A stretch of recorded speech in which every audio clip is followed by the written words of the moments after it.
Chapter 1. An unexpected encounter with a sexy school flower. The sun blazed high in the sky. The heat was intense. At the university, as the bell rang, students in various outfits streamed out of the classroom building, accompanied by chattering discussions. Hey, did you see the news? Meteorites are falling not just at our school, but all over the country. Although the news says it's nothing serious, just a normal phenomenon, I can't shake the feeling that something's off. Who says otherwise? Meteorites of all sizes are falling globally. If one of them were bigger, we might end up like the dinosaurs, extinct. The sudden meteor shower covered the globe, even darkening the sky a bit. These meteorites varied in size, some as small as marbles, others as large as basketballs, and some even as big as yoga balls. At the T their school, a meteorite roughly the size of a yoga ball had fallen over an hour ago. By the way, I heard this meteorite crashed right into the third floor of a certain classroom building, and one guy got knocked out. Hey, I heard that too, but I don't think he got knocked out. A meteorite that big would turn a person into mush if it hit them, right? That's just a rumor. Maybe the guy was just scared and fainted. It's pretty embarrassing for a grown man to faint over something like this. Keep pretending. I don't know the exact reason, but if a meteorite fell near me, I might just wet myself in fear. Exactly. This isn't just a minor thing like a small cut on a finger. If it were someone who screams like a baby, calling him a coward would be fair. But this is something else, so stop being a Monday morning quarterback. Listening to the discussions around him, Zhao Wumian couldn't help but look at Su Jian beside him. Hey, you're famous now. Indeed, Su Jian was the one who had fainted, but he wasn't scared or knocked out. At the time, the meteorite had crashed into their classroom, and fortunately, someone had shouted, causing many to run out in time. As a result, the meteorite did not cause any casualties, but it did destroy quite a bit of furniture. Then Su Jian started to act up. He had heard of meteorites, but had never seen one. While others were being cautious, some even trembling, Su Jian boldly approached. At first, he felt a wave of heat hitting his face. Su Jian thought this object should be too hot to approach, but strangely, the heat was bearable. With a rush of excitement, he went right up to the meteorite and touched it. It was warm, but not scalding. Su Jian was stunned and touched it a couple more times, but suddenly, a sharp pain struck. He felt as if something had cut his finger, blood dripping onto the meteorite.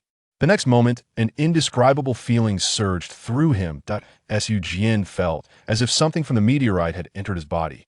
Then, he fainted. The authorities had already issued a report saying that meteorites might fall in the coming days. So after some commotion, everyone returned to class when the police arrived. However, after a few remarks from the teacher, it became clear that no one was in the mood to learn. So the teacher casually decided to dismiss the class, allowing everyone to discuss instead. After all, this course was an easy one, and the teacher was quite laid back. Thus, it was noon, time for lunch. Unexpectedly, while walking, Su Jian heard rumors about himself. Su Jian was quite helpless. Come on, I fainted after touching the meteorite, not because I got hit or scared. However, he knew that such things were hard to explain and would only complicate matters, so he just hurried along with his roommate. It was lunchtime, and if they walked slowly, they would have to queue for a long time to eat the cafeteria. Su Jian discussed with Zhao Wumian and decided to get rice bowls. Then they went to queue up. Look, it's the school flower. While in line, Zhao Wumian poked Su Jian, signaling him to look to the left. Men are naturally drawn to beautiful things, so Su Jian glanced over. Their school had 3 major school flowers: the aloof school flower Xiajia, the pure school flower by Wei Wei, and the third, Wang Mingyao. Wang Mingyao had a rather poor reputation because many people were spreading rumors that she had several stepfathers. However, there was no evidence for such claims. Yet, Wang Mingyao's family wasn't particularly wealthy, but everything she wore and used for makeup was extremely luxurious and high-end, with some brands Su Jian had never even heard of. Thus, many, including Su Jian, believed the rumors about her stepfather's S.O. Wang Mingyao was nicknamed the flirtatious school flower, though her public title was the sexy school flower. The school flower in front of them was indeed this flirtatious school flower, Wang Mingyao. She wore a white bodycon dress that exposed her fair shoulders and her curvy figure, with a slim waist and a subtly swaying bust. Her long hair flowed gracefully, and she would occasionally shake her head, letting her dark locks dance in the air.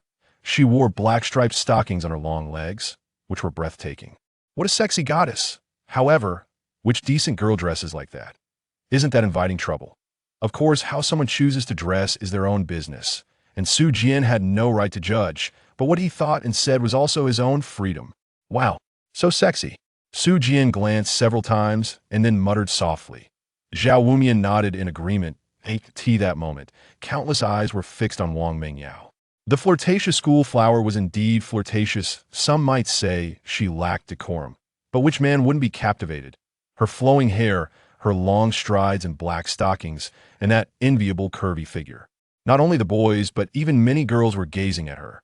Envy, jealousy, lust, excitement, various emotions swirled in everyone's hearts. Zhao Wumian was almost drooling, and when he turned to look, he found Su Jian in a daze. Why is he looking more intently than I am? Sure enough, can't men resist black stockings? However, what Zhao Wumian didn't know was that Su Jian's daze was not due to the sexy school flower, but because a series of numbers had appeared in his line of sight. 12 hours, 15 minutes, and 59 seconds. At first, Su Jian didn't understand what these numbers meant, but after watching for a while, he felt that it was probably a countdown corresponding to hours, minutes, and seconds. Now it changed to 12:15:35. The last group of numbers continued to decrease, slowly dropping to 12:14:56. Su Jian frowned, feeling puzzled. What's going on? Is this like the three-body problem? What does this countdown mean? What will happen when it reaches 0?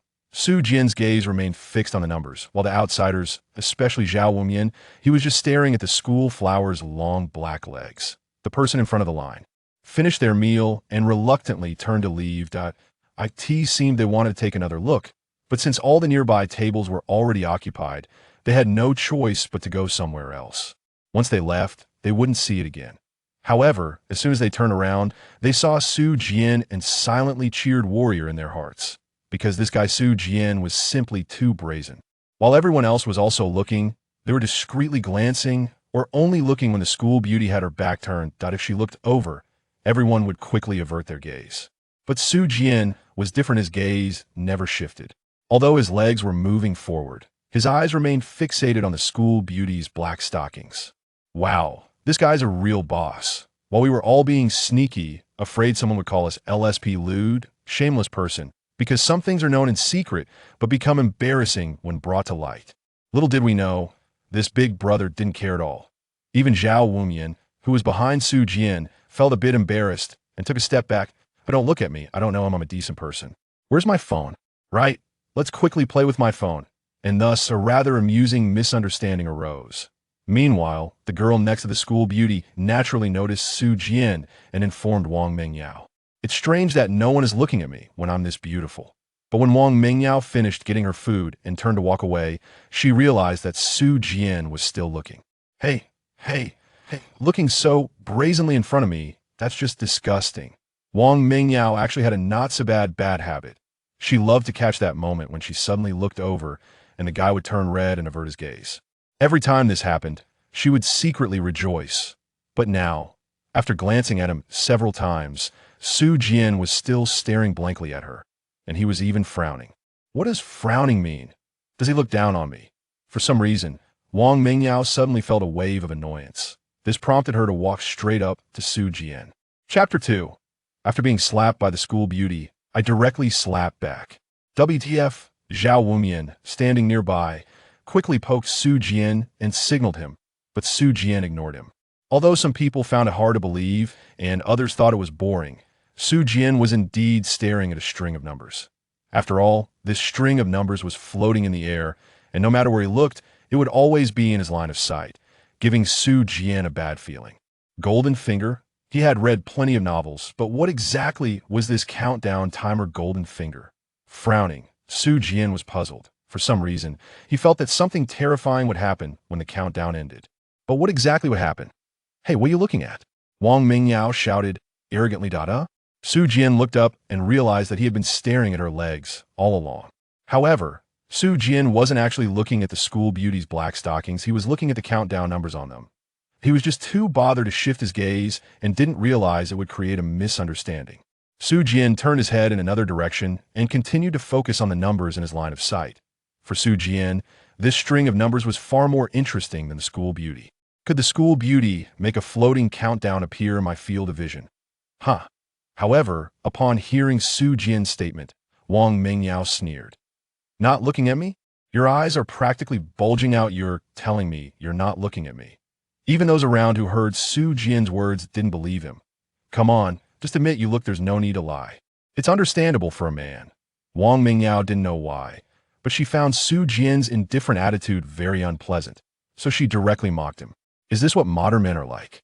Dare to do, but not admit it? Hee hee. Seeing this, Zhao Wumian quickly apologized, saying, Sorry, my friend might be having a nervous breakdown. I apologize on his behalf. Zhao Wumian felt quite embarrassed as many people turned to look. Although Su Jian lying was wrong, this school beauty was really something. Just looking at you a couple of times wouldn't cost her anything, yet she had to come over and mock him? It was truly speechless. There were plenty of people who looked at her regularly. If she were to mock everyone, she'd have no time for anything else that day. Wang Mingyao ignored Zhao Wumian and shot a cold glance at Su Jian, then slightly raised her chin, nostrils flaring, and said proudly, Ha! Men are truly a group of ugly creatures. People like you are a complete waste of air. Look at the clothes you're wearing. They must all be from street vendors, right? Such a poor loser. I must have lost my mind to talk to a filthy loser like you. Ugh, what a disgrace. We're leaving, Wang Mingyao called to her friends, ready to turn and leave. However, Su Jian was unhappy and seething with anger. Although Su Jian was fixated on the countdown, he still had a slight awareness of his surroundings. I may be broke, but does that mean I deserve to be called a filthy loser by you? And why are men ugly? Are you a feminist or something? If you look down on men, do you also look down on your father? Su Jian was furious inside. So, after hearing Wang Mengyao's mockery, Su Jian turned his head, his gaze no longer wandering, and looked displeased at Wang Mengyao, saying, You really have a foul mouth. Oh, you think you're so impressive? I said I wasn't looking at you. I just wasn't looking at you anymore. Don't push your luck. Su Jian's words left everyone around with wide eyes and mouths agape. Looking at their expressions, it seemed their jaws were about to hit the ground. WTF, this guy is a real boss. Everyone thought, who dares to point at the school beauty's nose like that? Su Jian did. If it were anyone else, they would just take a scolding from the school beauty, either apologizing meekly or turning and leaving without a word. But for Su Jian, the school beauty was something to look at. Not to eat, he wouldn't become a simp. In the face of the school beauty's mockery, Su Jian didn't indulge her at all. He directly pointed at her nose and cursed. You!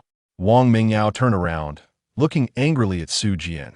Due to her anger, Wang Mingyao's chest even heaved a couple of times, attracting the attention of many LSPs. What do you mean you? Let me tell you, if I did it, I admit it. If I didn't do it, don't dump shit on me. Su Jian said fearlessly. All right, then tell me, what exactly were you looking at? Wang Mingyao sneered. I was looking. Looking at what? None of your business. I just wasn't looking at you. Su Jian frowned, feeling that today's situation was indeed hard to resolve. Should I say a string of numbers appeared in my line of sight? If I tell the truth, they definitely won't believe me. But if I say nothing, these people will definitely think I'm being stubborn. Damn, why didn't I just look somewhere else? Now with the mess, I can't explain it clearly. This guy looks like he's just being stubborn and I've been here for half a day. So, I have a say in this that I can prove that guy's been staring at the school bell's black stockings the whole time. TSK. What is he trying to argue about? So what if he's looking? Aren't we all looking? No one is going to mock anyone. But if you look and still act tough, that's a bit disgusting, isn't it? Don't you know? Either he's being pretentious, not wanting to be associated with us visual animals, or he's trying to attract the school bell's attention. Although Su Jian knew he was looking at the countdown numbers, others didn't know. So in the eyes of others, he was indeed staring at the school bell. As a result, many people secretly despised Su Jian for daring to do something but not admitting it, really embarrassing his fellow males. Wang Mingyao, hearing the disparagement from those around her, sneered, All these people are witnesses. What? Are you still going to deny it? Su Jian frowned, feeling quite helpless. He had only glanced once the rest of the time. He was looking at the countdown. But now it was hard to explain. Su Jian sighed, and then said somewhat helplessly, Okay, I admit I looked. Is that enough? Thinking that it's better to settle things quickly, Su Jian decided to let it go. Otherwise, it would drag on endlessly, which was annoying. To Su Jian, this was just a small matter. He admitted it, so let's just move on and be done with it. However, upon hearing Su Jian's admission, Wang Mingyao directly mocked him. Weren't you saying you didn't look? How come you're admitting it now? Ha! Saying one thing and doing another. What a beast in human clothing. Su Jian frowned even more, but decided to endure it. So he didn't say anything and turned his head to the other side. Can't I just avoid you if I can't afford to offend you? But Wang Mingyao seemed like a village ant who had gained the upper hand, pressing on with her mockery. Why don't you just deny it? Coward who dares to do, but not admit it. Look at you. You must be from a poor family, right? Yeah, I suddenly understand why you're so uncultured. Poor mountains and evil waters breed bad people. I bet you have no family education at all. Your parents must be trash. Why didn't they just strangle you at birth? It's a failure of modern education that someone like you can go to college. Su Jian instantly exploded with rage. How dare you insult my mother? He turned around and pointed at the school bell's nose, shouting, "What the hell? I admit it to avoid your nagging, but that doesn't mean I actually did it. It's pointless to reason with someone like you. So can you just get lost? Who do you think you are? Just a little girl. Do you really think you're that amazing? Can you just shut your mouth and leave? I don't want to waste my breath with you, but you're pushing it, aren't you? You're really annoying," Su Jian shouted back. He was truly angered by this crazy school bell that it seemed that the saying, "the wider the sea, the more fairy tales," was true. If you take a step back, others will never take a step back instead. They will come at you directly. Those who take advantage of kindness are just like this. Since that's the case, Su Jian didn't care anymore. You curse, he'll curse too. After cursing, Su Jian felt much better, and then as if nothing had happened, he turned his gaze back to the countdown numbers. Finally got that off his chest, damn it. Wow, this guy has some guts. This is you men. Not magnanimous at all. Why don't these kinds of men just die? Exactly, men are indeed all petty creatures. It's just a few insults, can't you endure it? Many people gathered around, and after hearing Su Jian's insults, they all started discussing that on the other side. Wang Mingyao, who was being cursed at, was absolutely furious. She stretched out her hand, trembling as she pointed at Su Jian. Which girl can stand being cursed at like that, regardless of whether it's true? So Wang Mingyao directly put down her tray on a nearby table and walked over with quick steps, slapping him. Smack! The sound of the slap shocked everyone again. And Su Jian, the person involved, looked at Wang Mingyao in astonishment. He thought this matter would end with just a few insults. But unexpectedly, she actually made a move. He had been careless, getting lost in thought, and now he got slapped in the face. In the next moment, an unprecedented fury surged through his brain. The pain on his face told Su Jian that this was all real. He had indeed been slapped in front of everyone. In front of all these people, a big man like him had been slapped by a woman. Humiliation, shame, anger, damn. WCNMD, my mother has never slapped me. And you dare to slap me? You think you're something, huh? Smack! Su Jian directly retaliated with a slap, hitting Wang Mingyao hard on the face. Just because others call you a school bell, you think you're something special? From childhood to adulthood, even Su Jian's parents had never hit him. Yet now he was slapped by a woman, in public, with such an insulting action. Smack. The first slap hit the school bell's left cheek, and this time it was a forehand slap to her right cheek. Wang Mingyao, who was caught off guard, hadn't even reacted when another slap landed on her face. She looked up, her alluring mouth slightly open, staring blankly at Su Jian. The surrounding area fell silent for a moment. In a place like the cafeteria, noise is normal, but now, centered around Su Jian, a vacuum of silence had formed. What did I just see? Someone slapped school bell Wang Mingyao. My God, why didn't I record this? This is a big deal. How could he be so ruthless? That's Wang Mingyao, one of the top 3 school bells, the secret crush of countless people. I'm really dumbfounded. This guy is too unaware of how good he has it. The school bell was slapped. Sisters, we must expose him. We can't let men stand on top of us. We must condemn his behavior. Why can't all men just disappear? Disgusting men, why don't they just die? Su Jian's actions shocked everyone, and after a moment of silence, a loud uproar erupted, as if a bomb had exploded. No one mentioned that Wang Mingyao slapped Su Jian first. Leading to his retaliation, they were all discussing how Su Jian slapped the school bell twice. Clearly, Su Jian's actions were looked down upon by everyone. As for Wang Mingyao hitting him, please, that was a reward. Okay, what an ungrateful guy. We would love to be hit, but have no chance. Don't take advantage, and then act innocent. Chapter 3, they barked, and I was so scared they would bite me. You. Wang Mingyao touched her beaten face. Her eyes slightly red and swollen, looking very aggrieved. She pointed at Su Jian with a trembling hand, her face exceptionally angry. However, at this moment, She was still a bit dazed. I was beaten? I was actually beaten? But I'm the school beauty. I'm one of the 3 girls with the highest looks in the entire school. Wang Mingyao and the others were in a daze. But Su Jian looked at Wang Mingyao and coldly said, I really don't have money. You call me a loser, that's fine. Although the truth often hurts. I can accept the truth. But you insist on using the insulting term stinky loser. Actually, it doesn't matter. If you want to curse, then curse. It doesn't hurt at all. I cursed you too. So as far as I'm concerned, we're even. However, this only made you insult me even more. I really don't want to get entangled with a shrew like you, because it's meaningless other than making myself angry. I originally thought I would just endure it. But even my mom has never slapped me, and you dare to slap me? You're really something. It seems that neither your biological father nor your stepfather taught you the principles of being a person. Since that's the case, let me teach you. Su Jian coldly snorted, then stepped forward and directly grabbed Wang Mingyao's neck. Cough, cough.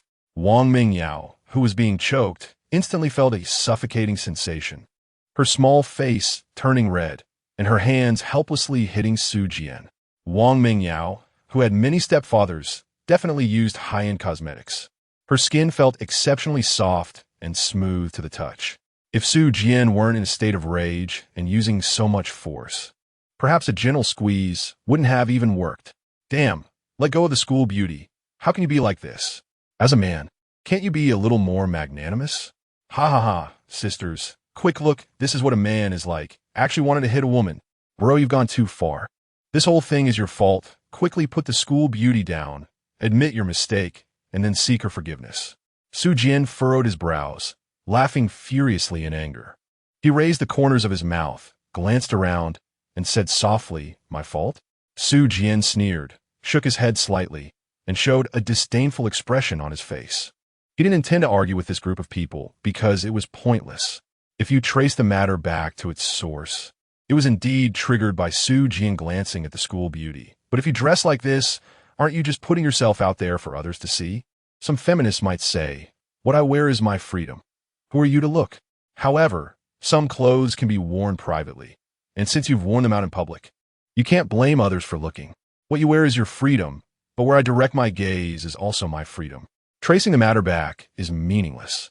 At this point, the biggest factor is still the school beauty's character. Su Jian was actually puzzled as to why such people exist among university students. He thought they only existed in novels. The cause and effect of the situation are clear, but who is right or wrong is a matter of personal opinion. However, Su Jian couldn't be bothered to say anything to these spectators because you are simps and I am not. Sufyan directly is native. Those women want to incite a conflict between men and women, even tracing it back to the issue of gender equality. While most of the men defending the school beauty are just simps, Su Jian's words successfully angered the onlookers. Some people, even though they are sycophants, do not allow others to call them sycophants. This is the ridiculous yet stubborn dignity of a sycophant. Damn, what the hell are you saying?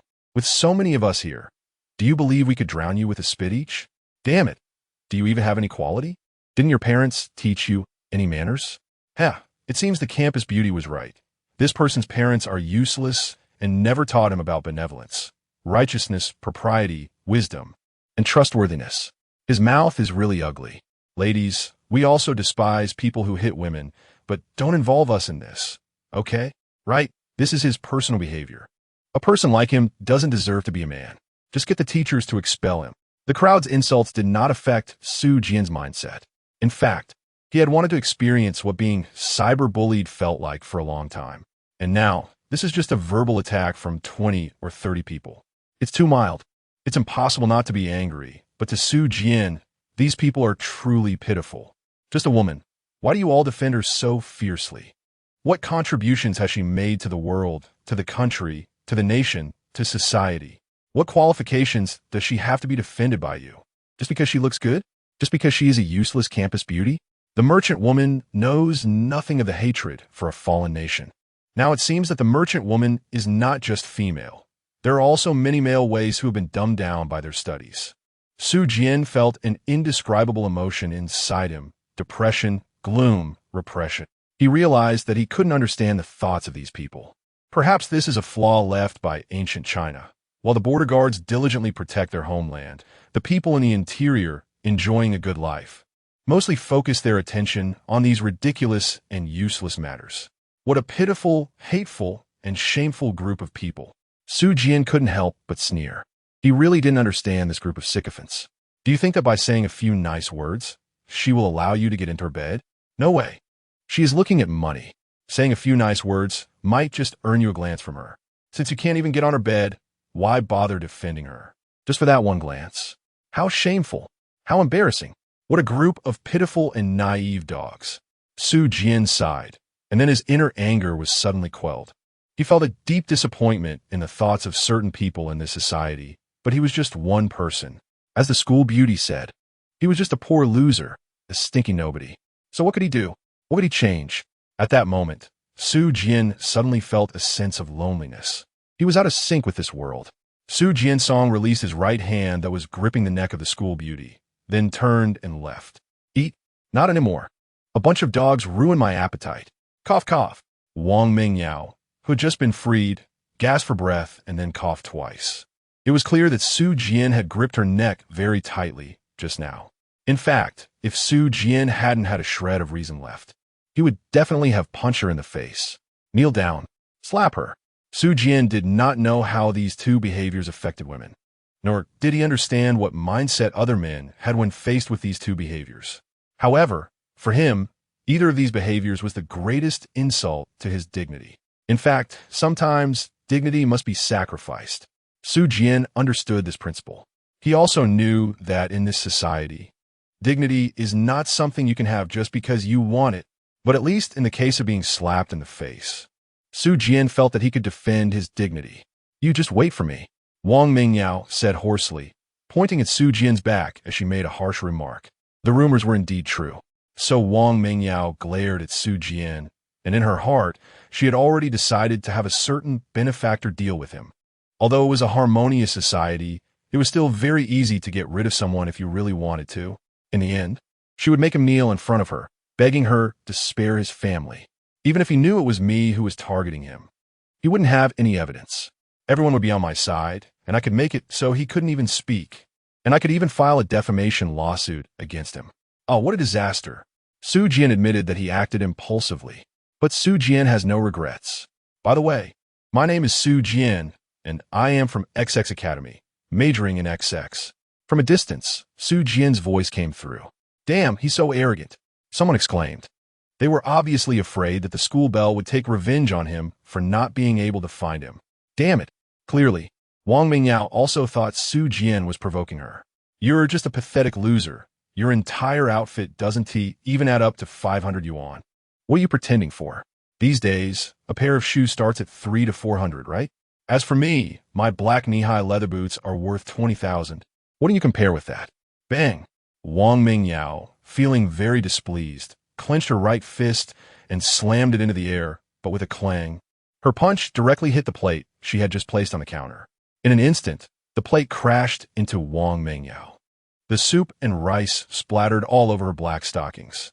Fortunately, the food wasn't too hot. If it had just come out of the pot, Wang Mingyao's legs might have been scalded. The crowd around looked on. Damn, let me go, I want to clean the school bell. Wang Mingyao looked at the soup and sauce on her legs, feeling that her foot inside the knee-high boots was a bit sticky. The soup got into my shoes, and on her face, there were still 2 red handprints. A few minutes before the school bell knocked over the plate, Zhao Wumian looked around, feeling a bit at a loss. Can someone tell him how things escalated to this point? Forget it. While no one is paying attention to me, I should slip away quickly. Zhao Wumian slowly backed out. After leaving the cafeteria, Zhao Wumian hurriedly caught up with Su Jian. Hey, damn, why are you walking so fast? Zhao Wumian said, a bit out of breath. Zhao Wumian is 176 meters tall with a normal weight, but the atmosphere just now was too oppressive. Plus the short sprint made him a little breathless. If you don't walk faster, are you waiting to be surrounded? Su Fian laughed. Zhao Wumian scratched his head. What's going on? As an observer, I feel a bit nervous. You, as a participant, have no reaction at all? However, since it was like this, Zhao Wumian jokingly said, I thought you really weren't afraid. Su Jian hugged her shoulders and said playfully, I'm so scared. Didn't you see all those simps around the school beauties? They were barking like crazy, I'm really afraid they'll come up and bite me. Ah. Zhao Wumian paused. You really speak your mind, huh? If that group of dogs. I mean, if those people knew you call them dogs, they would definitely come up to bite. Oh no, I mean come up to beat you. Damn, you got me off track. Well, it's kind of normal for there to be a few simps around the school beauties, right? Especially since Wang Mengyao was dressed so sexy. She must have the most simps among the top 3 school beauties. Zhao Wumian gave up. Fine, I'll call them that too. There aren't many people around. It should be okay. Su Jiandian nodded in agreement. The 3 campus beauties each had their own unique characteristics. One was aloof, one was pure, and one was sexy. However, surprisingly, there weren't many admirers for the first 2. Some were simply drawn to their personalities that resonated with them. As for the sexy campus beauty, she truly had a large following. It's possible that the admirers of the first 2 were also fawning over the sexy beauty while they admired the aloof and pure beauties. Su Jin shook her head and said, it's precisely because there are more and more people in the dog-licking group that there are increasingly more princesses who can't recognize who they are. Sigh. I understand now. Su Jian waved his hand and then walked along the campus street toward a certain place. Meanwhile, Zhao Wumian thought for a moment and decided not to follow Su Jian. He always felt that although Su Jian seemed fine on the surface, he was still a bit angry inside. At times like this, it was better to let him cool off or perhaps have his girlfriend go accompany him. As for me, a big guy, I'll pass. And I don't even have his girlfriend's contact information. Su Jian didn't have a girlfriend throughout his freshman year. And who would have thought that by the end of his sophomore semester, he would already be on his second one. But no one has seen his first girlfriend. So it's possible this guy is just bragging, claiming he had 2 when he really only had 1. But thinking about it, it makes sense. Su Jian is 182 meters tall, and weighs only 60 kilograms. He has height and looks. Although he can't compare to popular stars, he is still considered somewhat handsome. Having a girlfriend is normal, but I'm not bad either, right? Okay, I do get nervous talking to girls. Damn, wait, why am I thinking about this? The most important thing right now is to think about what to eat. This is my real misfortune. I haven't even at lunch. However, what Zhao Wumian didn't know was that not long after they left, the campus beauty had spilled her tray, splattering food all over herself. If they had known, they would definitely have laughed at her misfortune. Meanwhile, Su Jian slowly made his way to the grass by the riverside and lay down. Chapter 4. Does the protagonist's girlfriend have to betray him at the start? The school where Su Jian is located covers an area of about 5,000 acres, without mountains or forests, and is divided into 4 zones: east, west, north, and south. The east zone has several dormitory buildings and the east cafeteria. The west zone has several dormitory buildings, the west cafeteria, and a library. The north zone contains the college buildings, office buildings, and the north cafeteria. The south zone has several laboratory buildings, a comprehensive gymnasium, a medical room, and a large playground. The teaching buildings are located in the central area, slightly to the east and west. In addition to the aforementioned buildings, the dormitory area also has several small basketball courts and greenery, occupying about 30 of the total school area, with 5 or 6 small groves. There is one main entrance on each side: east, west, south, and north. Additionally, a river runs through the school, flowing in from a northwest, with a large lake called Mingxin Lake located in the eastern part of the north zone.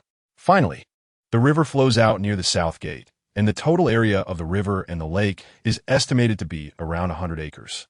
At this moment, Su Jian has arrived at the north zone and is lying on the lawn around Mingxin Lake. Although it's a lawn, it is scattered with many lush trees. It is quite cool under the shade of the trees. There are quite a few people around, including a couple consisting of 1 man and 1 woman, as well as several women sitting together on a blanket, having a picnic. Basically, under each tree, there's a small group. When Su Jian lay down, she remarked, "Fortunately, I came early. Otherwise, there would be no shady spot." Su Jian, in pain, lay quietly on the lawn, looking at the blue sky through the lush leaves.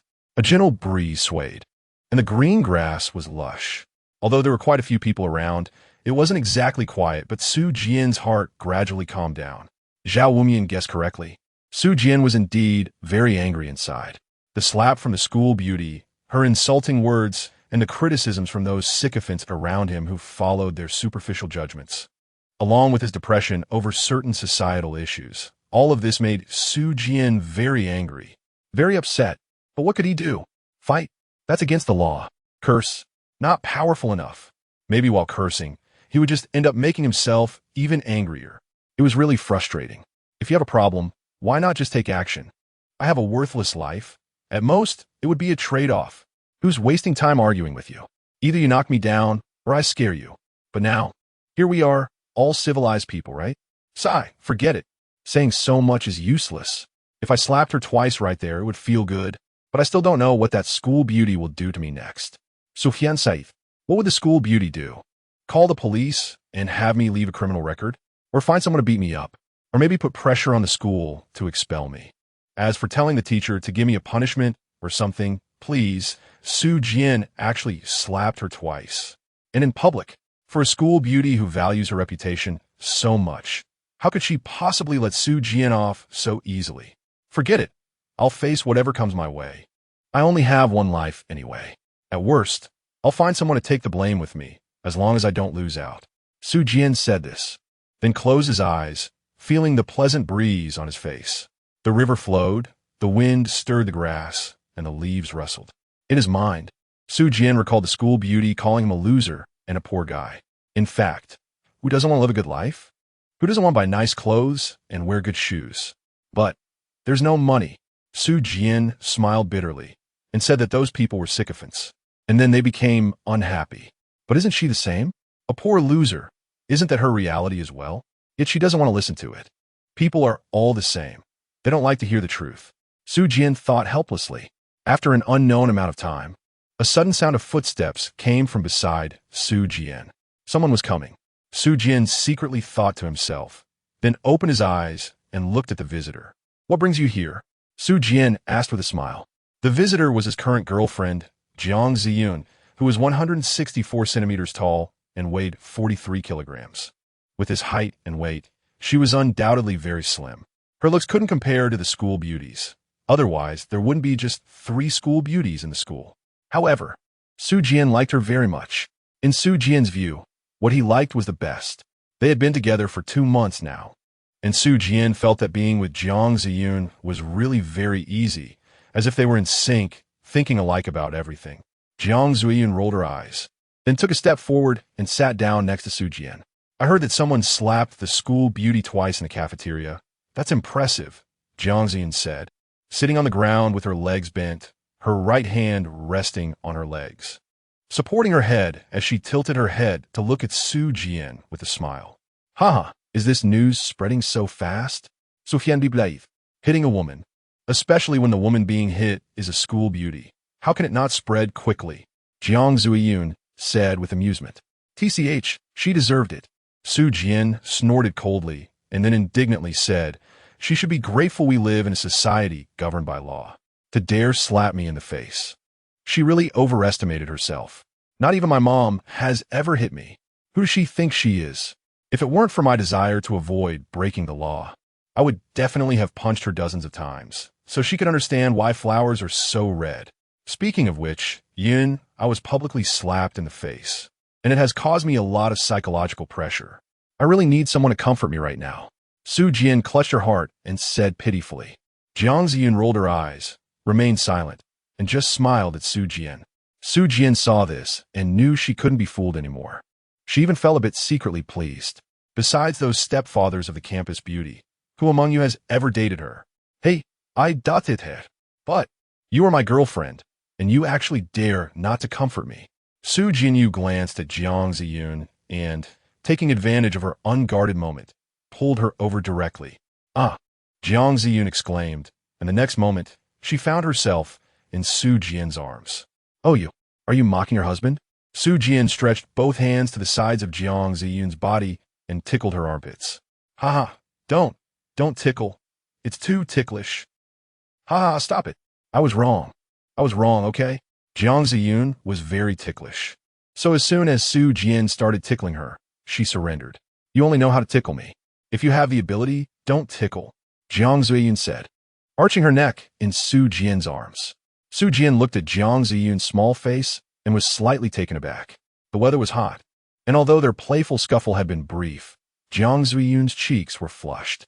Although she wasn't considered a campus beauty, she had captured Su Jian's heart. So seeing such an enticing little face made Su Jian feel a warmth in his lower abdomen. Thus, Su Jian leaned down and kissed her. Jiang Ziyun pushed Su Jian with both hands, but it was ultimately futile. Su Jian opened his eyes and looked at Jiang Ziyun's slightly nervous face, smiling slightly at the corners of his mouth, then tightened his embrace a bit more. After enough kisses, Su Jian finally let go of Jiang Ziyun. You. Jiang Ziyun's face turned even redder. She looked around and, feeling a bit shy, said, "There are so many people around. What are you doing?" Su Jian looked up proudly and said, "My wife. What's wrong?" I'm just your girlfriend. So how did I become your wife?" Jiang Ziyun spat. "Oh, then my girlfriend. What's wrong with me giving you a couple of kisses?" Sufyan Biplaith. "You rogue." Jiang Ziyun powdered her little face and glared fiercely at Su Jian. Su Jian looked at Jiang Ziyun, who was pretending to be serious, and couldn't help but laugh. Then, like a woodpecker, she pecked at Jiang Ziyun's lips a couple of times. "Oh, you're so annoying," she said, laughing heartily. Then she added, "By the way, why are you wearing that outfit again?" Su Jian frowned as she looked at Jiang Ziyun's top. Jiang Ziyun was wearing a black short-sleeved shirt, but it was a bit small, barely covering her flat stomach. "What is this, a crop top?" Su Jian said, while pulling her clothes down, and then realized that she couldn't pull them down. The clothes were just too small. Seeing this, Su Jian was quite displeased and directly pulled Jiang Ziyun into his arms, holding her tightly. As for Jiang Ziyun's lower back, Su Jian used his arm to block it, but Su Jian was relatively thin and couldn't block it completely. However, even if it wasn't a perfect block, he was determined to protect her. "My girlfriend. No one else can look." He was domineering, obsessive-compulsive, and had a strong sense of masculinity. Jiang Ziyun looked at Su Jian, who seemed like a child protecting his toy, and found it amusing. But it also warmed her heart, causing her to unconsciously lean against Su Jian's chest. The two lay under the tree, enjoying their time together. As for the school beauty incident, it seemed to have been forgotten. Meanwhile, the incident of the school beauty being beaten had sparked widespread attention on the campus network and various mobile groups. Su Jian's identity was quickly exposed, and then Su Jian, even the class he was in, was cyberbullied. However, Su Jian didn't look at his phone at all and had long since blocked it. So he was blissfully unaware of the situation. Even if Su Jian opened his phone, he would just exclaim, "Wow, it's spreading so fast. There are actually men hitting women. That's just too scary. Boo-hoo, the school bell is so pitiful. Look at the red and swollen handprint on her face. How could this man not just die? Is this the quality of contemporary men? He must be an orphan, right?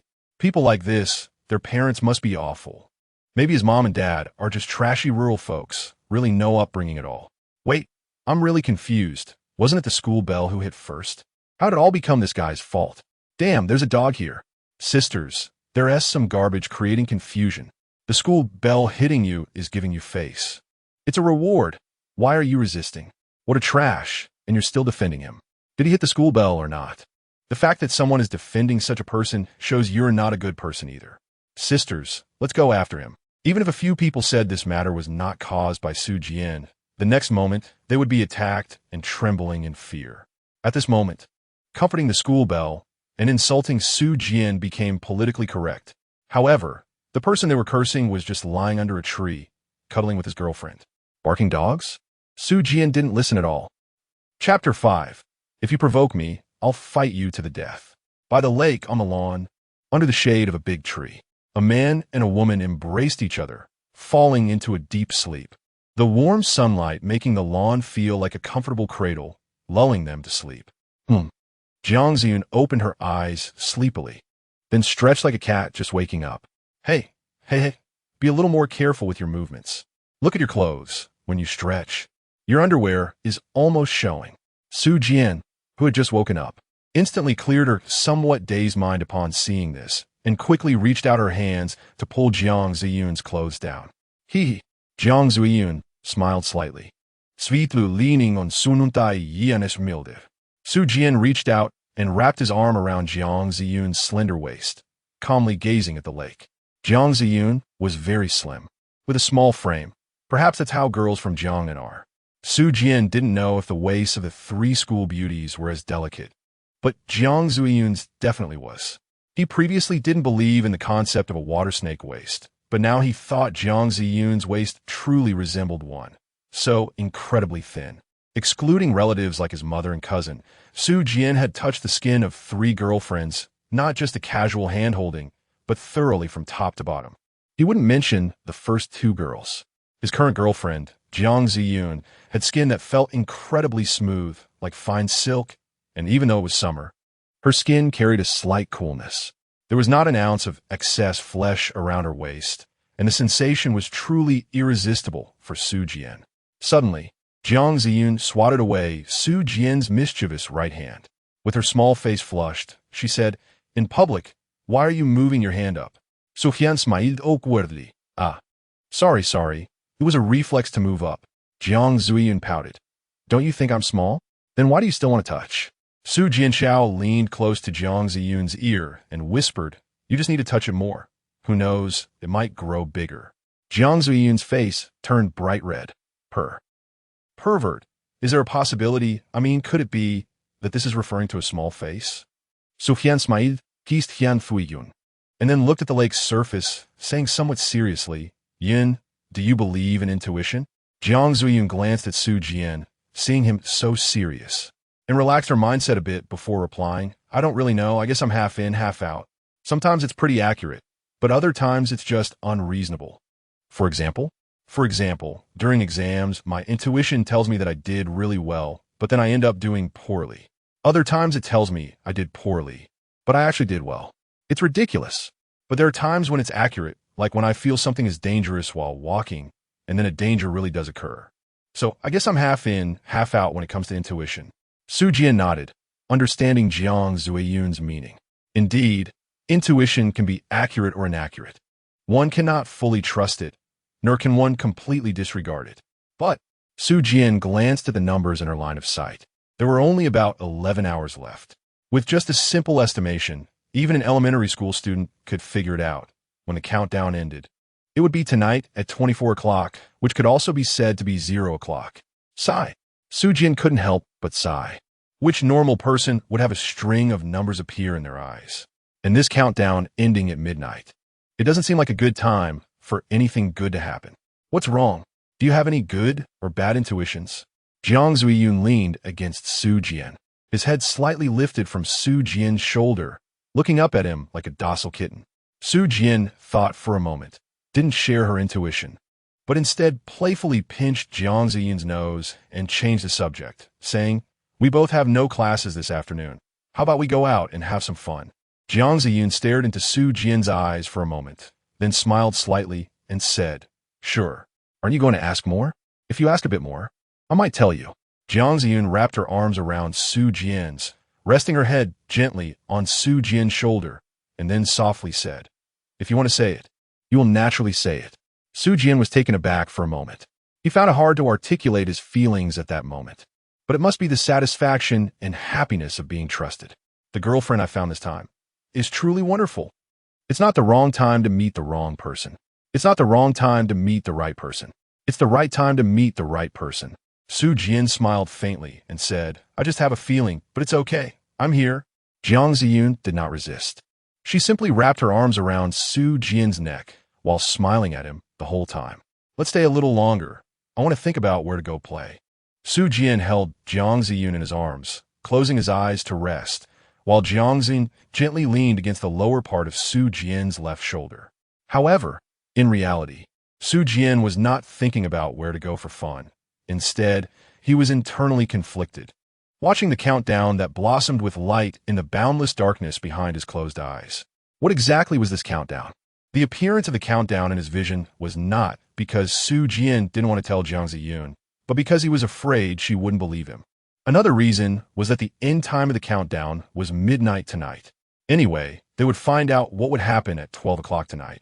So there was no need to worry Jiang Ziyun, right?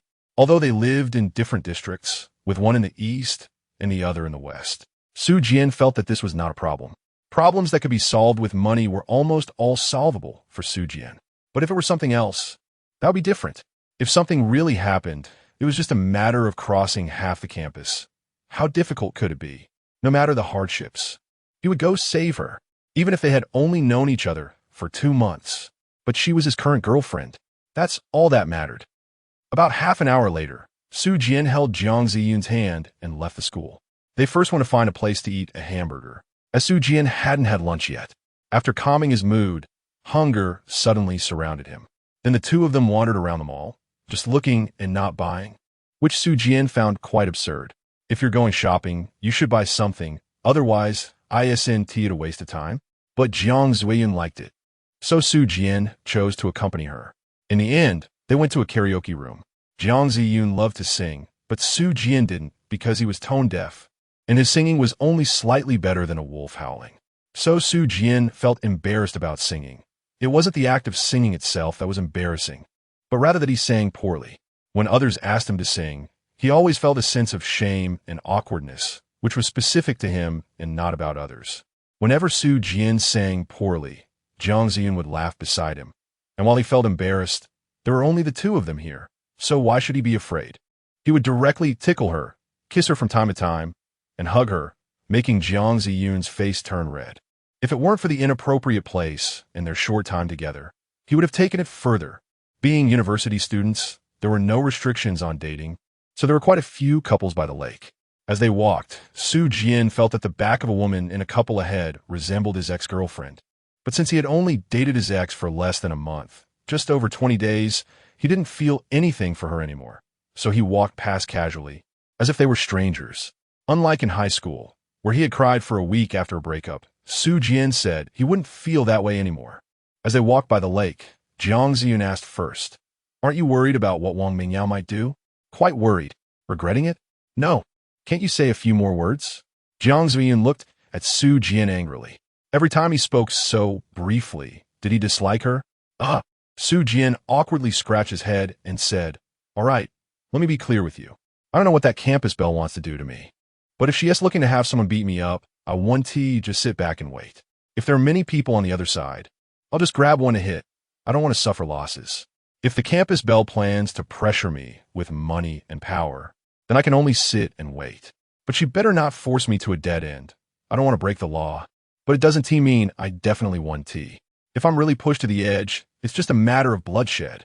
Looking at Su Jian's serious expression, Jiang Ziyun was taken aback and asked, "Are you going to kill someone?" Su Jian Pain said calmly, "I said, that's when I'm pushed to a dead end. After all, if it comes to that, my life will be no different from being ruined.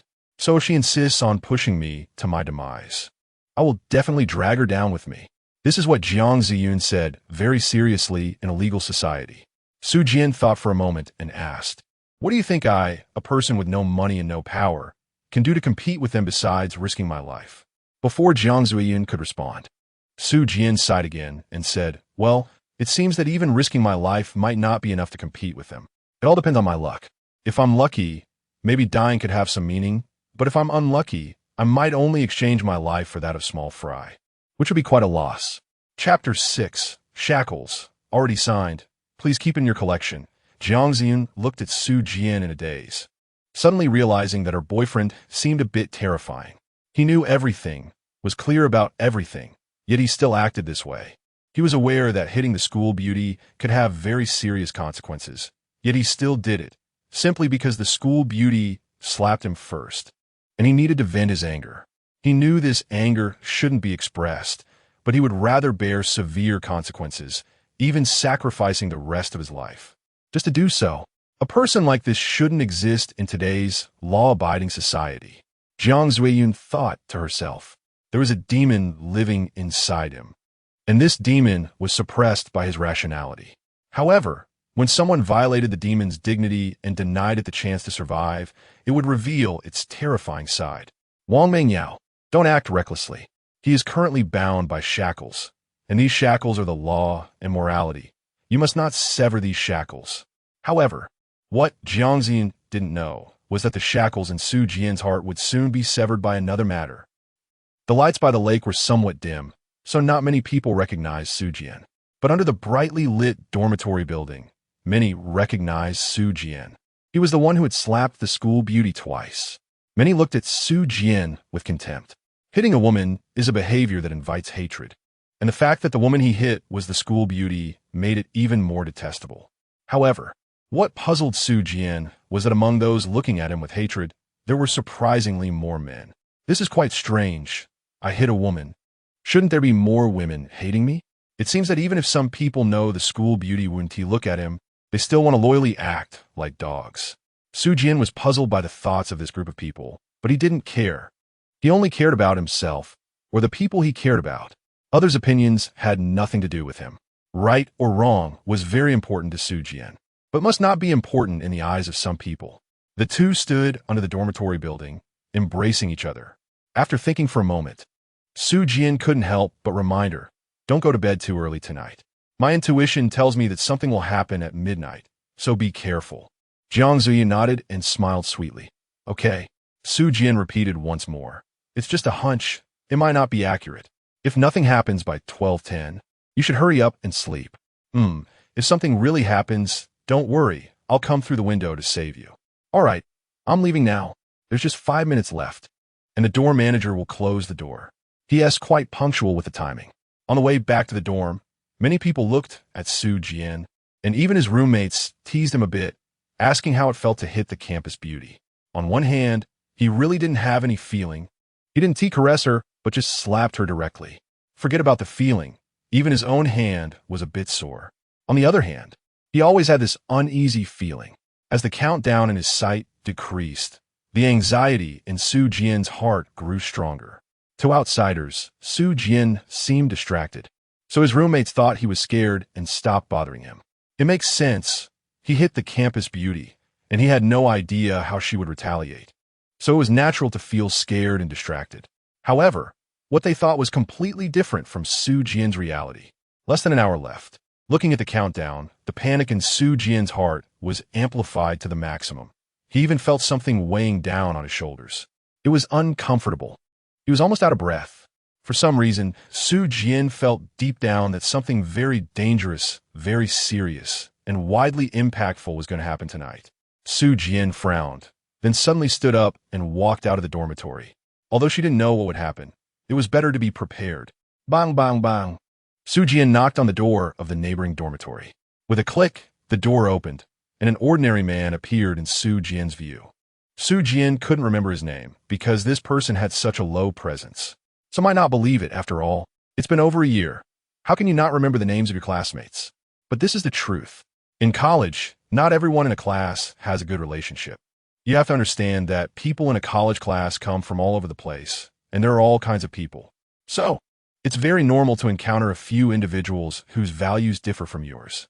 Besides that, there might be other reasons, like if you're a homebody, then you might not even recognize people from the neighboring dorms aside from your roommates.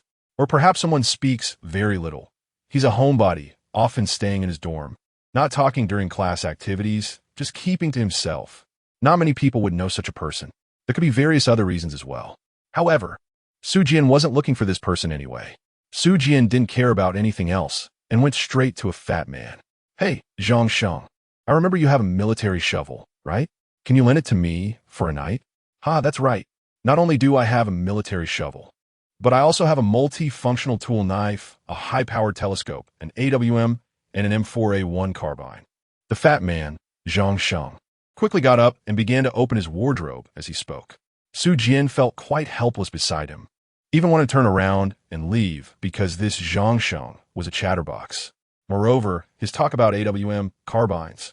First of all, I need to clarify that the appearance is real, but the bullets used are water bullets. This guy is a heavy military enthusiast. He can talk endlessly about various military weapons, but Su Jian felt that many of these things are classified information. What he mentioned should only be publicly available. Anyone can find it online. However, it seems that this guy's family is quite wealthy, so he bought a lot of weapons, but in Su Jian's eyes, aside from the military shovel, the other items really lacked lethality, especially various water guns, unless you hit a weak spot like the temple, eyeball, or a man's private parts.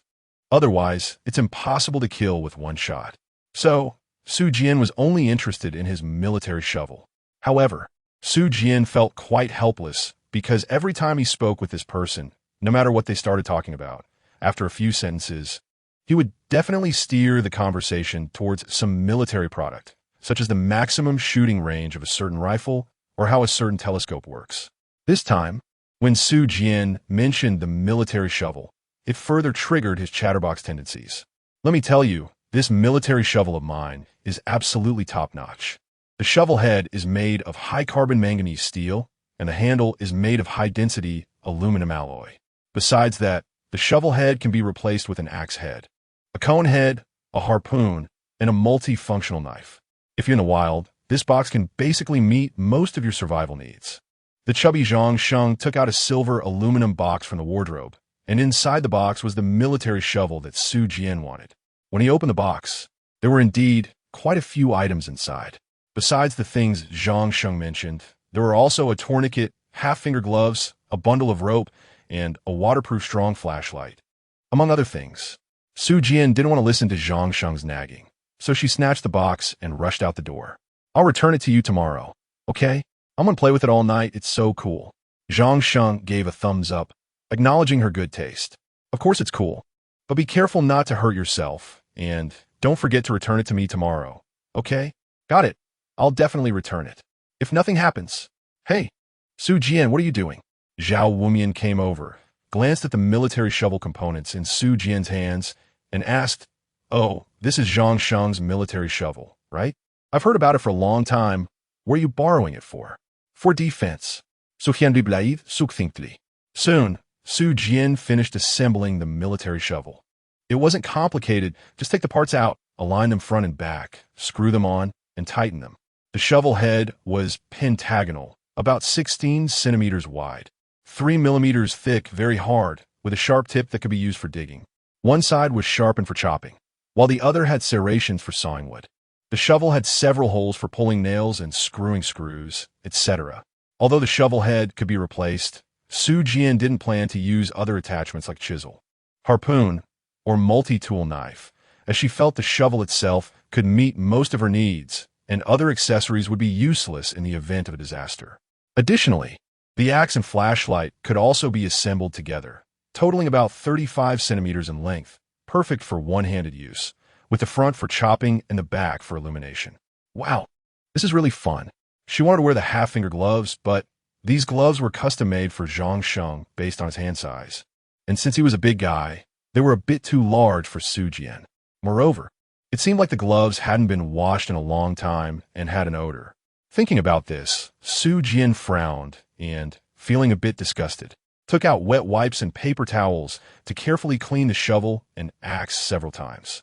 TSK, if a disaster really happens, Zhang Sheng, you're really a good person. Looking at the ready-to-use multifunctional military shovel and illuminating axe in her hands, Su Jian couldn't help but smile. If there was no disaster, that would be great for everyone. But if a disaster really occurred, then Zhang Sheng was being too polite. What a good person. Honestly, this military shovel looks really cool. If I have money in the future, I want one too, Zhao Wumian said enviously beside her. A military shovel is something no man can refuse, right? It's too cool. Bang! This startled the other roommates, but Su Jian just laughed when she saw the military shovel sinking a few centimeters into the table. If a disaster really happens, unless it's some kind of earthquake or volcano, there's no way to resist. Just wait to die. This thing is a lethal weapon. Firearms aren't allowed in the market, but weapons like this shouldn't exist either. Su Jian felt overwhelmed with emotion. When she looked at the countdown in her view, there were only 10 minutes left. Su Jian was very anxious, so she took out her phone and sent a cautious message to Jiang Ziyun. Su Jian looked out the window and murmured, "Cloud, don't be careless. I hope my intuition is wrong, but what if? What if something really happens? You must wait for me. If something does happen, I will definitely come to find you as soon as possible." Su Jian didn't go to bed. He was sitting on a chair, gripping a military shovel tightly, his gaze coldly fixed on the countdown in his view. 5 minutes, 1 minute, 10 seconds. Chapter 7. Countdown ends, catastrophe begins. There were only 10 seconds left on the countdown. 10, 9, 8. Watching the countdown in his sight, Su Jian couldn't help but start to count down in his mind. The anxiety in his heart grew stronger. The torment of being completely lost about the future was truly terrifying. What would happen next? What would the world become? Volcanoes? Earthquakes? Tsunamis? Heavy rain? Ground subsidence? Or nothing at all? Tension and fear surrounded Su Jian, and his heart seemed to race faster. As blood rushed through his veins, he even felt a bit breathless.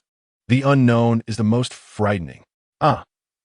However, in the next moment, the anxious Su Jian suddenly smiled.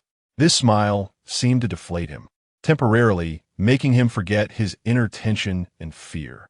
He muttered to himself, "If a global disaster really breaks out, won't I have to worry about the school beauty's revenge?" Unexpectedly, at such a critical moment, the first thing Su Jian thought of was related to the school beauty. Unfortunately, Su Jian wasn't thinking about her beauty or fantasizing. Instead, he was considering that after the disaster broke out, the school beauty might not have the time or energy to trouble him. Although this was indeed very likely. Su Jian was somewhat lacking in romantic understanding. However, this also showed that although Su Jian had thought everything through, he didn't want to be too extreme unless absolutely necessary. After all, in a harmonious society, peace should be prioritized, and human life is paramount. But if a disaster did occur, that might not be the case. Whether it was a mountain flood, tsunami, earthquake, or heavy rain, losing a few people in such situations would be quite normal. However, Su Jian wouldn't resort to killing over such trivial matters. He was the successor of socialism, a good young man, and an outstanding youth of contemporary times. Su Jian just won't sit idly by or let his compassion overflow. If someone targets him or betrays him, he will definitely not give that person a second chance to do so. However, if a major disaster really occurs, isn't it still the ordinary people in this world who will suffer? So Su Jian doesn't really know what his current mindset is. Hopeful or not hopeful. He went to the balcony and looked out the window at the neighboring dormitory building, which was still brightly lit even in the early morning. Su Chan smiled slightly and said, "Forget it. Why think so much? Regardless of whether a disaster will break out, even if it does, what can my individual strength change in the face of such a huge disaster? What is meant to come will always come, for the entire Earth. The actions of one or two humans are negligible and useless."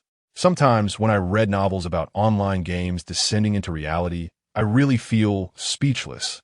What can a single person's rebirth do to bring about such a significant event? If someone in M country dies, what impact will it have on Z country? If that person was Xiao, people might sigh a few words, but if it was just an ordinary worker or a beggar, people in Z country might not even know his name. If that's the case for two countries, then what does humanity even amount to for the entire Earth? The butterfly effect is not something just any butterfly can achieve. It requires a special environment, a special butterfly, a special event, and several other special factors to come together to trigger that kind of special effect. So no matter what I do, it probably won't change what will happen after the countdown ends. Since that's the case, I can only passively accept it. I just hope that the people I care about can give me a little more time. Looking at the dim, starry sky, Su Jian smiled slightly and then tightened his grip on the military shovel in his hand. This thing can give him courage. Just as Su Jian was nervously watching the countdown in his view, in a hotel outside the school, two pale bodies were colliding together. A female voice rang out. Tiger, you have to avenge me." A somewhat muffled male voice responded. "Just a poor loser from a small place. Your tiger can easily take care of him. You just serve me well tonight, and tomorrow I'll send someone to deal with him." Tiger, don't kill him right away. Let him kneel down, bow his head, and admit his mistakes first. Then I'll find a way to make him watch as we kill his parents, and finally, I'll kill him. I want him to feel regret. All right. Tiger has agreed to you. Come on, turn over, lift your legs up. Your dancing hasn't been in vain. You're really flexible. Let's see you split. Tiger, if you can kill that damn loser, I have other tricks up my sleeve. Tiger is really looking forward to it. Su Jian naturally had no idea that someone was studying how to deal with him outside of school. At this moment, he was staring at the countdown that had already hit 0, and it felt as if his heart had stopped. However, nothing happened. Phew. Although he felt a bit disappointed, Su Jian still breathed a sigh of relief. Nothing happened. That's fine. Boom. However, just as Su Jian was feeling down, a loud sound that seemed to come from nowhere echoed in everyone's minds. It was as if each person had a clock in their head, And then a mysterious force struck this clock. It was deafening, painful. Then a grand, serious, and solemn voice resounded in everyone's minds. Humans, protect this planet. This is also to protect yourselves. What does that mean? Hey, did you all hear that? It sounds like someone is talking in my head. Am I imagining things? Oh wow, I heard it too, saying protect the planet. What does that mean? Su Jian's 3 roommates were also a bit stunned, but after just a few words, a mysterious force suddenly swept across this planet. This force seemed to be some kind of special magnetic field. Logically, humans should not be able to feel it. Yet, strangely, everyone felt this mysterious force as it swept through all terrains, all humans, and all buildings. Countless people around the world let out screams of agony.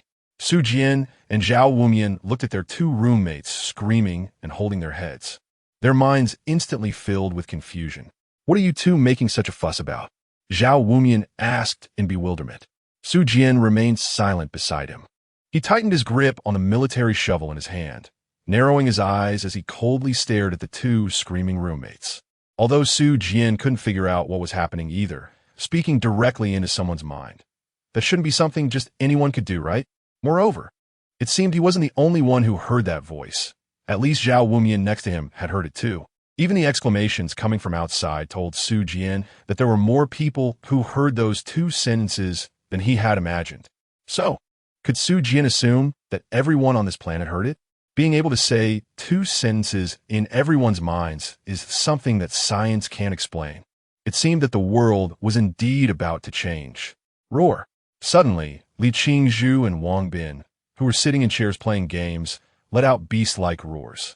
In the next moment, they abruptly raised their heads and looked at Su Jian and Zhao Wumian. Hiss! Su Jian couldn't help but gasp in shock, because her 2 roommates had completely transformed. Their bodies were covered in bulging veins, their eyes were bloodshot and unfocused, and 2 fangs had extended from their upper jaws, looking just like a tiger's fangs. Could it be zombies? Or ghouls? Su Jian was a bit confused. Aside from the pair of fangs, the appearance of these 2 roommates looked somewhat like zombies, but do zombies have fangs? Aren't fangs something that only zombies have? Could it be a combination of zombies and undead? Good grief, is it the zombies that have gone astray, or the undead that have cheated? What should this be called? Zombie undead? Or undead zombie? Damn it, Li Qingzhu, Wang Bin, what happened to you 2? Zhao Wumian shouted in bewilderment. Zhao Wumian's shout attracted the attention of Li Qingzhu and Wang Bin at that moment. They stiffly twisted their necks and then looked at Zhao Wumian with bloodshot eyes that emitted a strange green glow. Roar! Li Qingzhu and Wang Bin let out beast-like howls and then lunged directly at Zhao Wumian from their chairs, but due to the cramped space, they didn't manage to jump out and instead tripped over the chairs. By the way, their dorm was of the upper-lower bunk type, but the desks were not vertical. Rather, they were horizontal, with the wardrobe located opposite the desk. From the side, the wardrobe, bed, and desk formed a sort of shape. However, no one expected that this design, which they had complained about countless times, would unexpectedly save their lives at that moment. Hey, what are you guys doing? After tripping, Li Qingzhu and Wang Bin fell hard to the ground, and the dull thud made Su Jian and Zhao Wumian wince in pain. Yet even so, they glared fiercely at Zhao Wumian and made sounds like dogs barking. It was that kind of sound a dog makes when it's angry, just before it lets out a loud bark. Seeing the 2 of them with such a relentless expression, Zhao Wumian was quite bewildered, which is why he exclaimed in surprise. A few seconds later, Li Qingzhu and Wang Bin struggled to get back up. Once on their feet, they didn't hesitate to lunge at Zhao Wumian again. Damn! Although Zhao Wumian didn't know what was going on, he didn't plan to sit and wait for death. However, the dorm was too small, and now getting up to dodge wouldn't work at all. This wasn't outdoors, facing an attacking enemy. He couldn't just crouch down or jump to the side to avoid them. This was indoors in a cramped dorm, so it was too late for Zhao Wumian to evade. So, Zhao Wumian quickly thought and pushed the gaming chair forward with all his might, blocking them for a few seconds, then opened the wardrobe and directly squeezed inside. This disgusting dorm design that they had mocked turned out to be unexpectedly useful in this situation. Chapter 8. World Gamification and 100-fold points after squeezing into the wardrobe. Zhao Wumian even heard knocking sounds, but the wardrobe door opened outward, so with such knocking it would never open. Unless you were Tyson and could smash through a wooden wardrobe door about 1 centimeter thick with a punch. Hey, Li Qingzhu, Wang Bin, what are you doing? If you're trying to scare me, then you've succeeded. There is no need to continue, right? Inside the dark wardrobe, there was only a sliver of light coming through a crack. Although Zhao Wumian was as tall as Su Jian, he was sturdier. So curling up in this narrow wardrobe was quite uncomfortable. The cramped space, curled up body, and a faint sense of inexplicable fear made Zhao Wumian feel very irritable. So he shouted directly, "Damn it, are you guys sick? Su Jian, are you outside? Don't you have a military shovel? Give them a whack." And what was Su Jian doing at that moment? As Zhao Wumian squeezed into the wardrobe, attracting the attention of Li Qingzhu and Wang Bin, he quietly opened the door and walked out of the dorm. Su Jian was running? No, he was gathering intelligence. As he arrived at the corridor, Su Jian heard a variety of shouts. "Lali, what happened to you? Damn, why are you biting me? Help! My roommate has gone crazy. It's over. Is this a zombie? Damn, the apocalypse is here. Haha, the apocalypse is here. The future is mine. Hey, damn, you dare to bite me. I'm the future king. I'll smash you. Hey, damn, I don't have a weapon. I can't kill it. Don't come over. Don't come over." Various cries for help, screams, and shouts echoed throughout the dormitory area. Su Jian was slightly taken aback, then couldn't help but ask herself, is this acting? No, it can't be acting. In the next moment, Su Jian shook her head, dismissing her ridiculous thought. Acting would definitely come with prior notice, and she hadn't received any notification. Moreover, just now, someone was speaking in her mind. Although she didn't know who it was, being able to speak in the minds of everyone in the world should be considered divine, right? Besides, Su Jian turned her head and glanced at the room. Li Qingzhu and Wang Bin were still banging on Zhao Wumian's wardrobe. If their behavior was really an act, they could at least get a nomination for Best Supporting Actor, if not the Best Actor award, right? Su Jian looked up at the sky again. It was vast and boundless, with a blood-red moon hanging in the sky. When did the moon turn red?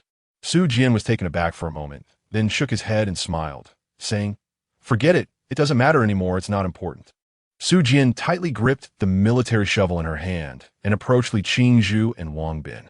Zhao Wumian was cursing loudly from the wardrobe, which conveniently helped Su Jian attract the attention of the zombies.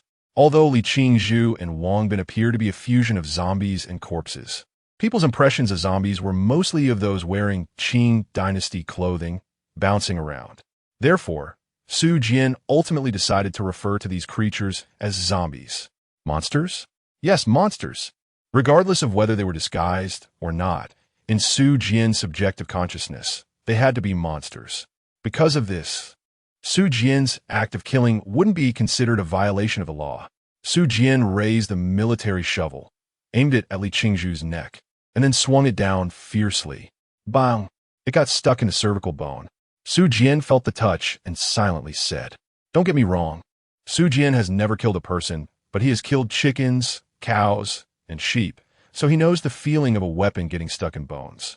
Both of them were lying on the ground, making it hard to exert force. Otherwise, if they raised it high and brought it down directly, this military shovel could completely chop off their heads. Su Jian stepped back while speaking. Although Zhao Wumian's shout attracted the attention of Li Qingzhu and Wang Bin.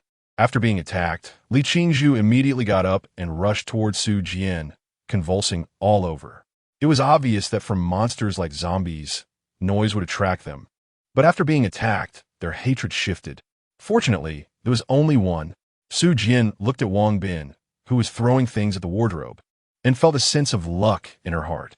Su Jian is quite bold, but when suddenly faced with such a situation, it's still more important to be cautious. So having a one-on-one is the best. Su Jian directly exited the dormitory and stood in the corridor.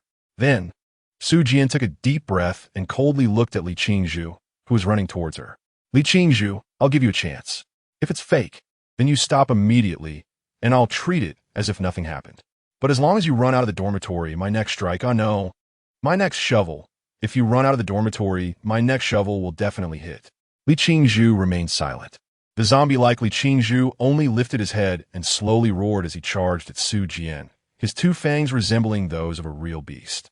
There were still wounds on Li Qingzhu's neck left by Su Jian, with blood oozing from the wounds, staining his collar. Even though he was seriously injured, Li Qingzhu did not cry out in pain.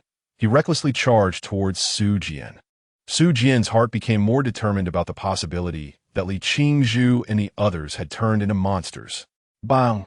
Zombie Li Qingzhu stepped out of the dormitory. Got it. Su Jian took a deep breath, tightened his grip on the military shovel in his hand, then aimed at Li Qingzhu's neck and swung hard. From this moment on, the world has truly changed. The military shovel in Su Jian's hand was excellently crafted and incredibly sharp. With a powerful swing, Li Qingzhu's head flew into the air, blood spraying several meters, splattering directly onto the ceiling of the dormitory corridor. Hud, hud, hud. Li Qingzhu's bloodied head rolled on the ground for a few circles before finally coming to a stop after hitting the wall, while his headless body collapsed to the ground, blood gushing out and quickly staining a large area of the floor red.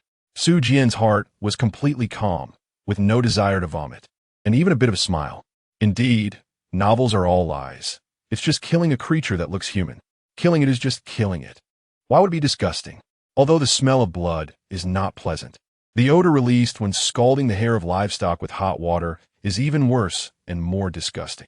Su Jian curled her lips in confusion at the remarks about how killing someone requires a long wait, but the next moment, just as she was about to go inside to kill another zombie, she suddenly froze in place. Hint: you have successfully killed a monster within an hour. The system panel is activated, and you have received a reward chest.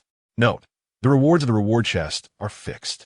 Hint: to open the system panel, the host must consciously think about it, but since it's the first time, just shouting to open the panel is enough. Interesting. Someone was speaking in her mind again, and this time, Su Jian was slightly taken aback. Then her lips curled upward as she excitedly said, "Open panel." Just like a legendary virtual game. Several lines of text actually appeared in front of Su Jian. Su Jian, personal information, male, 20 years old, height 182 centimeters, weight 60 kilograms. Personality, buzzing. Kind, buzzing. Dark, buzzing. Paranoid, buzzing. Deep feelings, buzzing. Eccentric. Preferences. More content. Click to view. Basic attributes. Strength 12. Affects attack power, strength, etc. Agility 11. Affects movement speed, attack speed, casting speed, etc. Stamina 14. Affects physical strength, endurance, defense, etc. Intelligence 13. Affects magic strength, unrelated to personal intelligence. Note: the limit for ordinary human attributes is 30, and for an average adult male, attributes typically range from 10 to 15. Combat power assessment. F. Mall. Click to view. Not yet opened.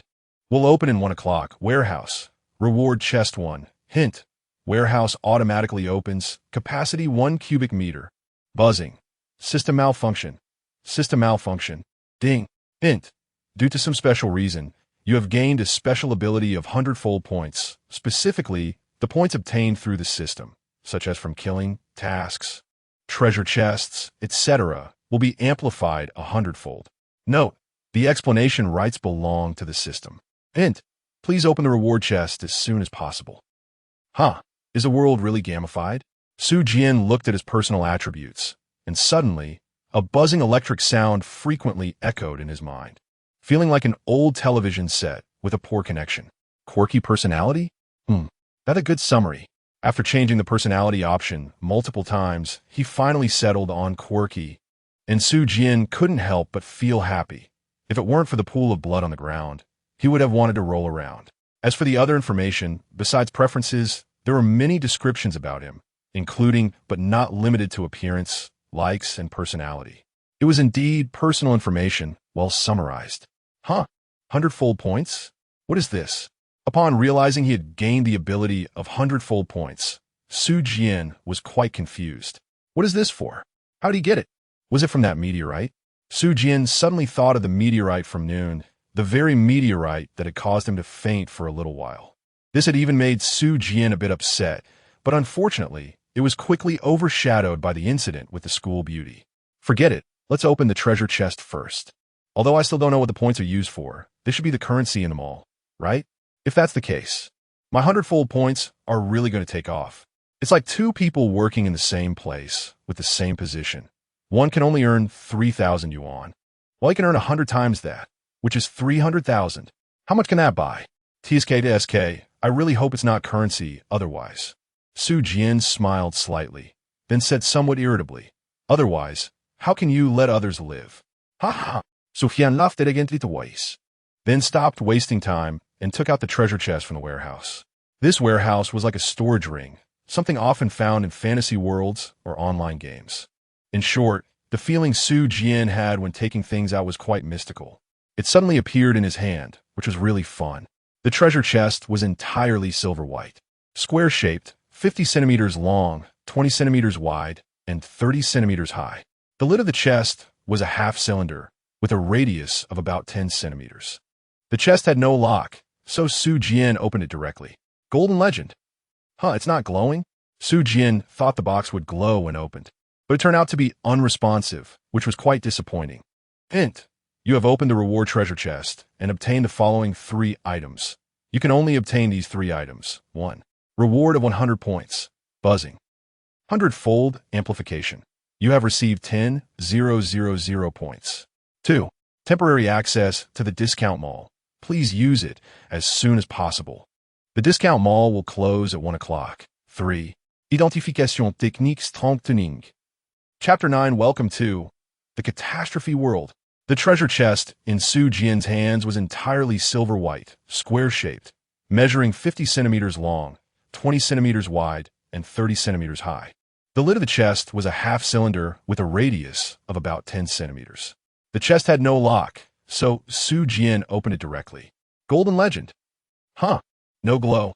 Su Jian thought there would be a glowing reaction when opening the treasure chest, but in the end, nothing happened, which was really a waste of her excitement. Tip. You have opened the reward treasure chest and received the following 3 items. You can only receive these 3 items. 1. Reward of 100 points. Buzzing. 100-fold amplification. You have received 10,000 points. 2. Temporary access to the discount mall. Please use it as soon as possible. The discount mall will close at 1 o'clock. 3. Identification technique strengthening. After opening the treasure chest, it suddenly disappeared. It vanished into thin air, which startled Su Jian again, and she further confirmed her idea of a gamified world.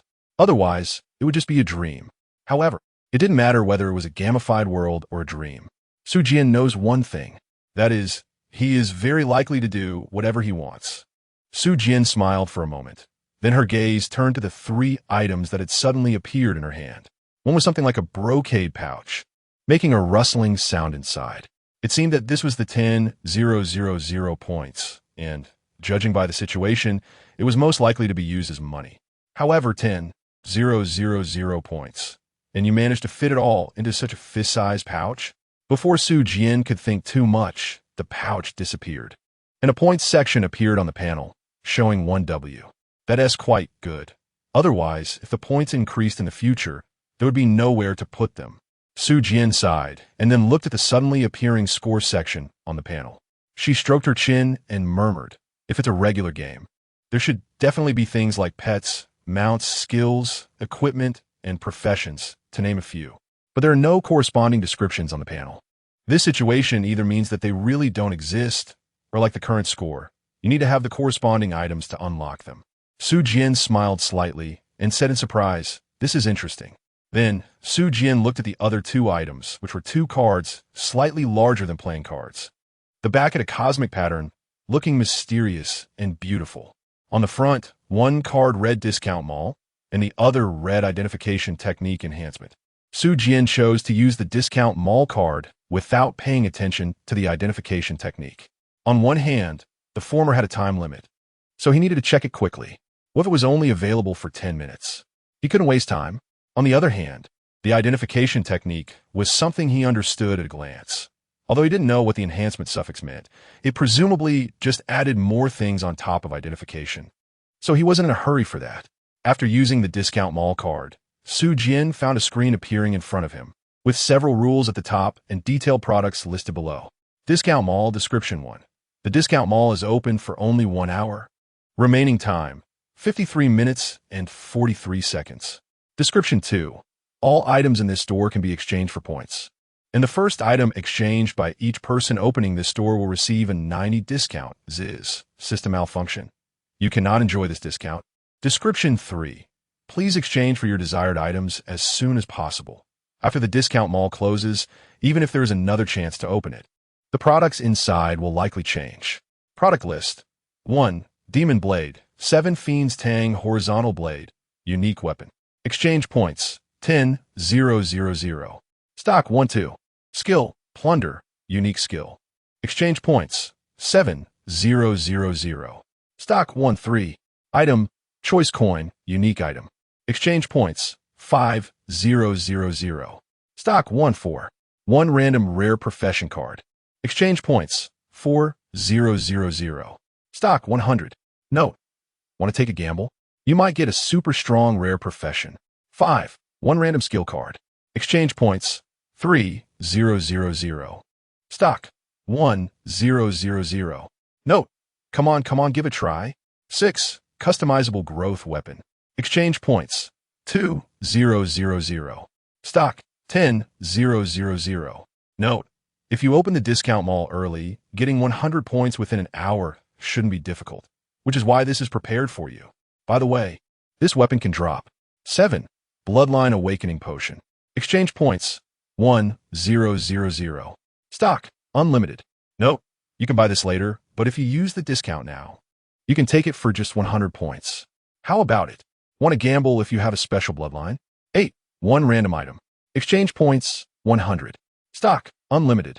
Note. Anything could come out. A flower, a powerful item. Anything is possible.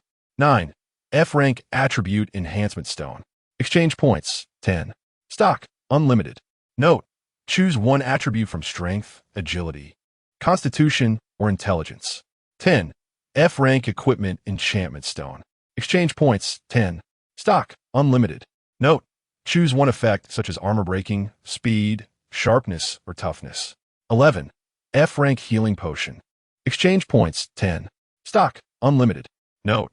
If you're injured or afraid of getting hurt, the healing potion is your best choice, but this is just an F-rank healing potion.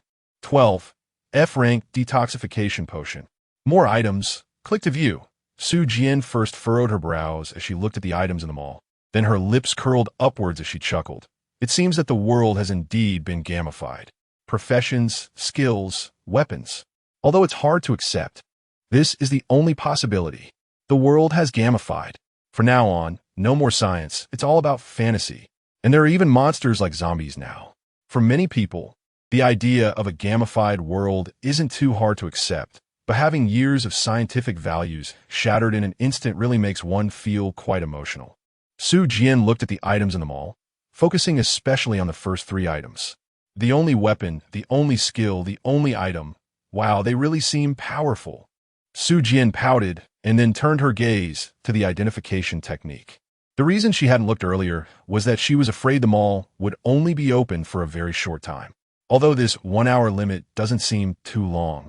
It's just to look at an identification technique, so a few more seconds don't matter. Identification technique. Enhancement effect can identify the attributes of characters, equipment, items, and other objects. Additional note 1. Can see the attribute panel and skills of creatures up to 2 tiers higher. Ordinary identification techniques can only see those of the same tier. For example, if you are tier F with the enhancement identification technique, you can see the panel and skills of tier E individuals, while ordinary identification techniques can only see those of tier F or lower. Additional note 2. Enhanced identification techniques do not occupy a skill slot under normal circumstances.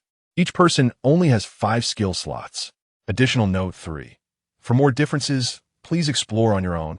The enhanced identification technique kindly informed Su Jian of its differences from the ordinary identification technique. After looking for a while, she smiled and said, "Since each person can only have 5 skills, it means we can't learn skills casually in the future. However, if there's a limit on the number of skills, there should probably be items like skill erasure or skill forgetting, right? Even if there are, they probably won't be cheap." Su Jian stroked his chin and murmured to himself. Although the gamification of the world didn't provide many hints, he had gathered quite a bit of information so far. for example. Second, combat power should be a very important attribute, and it's in the form of letters like A, B, C, D, E, F, where each letter represents a rank. However, it's unclear how many sublevels each rank has. The minus sign behind his combat power value is really intriguing. Since there is a minus sign, isn't it reasonable to have a plus sign as well? So there should be at least 3 levels. Fourth, apart from the first 3 items in the discount mall, everything else can be purchased in a mall that unlocks at a later point. Currently, it can be speculated that the mall will sell weapons, items, skills, professions, and potions. Among these, Su Jian is most interested in professions. What kinds of professions will this real disaster game have? It's really intriguing. Su Jianfei quickly considered the current situation and then murmured, from the looks of it, due to some special circumstances at midnight 12, the Earth has been gamified. Within an hour, if we kill monsters, that is, zombies, we can open our personal panels and obtain a system.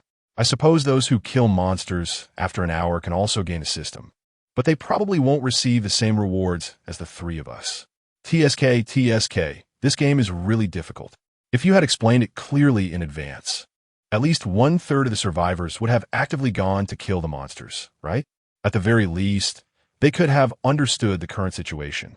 But you said nothing, and when the disaster struck, there would definitely be more people filled with absolute fear, panic, and avoidance.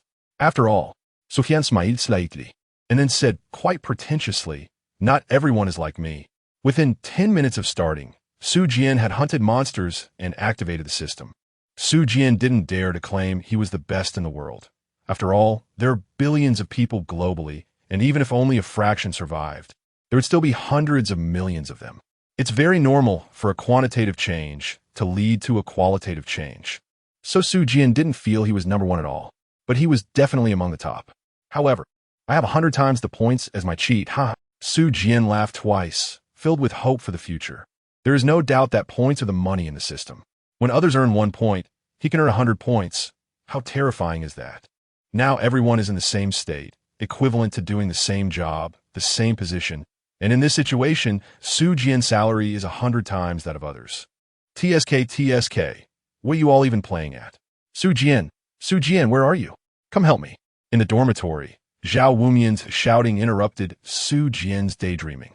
Su Jian suddenly remembered that there was still a zombie in the dormitory.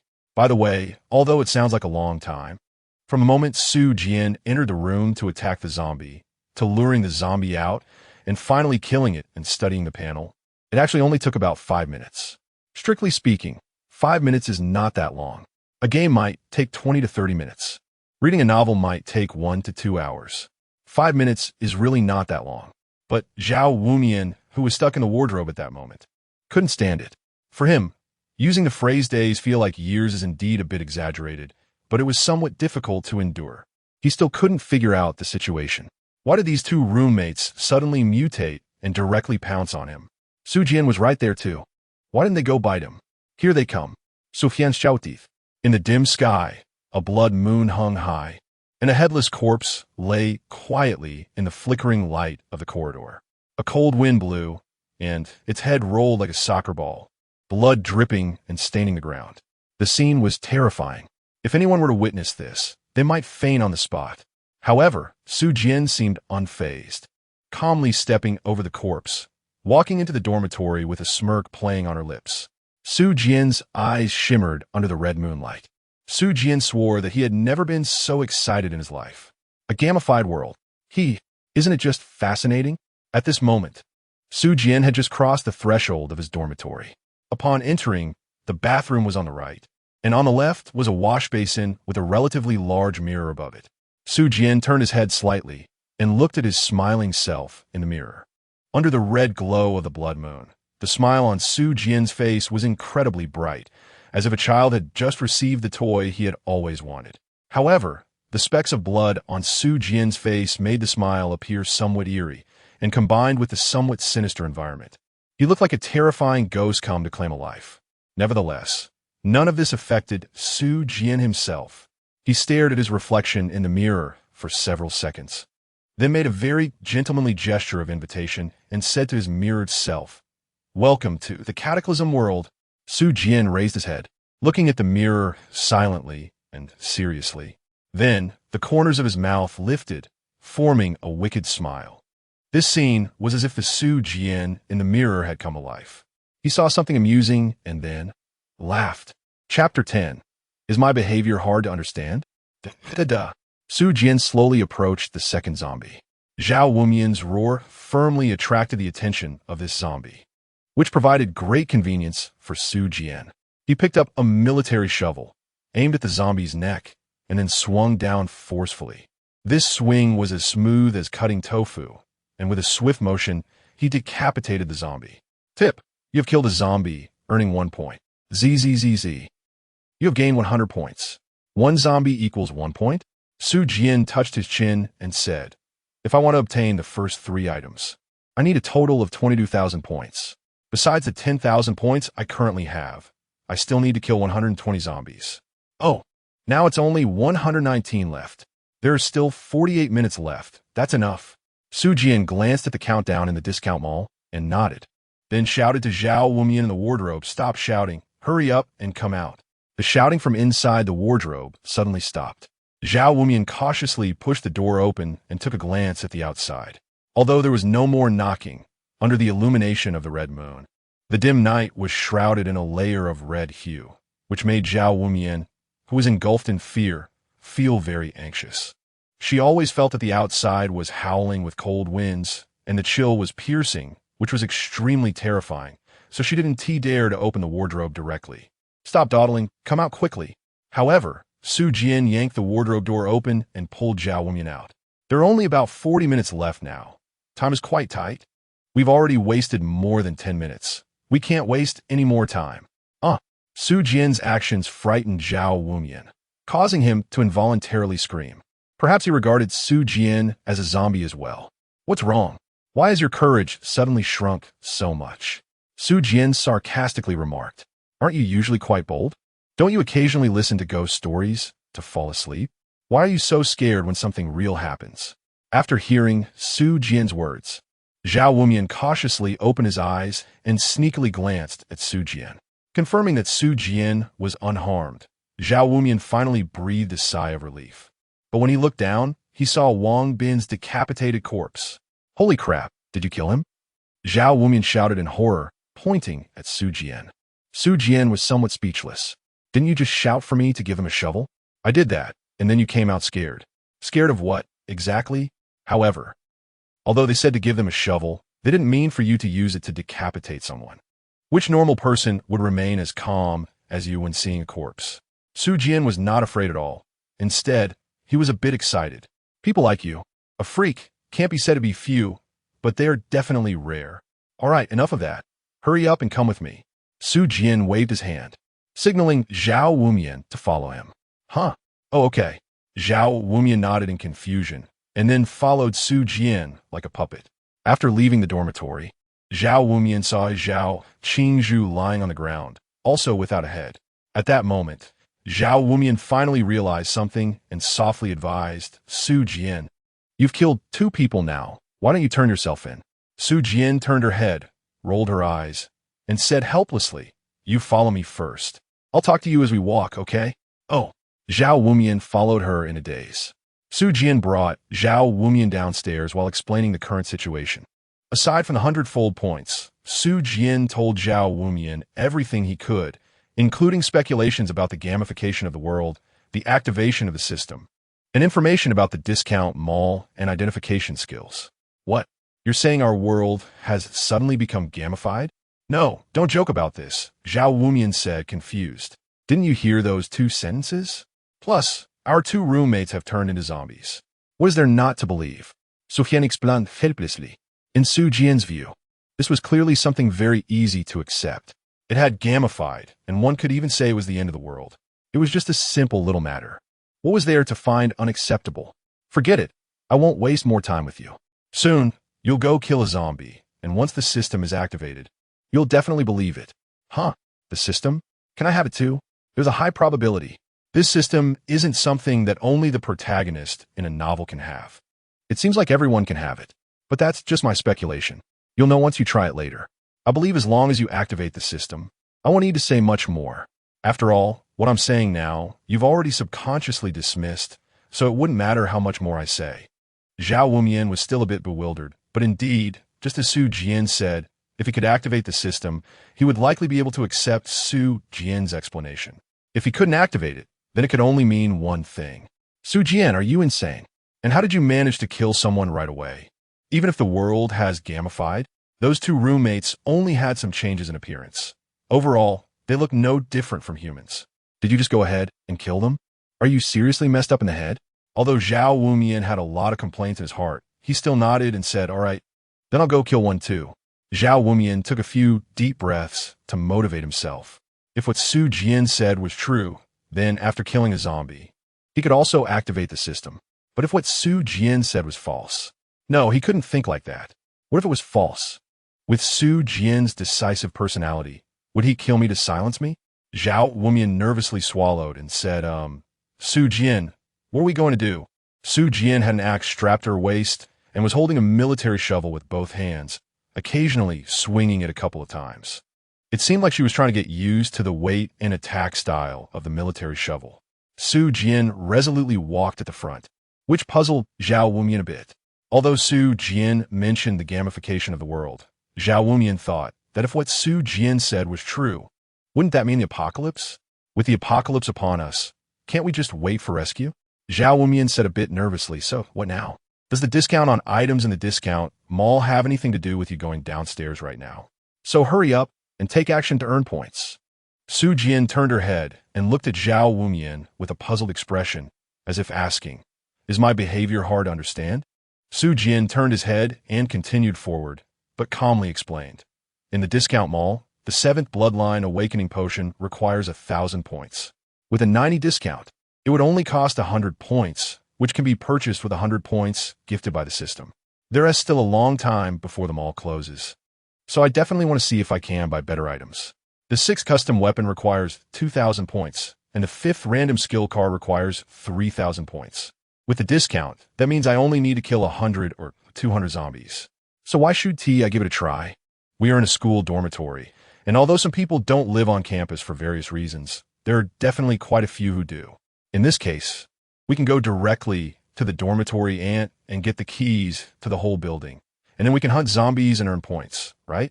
Although Su Jian's goal is the top 3 unique items, others don't know he has 100 times the points. So he only stated that his highest goal is the 5th random skill card, with a minimum target of the 7th Bloodline Awakening Potion. Zhao Wumian shivered slightly, looked at Su Jian in terror, and then stammered, You mean you want to kill another 1 or 200 people? Zhao Wumian was momentarily stunned. Yes, they had all become monsters, so what if he killed them? As long as they weren't human, killing them was fine, right? Except for dog lovers. Does anyone feel sad about the death of a dog? No, some people even want to stew it for a meal. The same goes for other animals like rabbits, cats, tigers, and lions. Aside from those who care for these animals, does anyone care about their deaths? The current situation is the same. Since those people have turned into zombies and monsters, killing them is fine. Why should he feel fear because of Su Jian's words? Zhao Wumian recalled his 2 roommates who had just died and shivered again, realizing why. Even though they had become monsters, they still looked human. So he couldn't suppress his inner fear. If there were a dog in front of him that posed a threat, he might kick it to death without hesitation. But if it were a person, he might resist but wouldn't have the heart to kill them. There's no other reason, just because they are human. But Zhao Wumian glanced at Su Jian's back and thought to himself, why can he be so resolute in killing people? Is Zhao Wumian a saint? At least for now. He doesn't think so. He just cannot suppress his inner fear. Just like Su Jian said not long ago, not everyone is like him. So is Su Jian a cold-blooded person? Not really. He just has a strong adaptability. Soon, Su Jian led Zhao Wumian to the dormitory anteroom. Almost every building's dormitory manager lives near the lobby on the 1st floor, which is the room next to the main entrance of the dormitory. Su Jian knocked on the door, and a series of roars and the sound of something being knocked overcame from inside the room, followed by a loud knocking on the door. Oh no, the dormitory supervisor has mutated too. What a hassle. It looks like I'll have to break in through the window. Sufyan Saif. After all, the dormitory supervisor was still an aunt. Although most people would have any bad thoughts about her, With so many people around, there are bound to be a few perverts. Therefore, the dormitory supervisor must be locking the door to sleep. If she hadn't T-mutated, Su Jin could just knock and have her open the door. But now that she had, breaking in through the window was the only option. Luckily, there was a window right next to the door, and even better, the military shovel had a window-breaking hammer behind it. Chapter 11. I kill zombies. What are you afraid of? Bang! Thanks to the window-breaking hammer behind the military shovel, Su Jin easily smashed the window. With a series of cracking sounds, he knocked all the shattered glass down. During this time, the zombie ant had also come to the window, slowly reaching out towards Su Jin with both hands, even letting out a growling sound. Hey, don't make trouble, Su Jin said helplessly. Forget it. I'll just kill you first. Otherwise, it'll be inconvenient to climb through the window later, he added. Zhao Wumian, standing nearby, seemed still dazed, shivering all over as if he had just come out of a swimming pool and was hit by the wind. After hearing Su Jin's words, Zhao Wumian looked over. It looked as if someone was leaning on the window frame.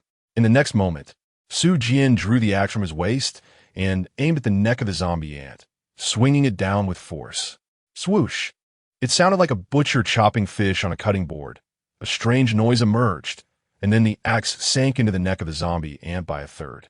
Blood gushed out, staining Su Jin's clothes, as well as the floor and walls around him. Some drops even splattered onto Zhao Wumian's face. Zhao Wumian was stunned, his mouth slightly open, motionless as he watched the scene unfold. In the next moment, Su Jin raised the axe again and swung down. Swoosh! The zombie ant's head tilted, hanging in midair, and upon closer inspection, there was still a bit of flesh and skin connecting it at the neck. More blood splattered onto Zhao Wumian's face, and this time, a few drops even entered his mouth. Ah! Zhao Wumian trembled all over, screaming loudly, then fell to the ground, rolling and crawling backward until he hit the wall of the corridor, stopping only when there was nowhere left to retreat. Killing monsters? In that moment, Zhao Wumian was left with nothing but fear. The thought of killing monsters could just go away. His pupils widened, cold sweat pouring down, his body shaking uncontrollably, and his screams echoed loudly in the corridor. By the way, after Su Jin killed the two mutated roommates, the screams in the school had significantly decreased. Su Jin guessed that either someone had killed the mutated roommate just like he did, or they had been bitten.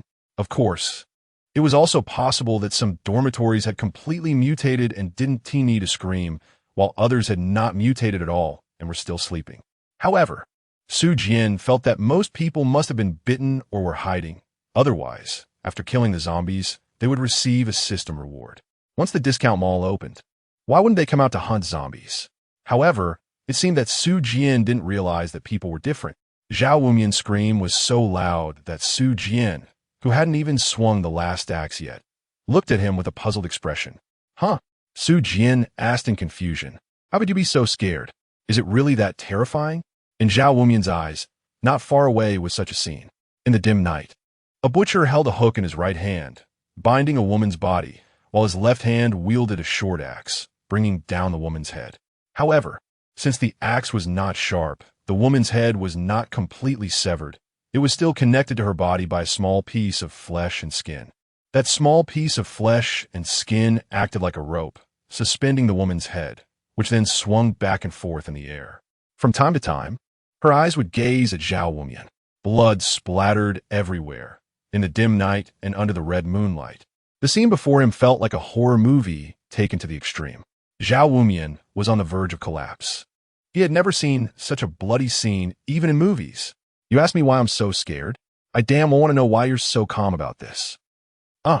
Amid the screams, Zhao Wumian sensed a metallic sweetness in his mouth. He suddenly remembered that a few drops of blood had fallen into his mouth. Gagging, Zhao Wumian's throat moved slightly, and in the next moment, he vomited his nearly digested dinner, creating a mess in the hallway. Su Jin looked at Zhao Wumian's somewhat awkward figure, shrugged, then shook his head in confusion and murmured, "What a strange person." Zhao Wumian, on the side, was too consumed by inner fear and nausea to hear Su Jin's mumble. If he had heard it, he would definitely retort, "You're the strange one." Over here, Su Jin didn't use the axe. After all, with just a bit of flesh, it wasn't convenient to chop with an axe. So, Su Jian directly reached out and yanked the zombie Andy's head off, then carelessly tossed it to the ground. Immediately afterward, Su Jian continued to smash the glass. After completely shattering a window, he leaped in. The lights were still usable, but Su Jian was only there to find the keys. After turning on the lights, he would need to readjust to the dim environment, which would waste time. So, he turned on the flashlight at the back of the axe and quickly found the keys in the cabinet. There were a total of 7 keys, or rather, 7 bundles, each corresponding to a floor. Su Jian only took the keys for the first and second floors. Each floor of their school's dormitory had about 60 rooms, and if each dorm had 4 people, that would be around 240 people per floor, close to 500 people in total over 2 floors. Definitely enough. Looking at the keys in his hand, Su Jian squinted, mentally calculating while murmuring, "There are 40 minutes left on the countdown. If I kill a zombie every second, that would be 2,400 zombies, but that's the ideal situation, considering the time spent opening doors and finding keys. Averaging 1 kill every 3 seconds would be pretty good. But if there are 4 zombies in a dormitory, to be safe, I'll split them up to kill, which would waste more time.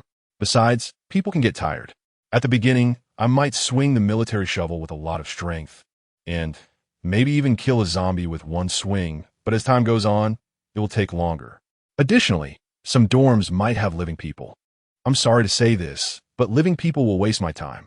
After all, if they all turned into zombies, I could kill 4 at once." Su Jian squinted her eyes, pondered for a moment, and said, "In that case, let's calculate it at 1/10. That means, theoretically, I can kill 240 zombies. But actually, killing 120 is enough. Not bad. If it can go according to my plan, aside from the first 3 items, I believe I can exchange for some other things." Su Jian secretly nodded, then stopped wasting time and walked out the door. "What? Climb through the window? Can't you just walk out the door? There's a pool of blood under the window. What if you slip and hit your head? You have to be careful. Hey, don't throw up." Su Jian kicked Zhao Wumian, saying with some disdain. Su Jian didn't mean to tease or mock. After all, he didn't kick hard, and he only kicked the calf area. Isn't it normal for familiar people to playfully mess around like this? So it doesn't count as an insult. Ugh. Zhao Wumian was retching hard, sounding like he was about to vomit his organs out, which was really frightening. "No, I clearly killed a zombie. Why are you throwing up? Are you too afraid to even look?" Su Jian asked in confusion. Perhaps Su Jian's words woke Zhao Wumian up, or maybe he had nothing left to vomit. The next moment, Zhao Wumian stopped retching, took a few deep breaths, then suddenly hugged Su Jian's leg, looking up at him with tearful eyes, and said, "Su Jian, I think I drank zombie blood. I won't turn into a zombie, will I?" No. Soufiane de Plaith. Su Jian has already learned the enhanced identification technique. Learning the skill is quite easy. Just slap the card on oneself. So before killing the second zombie roommate, Su Jian learned it. Then Su Jian discovered that this is not actually a zombie, but a creature called a corrupted corpse. Corrupted corpse, combat power assessment. F skill, bite infection. Assimilates other beings through biting. Description, a very weak mutated creature. Just be careful not to get bitten. I heard that a monster called a zombie can infect just by causing injury. It can even spread the zombie virus through the air. Wow, that's impressive. Unfortunately, the corrupted corpse doesn't have such perverse abilities. Although it's officially called a corrupted corpse, Su Jian still prefers to call it a zombie, even if it's not as strong as one. All right, stop crying and stop throwing up. Hurry up and get up. After telling Zhao Wumian about the infection method of the zombie, Zhao Wumian indeed stopped crying. This zombie only infects through biting. Blood and such don't matter. Not to mention you only drink a drop or 2. Even if you drank more, you'd probably just have a stomachache, nothing serious. Seeing Zhao Wumian's legs still trembling in a flustered manner, Su Jian helplessly said, "Looking at you like this, I don't expect you to kill monsters anymore. You handle opening the door, and I'll handle killing monsters. Just to be clear, don't say I didn't take care of you. Look at yourself. Clearly, I went to kill the zombie, yet you got scared like this. I'm really impressed. There are still quite a few good things in a discount store. If relying only on the 100 points given with a 90 discount, one could buy that Bloodline Awakening potion. But human hearts are always greedy. If things aren't clarified, What if Zhao Wumian harbors grudges in the future? In fact, Su Jian isn't afraid of betrayal, but if possible, he hopes to have more people he can trust. In most rebirth novels, whether in online games or apocalyptic settings, 80% of deaths are due to betrayal. Su Jian felt that he wouldn't die that way. He was even puzzled as to why such foolish people existed in the world. In the apocalypse, you can only ever truly trust yourself. How could anyone be wholeheartedly kind to another person in such a situation? Even in real society, there shouldn't be such people, right? Su Jian was confused, very confused. However, while he doubted others, he would still believe in them, but he would always keep a backup plan. This backup plan was to prevent others from betraying him. If there was no betrayal, everyone would be happy, but once betrayal occurred, Su Jian did not consider himself to be a soft-hearted person.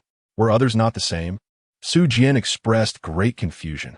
Of course, for Su Jian, the betrayal in the once harmonious society and the betrayal now in what can be considered an apocalyptic situation are handled very differently. Chapter 12, System. You still say it's not targeting me? Here, let me give you the scissors again.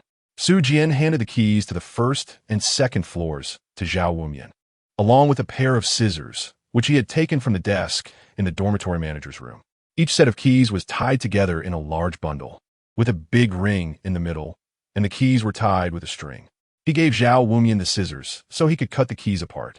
Otherwise, with so many keys later on, if they got mixed up, it would be a hassle to find them again, wasting time. In the discount mall, each attribute cost 10 points, which is a total of 10 attributes. Attributes? At this thought, Su Jian paused slightly. He currently had 12,000 points, which was enough to stack the attributes first. If he stacked the attributes, wouldn't that make killing zombies faster? This was essentially compounding benefits. One step faster means every step is faster. Others would automatically get a discount when buying their first item, so they were unlikely to spend points. But Su Jian didn't mind, as he couldn't enjoy that discount. So why not spend points to strengthen himself? With this in mind, Su Jian quickly opened the discount mall and started purchasing attribute enhancement stones. Tip: each type of attribute enhancement stone can only be purchased 5 times per person. Note, this is not targeted at anyone. Excessive enhancement of attributes can be counterproductive. So the maximum for a single attribute is 5 per day. TCH, what a nuisance. Su Jian was somewhat speechless, but still bought 5 enhancement stones for each attribute. With 4 attributes, it cost exactly 200 points. The attribute enhancement stones went directly into the warehouse, and when used, it seemed just like in an online game. One just needed to focus for a moment. As a result, Zhao Wumian had no reaction at all, and even due to his inner anxiety, he didn't notice that Su Jian was dazed for a moment. The 20 attribute enhancement stones instantly turned into increased values on the panel, and the next moment, Su Jian felt his body filled with strength. There were still 10,000 points left. Should he spend them too? Su Jian frowned and looked at the items in the discount mall. If Su Jian wanted to spend his 10,000 points, he could buy each item, but was it worth it? It should be worth it, Su Jian murmured to herself. The higher her strength, the easier it would be to defeat monsters, and thus the more points she would earn. Therefore, spending points should be a worthwhile investment. This is called an early investment. Since she had already decided to spend her points, Su Jian turned her attention to the discount mall. She abandoned all random items. Such gambling-like things were only worth trying if she had spare money. But now, every point was crucial, so she couldn't afford to gamble. Su Jian is a very rational person. Gambling can be addictive, and once you're caught in it, the consequences are unimaginable. Therefore, he discarded all the random items in the mall. If he buys a random item and the first one doesn't turn out well, he's very likely to continue buying random items because people tend to have a sense of luck. What if the next one is a good item? So, Su Jian refuses to gamble. It doesn't matter if he has some spare money, but right now he won't buy. As a result, the options available to Su Jian are very limited. Although the later items cost fewer points, their usefulness is similarly minimal. After thinking it over, Su Jian decides to directly purchase the top 3 items. He doesn't know what the choice coin is for, but it's just a coin, which won't significantly enhance his combat power. The plunder skill is the same, perhaps it has great utility, but in terms of enhancing his combat power, at least for now, its effect is very limited. Since that's the case, Su Jian squinted and clicked to purchase the number 1 unique weapon. Although the prefix of this unique weapon is Demon Blade, Su Jian is not afraid. Hint: you have purchased the unique weapon, Demon Blade, 7 Fiends Tang Broadsword. 7 Fiends Tang Broadsword, quality, E-Skill 1, blood drinking after drinking enough blood. The 7 Fiends Tang Broadsword can automatically upgrade its quality and may even awaken other skills. Skill 2, blood sucking during battle if the master is injured. The 7 Fiends Tang Broadsword will return the blood it has consumed to the master, compensating for 10 of the master's injuries. However, please note that this method has a chance of putting you into a demonic state. Skill 3, 7 Fiends. The 7 Fiends Tang Broadsword can be enchanted 7 times. Description: ordinary EF grade weapons cannot be enchanted. No skills. Zizizi. System malfunction. The top 3 items in the mall should not be exchanged by anyone. Zizizi. Zizizi. Correction failed. Seal the 7 Fiends Tang Broadsword.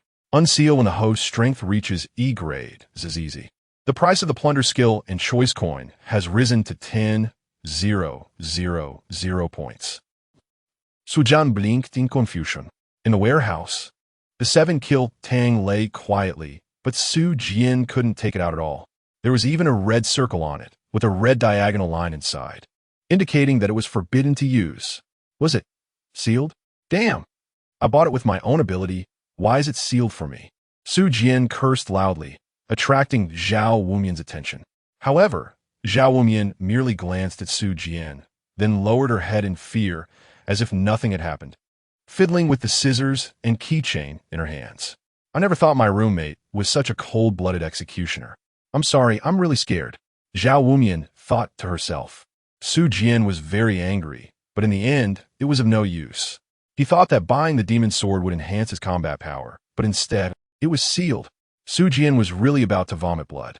In this case, 10,000 points are not even worth buying those garbage items. It would be better to spend 2,000 points on a growth weapon, or at the very least, gamble on random skills or professions. It can't be that they give me nothing, right? Now it's great, 10,000 points all gone. No, at least when you throw something, you can see a few ripples. This is like not even a fart. If Su Jian's inner strength wasn't relatively strong, he might have just collapsed directly. 10,000 points. Forget it to me. 10,000 points is just 100 points, equivalent to what the system gives for free. Even if I can't use it now, I can use it when I reach E rank, right? So it's not exactly wasted, but Su Jian gritted his teeth and said, I'm still really unhappy. Dog system, you restrict me from buying attribute enhancement stones, and you also restrict me from buying weapons, and you say it's not targeting me? Moreover, you raise the cost of the plunder skill and the choice coin to 10,000 points. Are you kidding me? Originally, I could buy these two with 120 zombies, but now I need 200 zombies, damn it. Su Jian was very unhappy. But after glancing at the countdown, there were only 35 minutes left. Damn it, I better not find out who created this system, or I'll definitely punch you. Su Jian took a few deep breaths, adjusted her mindset, and said to Zhao Wumian not far away, Zhao Wumian, come on. It's not that I'm not giving you a chance. You're just too timid. Just adapt a bit more, and when it gets to the last 10 minutes, I'll find a way to get you a zombie to kill. Upon hearing this, Zhao Wumian shook his head repeatedly, his voice trembling as he said, No, it's okay. You can have them all for you. As he went downstairs, Zhao Wumian was still thinking about getting a zombie to kill later. But after seeing Su Jian kill a zombie, he was completely stunned. I'm not killing zombies anymore. You can have them all. I'll just help you open the door. Zhao Wumian shivered as he arrived in front of a dormitory door, took out the key he had just cut, inserted it into the lock, and, after opening the door, he walked directly to the next room without even looking. Of course, Zhao Wumian didn't open all the dormitory doors at once. He first inserted the key. Although he was quite terrified, he still had some common sense. If he released all the zombies and there were just the 2 of them, wouldn't they be doomed? So after opening the first dormitory door, Zhao Wumian only inserted the key into the rest and looked at Su Jian, waiting for her to deal with the zombie in the previous dormitory before he would open the next one. Su Jian shook her head and said, I really don't understand why you're so scared. Zhao Wumian shouted internally, Isn't this normal for me? We're all teenagers in a harmonious society. who just directly kills someone when faced with danger. Even though you're not killing humans, they look like humans. Why you get to just chop off someone's head with a shovel? Roar. The 4 zombies from the first dorm slowly crawled out. Forget it. I'll just kill them. 1 zombie equals 1 point. Such a great benefit.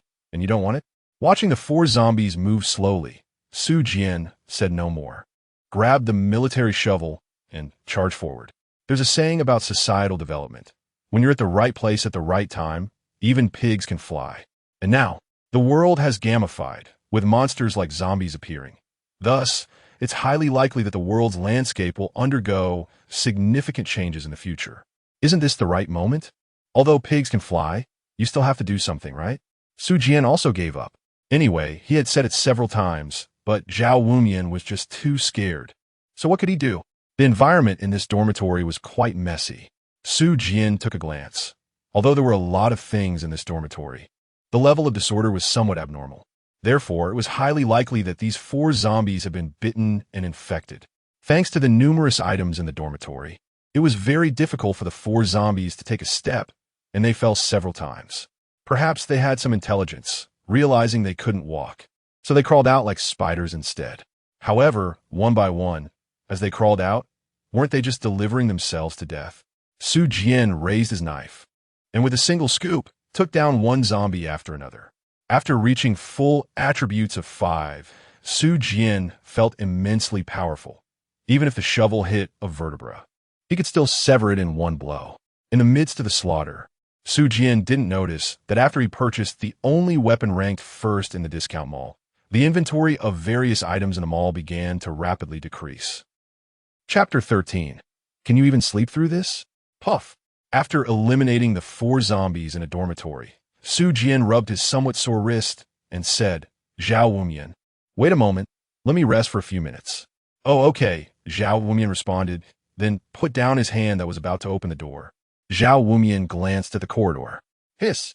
The ground was littered with corpses, and between the bodies was a thick black substance. The lighting at night was not good, but Zhao Wumian was very clear that the black substance between the corpses was actually blood. The entire corridor was filled with a strong smell of blood. At first, Zhao Wumian found it very difficult to endure. His throat even started to itch, and he wanted to vomit, forcing him to cover his mouth and nose. However, as time passed, Zhao Wumian had to admit that he was adapting. Zhao Wumian looked at Su Jian sitting on the ground, and the fear in his heart almost overwhelmed his rationality. He couldn't understand why Su Jian had killed over 100 monsters, yet it seemed to have no effect on him. Even if you killed more than 100 pigs or chickens, ducks, and geese, you couldn't possibly have no reaction at all, right? On the other side, Su Jian opened his personal panel and glanced at his points, 12,000. This meant he had killed 120 zombies. And this was only 10 minutes in. There were still 25 minutes left.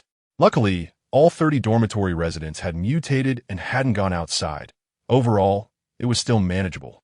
Su Jian sat on the ground without any reservations, seemingly oblivious to the several corpses just a meter away from him. He calmly contemplated his own matters.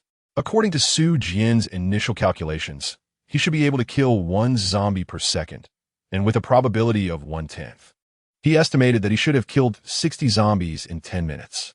However, he had actually killed 120, which was double his estimate. There were many reasons for this. For instance, this military shovel was genuinely well-made and sharp.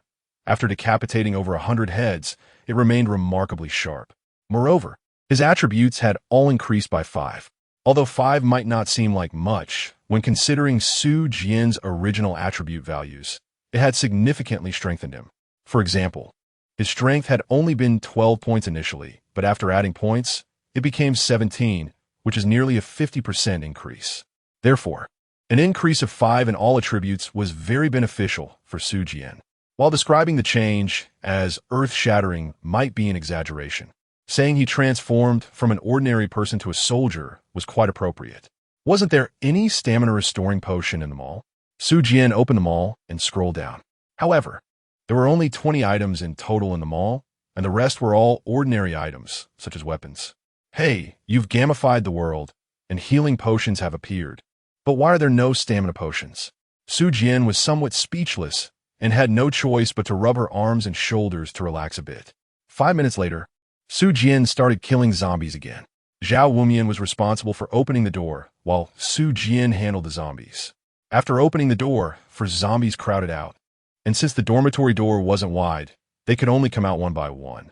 In this situation, Su Jian easily took them down with her shovel, one by one. However, after having killed over 100 zombies earlier, even with a 5-minute break, Su Jian felt her wrist a bit sore. So after only killing 2 zombies, the remaining 2 managed to escape. Seeing this, Su Jian kicked one of the leaner zombies.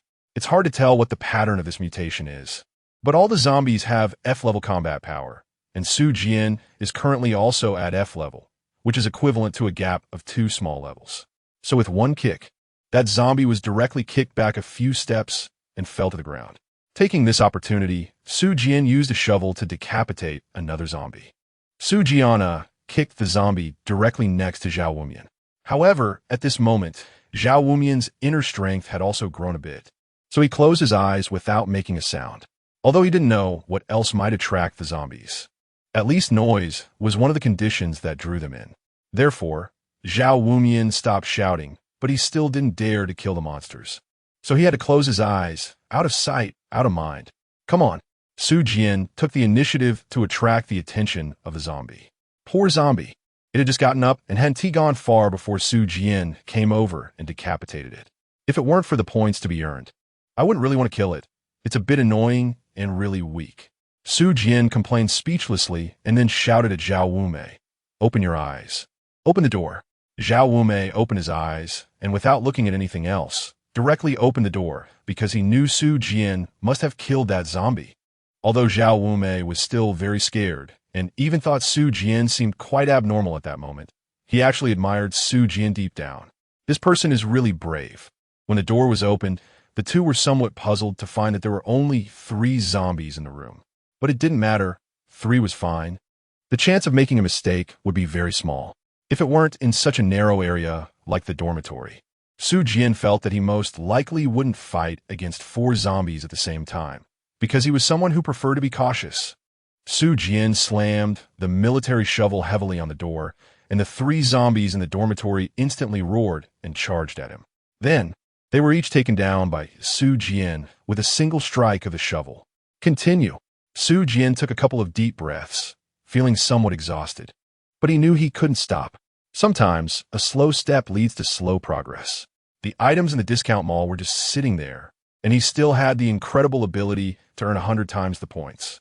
Without mentioning other products, he had to get his hands on the unique item, which was something rare and hard to come by. Although the plunder skill and choice coin might not directly enhance his combat power, Su Jian had played games before. Many times, items with special abilities were even more useful than weapons. Nowadays, the world had become gamified. So, for a better future, what was a little fatigue at this moment? Click. Zhao Wumian opened the next dorm room door. While Su Jian was fighting, Zhao Wumian curiously entered the dormitory he had just passed. After walking through more than 30 dorms, it was the first time he encountered one with only 3 zombies, making him quite curious about the remaining person. Had they left the school? However, upon entering the dorm, Zhao Wumian heard a series of snoring sounds. Zhao Wumian looked bewilderedly at a bed, where the intermittent snoring reached his ears. "Wow, you're the real deal." Zhao Wumian gave a thumbs up and respectfully said a word before turning to leave and opening the next door for Su Jian. However, every now and then, while opening doors, Zhao Wumian would glance back at this room because it was truly shocking. How could someone sleep in this environment? After another 10 minutes, Su Jian stopped again. This time, he had only killed over 80 zombies. He couldn't help it. He was too tired. Even the military shovel in his hand felt a bit dull. However, he had already earned over 20,000 points, so he immediately purchased the plunder skill and choice coin. He bought them at the same time. He was afraid the system would raise the prices again. With the task completed, Su Jian let out a sigh of relief and leaned weakly against the corridor wall. So tired, Su Jian just wanted to have a good sleep. "What are you looking at?" Su Jian noticed that Zhao Wumian's gaze was fixed on a certain dormitory passing by. In that dormitory, someone was still sleeping. Zhao Wumian said somewhat speechlessly. He thought that person would wake up. Zhao Wumian was even imagining in his mind what kind of surprised expression that person would have when they woke up to find their roommate dead by the door. Besides that, if he took another step outside, he would find the hallway filled with corpses. Would he be completely stunned? Thinking of this, Zhao Wumian felt an urge to laugh. He had been extremely anxious for the past few dozen minutes. People always like to see someone worse off than themselves. For example, if you didn't do well on this exam, you want to see someone who did even worse. Especially with Su Jian performing so impressively, Zhao Wumian wanted to see someone who was lacking even more. But Zhao Wumian didn't expect that this person was still sleeping. Damn it. How can you sleep so soundly? Are you a pig? Oh, someone is still sleeping? Su Jian was also a bit surprised. Zhao Wumian nodded somewhat uncomfortably. If he could hear other screams, it would make Zhao Wumian feel a bit better, but now he just felt like a useless person. This is really interesting. After the discount mall closes, let's go take a look, Su Jian said with a smile. Su Jian planned to rest for another 5 minutes to recharge, and then during the last 5 minutes, he would give it his all, leaving 1 minute for shopping. So he only had 4 minutes to kill monsters. While resting, Su Jian glanced at Zhao Wumian, thought for a moment, and said, "You open another door." Zhao Wumian was a bit confused. Aren't we supposed to be resting? But Su Jian said he would handle it.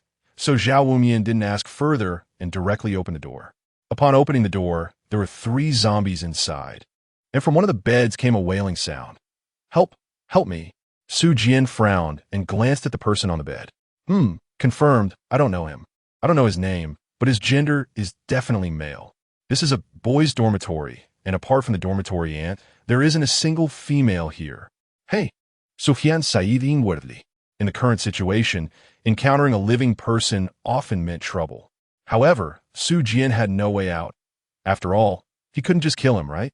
The other party hadn't provoked him.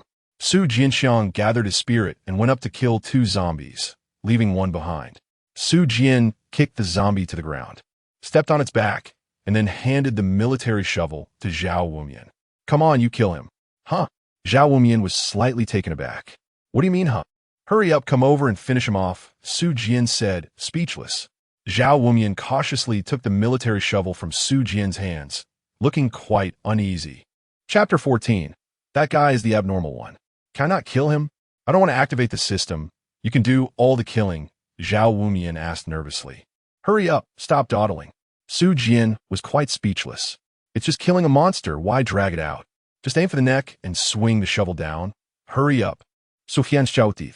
I can't do it, Zhao Wumian said, his voice trembling with a hint of tears. Hey, come on. Are you even a man? What's there to be afraid of? Su Jian has already killed more than 200 zombies himself. So he really cannot understand why Zhao Wumian is afraid to take action. This is a zombie, a monster. If a tiger were about to attack you right now, regardless of whether you have the ability to resist, I just want to ask you, would you resist or not? If you say you won't resist, then you really aren't thinking clearly. Su Jian is currently in this mindset. Zhao Wumian was holding the military shovel that Su Jian handed to him, and his previously improving mindset suddenly became tense again. Watching others kill zombies is indeed a different matter than doing it himself. So annoying. Sumin fururit harbras, directly releasing her right foot from the zombie's back, then quietly approached a table in the dormitory and sat down on the edge of it. If you're too scared to kill, then let it infect you. It's just right. I can earn another point. Su Jian said indifferently, then crossed his arms and fell silent, looking at Zhao Wumian. With the suppression of Su Jian gone, the remaining zombie quickly stood up. Apart from sound, zombies also react to smells, so this zombie's nose twitched like a dog's, and then it suddenly lunged at Zhao Wumian. Dumb. Seeing this, Zhao Wumian's heart raced, and then he shouted loudly, closed his eyes, and gripped the military shovel with both hands, swinging it down. If it were Su Jian, he would definitely use the military shovel like a knife to chop the zombie, but in Zhao Wumian's hands, the military shovel was used as a paddle. Whoosh, whoosh, whoosh. Su Jian turned her head and saw that it was the only remaining person in the dormitory, slowly climbing down. You. Hello. I'm Jiang Chun from XX Academy. XX Major. Jiang Chun said cautiously. There was no way to be careless. He had witnessed firsthand how this person had swiftly killed 2 zombies after opening the dormitory door. Blood splattering everywhere. and the headless corpses slumped to the ground. Given that situation, he didn't scream, which showed he had strong mental fortitude. Right now, his legs were still a bit weak. If he weren't holding onto the stairs, he felt he could fall flat on the ground. Oh, you too, Jiangshun. That's a nice name. Sounds like a protagonist. As for me, I'm Su Jian, and the one outside is Zhao Wumian. We're in the same dormitory. As for what major, with everything like this, it doesn't really matter, does it? Su Jian said with a smile. Su Jian believed that a smile could increase others' fondness for him. But what he didn't realize was that at that moment, he was covered in thick blood. After all, he had killed more than 200 zombies. It was impossible not to be stained with blood. It wasn't just his clothes. Even his hair and cheeks were splattered with blood. With such an appearance, how could he still smile at others? It was like a scene from a movie where a murderer glares at you fiercely and then suddenly smiles the next moment. Jiangxin couldn't help but shiver all over, then secretly swallowed a mouthful of saliva and said softly, what is the situation now? Su Jian thought for a moment and said, perhaps I can directly describe it with the two words apocalypse. Can you understand that? Jiangxin's pupils widened as he looked incredulously at the two corpses at the dormitory entrance. So, they are zombies? Su Jian's eyes lit up. That's right, they are zombies. You're much better than my roommate. You understood the situation so quickly. Look at his stupid brain. I told him to kill, but he wouldn't. So cowardly and so slow. Jiangxin glanced outside the dorm. A zombie had been knocked down by Zhao Wumian with a shovel, and then he closed his eyes tightly, raising his hands repeatedly, smashing the shovel onto the zombie's head over and over again. The military shovel seemed to be harder than human bones, and with Zhao Wumian's strikes, blood sprayed out around the zombie's head. Before long, the intact skull had turned into a puddle of flesh. After thinking for a moment, Jiangxin asked, I think I heard the word system. Do you mind telling me? Oh, it's fine, but before I explain, let me ask, did you hear those two sentences? The ones about protecting the earth. Jiangxin nodded. That explains a lot. In summary, the world has gamified, and everyone can activate a system. Su Jian casually shared what he knew with Jiangxin. Some might think Su Jian shouldn't do this, but in reality, Su Jian just felt indifferent about it. After all, the 1 hour countdown was about to end. Even if he told Jiangxin, what could he do? The system wasn't unique to him, and others would find out sooner or later. This kind of information would definitely be made public. Su Jian didn't care at all. Moreover, he had already bought the top 3 items in the mall, and the remaining items seemed to be available in an ordinary store. Given this, Su Jian had no reason to worry about others. I've already gained such a significant advantage. If I can still be surpassed by you, it can only mean one thing. I am useless. It was just like how Li Shimin invited foreigners to learn Chinese culture. He had full confidence in himself. And history proved that during the early Tang dynasty, nations came to pay tribute. Even if the Golden Age didn't fully occur during Li Shimin's reign, his achievements were undeniable. If anything, it could be said that later generations are useless. Li Shimin wasn't a fool. He wouldn't just let foreigners learn the most advanced things, like weapon forging. Such core knowledge, he wouldn't generously give away. And besides, sometimes, even if you give away technology, you have to see if the other party has the capability to produce it. So overall, when Li Shimin invited people from other countries to learn, you could indeed say he was arrogant and vain, but you can't blame him for it. Blame the later generations for lacking innovation and being useless. At this moment, Su Jian thought exactly that. Very arrogant, but very correct. The foundation laid by predecessors is meant for you to build upon, not to squander. Otherwise, later generations must wear the hats of waste, garbage, and prodigality. However, upon hearing Su Jian's explanation, Jiangxin's eyes widened in shock. 2 directly mutated zombies. The other zombie had been infected by them. Jiangxin was extremely scared at that moment. He didn't understand why those 2 roommates would bite another roommate. But he saw the other roommate scream and fall to the ground, only to quickly get back up. Jiangxin didn't know what was happening and could only shrink in fear on the bed, silent and shivering, until Su Jian and Zhao Wumian arrived. Bang! Suddenly, a loud noise came from outside the door. It turned out Zhao Wumian had blown the zombie's head apart. Well, to be precise, he had smashed its head into mush. Then, Zhao Wumian didn't stop but continued to swing the military shovel, causing it to have a close encounter with the ground, producing a huge sound. Upon closer inspection, the shovel head was a bit bent. My God, you're really amazing. I wonder if it can still be used. Su Jian wanted to cry without tears. If she had known earlier, she would have given you an axe. She glanced at the countdown, with 6 minutes left. Su Jian killed 120 zombies in the first 10 minutes. After resting for 5 minutes, he killed more than 80 zombies in the second wave of 10 minutes. Even if we average it over 25 minutes, that's about 8 zombies killed per minute. But what about Zhao Wumian? It took him almost 3 minutes to kill one zombie. Sigh. Su Jian sighed, feeling that she was really asking for trouble. Forget it. Next, I'll go kill by myself. Su Jian waved his hand and continued walking towards the next few dormitories.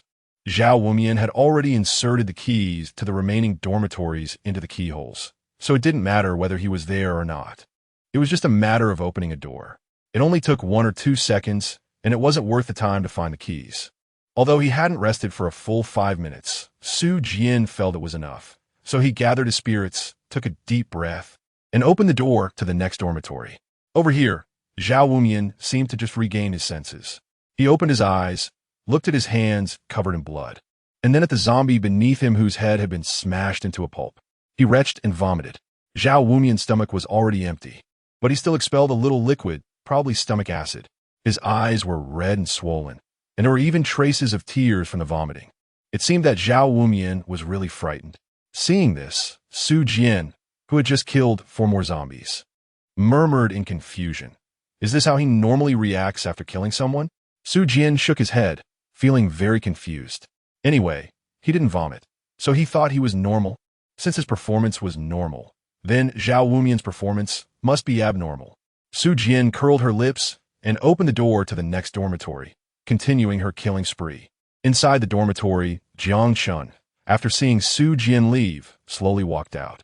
Although there were 3 corpses at the entrance, and the strong smell of blood constantly stimulated his taste buds, Jiang Chun managed to hold it together. He approached Zhao Wumian and handed him a bottle of water, which he had just taken from the table earlier. Zhao Wumian looked up, tears still on his face. But when he saw Jiang Chun, he suddenly smiled strangely. Jiang Chun felt a chill run down his spine. What are you laughing at? Zhao Wumian pointed towards the corridor, and Jiang Chun turned his head to take a look. Boom! In an instant, Jiang Chun felt a chill rush from his feet to the back of his head, making his scalp tingle and goosebumps rise all over his body. Corpses. The entire corridor was filled with corpses. The walls were splattered with blood, and countless headless bodies were haphazardly piled up in the corridor. It should be noted that Su Jian had encountered some dangerous situations several times. Although she ultimately wiped out all the zombies, the bodies were somewhat obstructive. So, Su Jian had tossed the corpses like garbage into the places she passed by. This led to the corridor now resembling the most terrifying horror movie. On a dimly lit night, with blood-red moonlight, countless piles of corpses, blood-stained walls, and glass.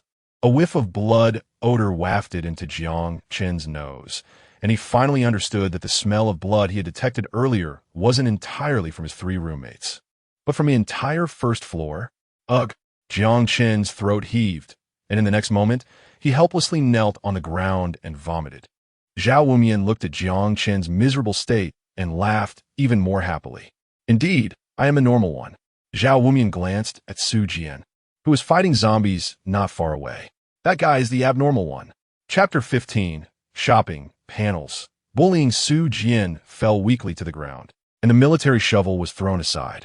Damn it, it's finally over. There are only a few seconds left on the countdown. In these last few minutes, Su Jian killed another 30 zombies, and, combined with the remaining ones, there are a total of 3,300 points. 100 times the points YYDS. Su Jian is really exhausted. By the end, Su Jian had completely pushed through. If Su Jian had been in that perfect state at the beginning, killing 50 or 60 in 5 minutes would have been no problem, but now, only 30 have been killed. I never expected that one day I would be so tired from this kind of thing that I couldn't even lift my hands. Sujian plant. Then quickly opened the mall and started shopping. Fortunately, the mall didn't require manual operation. It could be controlled with thought.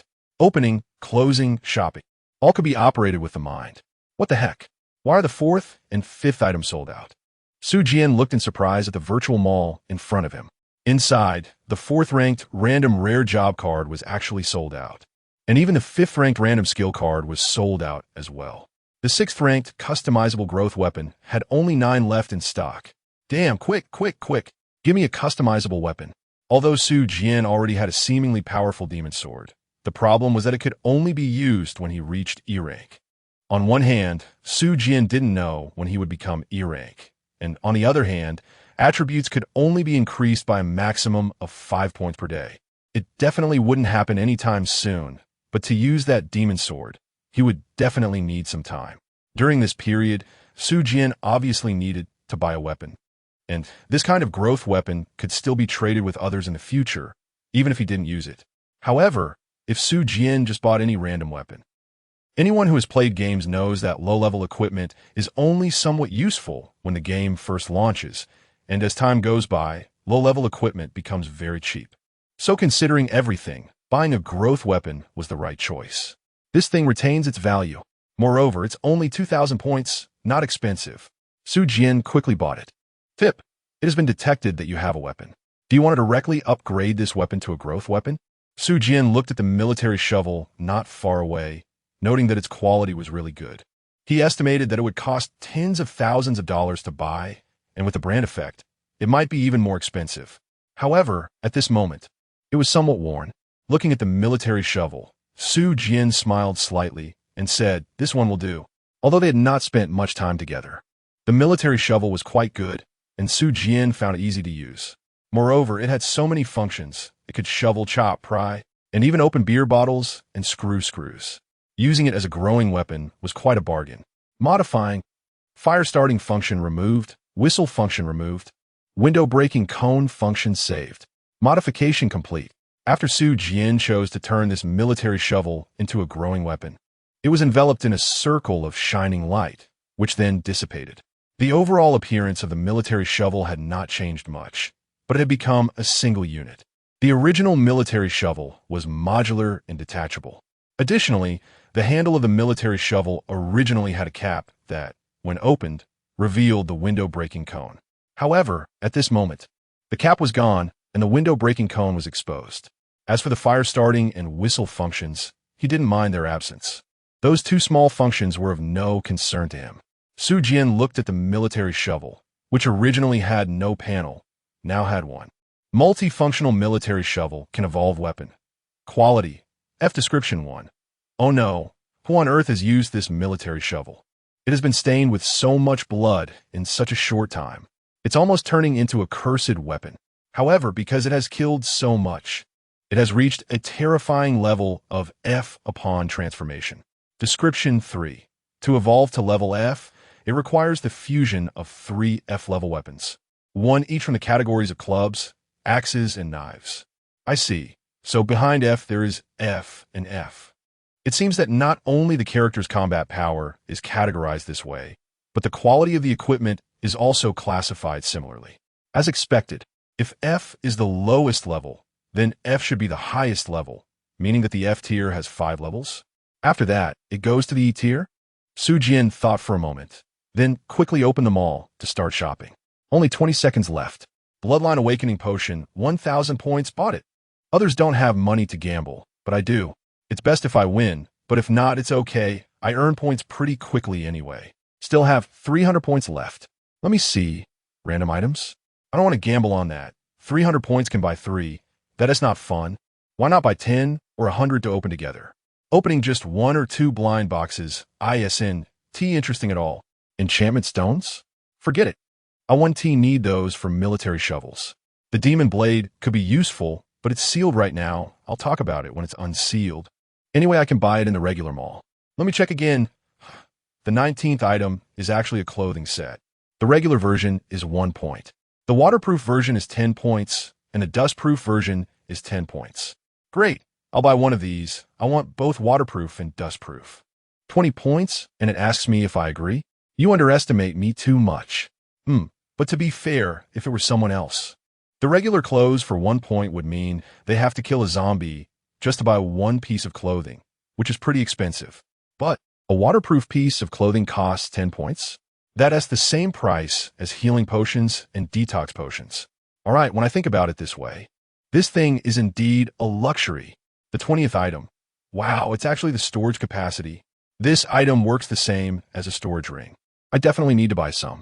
Under 10 cubic meters is 1 point per cubic meter, and over 10 cubic meters is 10 points per cubic meter. Let me think. Okay, give me 18 cubic meters just right for 99 points. Still have 180 points left. I'll get 9 tubes each of healing potions and detox potions. After Su Jian made her purchase, the discount mall closed just a few seconds later. Huh, you close yours? Anyway, I've already bought it. What a big harvest. Thinking about the second-ranked plunder skill and the third-ranked choice coin that she hadn't looked at yet, Su Jian immediately opened her warehouse to check. Plunder, level, none effect.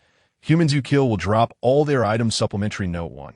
Normally, killing will yield a crimson treasure chest, and when opening the chest, there is a certain probability of obtaining some of this person's points and warehouse storage items. That is, this person's points and warehouse items will be stored in the crimson treasure chest, and when you open it, you can obtain between 1 to 100 of the items based on luck. Supplementary note 2. The plunder skill allows you to 100 plunder all of this person's items, even the skills and professions they have learned, which will also be presented in card form. Hiss. After Su Jian looked at the effects of the plunder skill, she was momentarily stunned. She didn't really have a clear concept at first, but the 2 supplementary explanations made her understand the terrifying nature of this skill. The fact that it could also reveal skills and professions that others had already learned was just too frightening, right? Even if it occupied a skill slot. She had to learn it. Choice coin quality. None effect. When you are faced with opposing situations such as left or right, front or back, right or wrong, you can use the choice coin to decide how to proceed next. Su Jian touched his chin and looked at the coin in his palm. This coin was slightly larger and thicker than a 1 yuan coin, with one side depicting an angel and the other a devil. In other words, if I were to stand at a Y-shaped intersection right now, could I use the coin to decide how to proceed? The angel symbolizes safety or good luck, while the devil symbolizes danger or disaster. Ah, interesting. Although these 2 items don't actually increase my combat power, they're indeed quite useful. After putting everything away, Su Jian looked at his personal panel. Su Jian, personal information, click to view basic attributes, strength 17, agility 16, stamina 19, intelligence 18. Combat power assessment, F skills, 1-5 plunder, no level, special skills, identification technique strengthen, 100 full points. Store, click to view points, 0, the first hour is a promotional time, which can also be understood as a beginner's time. After time ends, remaining points will be reset to 0. Warehouse, 19 cubic meters, 7 kill tang broadsword sealed. F-grade multifunctional military shovel, can grow. Item, choice coin, F-grade healing potion 9, F-grade detoxification potion 9, bloodline awakening potion 1, waterproof and dustproof black men's suit 1. Looking at the pile of items in the warehouse, Su Jian couldn't help but smile. This starting point, regardless of the game, can I say it's taking off without exaggeration? Su Jian glanced and saw the healing potion, then he froze. Healing potion, level, F description, has a certain healing effect on F-tier beings, with the highest healing effect on F-tier beings and the lowest healing effect on F-tier beings, possibly only having some stamina recovery effects. Su Jian took a deep breath, really wanting to curse. I was just looking for stamina potions. And it turns out your damn healing potion has a stamina recovery effect? Damn! Su Jian spat out blood, then took out a bottle of healing potion and drank it fiercely. Su Jian closed her eyes and felt that she could relieve about half of her fatigue. After all, Su Jian was only F level now, with 2 levels of difference from E level. However, damn, why didn't you say I could restore my stamina earlier? If I had known, I would have bought it. Why didn't you say it sooner? Su Jian couldn't help it anymore, stomping his feet and shouting. The items in the discount mall had no descriptions. Simply put, they just gave you the name of the product. And whether you bought it or not was up to you. But Su Jian wasn't injured, so why would he buy a healing potion? Who knew that the healing potion could actually restore stamina? Why didn't you say that earlier? If you had, wouldn't I have bought it? 1 bottle restores half of my stamina, and I could have drunk more than 10 bottles in the last hour. Doubling my points might be impossible, but increasing them by a third is definitely no problem. Damn it. Su Jian felt that this system was really targeting him in various ways. He bought a demon sword, and it was sealed. He bought and it was limited. He didn't buy healing potions, and as a result, he could recover stamina. Damn it. Su Jian really wants to know why the world has become gamified and who created this system. He really wants to punch that person. It's not right to bully people like this. Chapter 16. Hurry up and drink. I still need to save my girlfriend. In Chapter 16, I'm going to save my girlfriend now. While Su Jian was hunting zombies and buying various items, not far away, Zhao Wumian and Jiang Chun slowly raised their heads. At that moment, their eyes were slightly red and swollen, with mucus and saliva hanging around their mouths. They still felt nauseous, but after vomiting for a long time, there was nothing left to throw up. I hate this. Did he do all of this?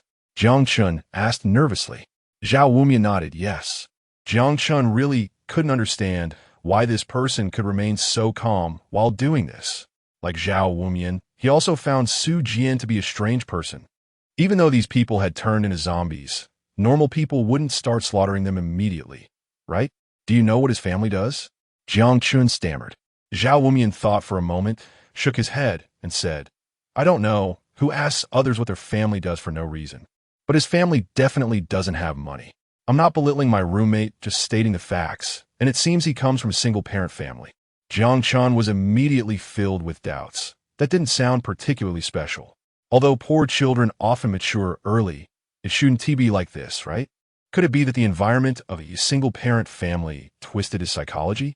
Otherwise, even if he were a killer, after slaughtering so many lives, he couldn't possibly be so indifferent, right? Just as Jiang Chun was puzzled, Zhao Wumian suddenly shouted, what's wrong? Jiang Chun asked in confusion. Oh, it's nothing. Su Jian said there's a discount mall. I'm going to take a look. Time seems to be running out. So I got a bit anxious and called out to Zhao Wumian. As he spoke, he was pointing at the air in front of him with both hands. In fact, he could just use his consciousness to operate it, but Zhao Wumian was used to doing it manually, so he couldn't help but use his hands. Wow, this really is a gamified world. Rare professions, skills, items, healing potions, detoxification potions. My God, what Su Jian said is true. Jiang Chun stared blankly at the shouting Zhao Wumian, then muttered to himself. This person doesn't seem to be the scheming type. So does he really have something in his eyes that I can't see? Jiang Chun furrowed his brows, feeling quite perplexed. He could accept the idea of a gamified world, but it was just too sudden, right? Is there really no sign at all? Ding! Suddenly, a strange voice rang out. Jiang Chun looked up and saw a vial of potion appear in Zhao Wumian's palm. He instinctively asked, what is this? Zhao Wumian shrugged and said, I don't really know, but it says Bloodline Awakening Potion on it. Jiang Chun's eyes lit up, instantly realizing that this vial must be something very important. Although he was still unclear about its exact use, the 4 words Bloodline Awakening were enough to explain everything. But what is a bloodline? Does everyone have one? Jiang Chun secretly glanced at Su Jian, who had just stopped nearby and was resting at the edge of the corridor. He now knew that midnight was the start of the world gamification, and that the discount mall would open for an hour afterward. Surely time was running out now, so Su Jian must be shopping, right? Jiang Chun licked his lips, turned his head, and looked greedily at the Bloodline Awakening Potion in Zhao Wumian's palm. He really wanted to snatch it away and drink it to see if he could awaken some kind of bloodline. After awakening, he should gain some kind of superpower, right? At the very least, it should enhance some physical attributes, right? Of course, all of this would only happen if the awakening was successful. If it failed, he would definitely end up with nothing. However, Jiang Chun glanced at Su Jian again, then sighed internally and gave up on his idea. It would be easy to snatch it. They were less than a meter apart, and Zhao Wumian was still in shock, so the potion wasn't even being held tightly. If Jiang Chun wanted to make a move, the chances of success were quite high. But what then? Would drinking take time? Would awakening take time? Even disregarding these time factors, Jiang Chun didn't think he could beat Su Jian, even if he awakened some superpower. He felt he wouldn't be able to defeat Su Jian. After all, he had killed 60 dormitory residents in a corridor, which would be around 240 people if fully occupied. Although one dormitory had not been opened by Su Jian, there would still be around 200 people. Would you dare to provoke someone who has killed 200 people? Jiang Chen expressed that he did not want to seek death. Therefore, his greedy gaze immediately turned into envy and jealousy. Just now, Su Jian had forced Zhao Wumian to kill a zombie, and then he awakened the system. Why couldn't he have a roommate like that? As the two of them were in a daze, Su Jian had finished shopping and walked over with a click-clack sound. Su Jian's stamina had mostly recovered. Knowing that the healing potion could restore stamina, Su Jian immediately drank 2 bottles of the healing potion, restoring about 80 to 90% of his stamina. Although 1 bottle could restore 50% of stamina, it seemed that the closer he got to full capacity, the smaller the increase. Therefore, the second bottle of the healing potion only restored about 30 to 40% of Su Jian's stamina. It seemed that this thing was more useful, the weaker one was. Su Jian came before the two of them and directly said to Zhao Wumian, "Look at you. If you had killed him earlier, couldn't you challenge the custom weapons?" Zhao Wumian waved his hands repeatedly and said, "Big brother, I'm already disgusted after killing one, let alone 100. I'm not as perverse as you." Although Su Jian forced him to kill zombies, he didn't really blame Su Jian in his heart. On the contrary, he was quite grateful to him. After thinking for a moment, Zhao Wumian said, "I'll give you this bottle of Bloodline Awakening Potion." Zhao Wumian used a declarative sentence. However, Su Jian shook his head and said, "No need, you drink it. If it weren't for you forcing me to kill zombies, I wouldn't have gotten this potion, so you should use it. Besides, I think if you awaken some bloodline, it will definitely be more useful than me," Zhao Wumian said seriously. Although Zhao Wumian was afraid to kill zombies, he actually knew very well that zombies had to be killed. However, he just couldn't instantly change his mindset and couldn't bring himself to slaughter zombies. So even though he had already killed 1 zombie in the following time, unless absolutely necessary, he still didn't want to kill zombies.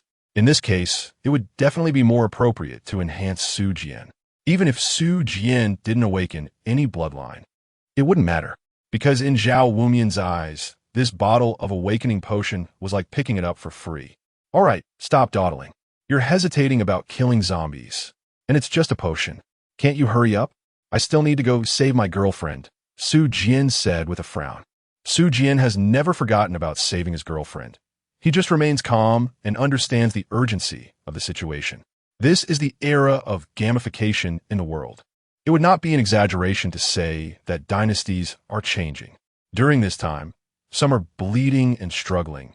Some are achieving great success, while others remain unnoticed. In this era of great contention, the strong thrive and the weak perish. If one does not compete and does not grow stronger, how can one survive? Su Jian did not have the idea of seizing power or establishing his own territory, but he wanted to survive. In the future, if he wanted to take control of his own destiny and live well, he had to become strong. While Zhao Wumian was still filled with fear and dread, Su Jian had already figured out his path. Su Jian is very rational, terrifyingly so.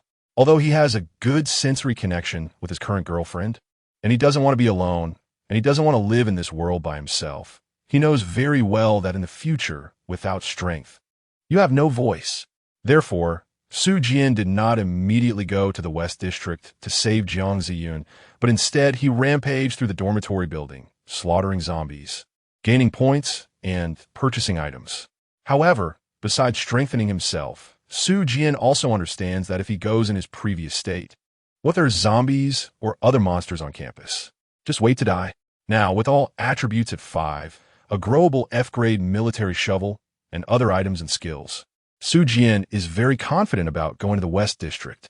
Moreover, he has already warned her, if she dies in such a situation, then she doesn't deserve to stand by my side. Seeing Zhao Wumian hesitating, Su Jian felt a surge of anger and stepped forward, taking the Bloodline Awakening Potion, prying open Zhao Wumian's mouth and pouring it in. The action was so rough that Zhao Wumian coughed twice. "What a hassle," Su Jian said speechlessly. In fact, Su Jian had another purpose for making Zhao Wumian take this potion, which was to see how long it would take for the potion to awaken. Cough, cough. Zhao Wumian coughed twice, then gritted his teeth, closed his eyes tightly, and sat on the ground with a flushed face. A few seconds later, Zhao Wumian suddenly jumped up, and from his excited demeanor, it was clear that he must have awakened some bloodline. Haha, Su Jian, I have awakened the Thorn bloodline, and I can reflect damage. Su Jian looked at Zhao Wumian's panel. Zhao Wumian, personal information, male, 20 years old, height 179 centimeters, weight 62 kilograms. Personality, honest and loyal. For more details, click to view basic attributes. Strength 13, agility 10, constitution 14, intelligence 10, combat power assessment, F-, bloodline, Thorn bloodline, after receiving an attack from an enemy. A portion of the damage will be returned to the attacker. By the way, it should be mentioned that ordinary appraisal techniques can only see others' combat power assessments, while enhanced appraisal techniques can see others' basic attributes and combat power assessments. As for why Su Jian could see Zhao Wumian's other attributes, it's because Zhao Wumian did not hide them. In the panel, personal information, bloodline, skills, and other information can be hidden, and once hidden, even enhanced appraisal techniques cannot reveal them. Clearly, Zhao Wumian did not hide his information. Reflecting damage? Not bad. Su Jian nodded and then said, I'm going to the bathroom. You should get used to your abilities. When I come out, we'll head straight to the West District. Zhao Wumian was exceptionally excited at this moment, waved his hand, and said, Go ahead, hurry up. Su Jian shook her head as she watched, wondering why someone would be so excited about a beaten bloodline. Su Jian didn't waste any time and casually entered an empty dormitory. However, he wasn't really there to use the restroom. He was awakening his bloodline. Su Jian took out a vial of bloodline potion and drank it all in one gulp. Su Jian is someone who trusts others a lot, but is also very suspicious. Beside Zhao Wumian, there's also Jiang Chen outside. So to prevent any accidents, Su Jian took out a vial of detoxification potion and slowly poured it into the bathroom, making a sound that mimicked urination. Boom! Su Jian trembled all over. A mysterious power surged in his heart. He looked at his bloodline section and then smiled slightly, murmuring, This ability is much stronger than the... Chapter 17, The Interesting Fat Man. The sound of the toilet flushing echoed, and then Su Jian opened the door and walked out of the bathroom. Su Jian tested it a bit. The water and electricity are working, but the phone has no signal. It seems that the long-distance wireless communication method has been disabled. Su Jian estimated that this should be a significant change in the Earth's magnetic field. More specifically, he wasn't sure. After more than a year, although he hadn't forgotten all his knowledge from middle school, he indeed had forgotten quite a bit. Back in school, he could calculate the power consumption of an air conditioner by himself. Now, he might not even be able to figure it out by reading the manual. Hey, where did you get those clothes? Zhao Wumian asked directly. At this moment, Su Jian had changed out of his bloodstained clothes and was now wearing a stylish black outfit. Long pants, a short-sleeve shirt, and a medium-length coat. It looked somewhat like something from an anime. Of course I bought them. Besides the customizable growing weapon, I also bought some other things, Su Jian said calmly. So in the eyes of others, Su Jian should be seen as a customizable weapon, along with some other random items. After washing his hands, Su Jian continued, I'm going to the West District to find my girlfriend. Do you two want to come with me? Zhao Wumian nodded without hesitation and said, I'll go with you. Although Su Jian was a bit bloody, Zhao Wumian felt that following Su Jian was the safest option. On the side, Jiang Chen surprisingly said, Can I come with you too? Oh, it doesn't matter. More people means more strength, Su Jian smiled. If it fits, then consider it teamwork. If it doesn't. Su Jian smiled at Jiang Chen. Jiang Chen hesitated for a moment, then nodded and said, All right, I'll follow my brother. Perhaps Su Jian's actions were frightening, but if the world was indeed being gamified, then it meant the apocalypse was here. In the apocalypse, people like Su Jian would live longer, and Jiang Chen understood this very well. So, after thinking for a moment, he decided to follow Su Jian. Look, even his roommate, who seemed useless, had obtained a vial of bloodline potion and even awakened a skill like the reflective armor. If I get close to him and perform a bit better, the benefits will surely be significant. In this apocalypse, if one doesn't take care of oneself, they will perish. All right, let's go together, Su Jian said, leading the way. He felt like he was forgetting something. Zhao Wumian scratched his head and murmured, then followed after Su Jian's call. The corridor was filled with corpses, which would have been quite troublesome in the past. Although Su Jian's current clothes were waterproof, Being waterproof didn't mean they should walk through puddles. So the three of them didn't exit through the front door, but instead smashed through the back door and crawled out. Given the current situation, smashing a door was nothing. After all, Su Jian had no burden at all. Hey, Su Jian, didn't you buy a weapon that could grow? Why are you still using this military shovel? Zhao Wumian asked with some confusion as Su Jian used the military shovel to break the back door. Oh, the system said I could modify this military shovel into a growing weapon. I thought about it, and it sounded good, plus this shovel is quite handy to use. So I agreed, Su Jian explained. Zhao Wumian thought for a moment and said, that's true, and the military shovel has a wide range of uses. Jiang Chun chimed in, praising, brother, your choice is really impressive. Perhaps the shovel's appearance couldn't compare to the coolness of knives, guns, swords, and halberds, but the wide utility of the military shovel was undeniable. Most people's weapons could only be used for combat, while Su Jian's military shovel could serve both in battle and daily life. Moreover, what if you got a knife or gun and didn't know how to use it? With a shovel, it wouldn't matter. Even if you hadn't used one before, you could still swing it a couple of times, and you could gradually become proficient in its other functions. Of course, let's not argue. If you really want to nitpick, you could just grab a stick, and everyone could swing it a couple of times. So this thing isn't worth debating. Just then, Su Jian suddenly stopped and looked at the military shovel in his hand. What's wrong? Zhao Wumian asked with a puzzled expression. Su Jian looked at the military shovel in her hand, fell silent for a moment, and then said to Jiang Chun and Zhao Wumian, you two go to the garage and see if there are any unlocked cars. We can't just walk to the West District, right? Zhao Wumian casually shouted, what about you? Huh? Zhao Wumian was a bit confused. He didn't quite understand why Su Jian wanted to check if Zhang Sheng was alive. However, since Su Jian had already left, he didn't ask further and turned to take Jiang Chun to the garage downstairs. Who is Zhang Sheng? Jiang Chun asked. Is Su Jian close to him? I don't feel like they are that close. I don't know. Do you think I can understand the thoughts of someone like him? Jiang Chun nodded, also feeling the same way. Su Jian doesn't seem like a person who can understand others. He's just not a normal person. Forget it.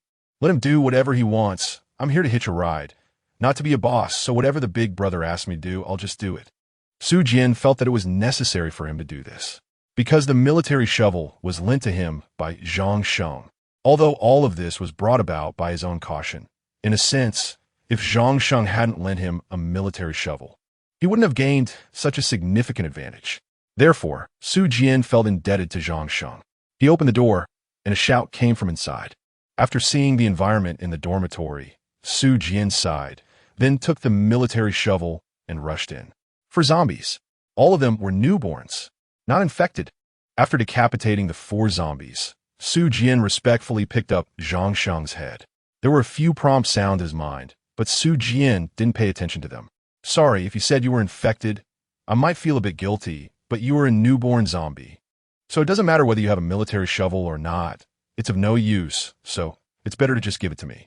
Su Jian placed Zhang Sheng's head on the dormitory desk beside him. Without incense, Su Jian directly took 3 pins and violently inserted them into the desk in front of Zhang Sheng's head. Here is some incense for you. You can rest in peace now. Su Jian bowed and then turned to leave. If Zhang Sheng had not been infected, he would have saved his life to repay the kindness of the military shovel. But he was infected, still a newly born zombie, and no matter what Su Jian did, it would be useless. Since that was the case, he would kill him and set him free. Is Su Jian sad? No. Everyone has only spent a little over a year together. But if you calculate it carefully, the actual time spent together is very little, maybe just a month or 2. In such a short time, it's impossible to say that Su Jian and Zhang Sheng have a deep emotional connection. So Su Jian isn't that sad. Talp, talp, talp. Su Jian's footsteps are very loud in the corridor because it's too quiet. In fact, about 10 minutes after 12, the entire campus became quiet, although there are occasional screams. Most of the time, it's quite peaceful. There's no way to repay Zhang Sheng's kindness. There's always a feeling of being indebted to someone. Su Jian is very cold-blooded, to the extent that as soon as the conscious world became gamified, he began a bloody massacre on the first floor of the dormitory. Su Jian pouted and said, "Isn't this also not my fault? The borrower wanted to repay the money, but the person who borrowed it died. What can I do? Give the money to your relatives? I can't find them either. Can this really be considered as me being untrustworthy? Su Jian shook her head and resolutely went downstairs. Help, help! Just as Su Jian reached the second floor, a faint cry for help suddenly came from not far away. It sounded like someone had been calling for a long time, and their voice was a bit hoarse. Su Jian turned to look and saw a head sticking out from the window next to the door of the third dormitory beside the stairs, calling for help. Their school had independent bathrooms, located on the left or right side upon entering, so there was a small window next to the dormitory door for ventilation. At this moment, this small window had become a lifeline for the person shouting for help. Hey, how did you get out? Help me, help me. The person shouted as soon as he saw Su Jian's figure. Why are you in the bathroom? Su Jian walked over and asked curiously. The person, looking a bit embarrassed, replied, I had a bit of stomach issue today and ran to the toilet just a minute or two before midnight, but I didn't expect to be stuck. Su Jian glanced at this person and thought, well, this should be considered a pig's brain, right? Not that he's stupid, but rather that his head is big. Su Jian guessed that this person must weigh over 200 pounds. So do you know what the situation is now? The fat man shook his head and said, not very clear, but I know my 3 roommates want to bite me. And after listening to the shouting outside for a while, I guess just guessing that it might be the end of the world. Sufyan Nadif. Although I don't agree with this statement, it's good that you can recognize this. All right, I've saved you. The person showed a look of joy, but then frowned and said, well, buddy, I can't get out of this window. I can't climb up, and I'm quite fat, so I need to trouble you to open the door. But there are 3 zombies in my dormitory, and I can't put you in danger because of me. Su Jian looked at the fatty in surprise and said, oh, just based on what you said, I saved you. However, you need to find a way to open a door for me. Su Jian doesn't mind saving people. Really doesn't mind. If you want to call him a saint, that is definitely not the case. What does saint mean? It means excessive kindness. Simply put, it's someone who doesn't care about the dangers ahead and will rush in to save others. However, Su Jian's current behavior only meets half of that condition. Although he plans to save people, he hasn't put himself in danger at all, so he can't be called a saint at all. Moreover, is it really a good thing for Su Jian to save people? You should know that Su Jian is not an excessively kind person. On one hand, he saves people based on his mood, and on the other hand, he is prepared for the worst. Zombies are often described in movies, but after experiencing combat firsthand, Su Jian is not scared of zombies at all. He is just somewhat afraid of their numbers. Individually, zombies are not scary, but when there are too many, they are terrifying, crowds upon crowds, especially given the large population base in Jiuzhou. But how does this relate to Su Jian's preparedness? Actually, Su Jian is trying to prevent being surrounded by zombies. Once Su Jian is surrounded, he will abandon everyone and seek to survive himself. Who do you think zombies would surround? A small team of several people, or Su Jian alone? Of course, this is in the most critical moment. If he has a chance to escape with others, Su Jian would not abandon them. The reason is still the same. If there were only Su Jian left alive in this world, it would be too lonely. Just thinking about it is terrifying. Now that we're on this topic, let us also mention the concept of a saintly person. A saint is someone who shows excessive kindness, rushing in to save people regardless of the dangers, while a saintly person is someone who insists that others should rush in to save people regardless of the dangers. One actively saves despite the risks, while the other pushes others to save. If these 2 types of people were put together, Su Jian would definitely prefer the former over the latter. After hearing Su Jian's words, the fat man in the bathroom thought for a moment and then said, okay, I'll open the door for you. But what are you planning to do? You don't need to worry about what I'll do. Just open the door, and I can save you. Su Jian replied with a smile. The fat man glanced at Su Jian. Dressed all in black, does he really like black that much? Besides, this person should be about 1.8 meters tall. For a male, that is quite an advantage. Plus, Su Jian isn't ugly. He looks quite decent overall, so he appears somewhat handsome. He wore a gentle smile, which felt very warm. At least, the fat man felt it was quite warm. The fat man gritted his teeth and said, all right, then I'll leave my more than 200 pounds of fat to you. The fat man's head lowered, and then a series of quiet sounds began. One can imagine that the fat man is slowly opening the bathroom door and observing where the 3 zombies in the dormitory are. They should not be next to him. So the fat man cautiously moved his body out of the bathroom and then quickly opened and closed the door. Huh? Looking at the fat man who had already come out, Su Jian was stunned. Didn't you ask me to save you? Why did you come out by yourself? I just asked you to open the door, not close it. Phew. Buddy, I don't need you anymore. I came out myself, the fat man said, bracing himself on his knees, slightly bent over and panting heavily. Haha, you're quite amusing, fat man, Su Jian said, pointing at him and laughing. Chapter 18. Heading to the West District, encountering treasures in the garage beneath the dormitory, Jiang Chun and Zhao Wumian were weaving between bicycles, electric bikes, and motorcycles, like thieves. At one moment, Jiang Chun suddenly straightened up and said, I think the chances of finding an unlocked bike are pretty slim. Zhao Wumian also stood up and said, yeah, I think so too. Everyone is afraid of being stolen. How could they leave them unlocked? Jiang Chun suggested, let us wait for Su Jian to come and break the locks. With so many bikes, I estimate I won't find any unlocked ones even after searching. Zhao Wumian thought for a moment, nodded, and said, all right, let us look for a few gear bicycles. Jiang Chun didn't say anything more and, together with Zhao Wumian, picked out a few gear bicycles from the numerous vehicles. Electric bikes and motorcycles require keys, so they didn't consider them at all. Soon, Su Jian arrived, but upon seeing the fat man beside Su Jian, the two exchanged a knowing glance. Hey, did you guys find any bikes? All right, this is Ma Hao. Su Jian introduced the fat man beside him. Zhao Wumian spoke up. We didn't find any unlocked ones. Maybe there are some, but we had too little time, so we only picked these 3 locked gear bicycles. Su Jian hit her forehead and exclaimed, oh, it's my fault. In this day and age, how could a vehicle not be locked? But you are quite clever, knowing how to adapt. I'll take it from here.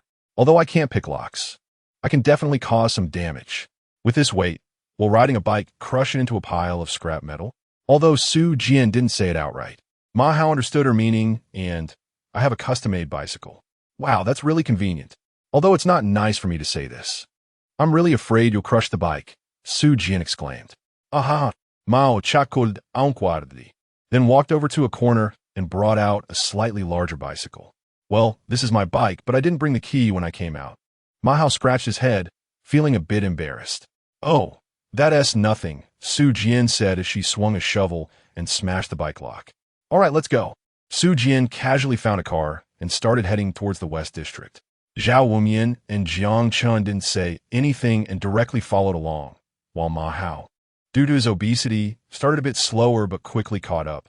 On the way down, Su Jian shared some information with Ma Hao, such as the existence of the system and that he was going to the West District to rescue his girlfriend. After hearing this, Ma Hao decisively decided to go with Su Jian. In his words, it was truly touching that in such a critical moment, he would go to save his girlfriend. So he had to help out. However, Su Jian noticed the gleam in Ma Hao's eyes. You're following me just because I'm one of the girls' dormitory in the West District, right? But Su Jian didn't expose this fat guy's ulterior motives. After all, men are just into those things. Money, power, women, entertainment. It's fine to have hobbies, especially in this disaster. As long as you have the strength, you can do whatever you want. After the 4 set off, Su Jian, feeling bored, said to Ma Hao, you say this car is custom-made. Does it cost a lot of money? Are you a rich second generation? After Ma Hao spoke, Zhao Wumian casually nodded, saying that 10,000 yuan isn't a lot. Jiang Chun and Su Jian, however, were taken aback, exclaiming, wow, spending 10,000 yuan on a bicycle is really hard to imagine. Ma Hao scratched his head, a bit embarrassed, and said, it's really not a lot. I have a friend who spent several tens of thousands on headphones. Su Jian's eyes widened in surprise. Tens of thousands? Just for a pair of headphones? Even Jiang Chun, who was beside her, said in astonishment, are those headphones made of gold? Ma Hao waved his hand. I don't know, it seems like it's because that headphone has better sound quality, but I don't understand either. Su Jian sighed and said, alas, it's really poverty that limits my imagination. Buying a headset for tens of thousands of dollars. TSK. Anyway, Su Jian just can't understand it. Isn't sound quality all the same? Oh, except for surround sound. Wow, Su Jian, look over there, it's glowing. Suddenly, Zhao Wumian's shout attracted the attention of the 3. They turned their heads to see a bright red light in the first-floor hall of the East District cafeteria, shining like a small sun, dazzling and eye-catching. What is that? Ma Hao and Jiang Chun looked at Su Jian with confusion, as they thought Su Jian understood a lot of things. But in reality, Su Jian didn't understand much more than they did. He wasn't a reborn person, so he couldn't be a jack of all trades. Su Jian touched his chin and said thoughtfully, I don't know what it is, but didn't we already know in the past? Anyway, the world has gamified, so maybe this light is some kind of treasure? The others did not refute him and followed Su Jian to the entrance of the cafeteria. After parking the car and getting out, they arrived at the tightly closed doors of the cafeteria and looked inside. The red light was dazzling, but they could clearly see that at the center of the light was a treasure chest, a red treasure chest. A treasure chest? Su Jian recalled the white reward treasure chest he had received. Could this red treasure chest represent another type of chest? Zhao Wumian exclaimed upon seeing the chest. Su Jian. It's a treasure chest. I remember when I activated the system, it gave me a reward chest, and I got 100 points and the identification skill. So, does this one also have treasures? Jiang Chun glanced enviously at Zhao Wumian. He had chatted with Zhao Wumian before and learned that killing zombies within an hour could yield rewards, but now there would definitely be no rewards. Jiang Chun felt a bit dissatisfied and jealous inside, but on the surface, he only showed an envious expression. Meanwhile, Ma Hao looked at Su Jian and the others with some confusion. In Ma Hao's view, the three of them should be equal. Or perhaps Zhao Wumian had a bit more say, as Su Jian seemed a bit weak, while Zhao Wumian looked strong. But now it seemed that Su Jian had the most authority. It was a bit strange. Su Jian seems like such a gentle person. Why does he have such great authority? Fortunately, Ma Hao's thoughts were not voiced otherwise. Jiang Chun and Zhao Wumian would definitely have shouted. You call someone who killed over 200 zombies in the first hour of this apocalypse gentle? Looking at the shining treasure chest in the cafeteria, Su Jian stroked his chin and did not make a decision immediately. Zhao Wumian, on the other hand, anxiously said, Su Jian, let's go. What if someone discovers it? Jiang Chun and Ma Hao remained silent, because they both felt like outsiders. They had just met, and it would be too rude to point fingers at someone else. Although Jiang Chun had asked many questions before, those were harmless. At this moment, they were making a decision, so he had no right to interfere, and also didn't he want to cause trouble for himself. Chapter 19. The Radiance of the Cafeteria. Strengthening the orange cat Su Jian. Hurry up, the light is so bright, what if others come over? Zhao Wumian said urgently beside him. Although he didn't know what that treasure chest was, it was easy to imagine that it must be something valuable. So why not rush over to open it? It was just sitting there so openly and defenselessly on the first floor of the cafeteria, when there were no monsters and no need for killing. Zhao Wumian was quite reckless. Su Jian glanced at him and said, I think you're looking for death. Why do you say that? Zhao Wumian asked with some confusion. Su Jian explained speechlessly. A treasure chest is placed right in the middle of the cafeteria. Don't you think that's suspicious? Before, he was bold in the dormitory because he didn't feel that zombies posed a threat to him. Since it was safe, he naturally sought the greatest benefits. But now, the cafeteria is empty and there's a treasure chest in the center. In this situation, would you just rush in?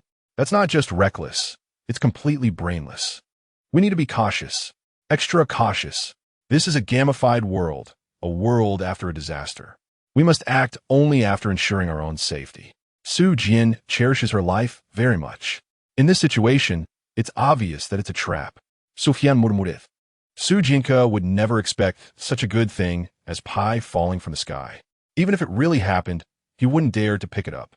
Things obtained without effort, even if they are in his hands, give Su Jian a sense of unreality. Are you saying that someone is deliberately trying to lure us? Zhao Wumian asked again. Su Jian squinted her eyes, glanced around, and said softly, it might not necessarily be a person. If Zhao Wumian had heard such a statement in the past, he would have replied, if it's not a person, then is it a ghost? But now, besides people and ghosts, there are also monsters. Jiang Chun and Ma Hao shivered all over and looked around. In the crimson night, a cold breeze swept by, making everyone feel a chill run down their spines. Thinking back, it really was strange. How could they just be walking and suddenly come across a treasure chest? Could it be that their luck was maxed out? Zhao Wumian looked around, saw no one, and chuckled. Su Jian, you're overthinking it. I don't see anything wrong here. Then why not go take a look? Sufyan said yes teeth. All right, I'll go. Zhao Wumian was unafraid and directly broke the window, striding confidently towards the treasure chest and hall on the first floor. You weren't this eager to kill zombies. Su Jian shook her head, speechless, and then said to Jiang Chun and Ma Hao, let's go, we should follow. But even if it's not a trap, there should be powerful creatures guarding the treasure, right? Isn't this the classic trope? So you two should pay a bit more attention to what's behind you. Got it. We'll take care of the back. Jiang Chun and Ma Hao nodded in agreement. Su Jian flicked his right hand, and the military shovel instantly appeared in his grasp. When he had nothing to do, Su Jian would put the military shovel in the warehouse, which is the storage space, since he wouldn't even need to summon it for a second. On one hand, it allowed him to be lazy. Although the military shovel wasn't too heavy, if he could lie down, why should he sit? On the other hand, it could also mislead others. Look, I have no weapon in my hand, right? Come on, come and hit me. When you try to hit me, I'll smack you to death with a shovel. The crowd smashed the glass in the cafeteria and slowly walked toward the glowing treasure chest. Zhao Wumian in front walked tall and proud, striding forward without fear. The three behind Su Jian, however, looked around cautiously, on guard for any potential danger. However, as Zhao Wumian reached the treasure chest, nothing happened. Haha, Su Jian, see, you're too cautious. Nothing happened, Zhao Wumian said as he patted the treasure chest in front of him, laughing heartily. Su Jian frowned, feeling that something was off. Could it be that pies were really falling from the sky? Buzzing, a mysterious sound rang out, and a treasure chest emitting a crimson glow suddenly shook. Then, the crimson light that illuminated the entire cafeteria began to gradually retract as if it were a physical entity. Whoosh! Just as the light completely dissipated, an orange figure suddenly dashed out from the right side of the cafeteria.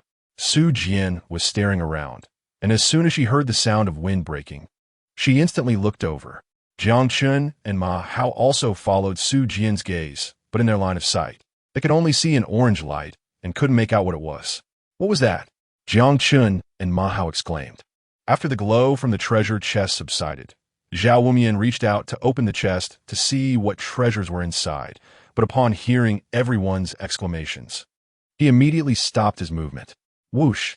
A cold light flashed, and the orange figure darted past Zhao Wumian as if nothing had happened. The next moment, with a poof, several sprays of blood suddenly erupted from Zhao Wumian's forearm. Huh? Zhao Wumian looked at the 5 blood marks on his forearm, stunned. What just happened? What flew past so quickly? Beside him, Su Jian showed a serious expression. Although they didn't see that figure, Su Jian did. It was a cat, an orange cat. Enhanced orange cat, basic attributes, strength 19, agility 26, constitution 21, intelligence 19, combat power assessment. F description, a type of enhanced creature. It must be said that animals, once enhanced, are much stronger than weak humans. Starting with an F-level combat power, if you're not confident, it's advisable to flee quickly. This orange cat had almost all attributes higher than Su Jian's. Su Jian's expression was unusually serious, and he cursed inwardly. Damn it, is this how it works? I worked hard to become stronger, and I'm only at F rank now. But a mere cat is already stronger than me from the start? What about lions and tigers? Do they start with F rank strength as well? Su Jian didn't know that his guess was correct, but he still underestimated them a bit. Animals like tigers and lions could even reach E-rank combat power right from the start. There's no way around it. In terms of physical fitness alone, humans cannot compare to animals. Of course, with such a large population of humans, there might be a few anomalies born, but individual cases do not represent the overall situation. At this moment, he felt very timid. You 3 step back. I'll go get the treasure from the chest, Su Jian said seriously. As soon as Zhao Wumian heard this, he quickly advised, we can't even see clearly. Let's not take any risks. Su Jian shook her head and said firmly, I've made up my mind, you all step back. Zhao Wumian wanted to say something, but as soon as he opened his mouth, he sighed and then left in silence with Jiang Chun and Ma Hao. Jiang Chun, confused, said, aren't you going to persuade her again? We can't even see that monster. Isn't it too dangerous for Su Jian to go? Zhao Wumian sighed and replied, she can't be persuaded. Su Jian is sometimes very obedient, doing whatever others say, but at other times he could be quite stubborn, completely ignoring what others say, determined to break through the wall even if he hits it. Jiang Chun and Ma Hao, upon hearing this, thought, fine, there's no use in saying anything. So the three of them casually found an outer table and sat down.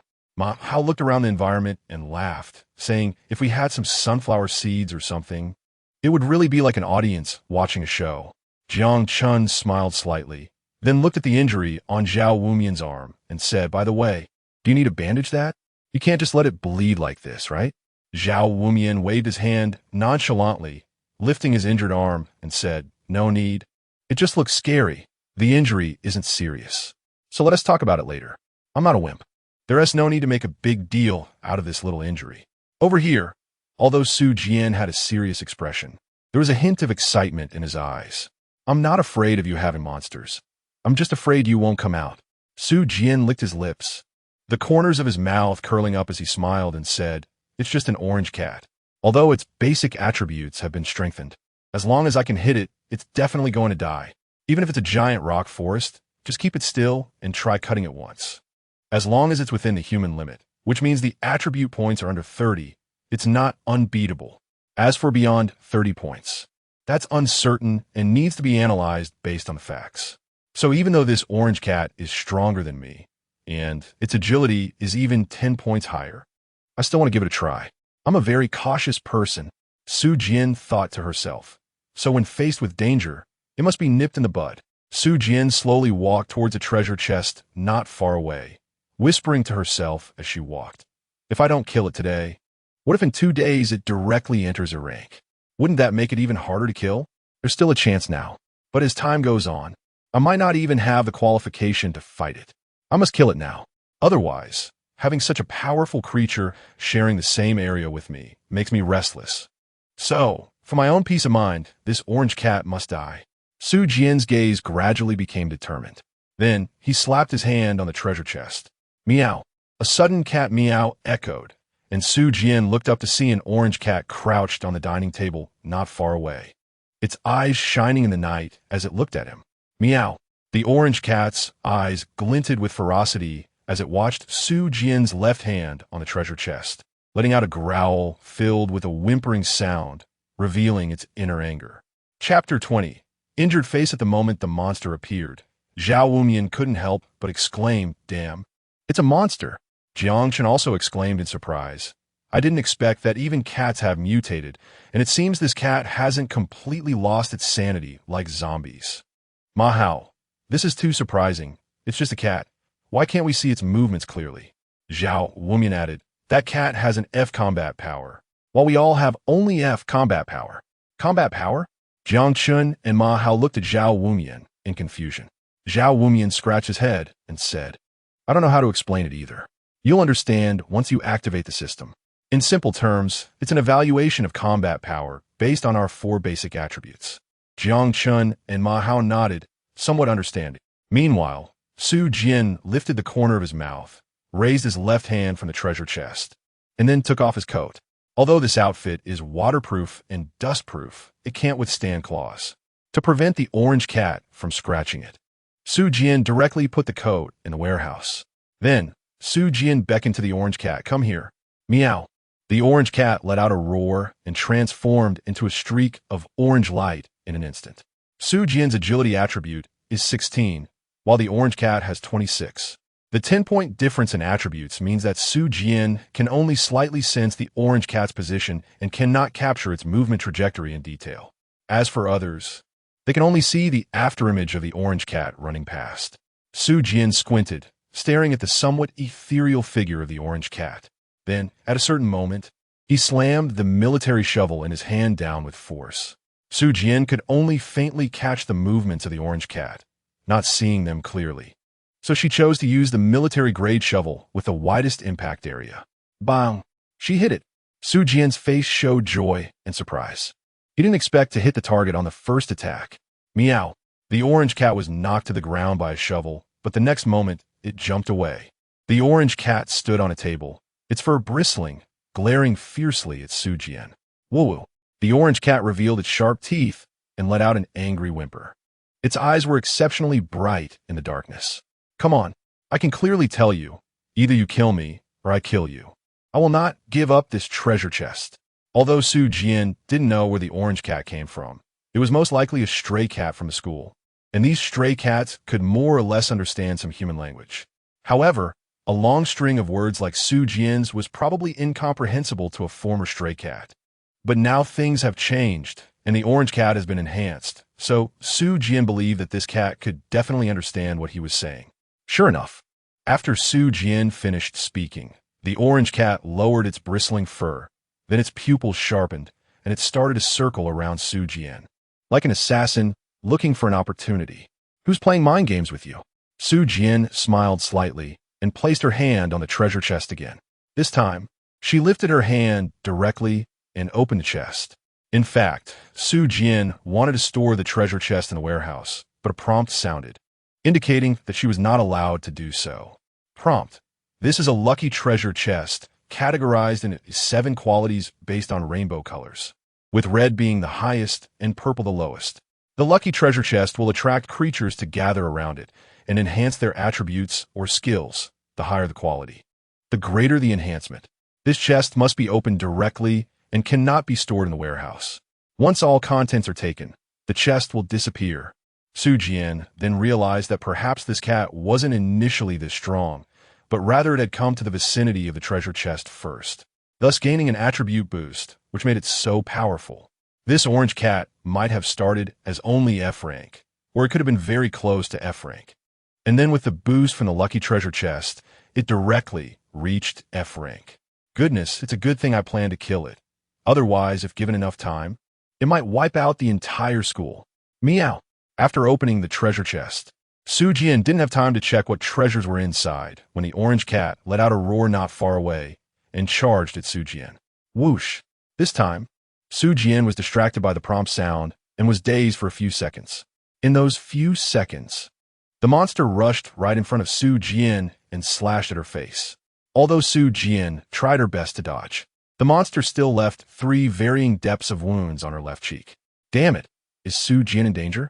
Zhao Wumian suddenly stood up, wanted to come over to help Su Jian, but was stopped by Jiang Shun. Just to clarify, I mean no harm, but I have to say, we're too weak. If we go over, there's a high probability we'll be a burden, so let's not go. I believe Su Jian can handle it. Zhao Wumian furrowed his brows, clenching his fists tightly, but in the end, he let out a helpless sigh and sat back down. Jiang Shun was right. He was too weak. He was practically a waste. On the side, Ma Hao didn't say anything. It was just a scratch after all. The outcome was still uncertain. So what was the rush? In the middle of the battlefield, Su Jian's eyes widened, and she slowly raised her left hand to touch the wound on her left cheek, then lifted it to her face, her fingers covered in blood. Phew! Su Jian no longer smiled playfully, but looked at the monster with some anger. Very well, you've made me angry. Su Jian ly said a word, then looked at the monster with indifferent eyes. Just a few wounds, not enough to ruin his appearance, but Su Jian still felt an inexplicable anger rise in his heart, because he thought of the school beauty from before. In comparison, in a certain sense, weren't they both just slapping faces?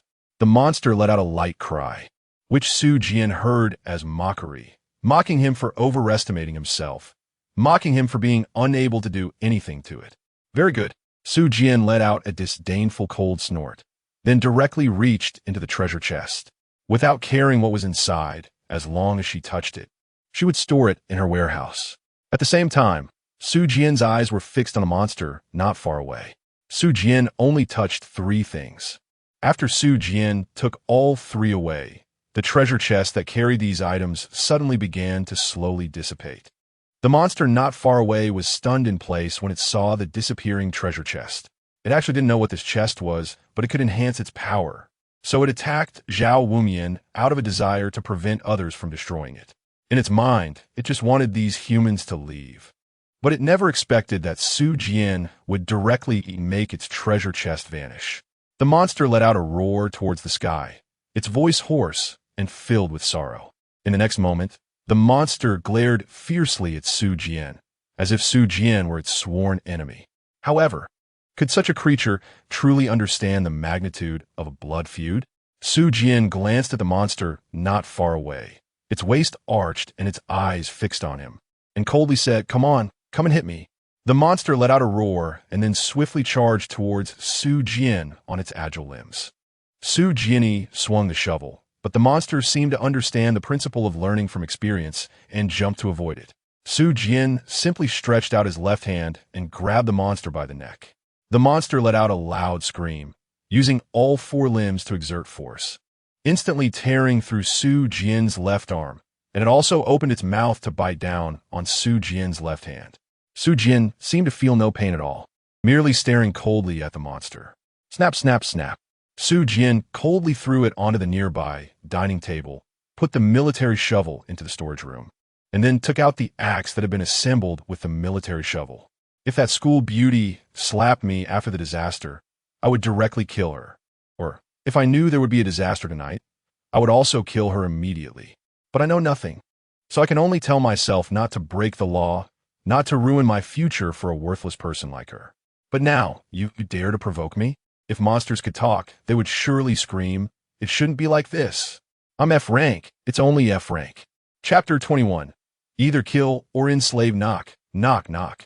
Zhao Wumian and the others looked at Su Jian in the distance, their skin crawling. Gulped. Jiang Chun unconsciously swallowed a mouthful of saliva, then said to Zhao Wumian, Jiang Chun suddenly froze.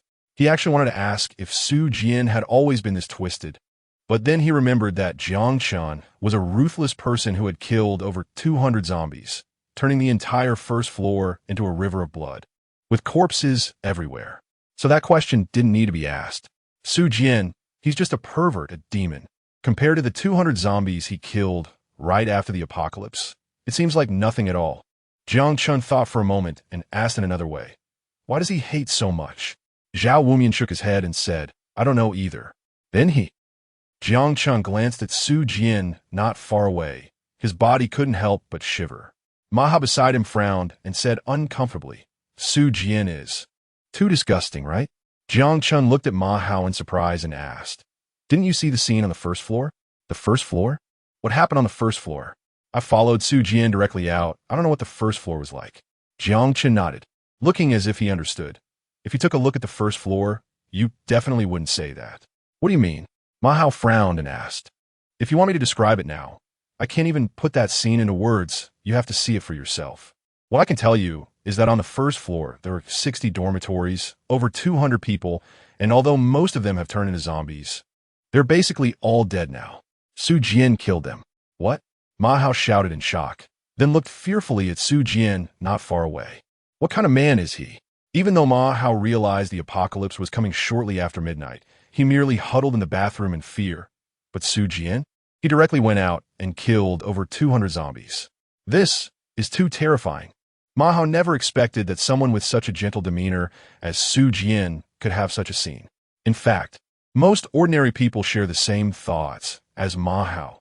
Even though those people have turned into zombies, they still look very much like humans in such a situation, who could bring themselves to act. However, Su Jian is not an ordinary person, at least not the kind of ordinary person that the public understands. Indeed, a beast is ultimately a beast, lacking any sense of morality or shame, only believing in brute force. This is the apocalypse as understood by others, the catastrophe era as understood by oneself. Regardless of the interpretation, for a short time, the law has become a mere formality. Since that's the case, one should do as they please. It's just like a country that is doing well on certain days. What we must always remember is that they have a beastly mindset, and beasts only worship the strong, fearing power but not virtue. Right now, they may not have shown their claws, but in fact, they are just observing you. If one day you show signs of fatigue, they will definitely pounce on you. Even if they can't kill you, they'll bite off a large piece of flesh from you. Haven't they always been like this in the past? Su Jian's thought is that for a wolf, you either kill it directly or tame it into a dog. Otherwise, don't blame it for coming to bite you. What is the use of reasoning with a wolf? Who came up with that nonsense? Ancient people? Just kidding. Their idea has always been that if I reason with you and you don't want to reason with me, then I will beat you into submission, cripple you, or kill you, and then reason with you. In other words, the approach of ancient people was actually one of taming. You must listen to my reasoning, And if you don't, I will beat you. When did they ever tell you that you must convince people with reason? Perhaps they just said it casually. These ancient people talk about convincing others with reason, and then punch the wild beast beneath them. They really are inconsistent in word and deed. Su Jian felt that if you truly showed your fist, would there still be people buzzing around you like mosquitoes all day long? Applying for this today, applying for that tomorrow. Aren't these people just looking for someone they can bully? Destroying the friendship between two countries? That's a joke.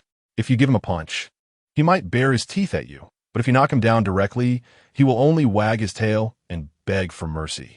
However, unfortunately, Su Jian is just one person. He cannot represent others, let alone a country. Perhaps others always hold some different thoughts, such as living in peace, or the demeanor of a great power, and so on.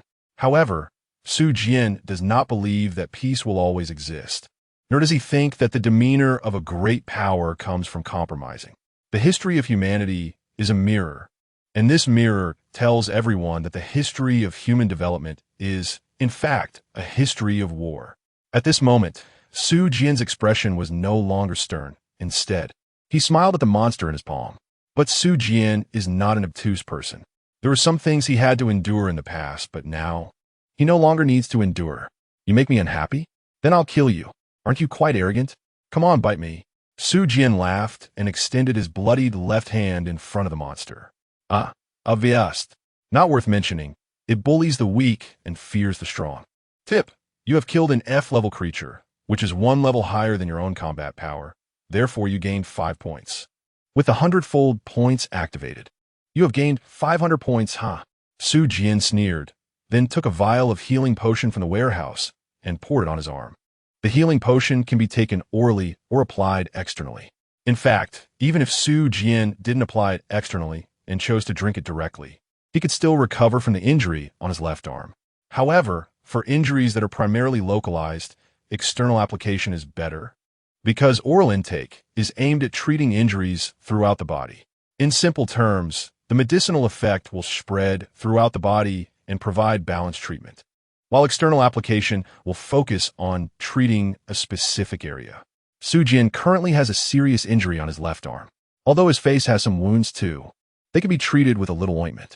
If taken internally, it would be too extravagant, and some of these wounds might not heal completely. After using 4/5 of the healing potion, Su Jian's injuries disappeared and healed rapidly, leaving no scars. This made Su Jian unable to help but exclaim, "You're even better than Jing Wanhong." Sufian, impressive. Zhao Wumian immediately understood that Su Jian had killed the monster after seeing him pull out the healing potion. Jiang Chun and Ma Hao, who had run over with Zhao Wumian, turned their gazes towards the pile of flesh. Ma Hao's expression changed immediately, feeling nauseous and almost throwing up, but he quickly covered his mouth with his hands and managed not to vomit. However, he didn't dare to look any longer and turned his head to look elsewhere, letting out a sigh of relief.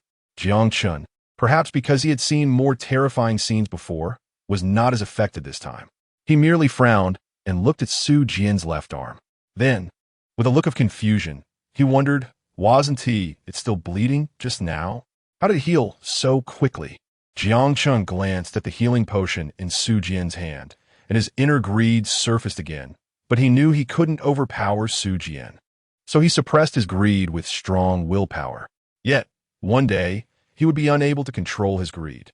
There is some left, I'll give it to you. Su Jian tossed the remaining healing potion to Zhao Wumian. Thanks. Zhao Wumian accepted the healing potion without hesitation and then applied it to his wounds. Meanwhile, Su Jian glanced at the points section on his panel and smiled slightly. Starting from 1 point, the novice period was over and the conditions for earning points had changed. During the novice period, killing a zombie would yield 1 point, but now it was completely different. Killing people would not directly grant points. But if one opened a bloody treasure chest obtained from killing, that would be another story. For killing monsters among the same tier, killing one monster of the same level gives 1 point. A monster 1 level lower gives 0. 1 points. A monster 2 levels lower gives 0 points. A monster 1 level higher gives 5 points. And a monster 2 levels higher gives 10 points. For battles across tiers, regardless of how many levels or tiers were surpassed, it yields 100 points. This should be easy to understand, so I 1T give examples. Chapter 22. It turns out a clown. The system for earning points has its advantages and disadvantages, but for Su Jian, it doesn't matter. Even if he kills a monster 1 level lower, he still earns 10 points, equivalent to what others would earn from battling 2 levels up. What more is there to say? Moreover, what if he accidentally loses his skills by complaining? This damn system is targeting me, restricting the purchase of attribute stones, and even increasing the value of items. What can it not do? Just as Su Jian was about to check the 3 treasures he had just obtained, 2 men suddenly appeared at the entrance of the cafeteria. Hey, I just saw this place glowing, but as soon as I got here, it disappeared. Do you guys know what happened here? A proud voice that sounded very unpleasant rang out. Given the situation, the former should be a rich second generation, right? And the latter must be his lackey? Su Jian said somewhat blandly. There used to be a treasure chest here, but now it's gone. Just looking at this person, you can tell they have no brain. Can we not arrange such a foolish opponent? A treasure chest? The wealthy second generation Han Yu's eyes lit up. As Han Yu got a bit closer, by coincidence, he killed a roommate who had turned into a zombie and then activated the system. Once the system was activated, Han Yu immediately felt empowered. Damn, it's a system. I'm the main character. After opening the discount mall, most of the items were gone, so Han Yu only exchanged for a vial of Bloodline Awakening Potion. However, after drinking it, nothing awakened at this point. Han Yu didn't even suspect who had exchanged for the previous items. Han Yu didn't think it was his fault, so he figured it must be because his bloodline was too powerful, and 1 vial of Bloodline Awakening Potion wasn't enough. Although Han Yu didn't have a military shovel, he did have a baton, and with this baton, he successfully killed 3 zombies from his dorm. After going out, Han Yu planned to deal with his lackeys, but unexpectedly, only one of the original 4 lackeys was still alive, and he was cowardly, even afraid to kill zombies. After discussing, the 2 of them decided the dorm was too dangerous, and with zombies coming out, this must be the apocalypse, right? So they headed straight out of the dorm towards the cafeteria, as food was definitely the most important thing. On the way, they saw a red light flashing at the cafeteria, and they thought it was some treasure, but before they could reach the cafeteria, the light disappeared. Upon arriving at the cafeteria, their eyes immediately fell on Su Jian and the other 3. Now, hearing Su Jian say there was a treasure chest here, Han Yu immediately thought of the reward chest he had opened earlier. Could this also be a reward chest? Could it also yield points and a discount mall activation ticket? If I drink another vial of Bloodline Awakening Potion, could I awaken my incredibly powerful bloodline? Thinking of this, Han Yu excitedly asked, "Where's the treasure chest?" Han Yu frowned and coldly said, "Who are you calling trash? Hey, are you very arrogant?" Zhao Wumian took 2 steps forward, looking disdainfully at Han Yu. "I may be submissive to zombies, but against people, I strike hard."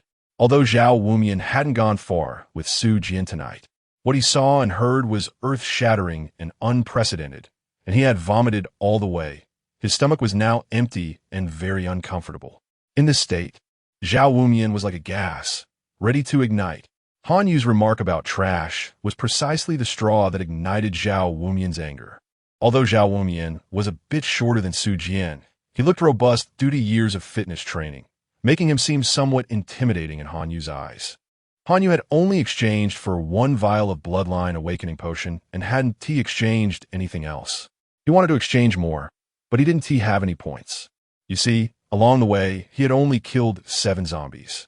The zombies were level F, and at a lower level, they only gave 1 points, while the attribute enhancement stone required 10 points, which Han Yu couldn't afford. Of course, in Han Yu's eyes, these people in front of him were just ordinary people. However, among ordinary people, the robust ones would naturally have an advantage. Han Yu felt like retreating, but didn't want to lose face, so he snorted coldly. "What? Do you want to hit me? If you have the ability, come at me. Do you see the baton in my hand? Do you think this blood on it is whose? I'll tell you, it's from zombies. I'm the one who killed 7 zombies. Try touching me and see if I don't kill you just like I did with the zombies." Even Jiang Chun and Ma Hao, who were nearby, couldn't help but stifle their laughter. "Buddy, your record is actually pretty good. At least among the 3 of us. Only Zhao Wumian killed 1 zombie. And that was forced. But the problem is, there is someone here who has killed over 200 zombies. So your record of killing 7 zombies is really a bit lacking. You might not even be a fraction of theirs. However, in reality, 7 zombies were indeed more than the fraction Su Jian had. After all, Su Jian had only killed 233 zombies, and 7 is definitely bigger than 3. Oof. Scared, huh? Han Yu didn't know what these people were thinking. He thought they were staring at him out of fear. A bunch of country bumpkins. Are you so scared that your legs are weak at the sight of zombies? Perhaps you 4 are all from the same dorm. Just lucky enough not to encounter a roommate who turned into a zombie. Unlike me, I've killed my way out of a mountain of corpses and a sea of blood. Han Yu raised his head and said proudly, with an air that made one think he had killed hundreds or thousands of zombies. Just 7 zombies. What are you so proud of? Although Jiang Shun and the others didn't have that record, sometimes what your friend does can also enhance your psychological resilience. So Han Yu's constant emphasis on killing 7 zombies seemed quite ridiculous to them. Moreover, a mountain of corpses and a sea of blood? Are you sure 7 zombies amount to that? Jiang Shun and the others were speechless. Even Zhao Wumian, whose anger had just flared up, found it dissipating. It was hard to be angry at someone who seemed mentally unstable. At that moment, Han Yu's lackey, who was bent over next to him, seemed to think Han Yu's words had intimidated Su Jian's group and jumped out, pointing at Su Jian and the others, shouting, "So, are you scared by our Brother Yu's great deeds? I advise you to quickly tell Brother Yu everything you know about the treasure chest. Who knows? If Brother Yu is happy, he might let you join us." "Yes, that's right." Han Yu nodded and said, "You 4, tell me what you know quickly. If it can help me get something good, maybe I'll eat meat and leave you some soup to drink. I'm the child of destiny. Follow me. And you'll definitely live well in the future.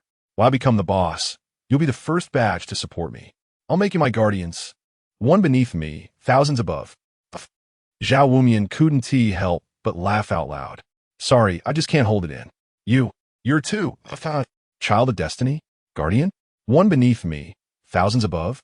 Zhao Wumian really couldn't hold back. How could someone be so delusional? "You suddenly made me feel like I can't hate you. I was just getting a bit angry, and you've dissipated it.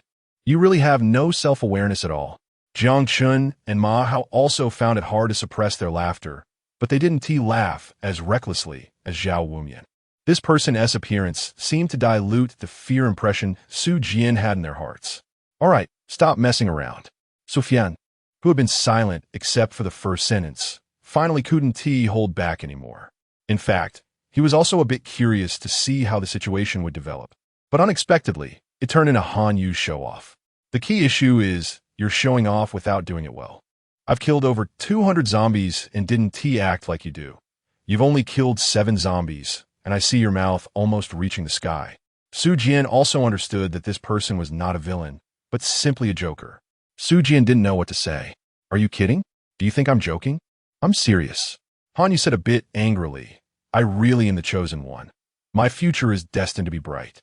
Su Jian helplessly said, "Is it because of the system?" "Huh?" Han Yu was taken aback. "How did you know?" "Ah, no, you're trying to trick me." Han Yu covered his mouth, looking at Su Jian in fear. This person is really smart, actually using this method to deceive him. "But how did you guess it was the system just by opening your mouth?" "Well, huh? I can't take it anymore. This person is so funny." Zhao Wumian patted the dining table with his hand, laughing more recklessly, to the point that his stomach started to hurt. Su Jian didn't know what to say. This person was a bit slow. It was Jiang Chun who stepped forward and introduced the information he had heard from Su Jian. "What? You say everyone has a system? That's impossible." Han Yu immediately denied Jiang Chen's statement. "How could everyone have a system? He was the destined child." "You must be lying to me," Han Yu shouted firmly. "When did you activate your system? Before 1 o'clock or after 1 o'clock?" Su Jian asked. "Oh, then you should have activated the discount mall, right? Didn't you notice that the first few treasures were all sold out?" Su Jian said speechlessly. "I saw that. Wait, do you mean?" Han Yu looked at Su Jian in surprise. Su Jian nodded. "That's right. They were all bought by others. So there are probably at least tens of thousands of people around the world who have the system. Do you still think you're the chosen one?" Han Yu's mouth fell open. His pupils dilated in surprise as he looked at Su Jian. Then he knelt down on both knees and forcefully waved his hands outward. "No?" Chapter 23. Clown? Just a mask. "Ha! Su Jian, you're too cruel." This person thought he was the chosen one, but with just one sentence from you. You've completely shattered his defense. Huh. Zhao Wumian was laughing so hard he was almost out of breath. Watching Han Yu shouting no, Zhao Wumian's mind even started to play the sound of snowflakes falling. Su Jian said helplessly, I thought he was a brain-dead rich second generation here to slap me in the face. Just now, I was even thinking about how to deal with him when he spoke, but unexpectedly, he turned out to be a funny guy. Ha! Gah! Zhao Wumian's laughter suddenly stopped. What did he just hear? Did Su Jian really kill this Han Yu? Gulp! Zhao Wumian nervously swallowed, then glanced at Han Yu, who was kneeling on the ground and shouting because his dreams were shattered, with a look of relief. Do you know you just walked through the gates of hell? Zhao Wumian didn't think Su Jian's earlier words were a joke. Jiang Chun and Ma Hao, who were nearby, also heard what Su Jian just said. They exchanged glances, revealing expressions of terror. This person casually talks about killing. Ma Hao might still have doubts, thinking Su Jian was just joking, but Jiang Chun, who had seen the tragic scene in the corridor, didn't believe Su Jian was joking. If this Han Yu really did something, Su Jian might actually kill him. After all, for such a devil, killing was nothing to worry about. Brother Yu, don't be disheartened. They must be lying to you. You are unique in this world. You are the child of destiny. Don't doubt yourself because of a few words from him. Han Yu's sycophant advised from the side. Han Yu sobbed, no. What they said is true, woo woo woo. Even now, without a system, it's possible that one could open the system in the future by hunting monsters. Han Yu sobbed, unwilling to accept this fact. He thought he was the child of destiny, but now it seemed he was just a joke. He had only bought a 7th-ranked Bloodline Awakening potion, while those who bought the top 6 items must be incredibly powerful. However, what Han Yu didn't know was that in front of him stood someone who had acquired all 3 top items. Seeing Han Yu's dejected appearance, Su Jian said, somewhat disinterestedly, let us go, forget about him. We need to hurry to the West District. He had expected some rich second generation to provoke them, leading to a scenario where he would angrily kill someone. But now it seemed that Han Yu was just a fool, a clown. Even Zhao Wumian had lost his angry expression and instead had a smile on his face. So Su Jian didn't plan to waste any more time with him. My girlfriend is still waiting for me to save her. West District? You guys are going to the West District?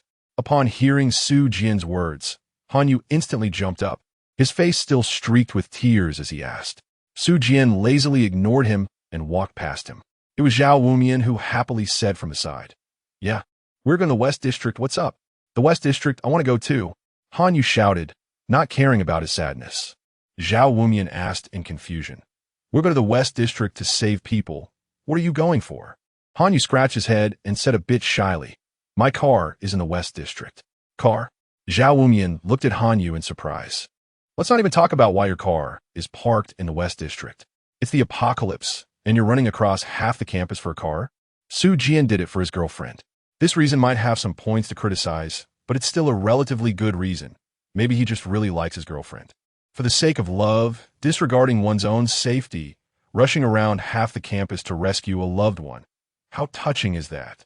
It could be made into a modern drama with dozens of episodes. But then it comes down to you, risking everything for a car? Han Yu explained it. I lent it to a friend a few days ago, and I didn't know this would happen today. Otherwise, how could I have lent it out? That car is quite expensive. Isn't this a case of dying for wealth? Zhao Wumian was somewhat speechless. Hurry up and come out. We're leaving. Su Jian's voice came from outside. Su Jian wasn't worried at all about attracting zombies because the disaster broke out at midnight. In this day and age, who sleeps with the door open? Besides, it was pretty hot, so why not just close the door and turn on the air conditioning? While it's possible that some people like to leave the door open for various reasons, even so, there are very few zombies on campus. So Su Jian wasn't concerned that her shouting would attract a large number of zombies. At most, it would be a single-digit number. The initial zombies moved quite slowly, and they could easily be walked like dogs while riding bicycles. Ah, okay, Zhao Wumian replied first, then said to Han Yu, do as you please, but we have bicycles, so you figure out how to get over there. After saying that, Zhao Wumian walked out of the cafeteria, following Su Jian and the others towards the west area. In the cafeteria, Han Yu's sycophant flattered, brother Yu, look at them, they don't give you any face at all. They know you're going to the west area, and didn't even leave us a couple of bicycles. If this were before, there would definitely be a bunch of people trying to curry favor with you. Hanyu lifted his head, stopped crying, squinted at Su Jian and the others, and waved his hand. All right, enough of that. This is the end of the world. My past identity means nothing. Besides, my dad only makes a few million a year. Not worth mentioning. The sycophant smacked his lips, thinking, a few million isn't worth mentioning? After being enlightened by Su Jian's words, Hanyu regained his former wisdom. Hanyu wasn't a top-tier rich second generation, but he could barely be considered an ordinary one. However, he didn't like partying or clubbing. Instead, he enjoyed various thrilling sports. Not the kind that involve stealing people, but activities like skydiving and racing.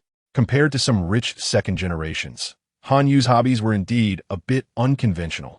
But perhaps because of these unique interests, he had a strong physical constitution. So, after the initial tension of a disaster passed, he quickly killed his roommate. Hanyu thought a lot at that time. If it was a farce, then he could just have his father handle it. After all, as long as he could make it self-defense, everything else could be taken slowly. For example, turning a death sentence into life imprisonment into a fixed term, and then performing well to shorten it to a few years before getting out. It was all pretty simple. Hanyu was very smart. As his inner arrogance faded, he quickly noticed that among the four-person group, Su Jian held the highest position. But how could a poor person occupy such a high status? So Hanyu wanted to follow Su Jian and the others. Even if he guessed wrong, it didn't matter. More people meant more opportunities. Hanyu scanned the cafeteria and noticed a puddle of mush on a certain table. What is this? The sycophant exclaimed, then gagged and vomited. This mixture of blood and flesh was just too disgusting. Hanyu, however, calmly surveyed the surroundings. Soon he spotted 4 cat paws. And combined with the hair around the mush, it wasn't hard to deduce that this was actually a cat. Since zombies had appeared, there should be mutated beasts from various novels as well. So this cat was a mutated beast? Hanyu frowned, feeling that Su Jian was becoming increasingly unfathomable. Cats might be very gentle and cute in everyday life, but in reality, a cat's claws are quite threatening. In an apocalyptic environment, animals should also be enhanced, right? Yet even so, this cat had been smashed into a puddle of mush by Su Jian, which showed her strength. Interesting. Hanyu raised his head and looked towards the entrance of the cafeteria where Su Jian and the others had just been. Let's see if there are any bicycles around, and let us catch up with them, Hanyu shouted. The apocalypse was upon them, and global powers would be reshuffled. This time, the extent of the reshuffling would be more thorough than in any war in human history. Hanyu initially thought it was impressive to have killed 7 zombies, but now it seemed that Su Jian appeared to be stronger than him. He just didn't know how strong she really was. Meanwhile, Su Jian and the others rode their bicycles straight towards the west area. With the help of the bicycles, they should be able to reach the west area in about 10 minutes since there was no one on the road now, allowing them to ride freely without dodging pedestrians. That guy was so funny just now. When he heard that others also had systems, I felt like he was about to collapse. His crying was truly heart-wrenching. Who says it isn't? And he only killed 7 zombies and is already showing off. Su Jian has killed over 200. Hey, I forgot about that. Do you think if we told him that Su Jian killed over 200 zombies, he would be scared silly? I think he would probably not believe it. True, we saw it with our own eyes, but he didn't see it. Plus, he only killed 7 zombies, so he must think we're just bragging. Zhao Wumian, Jiang Chun, and Ma Hao laughed heartily as they discussed the seemingly silly, rich second generation. Sufyan smiled nonchalantly, then turned his attention to the 3 new items that had appeared in the warehouse. Pet egg, extreme cold white bear, potential, red level description 1. Hatching will yield the pet, extreme cold white bear. Description 2. Hatching liquid can be purchased in the system mall. Description 3. Contracting a pet requires you to have the relevant profession or related abilities. Chapter 24. Profession, skills, choice coin. The first item surprised Su Jian. After all, how could one play a game without a pet? Su Jian took a glance at the mall that is now open. There were no beast tamers among the professions, and there weren't even any abilities related to beast taming. Damn, this is ridiculous. So beast tamers are actually a rare profession, Su Jian complained. In the mall, excluding secondary professions, there are only 6 main professions: warrior, mage, assassin, support, tank, and gunner. Among these, the mage has only 4 attributes: water, fire, earth, and wind. It's clear that ice and lightning belong to rare professions. As for the incubation liquid mentioned in the description, Su Jian also checked, and indeed, the mall has incubation liquid divided into 7 levels. The lowest purple level requires 10 points, while the highest red level requires 640 points. And there's even a calculation formula, 10 multiplied by 2 to the power of n, 1. Many other products are priced the same way. Sufian plan. Then look to the next item. Rare class transfer book, gambler description. After use, gain the gambler class. Great. Why don't you give me a Beastmaster class instead? What's the use of a gambler class? Also, what skills does this gambler class have? What talents? Aren't you going to tell me any of this? You really are a gambler, aren't you? Su Jian was speechless and continued to look at the next one. Skill card, Thunderous Might, level, a description 1. After use, learn the Thunderous Might skill. Description 2. Professions related to thunder can learn it. The skill is good. Although I don't know the specific effects, it shouldn't be weak. However, what do you mean by restricting learning conditions? Su Jian once again felt the malice of the system.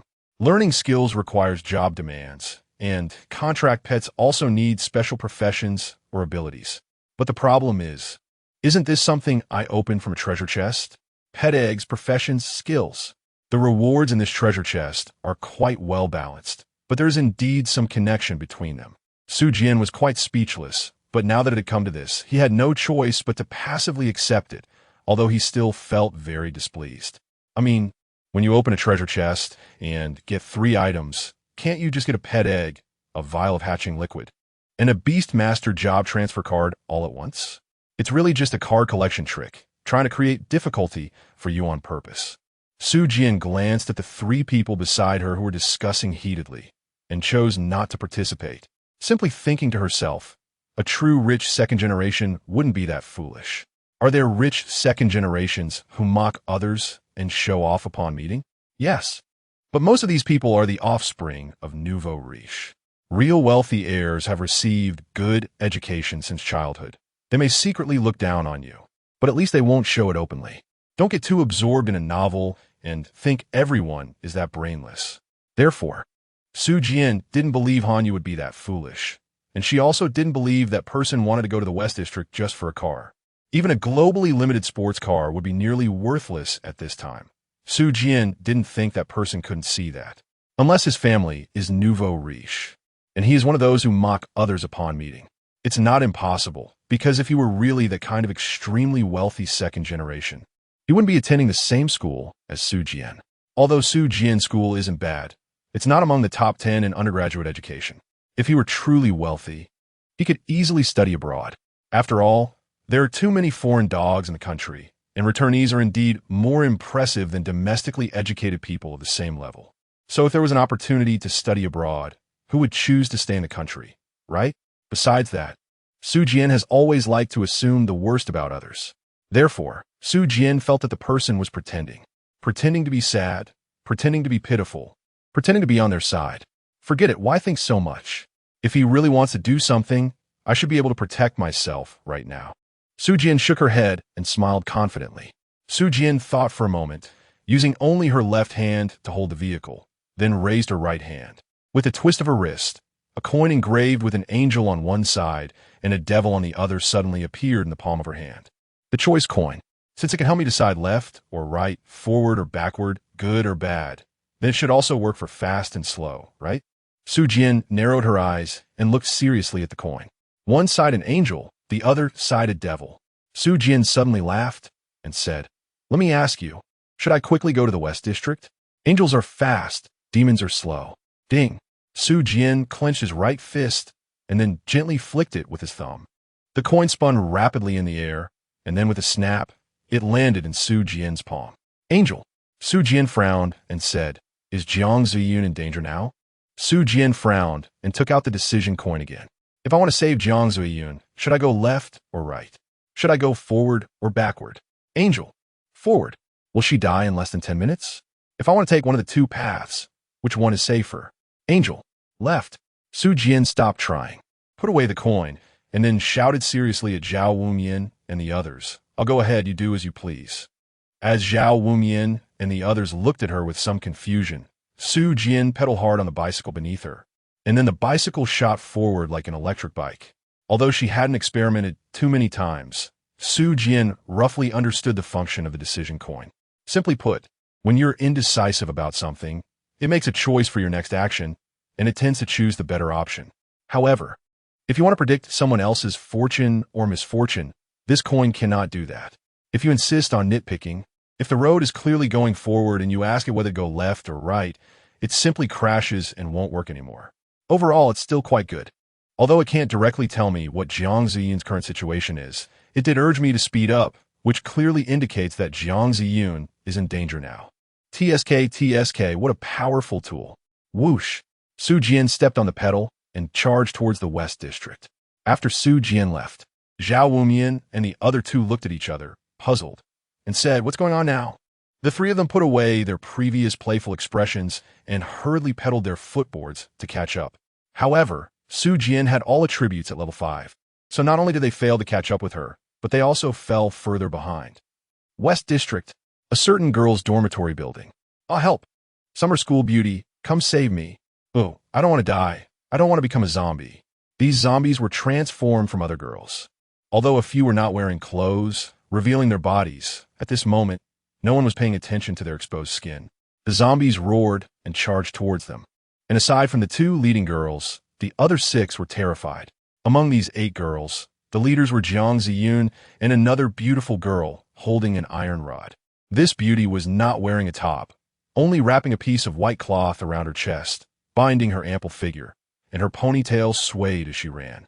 Looking pure yet noble, she wore black yoga pants that showcased her slender figure, exuding temptation, and on her feet were a pair of black knee-high leather boots. This beauty was the legendary aloof school beauty, Xia Jie. She stood at 172 centimeters tall, with legs over a meter long, and compared to Jiang Ziyun's 38 bust, Xia Jie's chest was an impressive 32 c. Due to years of martial arts training, Xia Jie's weight was maintained at 57 kilograms, slightly on the thin side, and her flat abdomen showcased a very clear six-pack, drawing attention. At this moment, due to the long run, Xia Jie was also sweating, but this did not detract from her beauty. Instead, it added a touch of allure, highlighting her heroic spirit.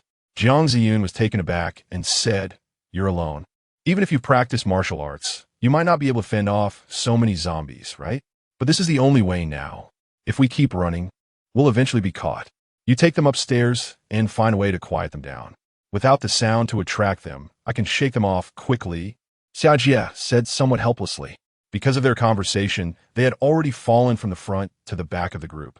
But the 6 girls in front were focused on running up and didn't notice that Jiang Ziyun and Xia Jie had fallen behind. Jiang Ziyun glanced disappointedly at the 6 girls ahead, who were shouting and running. Feeling helpless but still nodded to Xia Jie, saying, "Be careful. I'll try to get them to quiet down quickly." "Thank you," Xia Jie said seriously. If these girls didn't shut up, the zombies would still follow the sound, making Xia Jie's efforts pointless. So Jiang Ziyun's role was crucial. Xia Jie swung the iron rod in her hand, glancing disappointedly at the 6 girls ahead. But this was the path she chose. No one forced her. Buzz! Xia Jie swung her long rod, pointing at the group of zombies ahead, her gaze gradually becoming resolute. "Even if there are thousands, I will go." Chapter 25. Jiang Ziyun's aggrievement and dominance in the dormitory corridor. Xia Jie stood tall, resembling a heroine, single-handedly blocking the way. Bang! Bang! As Xia Jie swung the iron rod in her hand, the 2 zombies rushing at her fell to the ground instantly. This fall seemed to trigger a chain reaction, causing the following zombies to also tumble down. Xia Jie struck successfully, not getting greedy for more hits, but instead withdrew a dozen steps, holding the iron rod. The zombies, lacking rationality or having very low intelligence, didn't know to help their fallen companions. They only knew to roar and crawl over and step on their fallen kin. So, while half of the zombies fell, the other half stepped over their comrades' corpses and surged forward. Xia Jie didn't seek to kill. She only wanted to block them. The footsteps behind her grew fainter, and the shouts began to decrease. It seemed they had gone upstairs. Looking at the zombies in front of her, Xia Jie angrily scolded. If it weren't for the lack of suitable weapons and the corridor being so narrow, what does it matter how many of you there are? Give me enough time, and I would kill all of you. The weapon in Xia Jie's hand was a closed drying pole from the dormitory, a hollow iron rod. Although it had some lethality, it was undoubtedly much weaker compared to a proper weapon. Additionally, the narrow corridor restricted Xia Jie's movements. After all, swinging a long rod required a spacious environment. However, the narrowness of the corridor not only limited Xia Jie, but also restricted the zombies' movements. Otherwise, Xia Jie wouldn't be able to obstruct their advance in this manner. On the other side, Jiang Zuyin quickly led the 6 girls up. Their school had dormitory buildings that were almost all 7 stories high, and at this moment, they had already reached the 5th floor. Ah, run, run. Zombies, so many zombies, run. Several girls climbed upwards with their eyes closed, shouting as they went. When they separated, Xia Jie was on the 2nd floor, and at this moment, she was already out of sight. Even so, these girls were still shouting, as if the zombies were right behind them. Jiang Ziyun glanced at the 6 girls, feeling quite irritated. If it weren't for you all, how could so many zombies gather together? Hearing them still shouting, Jiang Ziyun pouted and angrily shouted, "Stop shouting. Ah, run, run." However, the girls didn't listen to Jiang Ziyun at all.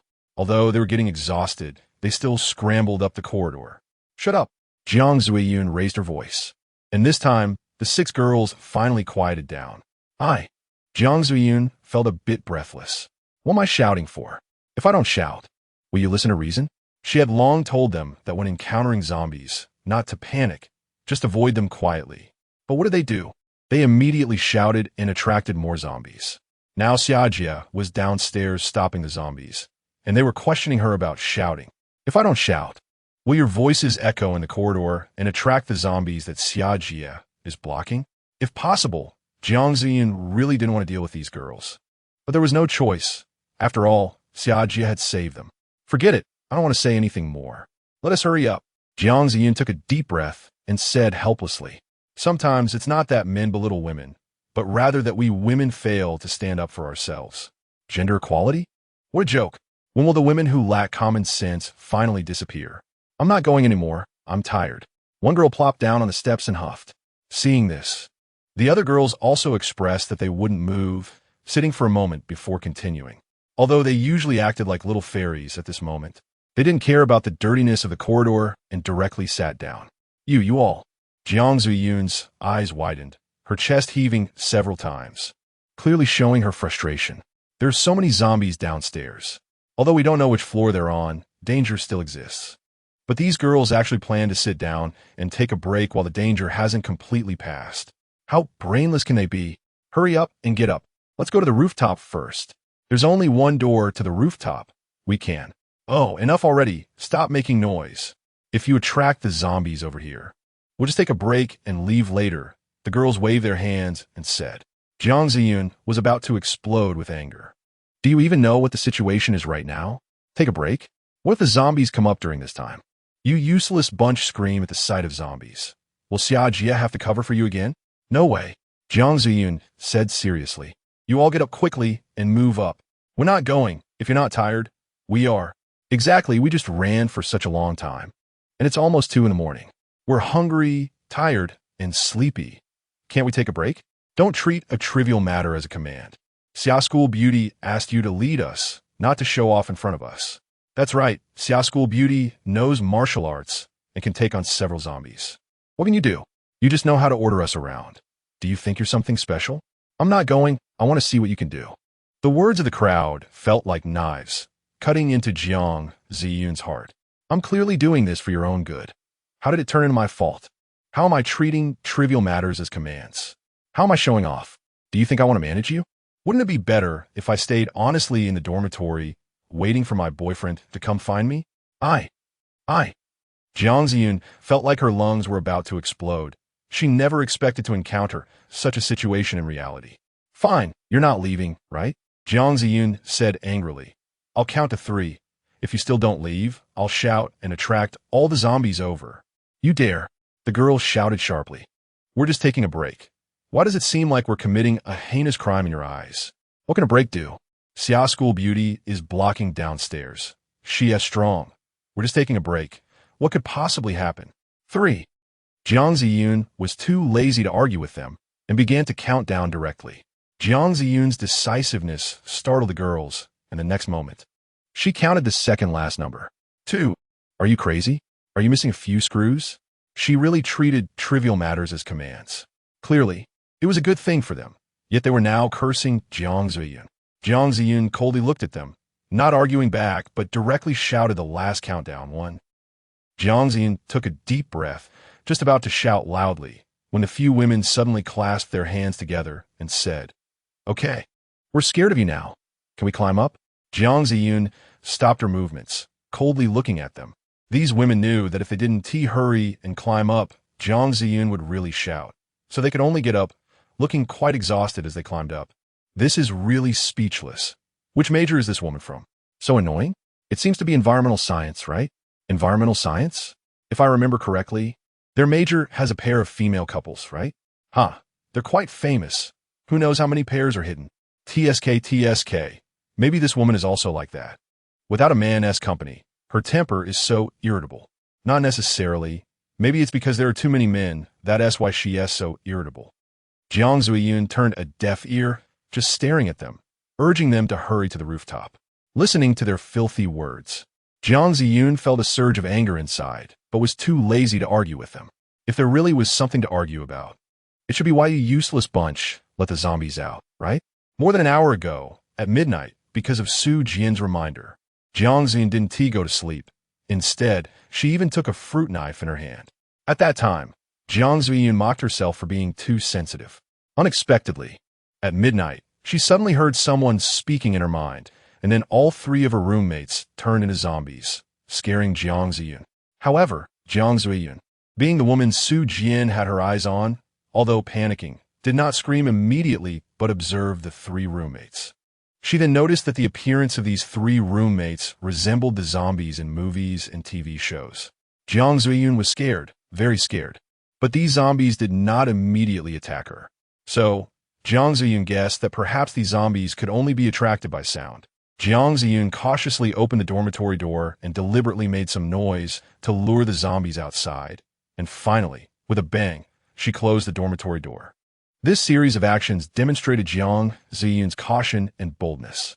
After luring the zombies outside, Jiang Ziyun wanted to contact Su Jian, but at that moment, the world's magnetic field changed dramatically, and the signal couldn't go through. There was no choice.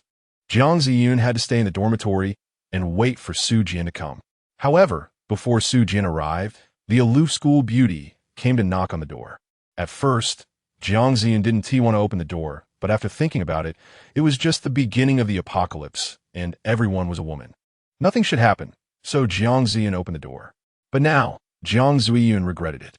Chapter 26, Just Because She Is My Woman. At midnight, the disaster began. After multiple warnings went unheeded, Xia Jie directly killed the 3 zombies in the dormitory. After starting the system, Xia Jie was no longer a clueless novice. She immediately understood that the world had turned into a game. Although she was confused and even had a feeling of whether she was dreaming, Xia Jie decided to rescue others. But what if she didn't have a weapon? Xia Jie looked at the drying rack in her dormitory and directly took it apart to make a weapon. Not only that, but Xia Jie also exchanged for a vial of bloodline potion.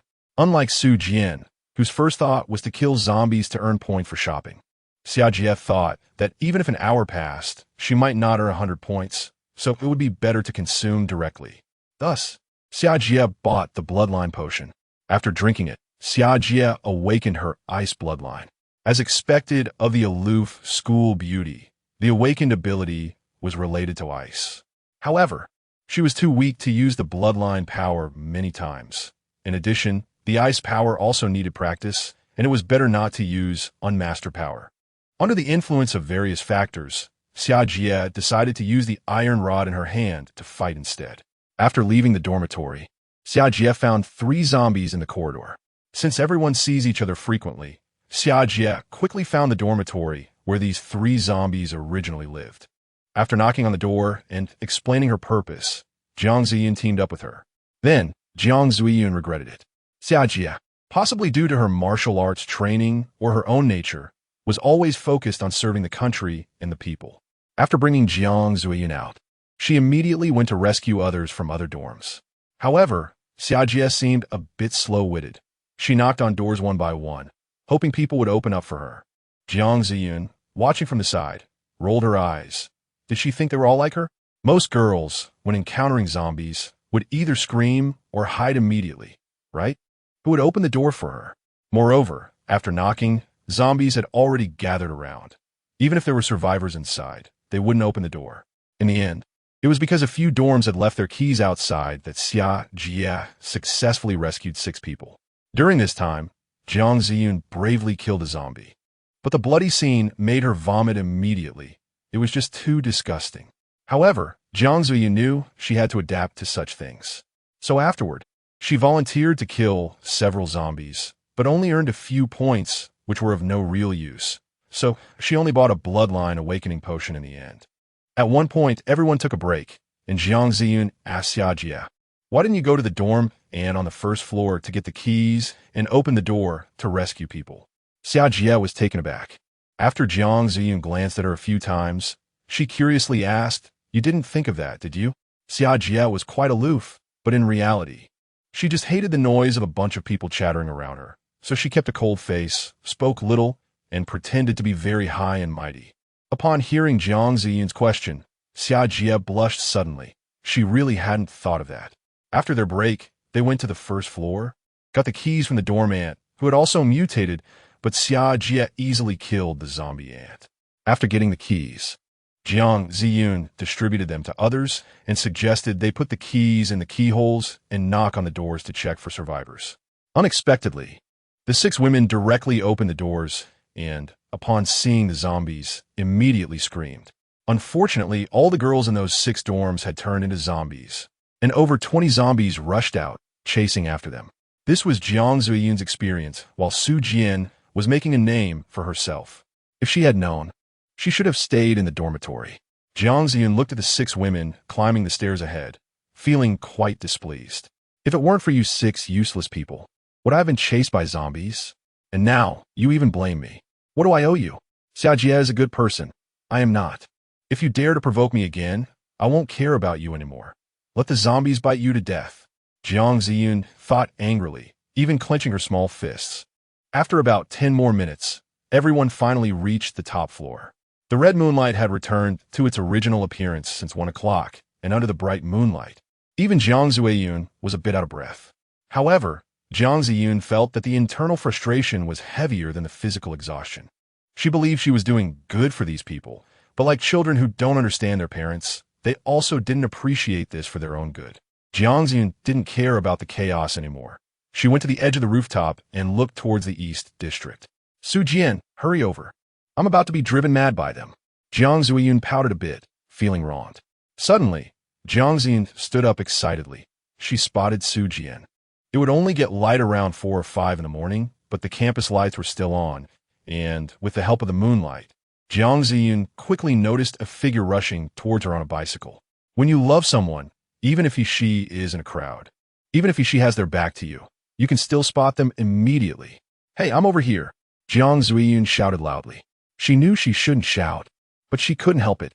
In such a disaster, having someone come out from the dormitory and cross half the campus to save you, who could hold back? The heroes saving the beauty and the brave deeds are indeed cliché. But as the person involved, how could she remain indifferent? Jiang Ziyun smiled at that figure, her heart feeling sweet as if she had eaten candy. However, bang, huh? Jiang Ziyun tilted her head, looking confusedly at where she had been standing. There, a girl was sneering at her. "You want to find a man so badly? Then go down and find him, haha." The girl grinned maliciously at Jiang Ziyun. But Jiang Ziyun couldn't understand why she was pushed down. The school's rooftop was quite low, only about 40 to 50 centimeters high. For a tall person, it might just reach their calves, and for a shorter person, it might be just above their knees. A light push would send most people down. And now, Jiang Ziyun had been pushed down. Jiang Ziyun's body paused in the air for a moment. Then she fell down with a whoosh from the 7th floor. Even if she didn't die, she would be disabled. Just then, Xia Jie had just arrived at the rooftop and saw this scene. "Jiang Ziyun!" Xia Jie screamed and rushed over, but it was too late. Jiang Ziyun had already fallen.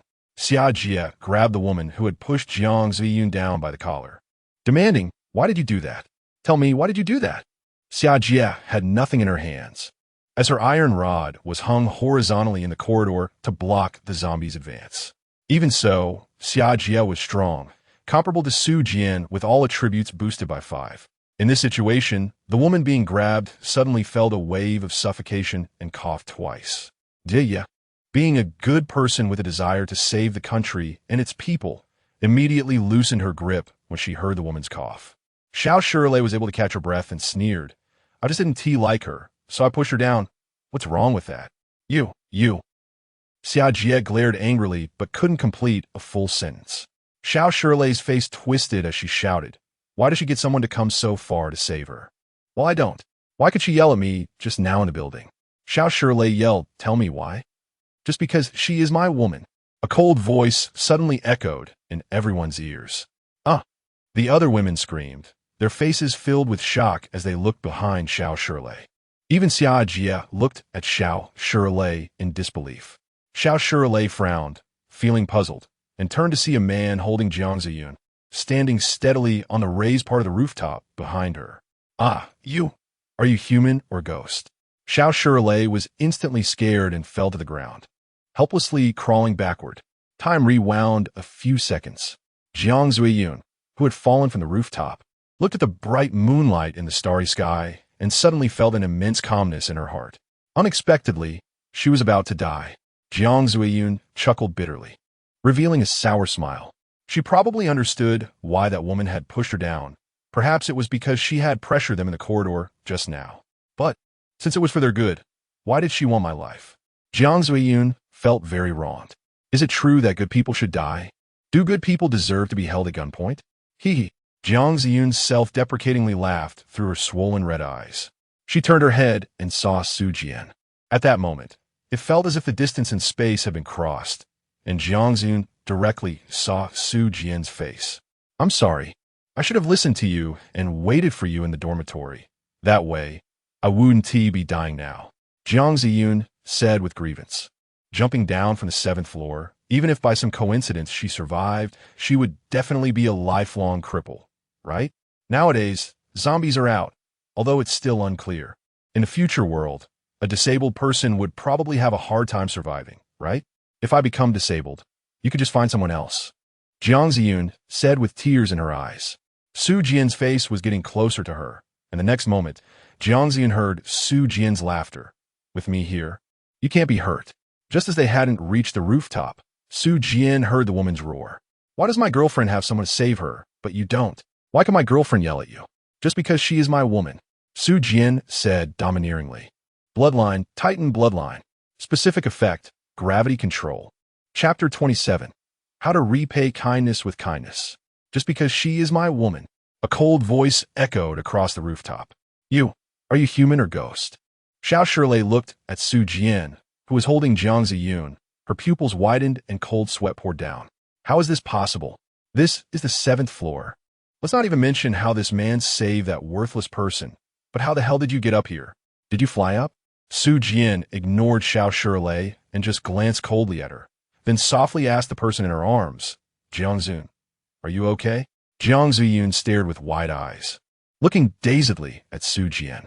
She had thought she would face a life-or-death situation, and that the one life she had left would end in disability.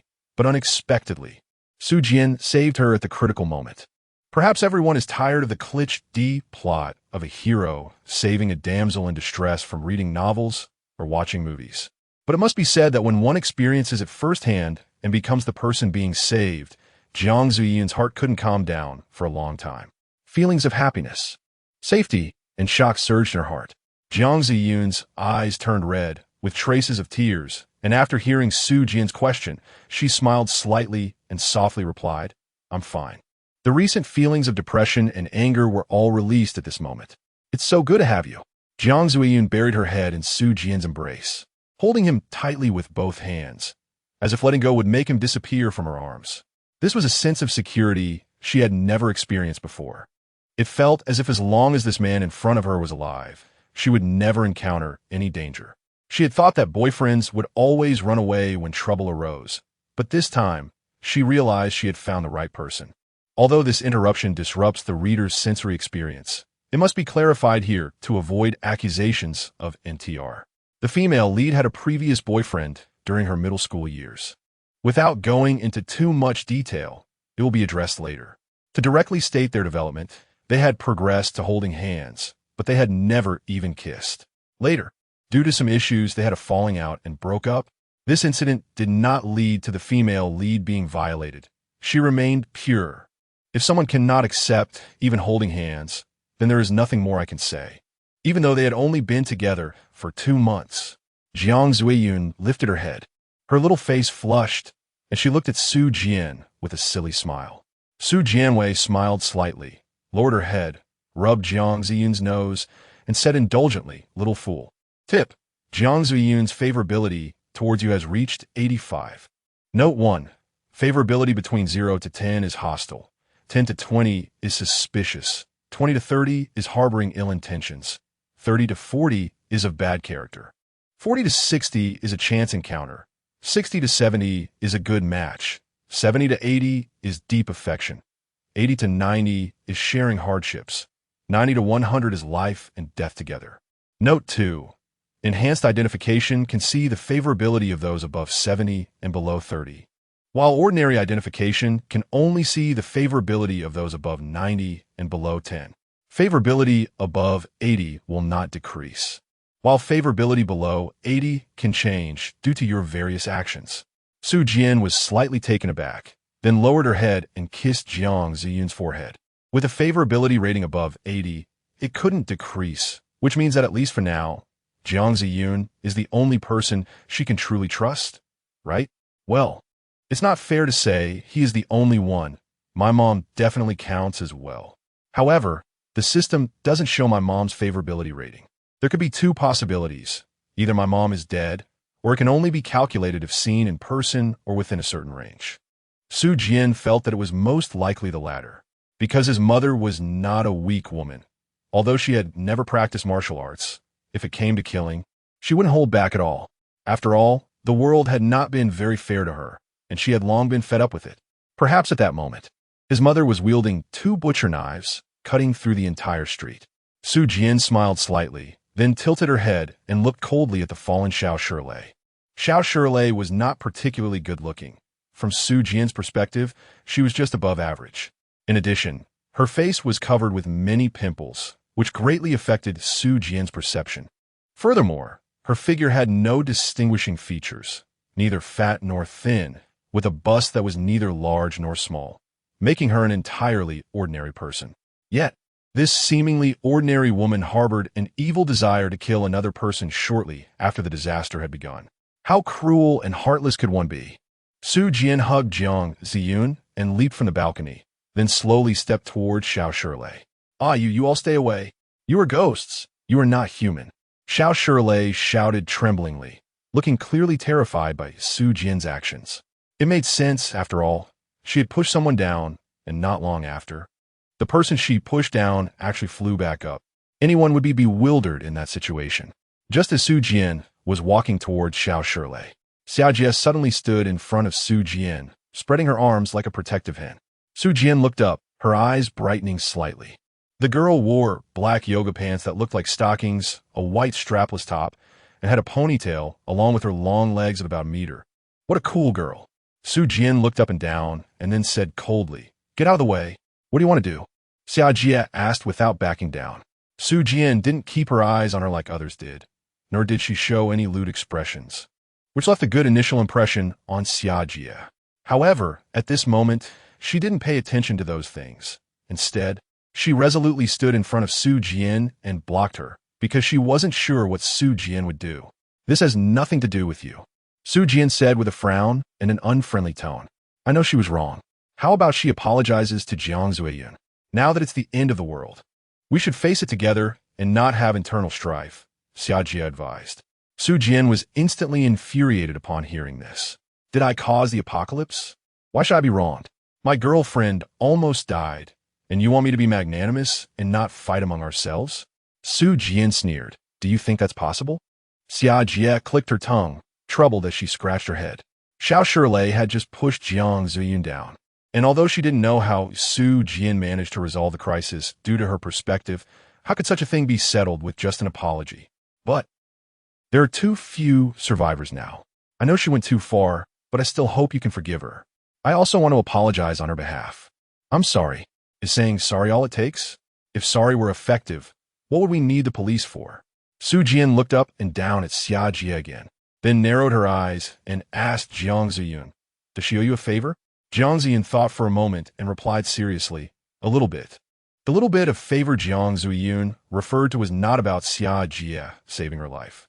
After all, at the beginning of the disaster, Jiang Ziyun had already lured the 3 zombies out of the dormitory, so she could have stayed inside and waited for Su Jian to come. In terms of her life, Jiang Ziyun didn't owe Xia Jie anything. In fact, due to Xia Jie's saintly behavior, a large number of zombies were released, putting her in danger.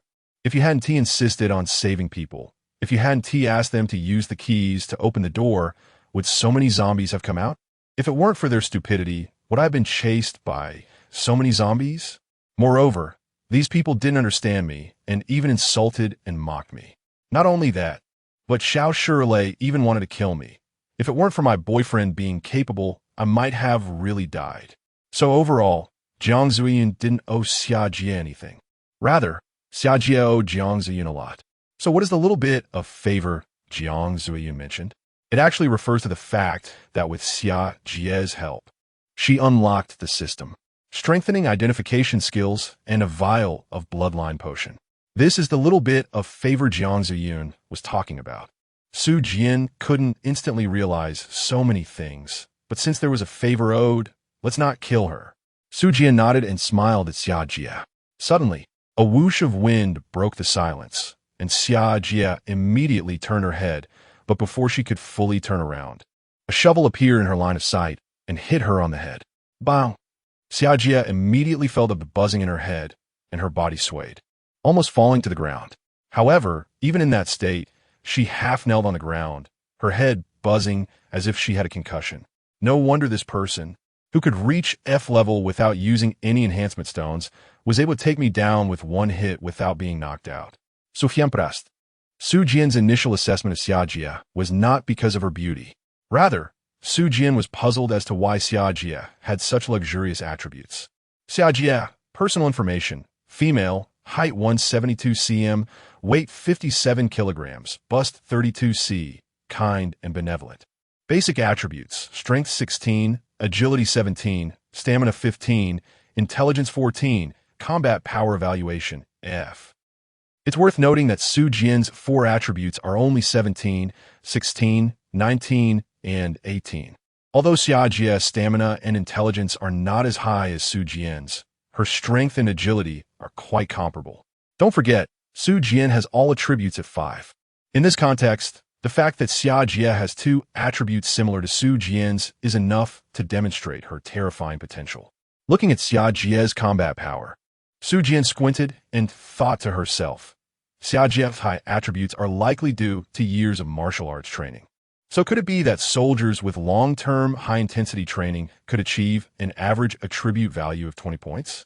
Could the legendary king of soldiers reach the F-tier limit of 30 attribute points? Originally somewhat proud, Su Jian was suddenly doused with cold water, at least for now. There are definitely a large number of people in the world who are stronger than herself. However, Su Jian is full of confidence about the future. The existence of hundredfold points allows Su Jian to fully develop multiple attributes, whereas others may be able to develop multiple attributes in the early stages. But it will become increasingly difficult for them to do so as time goes on. Su Jian firmly believes this. So the future is still promising. Over here, after being hit, Xia Jie knelt on one knee, covering her head while looking angrily at Su Jian. Xia Jie didn't expect that Su Jian, who was even stronger than her, would launch a sneak attack. The enhanced identification technique couldn't see hidden things, but it could see attribute values and combat power. So Xia Jie naturally knew Su Jian's combat power right away. However, what she didn't expect was that Su Jian didn't care about martial ethics at all. First deceiving her and then launching a sneak attack. Looking at the trickle of blood on Xia Jie's face, Su Jian sneered and said, "Do you know Confucius?" "Beautiful lady?" As a Han person, who doesn't know Confucius? Xia Jie glared and shouted loudly.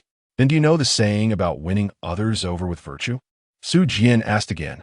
She didn't know the 10 analects, but the 10 analects change every few years. So while she might know to review the old and know the new, or there are 3 people walking, one could be my teacher, she definitely didn't know what it meant to win others over with virtue. Who has the time to read all of Confucius' sayings? It seems you don't know. Xia Jie's reaction made Su Jian realize that she was unaware of this saying, so Su Jian sighed and continued, you know? At first, I thought Confucius was trash because I believed that Confucian culture was trash, which is why there has been so much humiliation in modern history. But later I did some research and found that I had wronged Confucianism and Confucius. The real culprits are those corrupted Confucians. Do you know what a true Confucian disciple is? Su Jian released Jiang Ziyun, then squatted in front of Xia Jie, looked in her eyes, and asked very seriously, "Just say what you want to say." Although Su Jian's shovel did not cause Xia Jie to faint directly, it inflicted significant injuries on her, leaving her head buzzing. If she tried to get up, she might black out and faint immediately. So Xia Jie could only use this method to mitigate the damage caused by Su Jian's blow. Su Jian was too ruthless. That last strike was clearly aimed at killing Xia Jie. However, Xia Jie had very high combat power, so after taking a hit from Su Jian, she was only severely injured. Su Jian ignored Xia Jie and said to herself, "A true Confucian disciple is not just a useless person who only knows how to read books. Rather, they should be proficient in the 6 arts of a gentleman." So what are the 6 arts of a gentleman? They are rites, music, archery, charioteering, calligraphy, and mathematics. Some of these things may be unfamiliar to you, so let me describe it with a modern idiom. It means being well-rounded in both culture and martial arts. Confucius expected you to understand etiquette, appreciate music, be skilled in archery and charioteering, be able to write, and be able to paint. How does that sound? From a modern perspective, isn't it hard to comprehend? Isn't it difficult to imagine someone being so well-rounded? In fact, some of these things have certainly become obsolete today. Like charioteering. Now everyone drives cars, who still rides horse-drawn carriages. However, culture is something that requires gradual supplementation and elimination. Xia Jie found it hard to believe. In today's society, it's quite challenging for a person to excel in one field, let alone master everything like music and arts, both culture and martial arts. I only want to say one thing. So Hian smiled slightly, then suddenly raised her voice and shouted, "Those who are well-versed in both literature and martial arts are the true Confucian disciples. Perhaps you can't reach the pinnacle in both paths, but at the very least, you shouldn't be powerless. In modern terms, you should develop your morality, intelligence, physical fitness, aesthetics, and labor in a balanced manner. You may not have high martial skills, but at least you shouldn't be easily pushed over. You may lack determination, but you shouldn't scream in pain over a small cut. You may not have high morals, but there are some obvious things you should know. This is what it means to be a true Confucian disciple. Those who only know how to read, spouting about benevolence and morality, you're utterly powerless, are not worthy of being called Confucian disciples."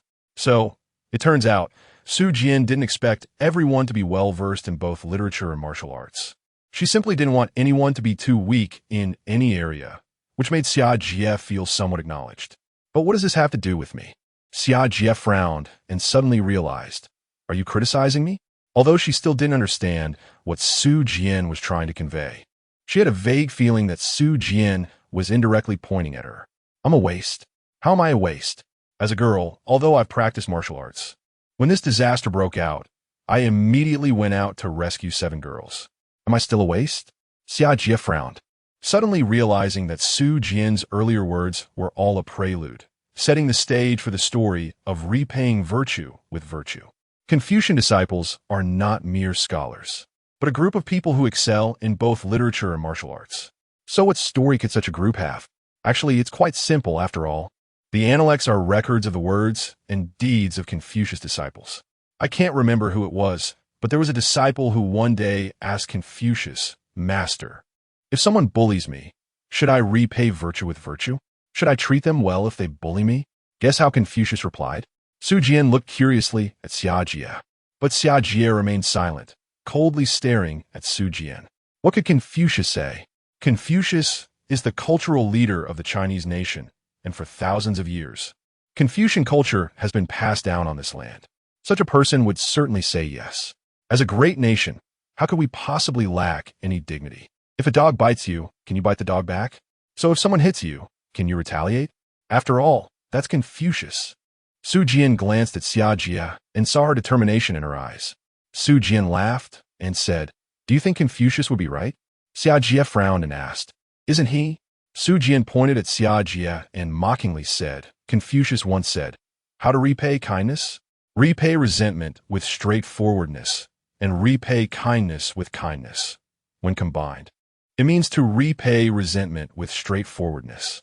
How to repay kindness? We should repay resentment with straightforwardness and kindness with kindness. I think anyone can understand this saying. So should I explain it to you?" Xia Jia opened her mouth slightly in surprise and looked at Su Jian. She was stunned.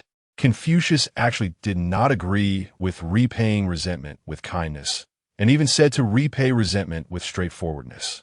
In other words, Confucius believed that if a dog bites you, you should kill the dog. This, Xia Jia's values collapsed. Chapter 28. The people I want to kill, no one can protect. Looking at Xia Jia's surprised expression, Su Jian laughed and said, "Do you not believe it? It seems like you, like my former self, think these ancient people are very ignorant. However, I must tell you that this is not something I made up. The internet is not available now, so I really can't verify it for you. However, this is indeed the original saying of Confucius. Of course, this has been passed down, so the truth of the matter may not be certain." So, Su Jian's previously playful expression suddenly turned exceptionally cold, emanating a chill like an ice block in the depths of winter. She stood up and said coldly, "Even Confucius, an old man from thousands of years ago, said to repay resentment with straightforwardness. Why are you contemporary youths who pride yourselves on being open-minded so stubborn? In my eyes, you are nothing but a bunch of pests, useless trash. Repaying kindness with kindness. How can one repay kindness? This is something that people from 2,000 years ago could understand. Yet you useless ones just don't get it. When dealing with trash, beasts, and those you find disgusting and detestable, if you only know how to lower yourself and compromise. Don't you think that's very degrading?" Xia Jia remained silent, feeling bewildered. From childhood to adulthood, she had always been taught socialist values, prioritizing people and putting them first. But now, she realized she was confused. However, in reality, Xia Jia was simply misunderstanding. Some people, although they have human appearances, are not human. We do need to prioritize people, but the people in question must be true human beings, not those who spend their days scheming, tricking, and trying to defraud others. Su Jian has always believed that bad people should not enjoy basic civil rights. Of course, this bad needs to be defined specifically. For example, stealing is considered a bad act, but it's not very serious and doesn't reach that level. However, if someone steals a national treasure and sells it to another country, that is definitely very serious. But Xia Jia thinks differently. She believes that everyone in the world is a good person, or at least that even bad people should be protected. This is something Su Jian cannot understand. Regardless, Su Jian does not intend to concern herself with what is going on in Xia Jia's muddled mind. She coldly sneers and says, "So I want to punish her too much. Didn't she knock my girlfriend down? Then I'll just throw her down and let fate decide. If she survives, then let her live." In fact, I really like the idea of retributive justice in certain situations. It's not like strong people would use retributive justice for such things, right? So Su Jian is only talking about certain cases. Don't. Xia Jia was initially surprised by Confucius' words, but upon hearing Su Jian's comments, the thought of saving others immediately surged in her mind. Xia Jia couldn't quite understand those things for now, but she knew one thing. She practiced martial arts not to kill or to destroy, but to protect herself and protect others. So when others are in danger, Xia Jia instinctively wants to protect them. In a moment of tension, she stood up abruptly, but the next moment, bang, Su Jian squinted her eyes and gave Xia Jia a heavy slap on the back with a shovel. Su Jian had no idea what it meant to cherish beauty and pity the weak. With his shovel, he used all his strength, causing Xia Jia to spit out a mouthful of blood and weakly collapse to the ground. Xia Jia had a bust size of 32 cm, and when Su Jian struck her down, her ample chest made direct contact with the ground. If Zhao Wumian were here, he would definitely make a sarcastic remark. Isn't she going to get flattened? In terms of strength, Su Jian had a slight advantage over Xia Jie, and in terms of stamina, he was 4 points higher. In other words, Xia Jie had very low stamina, which translates to a very low defense value. Therefore, Su Jian's blow directly inflicted internal injuries on Xia Jie. If Su Jian were to seriously fight Xia Jie, the outcome was uncertain. He even felt that Xia Jie had a greater chance of winning since he had never practiced martial arts while this aloof school beauty had trained for several years. Experience could easily make up for that slight difference in attributes. However, that was merely a hypothetical scenario. The current situation was that Su Jian had dealt a sneak attack that severely injured Xia Jie, leaving her with no ability to retaliate. If it weren't for Su Jian's principle of repaying kindness, he would have killed her for obstructing his revenge, because often, bystanders can be more despicable than the perpetrators. Su Jian sneered and said, "If it weren't for the favor you did for my girlfriend, do you think I would waste so many words on you? Let me tell you, don't get too carried away. The gratitude between you and my girlfriend ends here." Su Jian let out a cold snort and was about to walk past Xia Jie. Suddenly, a hand grabbed Su Jian's ankle. "No, don't do that. Killing is wrong. It's against the law." Xia Jie lay on the ground, with blood at the corner of her mouth, but even so, she reached out a hand to grab Su Jian's ankle. Xia Jie knew very well that if Xiao Shirlei was thrown down, she would undoubtedly die. Humanity was already on the brink of collapse. They couldn't afford to have infighting over trivial matters. If Su Jian knew that Xia Jie defined the previous incident as a trivial matter, she would undoubtedly be furious and beat her up. "Spare her life. I'll apologize for her." Xia Jie looked at Su Jian with hope. Su Jian looked down coldly at Xia Jie from above. "As if you hadn't taken my words to heart." Su Jian suddenly broke free from Xia Jie's right hand, then, slap. The crowd on the rooftop looked at the scene in surprise. Even Jiang Ziyun stared at Su Jian in confusion. Su Jian lifted her foot, but didn't leave directly. Instead, she stepped on Xia Jie's palm and even grounded a bit. Xia Jie cried out in pain and looked at Su Jian in disbelief. Does her appearance really mean nothing to him? Am I really just a school beauty that he can treat so ruthlessly? The people I want to kill from now on, no one can protect. Su Jian said with a cold expression, resembling a major villain, instilling fear and dread. Bang! Su Jian raised her foot and kicked Xia Jie in the waist. With a thud, Xia Jie instantly rolled out, finally stopping because of a slight protrusion on the rooftop. The violent impact made Xia Jie feel like her whole body was about to shatter, and a sharp pain radiated from her lower back. It turned out a stone had jabbed her. A wound appeared on Xia Jie's fair waist, blood oozing out. At this moment, Xia Jie looked extremely disheveled, covered in dust, as if she had just rolled in the dirt. However, more than that, it was the disbelief in her heart. How could this man in front of her be so cold-blooded? Moreover, the act of hitting a woman is looked down upon by many, and even readers might not enjoy watching it. Yet he did it without mercy. I remember now. He's the disgusting man who slapped Wang Mengyao, the school beauty. I also remember. Yes, he's that despicable man. Woo-woo-woo. After hearing the gasps from the crowd, Xia Jie managed to lift her head with some difficulty and looked at Su Jian in surprise. She had heard about Wang Mengyao being hit, but she hadn't paid much attention. After all, Wang Mengyao was a person of loose morals, someone she didn't like, and she didn't want to focus on people and things she disliked. But she never expected to encounter this villain that very night. Counting from the time Wang Mengyao was hit, it had been less than 24 hours, right? This meant that this person had, in just one day, consecutively hit 2 school beauties. In fact, compared to Wang Mengyao, Xia Jie had been hit even harder, more tragically. Thinking of this, Xia Jie suddenly felt a bit wronged. At least Wang Mengyao had received a slap back. What did I do to deserve this beating? Moreover, if you had the ability, why not confront me head on? Sneak attacks are not the actions of a hero. PFF. Cough cough. Xia Jie wanted to say something, but as soon as she opened her mouth, she spat out a mouthful of blood. She was seriously injured. The 5 surviving girls hurried over to protect Xia Jie, but they weren't just protecting her. They were also advising her, "Don't get involved anymore. You've done your best." Xia Jie looked away with tears in her eyes. She already had a premonition of what would happen next. Over here, with no one to stop him, Su Jian leisurely walked toward Xiao Shilei. No, don't. Don't throw me down. Xiao Shilei shook her head and shouted in panic. In fact, I didn't want to do this either. I even found it hard to understand why someone like you exists. Su Jian didn't mind wasting some words with her, because he really couldn't understand why someone like her existed. Just because she was jealous of a woman who had a boyfriend and went through so much trouble to save her in this nonsensical matter. You push her off the roof? As for your shouting and screaming, Su Jian didn't think Jiang Zuyun, with her gentle and weak personality, would do such a thing. Unless it was you who had made the first mistake. Bang, bang, bang. Xiao Shilei, in a fluster, hurriedly knelt down in front of Su Jian, banging her head and shouting, I'm sorry, it's all my fault, please forgive me, I was just out of my mind, I have mental issues.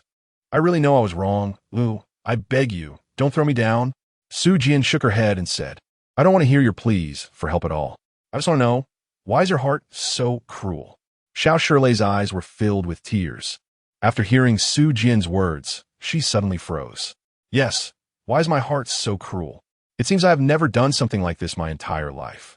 In the past, I didn't even dare to kill a chicken, so why did I push someone off the rooftop this time?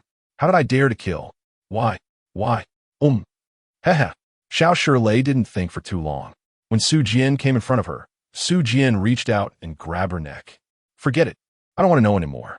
Once I go down, I'll think about it slowly myself.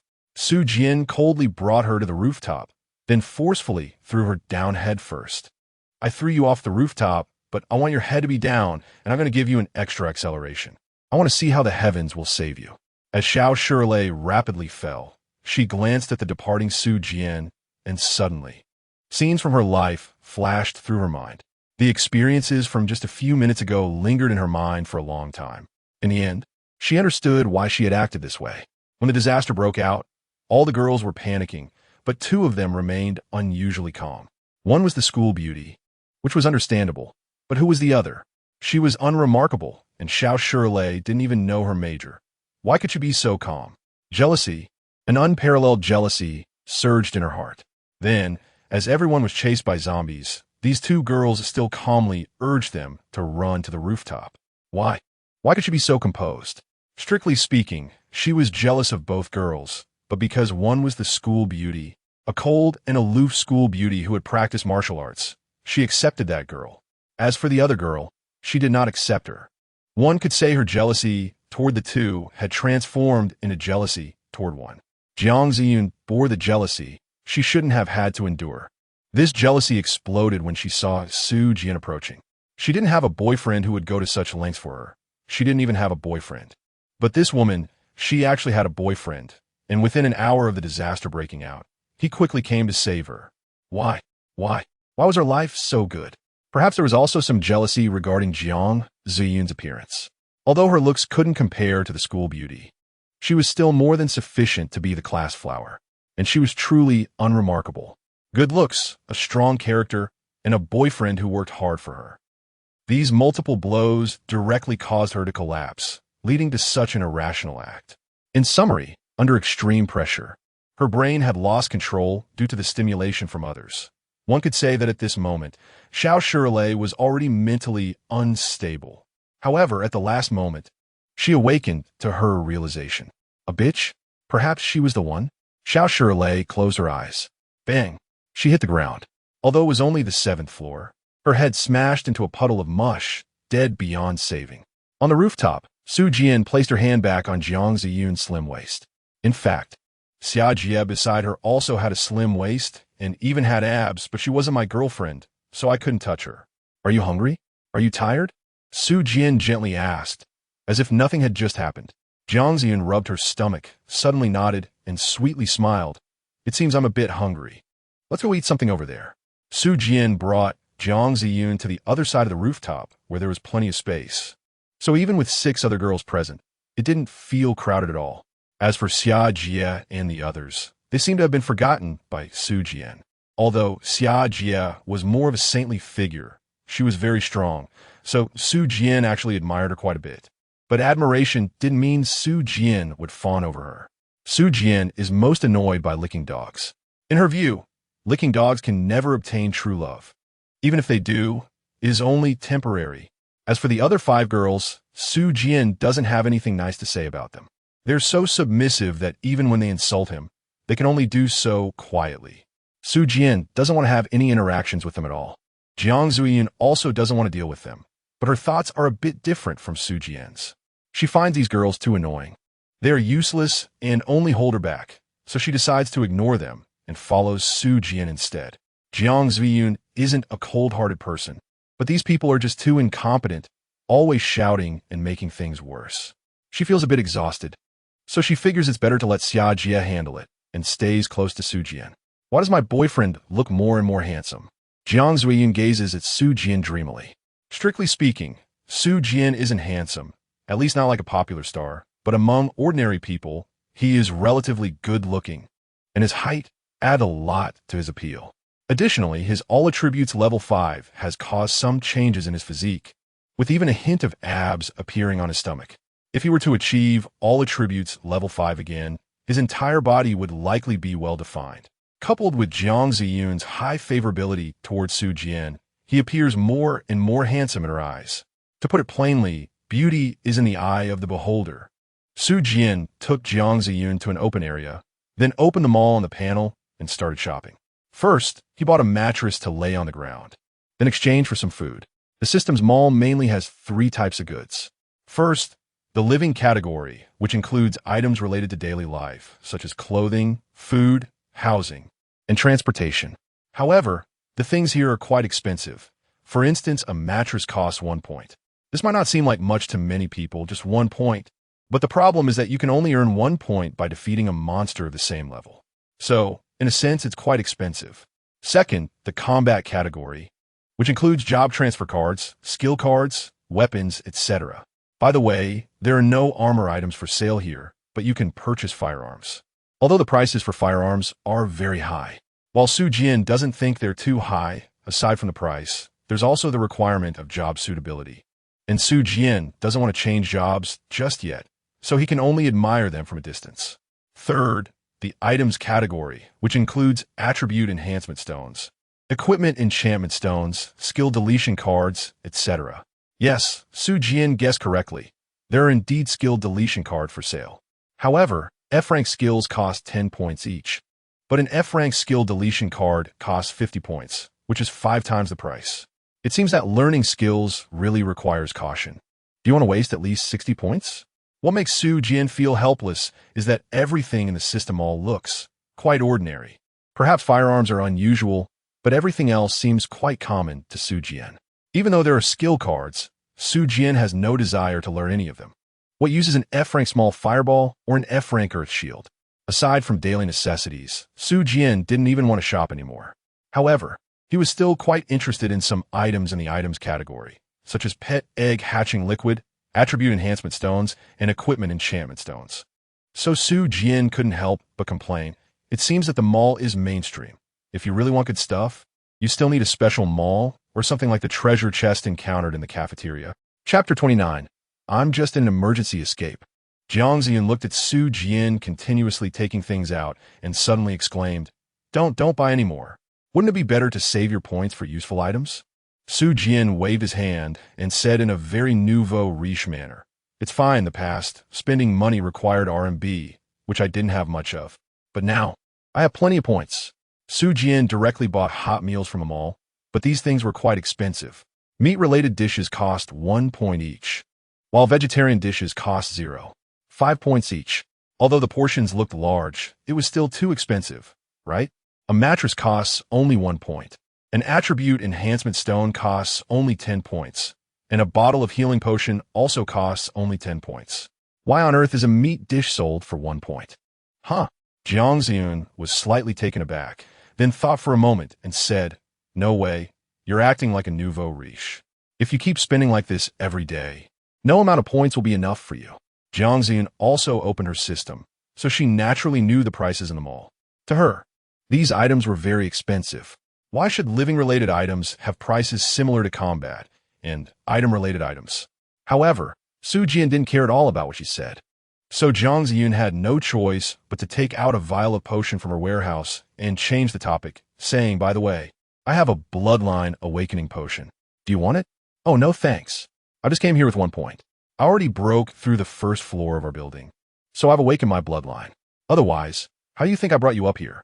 Although Su Jian's previous actions revealed a bit of his cards, he didn't mind at all. What he had now was far more than just a bloodline. Huh, so you have awakened the ability to fly? That's amazing. He guess. Oomph. If you won't say it, then I won't guess. By the way, you said you just came here with 1 point. That means you didn't come over right away. Jiang Ziyan looked at Su Jian somewhat dissatisfied. I already told you to be careful. If you die again, I can't help you. Su Jian said, quite dampening the mood. Hey, I'm a girl. Don't you know girls are unreasonable? This guy is really such a straight man. If it weren't for me, who would want you? Jiang Ziyun thought to herself. Su Jian stopped shopping, raised her head, took a careful look at Jiang Ziyun, then pulled her into her arms and kissed her on the lips without caring about anyone around. Jiang Ziyun, feeling quite displeased, wanted to push Su Jian away. But Su Jian looked at her with wide eyes, a slight smile on her lips, and stuck out her tongue. After a long while, their lips parted. Su Jian smiled slyly. I'm not going to reason with you. Ah, you're so annoying. Jiang Ziyun stretched out her small fist and playfully hit Su Jian twice with a flushed face. The onlookers, including Xia Jie, watched Su Jian and Jiang Ziyun flirt and couldn't help but show envy. Although Su Jian had killed Xiao Shilei, leaving them feeling quite unsettled, they couldn't deny their envy of Jiang Ziyun. In such an apocalyptic world, how touching it is to have a man come to save you without hesitation. If this were turned into a TV drama, many people would probably watch it, right? If the male and female leads were played by popular stars, even more viewers would tune in. However, while the other girls envied Jiang Ziyun, Xia Jie looked with red, swollen eyes at the place where Xiao Shilei had just been thrown, filled with immense anger and guilt. Xia Jie felt guilty for not saving Xiao Shilei. In her mind, if she hadn't been so weak, if she hadn't trusted Su Jian and gotten ambushed and seriously injured, Xiao Shilei wouldn't have had to die. It must be said that if Su Jian knew what Xia Jie was thinking right now, she would definitely be very puzzled. Perhaps this is what it means to be a saint. Not just a saintly label, but truly a saint. After all, Xia Jie had actually gone down to save someone. However, Su Jian was also curious about one thing. If someone wanted to kill Xia Jie, what would she do? Would she just submit to death? Or would she fight back with all her might? Since you were such a saint, you would surely submit to death, right? Lying on the ground, Xia Jie took a deep breath, then closed her eyes, purchasing a bottle of healing potion from the mall. Although Xia Jie had focused most of her energy on saving others during that hour, she had still killed over 20 zombies. So she could afford a bottle of healing potion, but that was nearly half of her entire fortune. From now on, she needed to kill F-level monsters to earn 1 point. Those F-level zombies could no longer yield points, so those 10 points made Xia Jie feel quite pained. After taking the healing potion, Xia Jie immediately felt her injuries had mostly healed. She stepped forward, walking toward the place where Xiao Shilei had fallen. And when she looked down, she felt dizzy. Below, a twisted corpse knelt on the ground. At this moment, Xiao Shilei had lost her head, and around her body was a pool of blood and brain matter. It was clear that Xiao Shilei was dead beyond any doubt. Xia Jie angrily approached Su Jian and Jiang Ziyun, who were eating, and accused Su Jian with burning rage. Why did you have to kill her? Now that there are so few survivors, how can humanity survive in the future if we are fighting among ourselves? Su Jian glanced at him, took a bite of the sauce beef, and said nonchalantly, maybe you should have said that to the woman just now. If she didn't want to harm my girlfriend, I wouldn't kill her.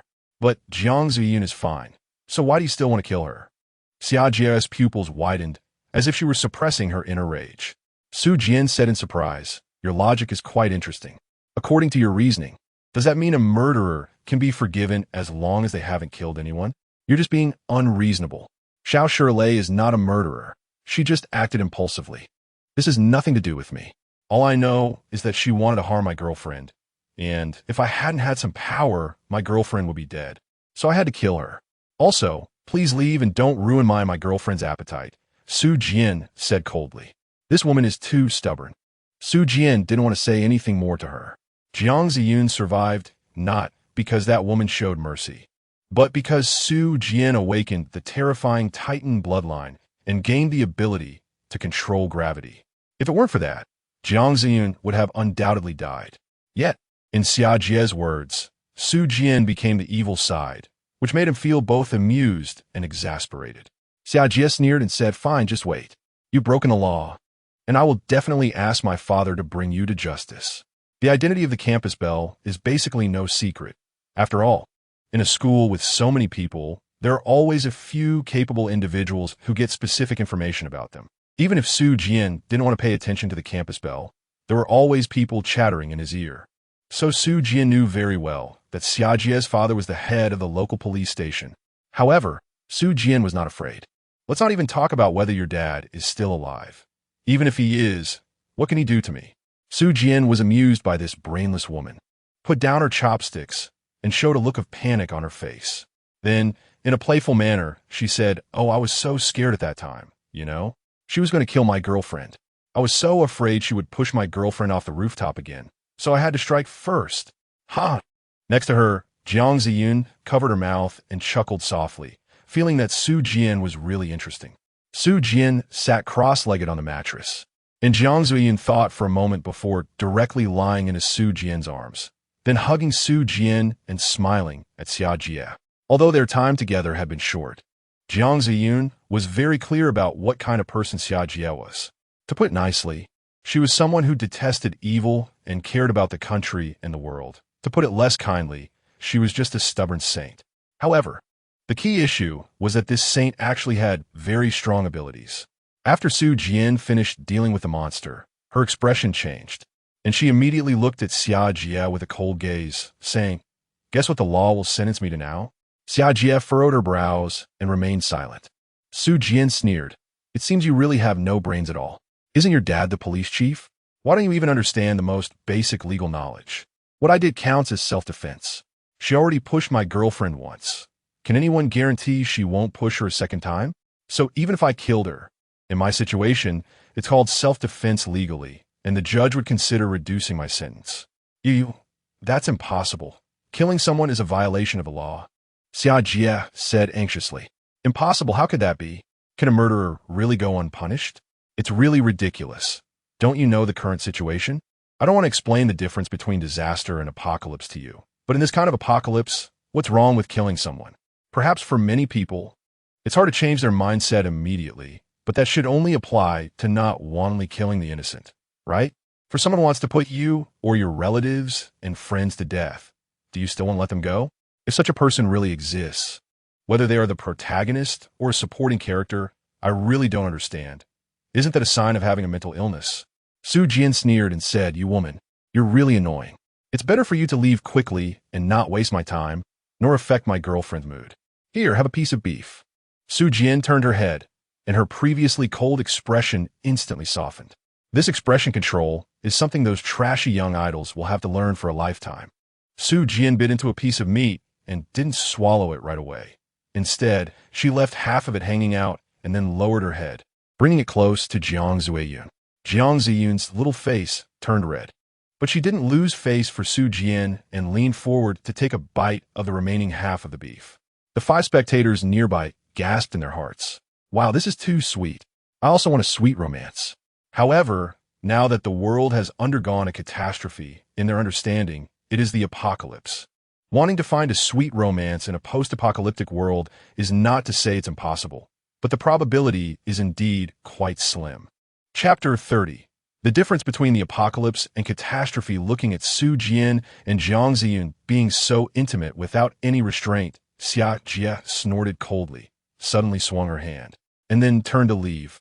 Su Jian glanced at her, feeling that this woman was truly unreasonable.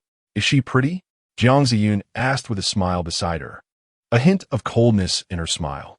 Su Jian nodded, seemingly unaware, and said, "Of course the school beauty is good-looking. Not only that, she has a vest line. Her chest is bigger than mine, she's taller than me, and she's stronger than me." Jiang Ziyun looked at Su Jian with a cold smile. "What's wrong? Are you jealous?" Su Jian finally reacted and lowered her head to take a look at Jiang Ziyun. At that moment, Jiang Zuyun, with her small mouth pursed, had a serious expression on her cute little face, and she was glancing at him sideways. I'm not jealous at all. If you're not jealous, why you care about these things? That woman is so brainless. I definitely wouldn't like her. However, she does have a nice appearance. I do have desires, but I don't want to spend my life with a brainless woman. Even when it comes to killing someone, I do have to argue it out with her, which is too exhausting. But you are different. You are the one I want to spend my life with. Su Jian said affectionately. TCH, Jiang Zuiyun scoffed, a hint of joy surfacing deep within her heart. Although you're the school beauty, my husband is much better than you, and he doesn't even look at you, he. A smile crept onto Jiang Zuiyun's lips as she felt excited, and she didn't even realize that she had started to think of Su Jian as her husband instead of just her boyfriend. Perhaps some couples playfully call each other that in private, but for Jiang Ziyun, this change in title signified that she had already made Su Jian her priority. Jiang Ziyun looked at Su Jian, who was serving her food, her eyes dreamy and her lips unable to stop curving upward. Why are you looking at me like that? Su Jian said, ruining the mood. Jiang Zuiyun chuckled and asked, It's nothing, but why did you come all the way to save me?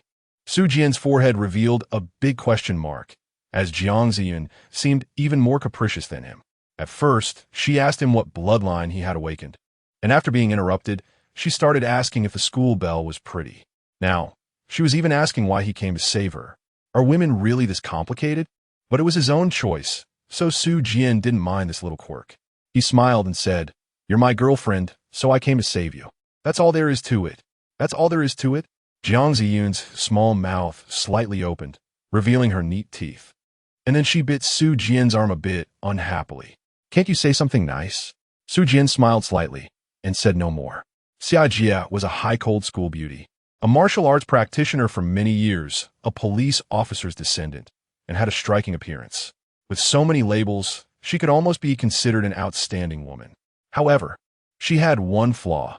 She was overly compassionate. No matter what others did, Xia Jia always wanted to protect that person. In fact, if Xiao Shirley had tried to push Jiang Ziyun down just now, Xia Jia wouldn't have stood by either. So, her stopping Su Jian was not because Su Jian was going to attack Xiao Shirley, but simply because she didn't want anyone to get hurt. Even if Su Jian and Xiao Shirley had swapped identities, she would have stepped in just the same. However, Xia Jia misjudged her own strength and also underestimated Su Jian's thick skin. Su Jian knew that Xia Jia was very skilled, so he didn't plan to confront her directly. He intended to find an opportunity to ambush her, but unexpectedly, after seeing her smile, Xia Jia turned around and left. This was a great opportunity that Su Jian wouldn't miss, so the situation developed this way. In fact, Jiang Zuiyun also thought that killing was wrong, but after all, Su Jian killed for her, not to kill innocents indiscriminately, so Jiang Ziyun suppressed her inner discomfort. She didn't want to know what others would choose in this situation. But if it were her own will, and someone wanted to kill her, oh no, it was no longer just a matter of wanting. It was already an action taken. Xiao Shirley had already pushed her down. If it were Jiang Ziyun herself facing such a situation, she would also want to kill that person. But it had to be done without breaking the law or violating morals.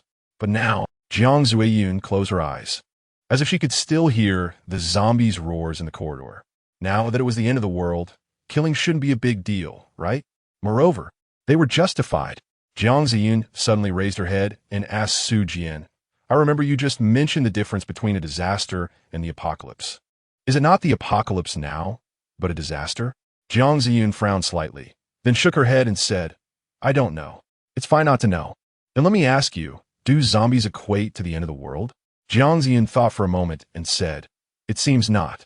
Can zombies and the apocalypse be equated? Su Jian finally began to explain. Yes, zombies and the apocalypse are not synonymous.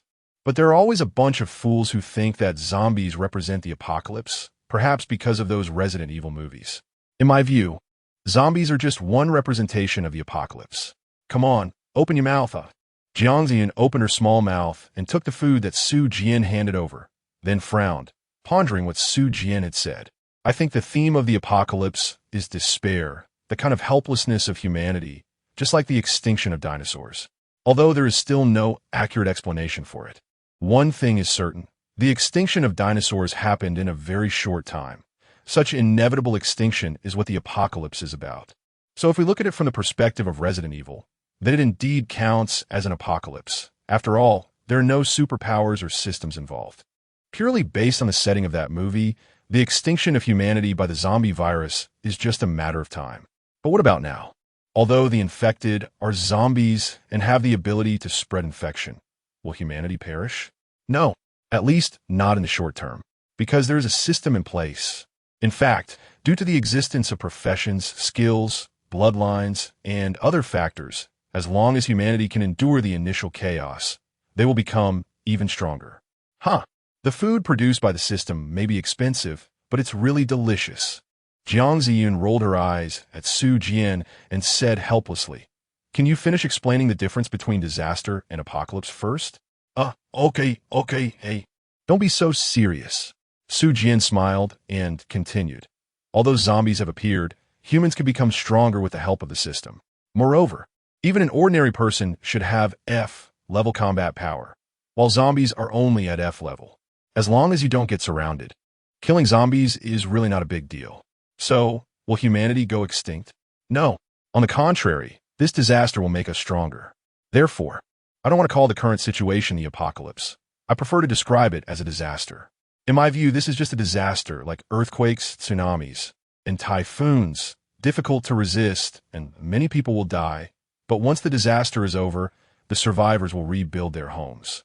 So, this is just a disaster, not the end of the world. Jiang Ziyun furrowed her beautiful brows and then realized that Su Jian was right. Indeed, zombies do not equate to the apocalypse. The true apocalypse would be a scenario where humanity is wiped out in a short period, like the extinction of the dinosaurs when a meteor struck and caused global extinction. Although some species have survived since ancient times, overall, that was indeed the end of the world. Now, although zombies have appeared, the existence of the system gives humanity a glimmer of hope. One could even say that as long as you are not useless and not cowardly, after killing zombies within the first hour of the game, you can quickly grow stronger. Perhaps the number of humans will drastically decrease, but ultimately, it cannot be considered the end of the world. Wait, what if the speed at which humans become stronger is slow, highlighting how strong the monsters are, and they end up exterminating humanity? Jiang Ziyun expressed her doubts. Su Jian explained without hesitation. Let me ask you, if there's an earthquake in a region right now, and the earthquake itself kills many people, but some survive, yet these survivors eventually die due to lack of timely rescue and insufficient supplies. Can you call this earthquake the end of the world? Jiang Ziyun thought for a moment and cautiously replied, "For the people in that place, yes. But for people in other places, no." Su Jian nodded and said, "That's right. So the current situation is like this. Perhaps for many people, this truly is the end of the world, but in my view, this is just a disaster. Even if I die at some point in the future, I won't think of it as the end of the world. I would just feel that I'm not strong enough. So when I talk to others, I will directly tell them it's the end of the world, but when it comes to myself, I will say it's just a disaster." Jiang Ziyun widened her eyes and looked at Su Jian. She finally understood that, although it was indeed as Su Jian said, because of the existence of the system and other factors, this could not be called the end of the world. More importantly, it was because of Su Jian's inner pride. The gamification of the world made Su Jian feel that this is just a disaster, survival of the fittest, rather than a situation like the extinction of the dinosaurs, where there is no way to fight back. As long as there is a glimmer of hope, then this is just a disaster, not the end of the world. This, too, is Su Jian's arrogance. However, so cool. Jiang Ziyun stared at Su Jian somewhat infatuatedly, and her favorability score of 85 increased again, reaching 87. Su Jian glanced at Jiang Ziyun's affection level, frowned, and then closed her eyes. Tip: Su Jian's affection level for you has reached 85. Explanation: omitted. A system prompt appeared in Jiang Ziyun's mind, and she was slightly taken aback, looking at Su Jian with even more admiration. Through the prompt, she realized that once the affection level exceeded 80, it couldn't decrease, and after reaching 90, they would share life and death. They had only been together for a little over 2 months, yet Su Jian was able to reach this level for her. Jiang Ziyun looked at Su Jian with rosy cheeks. However, Su Jian can actually take the initiative to increase someone's favorability. Chapter 31, Summer School Flower. Help us order more dishes. Beside her, Su Jian just wanted to sneer and had no intention of comforting her at all. In fact, if Su Jian could follow Xia Jia's wishes, he might even be able to establish a harem. But he had no such thoughts at all. Now that things had turned into a disaster, did he really need to cater to women to think about a harem? That would be a joke. Moreover, being a saint is not something that can change with just a few words. Su Jian hated trouble the most. Unknowingly, Su Jian thought of Confucius, a figure from thousands of years ago who was truly impressive. The Analects is increasingly being referred to as wands. Why? Because people have realized that Confucius was not just a scholar, but also a strong man. He only speaks when you want to hear him. Otherwise, he will knock you down and force you to listen. So what exactly is the Analects? It means if you push me too hard, I will knock you out with a punch. Summer school flower, although it's not good to say this, but Xiao Shirlei is indeed too much. It's no wonder her boyfriend killed her, someone quietly advised. Xia Jie replied dejectedly, even if she is guilty, it should be the law that punishes her. We citizens are not allowed to take justice into our own hands. The crowd fell silent, then looked at Xia Jie with a bit of exasperation. Sister, do you even know what the situation is now? Aren't you in your third year? How can your thinking still be so immature? Do you think this world is black and white? Do you think all criminals can? The crowd fell silent and said no more. Time passed and a girl, smelling the aroma wafting from afar, suddenly felt her stomach growl. Blushing, she said, I'm really a bit hungry, not to mention I'm hungry too. I was scared awake by zombies in the middle of the night and ran for so long. Now smelling food. Who wouldn't be hungry? Summer school flower. What should we do if we're hungry? The crowd looked at Xia Jie as if she were their mother. Xia Jie was at a loss and said, I don't know, although Xia Jie still had more than 10 points. How could such important points be spent on food? How about I take you downstairs and see if there's food in the supermarket next door? Xia Jie suggested. But there's zombies lingering downstairs. What if we get chased again? Someone said. Exactly, it's so dangerous. A girl glanced at Su Jian and Jiang Ziyun, who were eating happily not far away, and cautiously suggested, how about you ask them, Summer School Flower, if they can send us some food? This person spoke with a hint of caution, as she knew that Su Jian had just beaten Xia Jie, and even Xia Jie had to drink a healing potion to recover. Even if Xia Jie was a saint, how could she have any good feelings towards the man who had just beaten her? Oh, yes, Summer School Flower, you go ask them. Although he hit you, as long as you ask, he'll definitely agree, right? This person was really bringing up the wrong topic. Even if Su Jian could forgive the school flower. So, ye forgive Su Yan. Didn't she see how badly Su Jian had beaten her? A sneak attack, hitting her on the head with a shovel, even stepping on her hand and kicking her away. Anyone in her position wouldn't be able to forgive Su Jian. If it weren't for Su Jian's strong attributes and combat power being equal to hers, Xia Jie wouldn't have just gone over to talk. Good idea. School flower, could you ask for more dishes for us? And that girl should also be someone you saved, right? In that case, asking her boyfriend for a few dishes shouldn't be a big deal, right? This person seemed to think that as long as Xia Jie asked, Su Jian would give them food, even suggesting that Xia Jie ask for more dishes. Don't you see how expensive the food in the system is? All right, you haven't activated the system, so you can't see it. However, these women's ugly faces can be seen clearly. Xia Jie frowned, glancing at Su Jian and Jiang Ziyun, who were being all lovey-dovey not far away. She really didn't want to go over because she disliked Su Jian very much. How could a murderer evoke any good feelings from Saint? However, Xia Jie also knew one thing. At this moment, the entire school was in a crisis. Just a few minutes past midnight, there were still many screams echoing through the school, but now it was quiet like a dead city. It was easy to imagine that there were very few survivors, which meant there were many zombies. If it were just her, Xia Jie was confident that she could break through the zombie encirclement and reach the supermarket downstairs. But with these 5 girls, even Xia Jie had no confidence at all. Sigh. After thinking for a long time, Xia Jie finally sighed and walked towards Su Jian's position. When under someone's roof, one must bow their head. Seeking help from a man who had just beaten her was truly humiliating. However, she could go without food, but these classmates couldn't. For someone like Xia Jie, who was like a saint, Losing a bit of face wasn't a big deal as long as she could save more people.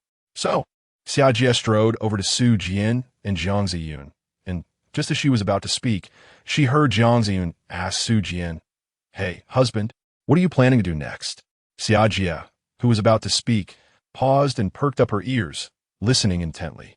Although she didn't know who Su Jian was, since he had gone through so much trouble to run from the East District to the West District to rescue his girlfriend, he must be a kind person, right? If he could save others, then she could temporarily set aside her hatred for him and work together to save more people. In this way, it could also be seen as his atonement. Xiajie thought quite self-centeredly. However, Su Jian thought for a moment and said, "I don't know." Xiajie was anxious and jumped out, saying, "You don't know? How could you not know what to do next? You're so strong. Although it was a sneak attack, being able to injure me so badly shows your strength. How could someone so strong not know what to do next?" In her mind, such a strong Su Jian must take it upon himself to save others. But he actually said he didn't know. "Don't you know that there are still many people in the school living in misery?" Looking at Xiajie standing in front of him again, Su Jian felt his head was about to explode. "Yun, let us change places." Su Jian ignored Xiajie and directly spoke to Jiang Ziyun. Jiang Ziyun frowned after looking at Xiajie's figure, and an unhappy expression appeared on her face. "Let's put it this way, you want to save someone. But my husband killed the person you wanted to save. That may not be a deep-seated grudge, but it definitely doesn't sit well, right? Moreover, my husband even hit you. Although hitting a woman is wrong, it's done, and I don't want to say anything more about it. I can directly say that the relationship between you two is quite tense, isn't it? Given this relationship, why do you still insist on getting close to us? Can't we just go our separate ways and not interfere with each other?" Jiang Ziyun angrily said to Su Jian, "Let's go. Hurry up and leave." As soon as Su Jian heard this, without saying a word, he waved his hand and directly put away the mattress and the vegetable rice, preparing to find another place to continue eating. But unexpectedly, Xiajie, with her long legs, stepped directly in front of Su Jian. "What do you really want to do?" Su Jian said helplessly.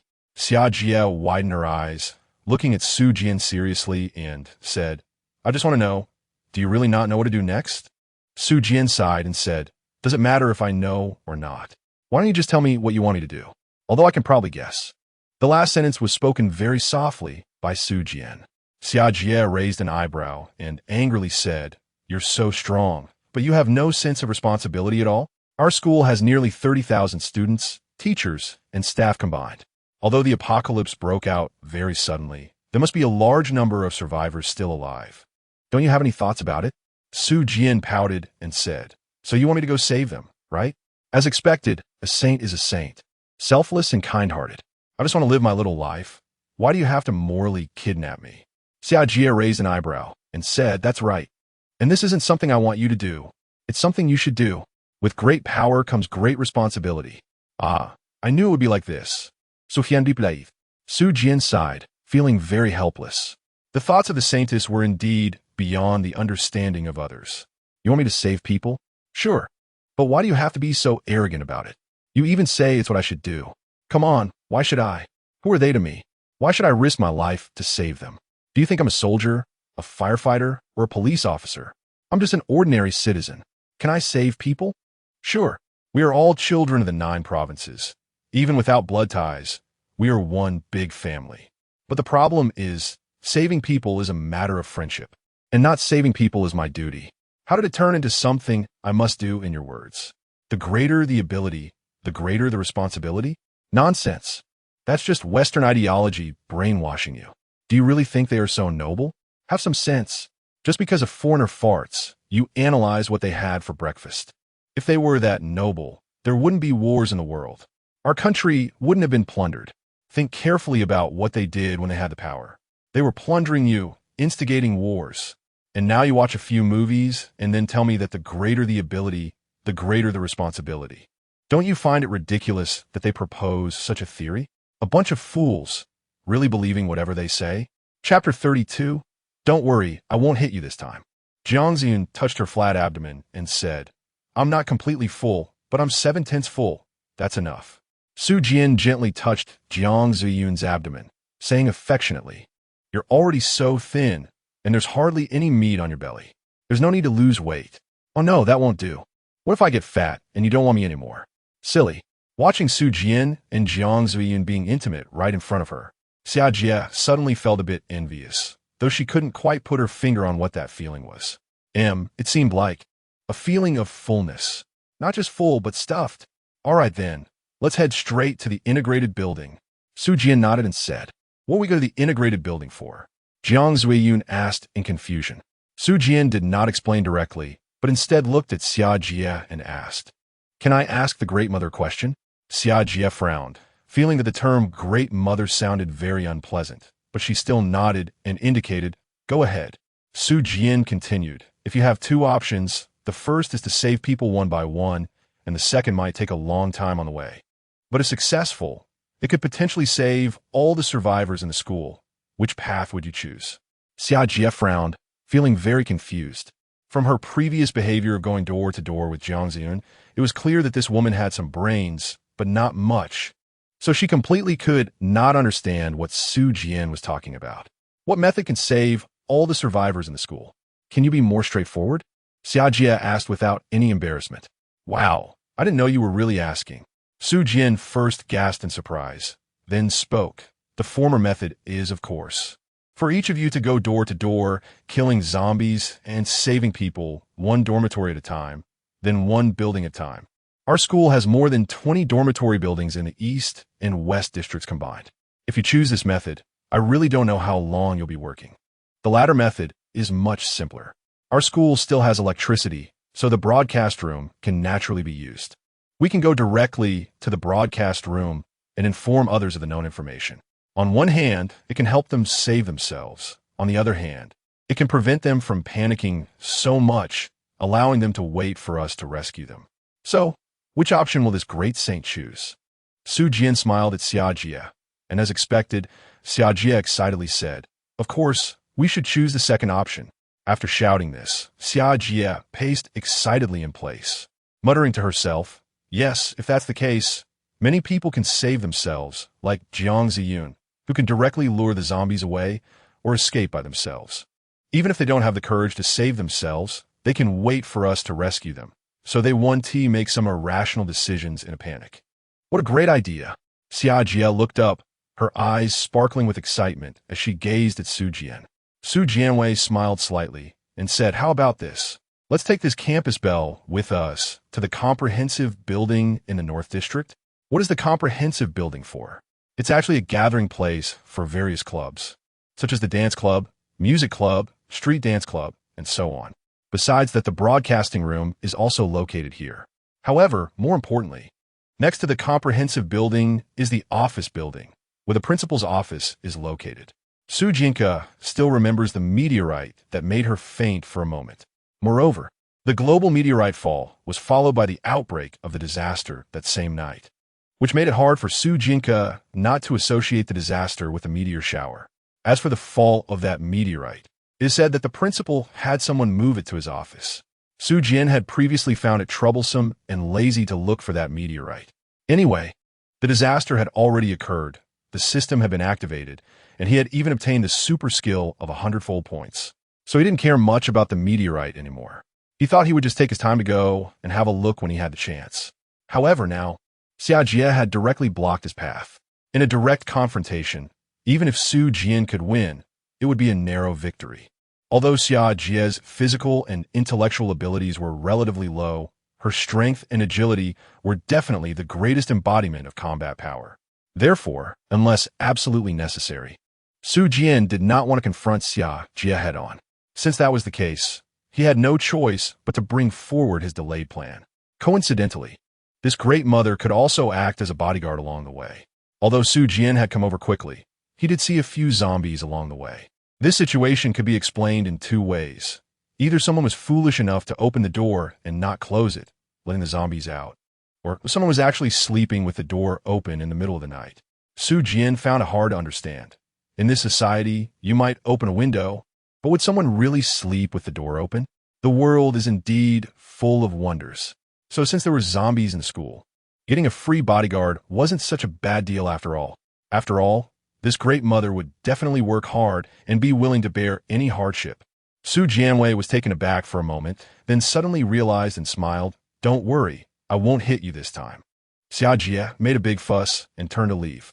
We clearly asked you to go over and ask for food. Why did it develop into this? Su Jian glanced at Xia Jie's back and sneered disdainfully. Jiang Ziyun quietly said from the side, You didn't trick her again, did you? Su Jian sneered. It's not a trap for her. My method is indeed very good. If I make it public that the system and zombies can only infect through bites, there will definitely be people who will stand up and kill the zombies. But? Jiang Ziyun raised an eyebrow. That's right, there's a but. Su Jian nodded and continued.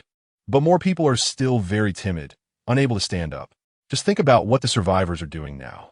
They might be hiding in closets or under beds. If there is only one zombie in their dorm, it's fine. 3 people can rush at it together, and I think the chances of winning are still quite high, provided they have the courage. But what if there are 2 or 3 zombies? Do you think they have the courage to stand up? Jiang Zuyin pondered for a moment, then sighed and shook his head. If they could stand up, they would have done so already. So it seems the broadcast really isn't effective. Not only that, but they also lack weapons. They're unarmed. They might be very afraid of zombies, right? After all, zombies in movies are terrifying, and everyone has preconceived notions, so it's understandable that they don't dare to resist. That's why I say my method is good. And I believe there are quite a few people willing to stand up, but there are also many cowards who are just waiting for others to come and save them. Su Jian sneered, then stretched and said, But that has nothing to do with me. I'm just passing by the office building. That meteorite? No wonder she's my wife. We really have a telepathic connection.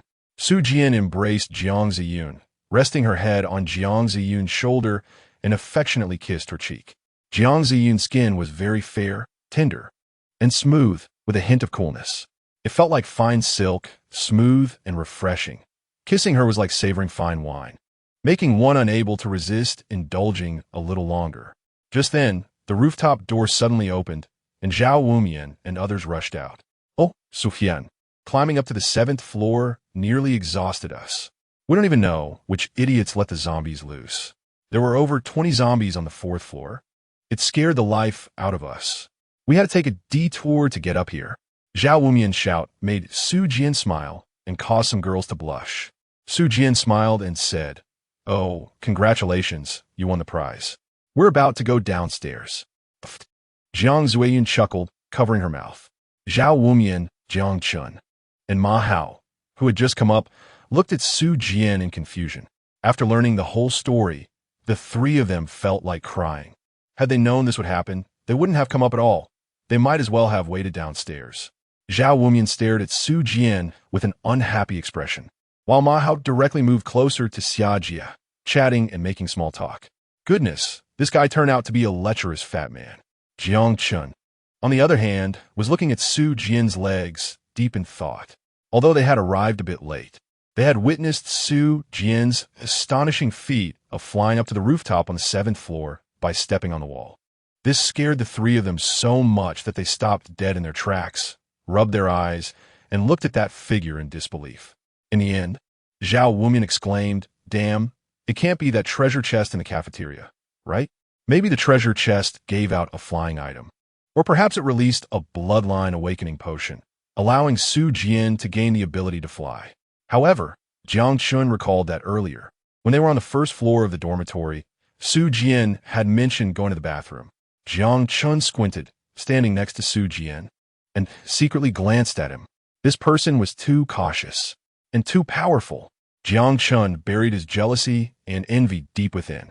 Meanwhile, Zhao Wumian shouted, Su Jian, how can you fly? Su Jian smiled and said the reason she had just thought of. This is not flying. To be precise, it's called vertical cloud ladder, which allows me to run on walls. Oh, not just walls, but trees too. Anyway, it needs something to push off from. It's a skill unlocked from the treasure chest in the cafeteria just now. Wow, I'm so envious. Zhao Wumian said directly. Jiang Chun squinted his eyes. Clearly, he didn't believe it. But what if he didn't believe it? Would he go ask directly? Jiang Chun was perceptive. He might not know why Su Jian was so ruthless, but as long as he knew she was ruthless enough, that was enough. They had seen the corpse downstairs when they came over. All right, this is your girlfriend, right? Nice to meet you. I'm Zhao Wumyan, Jiang Zuyun. Before long, Xia Jie came over with other girls, and those girls wore visibly displeased expressions. It was obvious that Xia Jie hadn't gotten the food and had instead dragged them into this situation, which made them very unhappy. However, it was clear that Su Jian didn't know why these women were dissatisfied. Su Jian just smiled slightly and said, "Okay, let's go." Su Jian took the lead and walked down the stairs. Chapter 33. There is no right or wrong in rationality and sensibility. Originally, it was just to find a girlfriend. But unexpectedly, along the way, more and more people joined.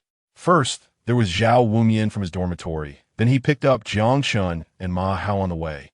And now, there were also Xia Jie and 5 other girls. Altogether, counting Su Jian and Jiang Ziyun, there were actually 11 people. However, Su Jian did not think that these people could form a small team. Not to mention, he looked down on those 5 girls. They were too cowardly, only knowing to follow behind Xia Jie and letting her take the lead in everything, which displeased Su Jian. Although girls might be physically weaker than boys. Su Jian glanced at Jiang Zuyun's panel, and with the same combat power, it meant that regardless of gender, their combat power was higher than that of zombies. As for why he didn't look at the panels of those 5 girls, it was because without activating the panel, which meant without the system, he couldn't see their attribute values. Su Jian could only explain it by saying that they haven't been quantified yet.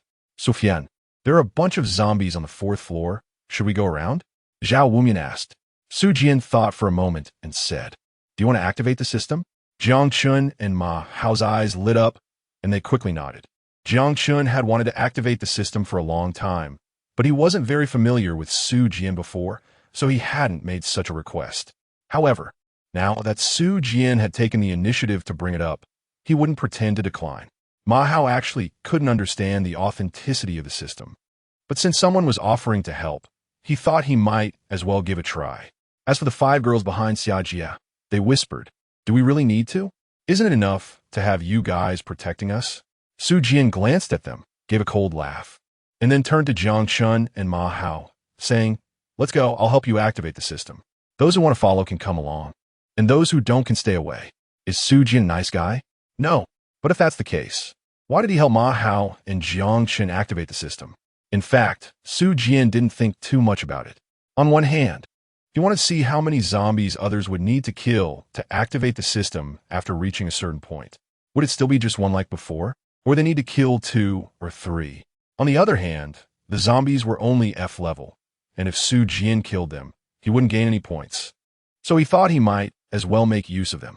Moreover, if he doesn't challenge his good friend's appetite and let his confidence grow, how could he possibly slip up? Then someone might ask, what if he really doesn't slip up? Su Jian was somewhat speechless. Doesn't that mean they can be considered real teammates? Su Jian was about to go downstairs when, in the next moment, she suddenly turned around and coldly said to the 5 girls behind Xia Jie, "I don't care what you do, whether you follow or not. But there is one thing, keep your mouth shut. I'll say it up front, if someone screams later, I will throw her straight into the zombie pile." Through Jiang Ziyun's words, Su Jian understood the cowardly behavior of these girls, so some things had to be made clear in advance. Lin Wanner, one of the 5 girls, was startled by Su Jian's indifferent tone and wanted to say something, but ultimately was stopped by the people around her. "Did you forget how Xiao Shirlei died just now?" The reminder from those around made Lin Wanner shiver all over, and then she fell silent. But her eyes were fixed on Su Jian, inwardly cursing, "Damn stinky man, who gives you the right to treat us like this? When you were chasing us, you acted like a lapdog, and now in the apocalypse, you can't even give us a good face." Lin Wanner was trembling with anger, her chest heaving violently, and she even cast a resentful glance at Xia Jie. "You're also useless. I told you to get more food from them, yet you didn't bring back a single dish, and now you want to drag us all to the consolidated building? It's so far away. What if we get surrounded by a bunch of zombies on the way? Including that fat dead guy, there were only 3 boys. Even if Xia Jie was counted as one of the boys, that made 4.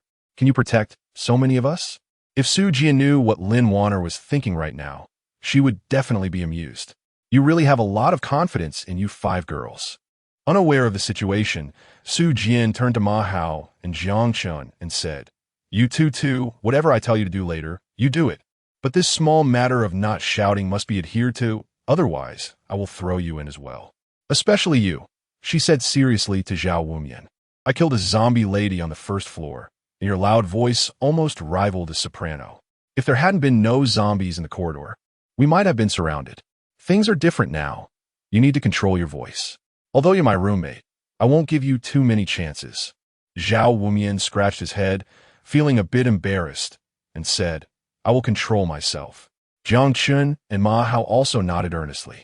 When they came upstairs, they saw that there were about 20 zombies on the fourth floor, which was more than double their number. But the situation wasn't so simple. Although there were 11 people here, only about half of them could really be counted as combat effective. So if they were surrounded by zombies, things would become very tricky. Xia Jie thought for a moment and spoke up from the side. Why don't you share your plan in advance? Su Jian asked in surprise. Is it just 20 zombies? Do we really need to come up with a detailed plan? I could just go down and chop them all up. Then let Jiang Chun and Ma Hao take care of the heads, right? These creatures, officially known as infected corpses and privately referred to as zombies, can only be killed by decapitating them, so I don't plan to come up with any grand strategy. It's just 20 zombies. How hard can it be? Do we really need a detailed plan? Are you joking? Hearing this, everyone looked at Su Jian in shock. Dude, do you even know what you're saying? Those are over 20 zombies, not over 20 pigs. You're telling me you'll first injure them and then let Jiang Chun and Ma Hao pick up the pieces? Even if they were just 20 pigs, they wouldn't just stand there and let you kill them, right? Just follow me. They're just zombies. As long as we don't get surrounded, what's the big deal? Su Jian arrogantly said. Xia Jie frowned, then led the others to follow Su Jian. At this point, they could only trust Su Jian. As for Jiang Ziyun, she didn't say a word the entire time, just looking at Su Jian with sparkling eyes like a little fan. Su Jian held Jiang Ziyun and walked to the front, disdainfully sneering. The zombies were only at F level, with their 4 attributes basically hovering around 10 points. Su Jian speculated that the division of the 5 levels should be related to the total attribute values, meaning that for F level, the total attribute values are divided into ranges of 0 to 40, 40 to 60, 60 to 80, 80 to 100, and 100 to 120. Taking Xia Jie as an example, although her intelligence attribute did not reach 15 points, her total attribute value reached 62 points, leading Su Jian to guess that this combat power assessment places a significant weight on total attribute values. However, what puzzled Su Jian was whether anyone could really advance to E level, aside from legendary figures like the King of Soldiers or the King of Boxing, who might start with 1 or more attributes at their maximum. For ordinary people, a single attribute ranges from 10 to 15 points. Let's consider it as 15 points. If one wants to enhance all attributes to 30 points, it would require 60 attribute enhancement stones, which equals 600 points. Excluding a bit from previous reward time, it would require everyone to kill 600 creatures of the same level or 6,000 creatures of a lower level. This, leveling up, is way too difficult, isn't it? Su Jian shook his head, no longer thinking about these things. What does it have to do with me? Anyway, I have 100 times the points. According to that algorithm, I only need to kill 6 creatures of the same level, so I'm really strong. Purely from the attributes, Xia Jie is basically 5 times stronger than them, and she has also learned martial arts, so her combat power approaching F is not a problem at all. However, in this situation, Xia Jie still chose to abandon her advantages to help others, opting to evade zombies rather than kill them, which made Su Jian look down on her greatly. If this woman could fight like him right from the start, perhaps Su Jian would have had no chance against her at this moment. In fact, Su Jian is not a particularly cold-blooded person, but he still found Xia Jie's actions quite foolish. You worked so hard for an hour, gained no significant advantage, and only saved 6 people.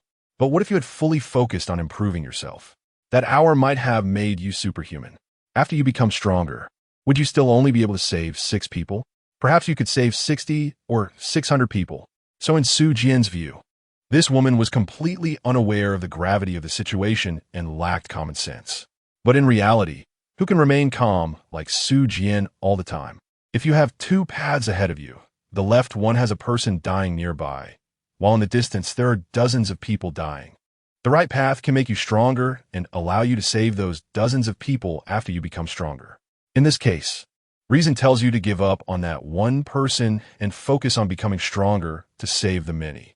But human emotions say, save whoever you can. In such situations, how many people can make the right choice? Or rather, both paths of saving people directly and becoming stronger first to save people are not wrong. Chapter 34. Shock the women. Su Jianong walked proudly at the front of the line and quickly arrived at the 4th floor. The corridor was neither long nor short, but for more than 20 zombies, it felt quite long, resulting in a wide distribution of zombies. When Lin Wanner saw the ugly zombies in the corridor, she instinctively shouted out, but was quickly covered by the people around her. Su Jian turned her head, frowned, and coldly looked at Lin Wanner. This woman is not strictly speaking ugly. If we categorize women's looks into extremely ugly, normal, good-looking, class flower, department flower, and school flower, Lin Wanner could be considered good-looking. By the way, if we were to use this classification for comparison, Su Jian's appearance could only be considered a class hunk, but due to her height, she could score a few extra points. Though she is still far from being a department hunk, and Jiang Ziyun is about at the same level. The two of them are not bad, but they're not exceptionally outstanding either. Their appearances are quite ordinary.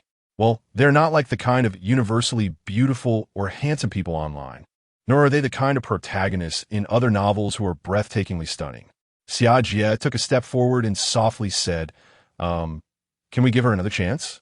It's everyone's first time encountering something like this. It's understandable to instinctively shout out in fear. Su Jian glanced at Xia Jie and sneered, psychological shadow? Understandable? Why isn't anyone else shouting? Why is it just her?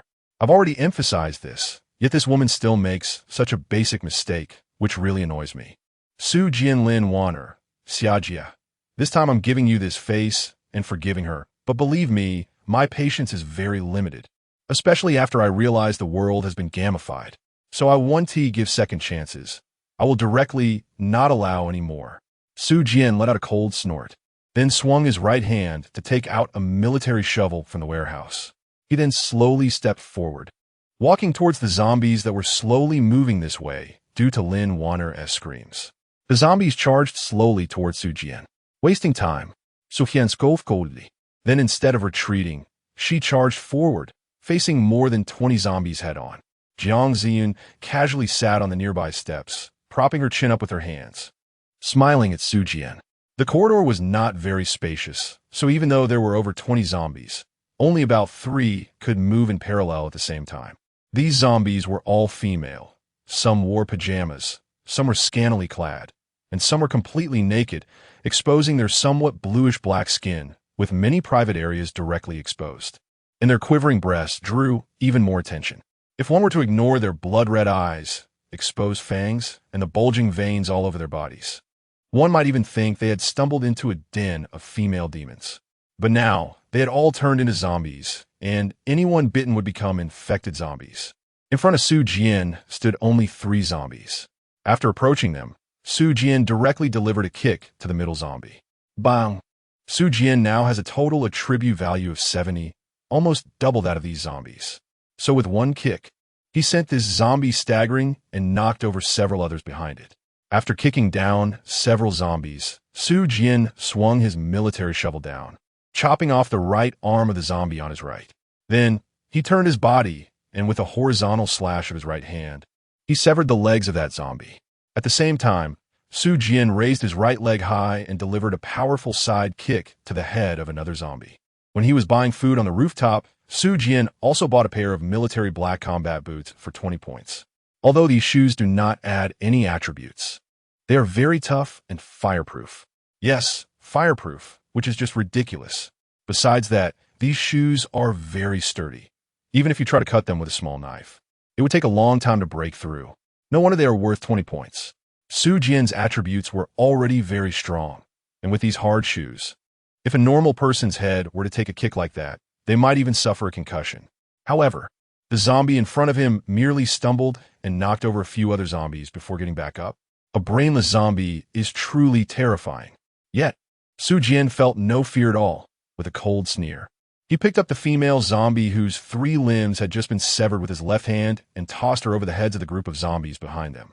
Immediately after, Su Jian strode forward, wielding his military shovel to chop, hack, and sweep. Almost every attack resulted in zombie limbs falling to the ground, as if he were receiving rewards for defeating monsters. At the same time, Su Jian used his legs to kick and strike, ensuring that he only faced a maximum of 2 zombies at a time.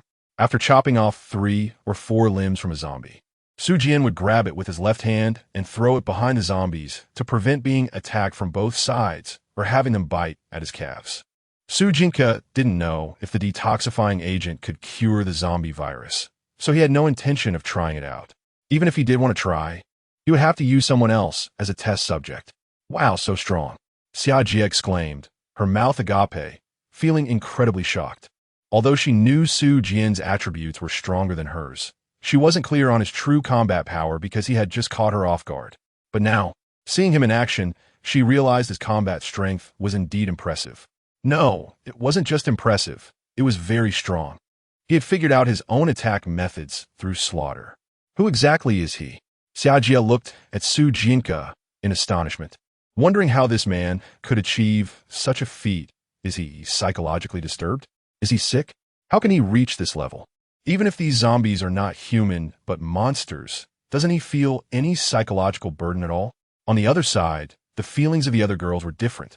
As time passed, more and more severed limbs appeared in the corridor, and blood even splattered onto the surrounding walls. This terrifying scene seemed to them as if countless severed hands and feet had suddenly appeared in the corridor, menacingly approaching to grab them. It was like the most horrifying, bloody scene ever. If this were filmed, it definitely wouldn't be shown in a country like Jiuzhou, where parents are supreme and all their actions are supposedly for the good of their children. Ugh. One girl couldn't hold it in anymore and directly vomited. You guys are so disgusting. Jiang Zuiyun frowned, looking at them in disdain, then took a few steps back to stand on the stairs.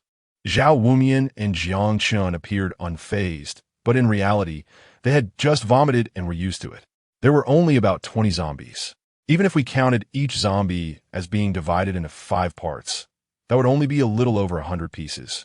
Earlier, in the boys' dormitory on the first floor, although not all were in the corridor, there were over 200 corpses combined. So what is the big deal about this? However, Jiang Chen glanced at Jiang Zuiyun a bit more. This woman, is she really a girl? Xia Jie didn't vomit, which was understandable since she was a martial artist and had probably trained with chickens, ducks, or geese. But what about you? Didn't you feel nauseated seeing this scene? Jiang Zuiyun seemed oblivious to Jiang Chen's gaze, her eyes fixed on Su Jinka, who was displaying immense power not far away, and the smile on her face never faded. I don't want to know how others will view me. I don't care how others see me anymore. Just being able to be with Su Jinka makes me feel very happy. Anyway, no one cared about me before. Thinking of this, Jiang Zuiyun smiled even sweeter, forming a stark contrast with the girls beside her who had changed color in horror. Mahao beside her was also covering his mouth tightly with both hands, his face showing an expression of disbelief. He frowned, his eyes wide open, looking fearfully at Su Jinka's back. If it weren't for the 2 boys next to him not vomiting, he would have definitely collapsed on the ground and thrown up to maintain his image in front of the beautiful girls. Some of these zombies were lucky, with a hand or a leg remaining, while the unfortunate ones had all their limbs chopped off by Su Jinka. Watching Su Jinka's figure, Xia Jie couldn't quite express what she felt. There was admiration, anger, and even a twinge of fear. Killing people while wearing a smile? Such a person is either a habitual offender or a psychopath. Su Jian didn't care about other people's opinions. He walked up to Ma Hao and Jiang Chun, handed over the military shovel in his hand, and said, "Who wants to go first?" Ma Hao covered his mouth with both hands and shook his head. Seeing this, Jiang Chun volunteered, saying, "I'll go first." This group of zombies had already had their limbs severed by Su Jian, and if they were still afraid to kill zombies like this, Su Jian would really be disappointed. Su Jian smiled as she handed over the military shovel, reminding, "Be careful. Don't hit the ground. Aim for the neck." Taking the military shovel, Jiang Chen couldn't help but show a hint of greed on his face. Even Xia Jie, who was nearby, displayed an envious expression. After all, that was an F-level military shovel, and both she and Su Jian were only F-level as well. In this context, using the term divine weapon to describe This military shovel was not an exaggeration. Although Su Jian had killed those 20 zombies so easily due to her attributes and courage, the sharpness of this military shovel also played a significant role. However, Xiajie looked at Su Jian with confusion. Aren't you afraid that this person will keep your weapon and not return it? Su Jian was certainly not afraid, and was even looking forward to Jiang Chun coming at him with a shovel, because that way he would have an excuse to kill again. Killing was much more fun than killing zombies. Chapter 35, Unexpectedly. The lackey should be the protagonist. Jiang Chun gripped the military shovel that Su Jian handed him, squeezing it a couple of times.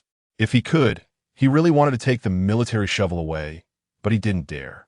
So, Jiang Chun just took a few deep breaths, stepped forward, and approached the group of zombies that were almost left with just their bodies and at most one arm. Su Jian didn't even look at Jiang Chun and directly walked to Jiang Ziyun's side, sitting down. Are you scared? Su Jian asked softly. Jiang Ziyun smiled and said, It's okay. Not long ago, Jiang Ziyun felt that there was a demon in Su Jian's heart, but in reality, everyone has one. It's just a matter of size. Xiajie thought for a moment and frowned, asking, Aren't you going to keep an eye on him? What if Jiang Chun gets bitten by a zombie? Su Jian glanced at her, pointed to the zombies writhing on the ground in the corridor, and said, If he can't even deal with these kinds of zombies, then he might as well die here sooner. You. Xiajie's face changed, and she looked at Su Jian with a frown. You cold-blooded guy. Su Jian sneered and said, Don't you think that in the future, the useless will not survive? Xiajie snorted confidently and said, Humans' resistance to disasters is comparable to that of cockroaches. It's just a minor apocalypse. Humans will eventually get through it. They just need a little time to adapt. Su Jian continued to sneer coldly. If you want to adapt, it depends on whether the heavens give you time to adapt. After saying this, Su Jian no longer spoke and turned to chat with Jiang Ziyun. Are your parents far from here? Do you want me to take you to find them? Huh. Maybe we should find your parents first. My mom doesn't need to. She either turns into a zombie directly or wields 2 kitchen knives to chop zombies. Although I occasionally argue with her, I know she suffers inside. If a zombie outbreak really happens, she could probably wield a kitchen knife and chop a zombie into minced meat. Besides, my home is in the northeast, far from here. Isn't your home nearby? Huh? Your mom is that powerful? Of course, she's our mom. I haven't even said I would marry you. Xiajie, standing nearby, had a black line appear on her forehead. You really don't care, huh? Fine, if you don't care, I will. Xiajie stepped forward, standing not far from Jiang Chun, looking ready to take action at any moment. Su Jian, who was chatting with Jiang Ziyun, glanced at Xiajie and sneered disdainfully. Fortunately, I didn't kill this big maternal figure directly on the rooftop, although she might stop me from killing others in the future. People like her pose no threat to my safety and can easily become my henchmen. It's so easy. Let's go check out that meteorite in the office building. Maybe we can discover something from it. The reason for the outbreak, the reason for the world's game-like nature, and why I received 100 times the points, etc. I hope that meteorite brings me good news. However, in reality, Su Jian wasn't very interested in the reason for the outbreak. Knowing or not knowing didn't matter. As long as she could become stronger, what was the point of worrying? Isn't it nice to live freely and easily? On the other side, Jiang Chun looked at the zombie beneath him, the military shovel raised high, but hesitating to come down. There was no way, if you want to call it cowardice. Maybe it was, but more so, it was because he didn't dare to strike. If it were a chicken or a pig, Jiang Chun could easily kill it with a shovel, but the appearance of the zombie was simply too hard to bear. However, he heard Su Jian's words. If you can't even deal with this kind of zombie, then it's better to die here early. Yes, exactly. Su Jian had already paved the way for them. All they had to do now was swing the shovel and chop off their heads. If they couldn't even do this, what would the future hold? Jiang Chun squinted, thinking darkly. The world has become game-like, and zombies have appeared. The order will soon collapse, or rather, it has already collapsed. Perhaps order could be re-established in the future, but at least for the short term, it was impossible. So, Jiang Chun's eyes flashed coldly, and he unconsciously glanced at Xiajie. After seeing Jiang Chun's gaze, Xiajie smiled slightly and said, Go for it. It seemed that the aloof school beauty wasn't actually cold. She just pretended to be distant because she was often bothered by people. In reality, Xiajie was quite warm-hearted. After all, she was a big maternal figure. Jiang Chen's lips curled up into a somewhat wicked smile. Having been single for 20 years without even touching a woman. But starting now, as long as I have strength, there shouldn't be a shortage of women, right? Maybe in the future, many women will eagerly want to crawl under me. Thinking of this, Jiang Chun swung hard and chopped off a zombie's head. From now on, I will become stronger. I must overcome my inner fear for an exciting life in the future.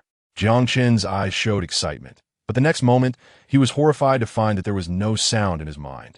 Where was the system? What about the system that Su Jian and Zhao Wumian mentioned? Why haven't I activated it? Jiang Chun looked at Su Jian in terror. And before he could say anything, he was interrupted by Su Jian. I can tell by your expression that you haven't activated the system, right? Come on, keep killing. Su Jianwei smiled slightly, finding the game a bit too easy to guess. You see, I guessed it right again. The system will actually become more challenging in an hour. Is this the first step? How difficult will life be for this group of useless people who activated the system a bit earlier? Okay. Jiang Chun swallowed hard and continued to wield the military shovel in his hand. It wasn't until he killed the 10th zombie that a prompt sound echoed in Jiang Chen's mind. I have awakened the system too. Jiang Chun shouted excitedly. Su Jian took a quick glance at Jiang Chen's panel to prevent him from figuring out the system and hiding something. The enhancement appraisal technique is indeed powerful, especially for someone like Jiang Chun who has just activated the system. It really shows everything. However, there wasn't much noteworthy on Jiang Chen's panel. His combat power was F-, and most of his attributes hovered around 13 points, making him quite balanced. Alright, Xia Jie didn't hide her panel either. So when Su Jian saw her for the first time, she immediately knew this woman had an ice bloodline. The ice bloodline is pretty good, but she doesn't seem to use it. Can't use it, or has she used it up and doesn't have enough stamina? Haha, after a while, you need to kill 10 zombies to awaken the system, and you don't even have any points or other rewards. That's a big loss. Su Jian looked at the excited Jiang Chun and said. Jiang Chen's excited expression suddenly froze as if he had been doused with cold water, and he forced a bitter smile. However, he quickly adjusted his mindset and handed the military shovel to Ma Hao. So what if there were no rewards? I still activated the system earlier than most survivors, and being one step ahead means there's still a chance. Ma Hao, that fat guy, was also quite timid when he first went over, trembling, but he still closed his eyes and killed 10 zombies. There were only about 20 zombies in total, so only 2 people could activate the system. After Ma Hao activated the system, everyone went downstairs directly. The journey was uneventful, but a few girls seemed to be scared out of their wits, trembling and looking at Su Jian with fear in their eyes. There was no way not to be afraid. This person was simply like a devil. How could he still smile at them after killing so many people? The scariest part was that his smile was surprisingly warm. Damn it.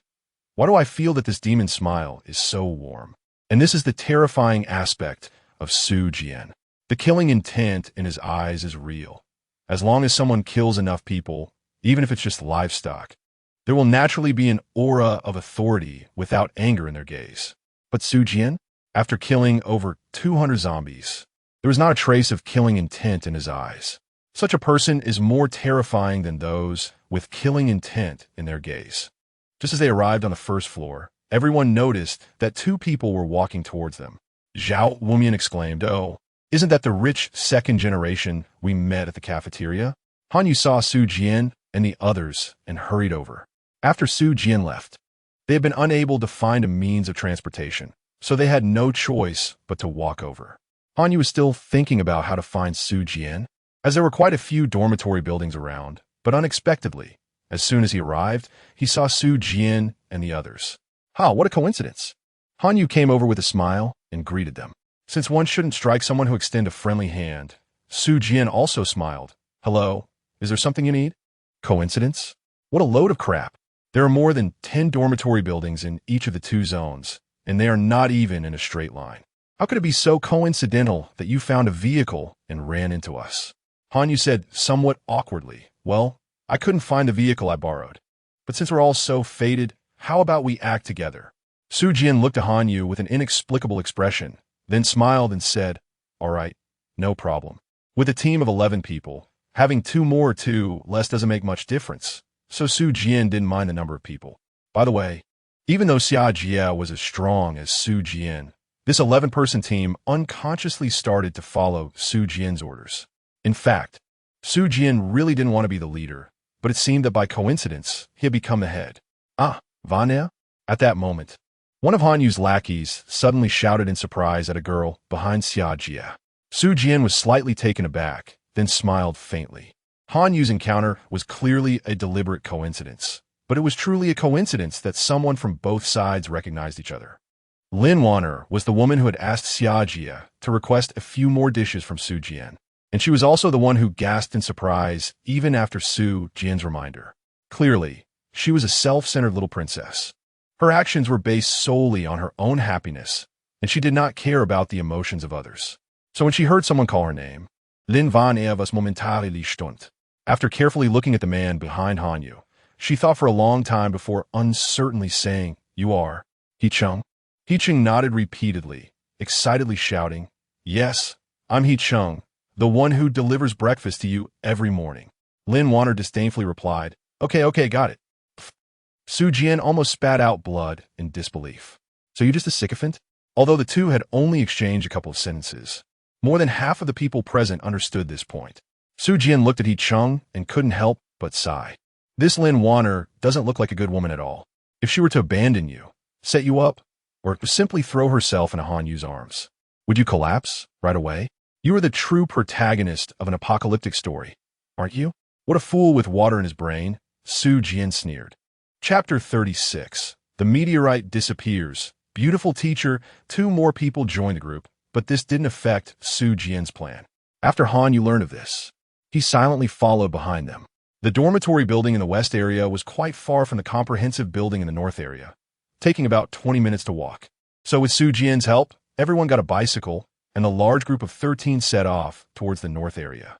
There were very few zombies on the campus road, just a few scattered ones. After all, it was late at night, and over 90% of the zombies were trapped in the dormitories. The remaining few were very scarce in this vast campus. The group didn't even need to fight. They simply rode their bicycles around the zombies or kicked them down first before passing. As a result, they reached the comprehensive building in just 6 or 7 minutes. "All right, Great Saint Mother, you all go to the broadcasting room. Good luck," Su Jian said with a smile. "Huh, aren't you coming with us?" Xia Jie was taken aback. Su Jian rode his bicycle, taking Jiang Ziyun, Ma Hao, Zhao Wumian, and Jiang Chun directly to the office building next to the comprehensive building. Upon hearing Xia Jie's shout, Su Jian held the front of the bike with one hand and raised the other, waving but saying nothing. Su Jian didn't stop at all, because once he did, this saintly woman might very well make him join their actions. "Come on, I have my own goals. Who would go with you to save people? What a waste of time. In this so-called apocalypse, you might say you have no weapons and can't resist. But if you don't even have the thought of resisting, Su Jian didn't want to bother with such uselessness at all. Han Yu and He Chung did stop, as they thought the destination of this group was common. But now it seemed that Su Jian was just passing by. His goal was not this complex building, but the office building beside it.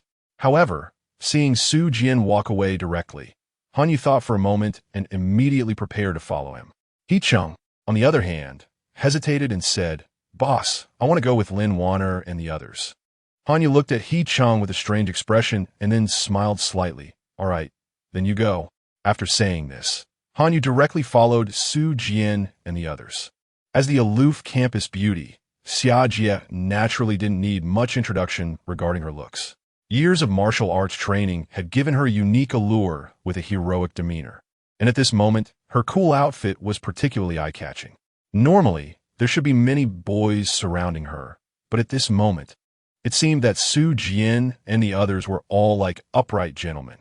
After stealing a few glances, they resolutely followed behind Su Jian. Firstly, although Han Yu was not a top-tier rich second generation, he had never lacked beautiful girls around him since childhood. Secondly, Han Yu didn't enjoy the extravagant life. So between Su Jian and Xia Jie, he chose Su Jian. At times like this, women might not be completely useless, but at least compared to strength, their usefulness could be postponed. Thus, the group began a brief separation. On Xia Jie's side, there were a total of 6 girls and 1 boy. Although Xia Jie wanted Su Jian to act with them, He had already walked far away. With that, she could only give up and led the others to slowly go upstairs. On Su Jian's side, there are a total of 5 men and 1 woman, which is almost the reverse of the gender ratio on Xia Jie's side. However, everyone on Su Jian's side has awakened their system, while on Xia Jie's side, only Xia Jie has awakened her system. Ha! Su Jian sneered, turned her head, and took a distant look at Xia Jie and the others, her smile meaningful. The concept of saint is actually quite good. As Lu said, you can't mock those who are clear about love and hate just because you have become a person who feels nothing. It's the same now. You can't ridicule those who embody the saintly nature just because you are cold-blooded. Everyone has different personalities and preferences. However, although Su Jian did not mock, she fundamentally did not recognize this behavior. While Xia Jie was strong, she was burdened with 6 dependents. So Su Jian was very curious about how Xia Jie would protect them in case of real danger. Shaking her head, she decided not to pay attention to Xia Jie and her group anymore. Su Jian and the others went straight to the office building, casually parking their bicycles downstairs. And then they began to head upstairs. The main entrance of the office building was tightly closed, but was that a problem? They simply broke the door open. The elevator's light was still on, but at that moment, no one dared to take the elevator. It was simple, although the school still had power. Everything had changed due to the disaster, so it was easy to imagine that all places were basically shut down. In such a situation, who could guarantee that the power would remain uninterrupted? On one hand, there was the issue of power, and on the other, what if the elevator malfunctioned? At that moment, you couldn't contact the firefighters, so once the elevator broke down, it could basically be declared a death sentence. At first, when Su Jian suggested taking the stairs, the others were a bit confused, but after some explanation, they all nodded in agreement with Su Jian's reasoning. Indeed, it was better to be cautious at this time. It's best if nothing happens, but what if something does? Elevator malfunctions can happen even in everyday life, let alone now. However, unlike usual, when a malfunction occurs, you can call for help. Now, there was no signal, so calling anyone was useless. The office building had more than 10 floors, although climbing was tiring. The group was not in a hurry and took their time. The principal's office was on the top floor, and after riding for a few minutes, they had come from the west area to the north area. However, nearly 10 minutes later, they had only climbed 10 floors. Em exhausted, Mahao gasped. Out of breath. For a person weighing over 200 pounds, climbing 10 floors with the others was simply a torture. However, apart from Su Jian, everyone else felt more or less tired, and their legs were sore. Once you buy some attribute enhancement stones, strengthening your attributes will be easy. Su Jian smiled slightly. You make it sound easy. Those things cost 10 points each. Who can afford that? Zhao Wumian retorted from the side, with a loud slap. Su Jian hit Zhao Wumian on the head. That's why I asked you to kill with me before, but you refused. Back then, each zombie was worth 1 point. And now each zombie is only 0. 1 points. You must feel regret now, right? Big brother, I'm scared. I'm not like you. Who killed over 200 zombies in less than an hour? Zhao Wumian whispered, startling Han Yu beside him. Over 200? Damn, I only killed 7 zombies. And this big brother killed over 200? Han Yu's eyes widened in disbelief. However, after the surprise, Han Yu felt a sense of joy. He had found the right person. All right, you all wait here. I'm going to the principal's office to see if that meteorite can tell me why the world has gamified. Huh? You came here for that purpose? Then I have to go with you. I also want to know why the world has gamified. Han Yu quickly followed. Damn it. Even though I'm not a top-tier rich second generation, I'm still relatively wealthy. I could have lived a good life, but now, money must have become worthless, right? Hearing this, everyone else became more spirited and followed behind Su Jian. The apocalypse erupted so suddenly. Who wouldn't want to know the specific reason? Upon reflection, the global meteor shower was indeed very strange. Even more interesting was that right after the meteor shower, the world immediately gamified, and the apocalypse came. Everyone exchanged glances and then looked expectantly at the principal's office. The principal might not have been at school that night, as the door was locked, but Su Jian kicked it open. Everyone streamed in and arrived at the principal's office, but apart from documents, tables, and chairs, there was no sign of the meteorite. The meteorite was about the size of a yoga ball and could almost be seen at a glance, but at this moment, all they saw on the ground were some stone fragments. The meteorite had been moved. Su Jian frowned and said somewhat unhappily, "I can't believe we came here for nothing." Just then, a low voice suddenly sounded. What the hell? In this apocalyptic world, such a sudden sound startled everyone. So, everyone instinctively moved to the corridor to listen carefully. Soon, they determined that the sound was coming from a room not far away. Standing in front of the door to this room, Zhao Wumian quietly asked Su Jian, "Should we go in?" Su Jian nodded and kicked the door open again. That low voice just now sounded like someone was knocking on something. Could there be a living person here? Su Jian really hoped there were living people here, whether they were students or teachers, who could still be in the office building at this time and definitely knew where the meteorite had gone, right? Roar. As soon as the door was opened, a zombie lunged out. Su Jian tilted his head to dodge the zombie's attack, and then delivered a powerful punch to the zombie's stomach. Bang! The forceful punch struck the male zombie directly in the abdomen. The zombie bent backward and took a few steps back, but the next moment, it tried to charge again. Su Jian summoned the military shovel from the warehouse and killed it with one strike. Wow! Hanyu, standing nearby, looked in disbelief at this scene. A zombie just died like that? Bang, bang, bang. The sound of knocking came again, and everyone followed the noise to a metal cabinet. The sound was coming from here. Hey, is it a person or a ghost?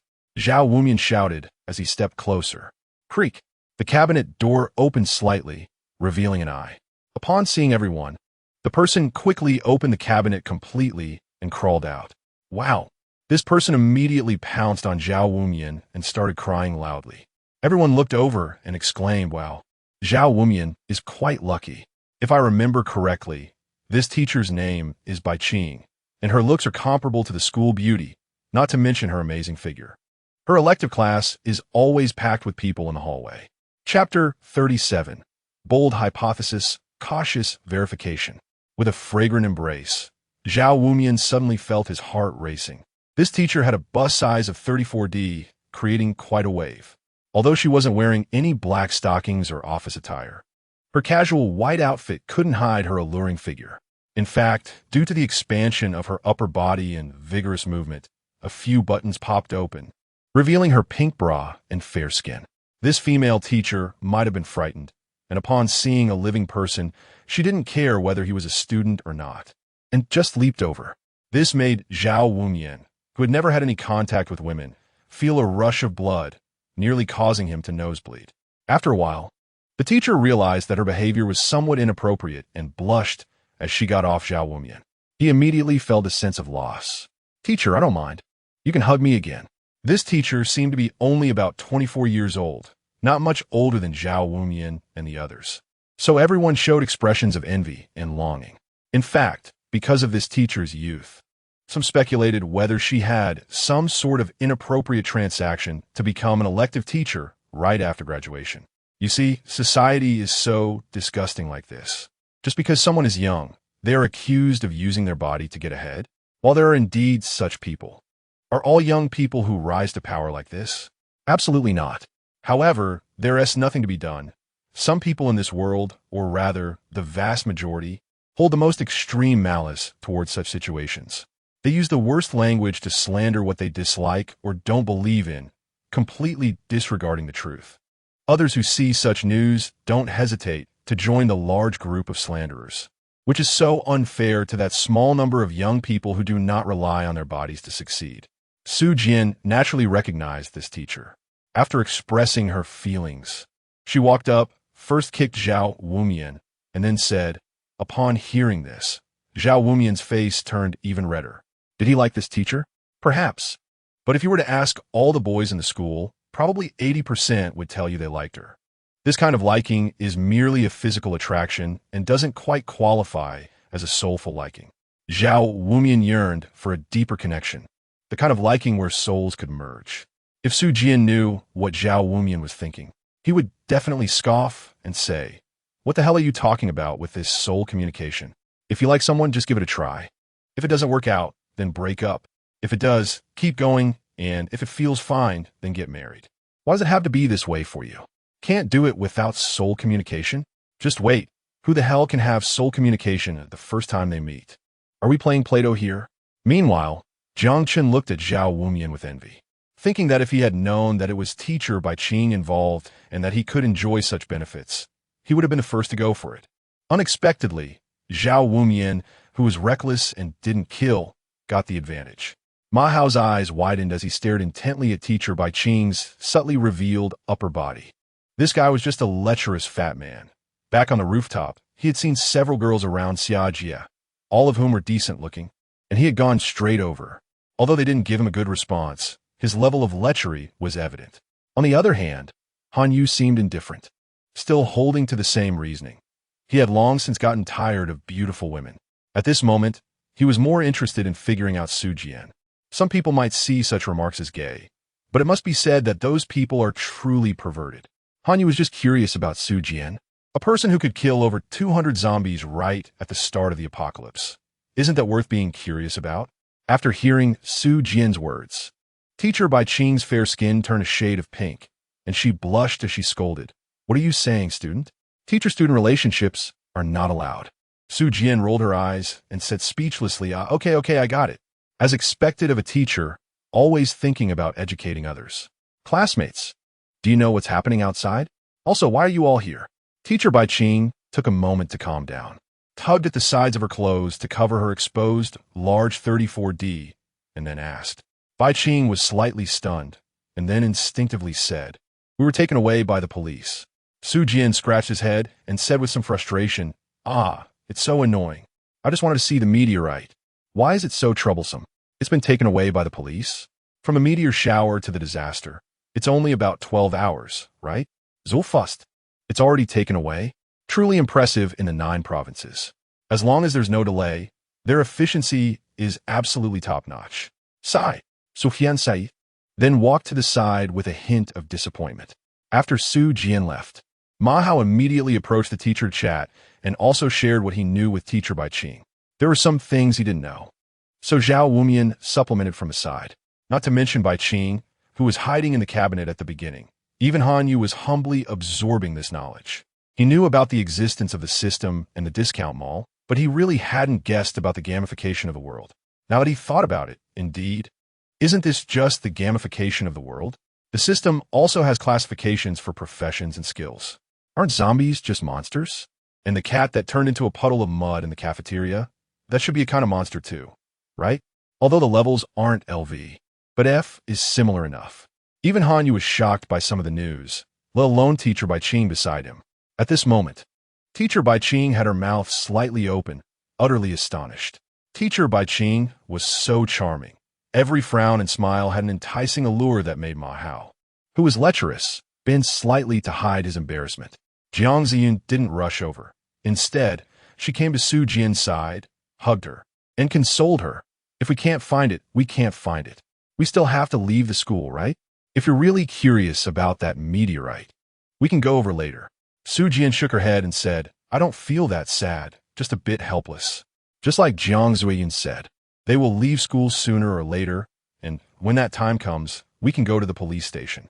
But I find it troublesome. I came over tonight. Can't you send them off tomorrow instead? Damn it. I've never seen you guys handle business so quickly. Speaking of which, what are you going to do next? Jiang Ziyun asked, changing the subject. Su Jian thought for a moment and said, I don't know. Let's take it one step at a time. Actually, I don't know what I want to do either, but the first thing is definitely to become stronger. The existence of systems and professions will reshuffle the power dynamics of the entire world. Only with strength can one have a say. However, in the past society, it was about money, while now it is about levels, professions, and skills. Jiang Ziyun frowned and asked with confusion, Isn't money still very powerful now? Su Jian shook his head and said, How long has it been since the disaster started? It's been over 2 hours. What's wrong? It's been 2 hours. Have you heard even a single gunshot or cannon fire? Jiang Ziyun thought for a moment and said seriously, It seems not, but what does that mean? It means that all firearms in the world have been banned. Su Jian squinted his eyes and said without hesitation, Huh?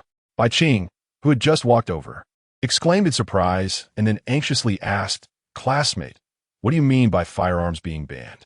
After Ma Hao and others explained the current situation to Bai Qing, she immediately realized that Su Jian was the strongest person, so she intended to seek his help. However, just as she approached, she heard such a shocking statement. What does it mean that firearms are banned? In the face of such a disaster, if firearms are banned, wouldn't the development of human civilization be rendered pointless? Bayou slowly spoke up. Although our country has a gun ban, there are definitely firearms stored in places like the police station and the military.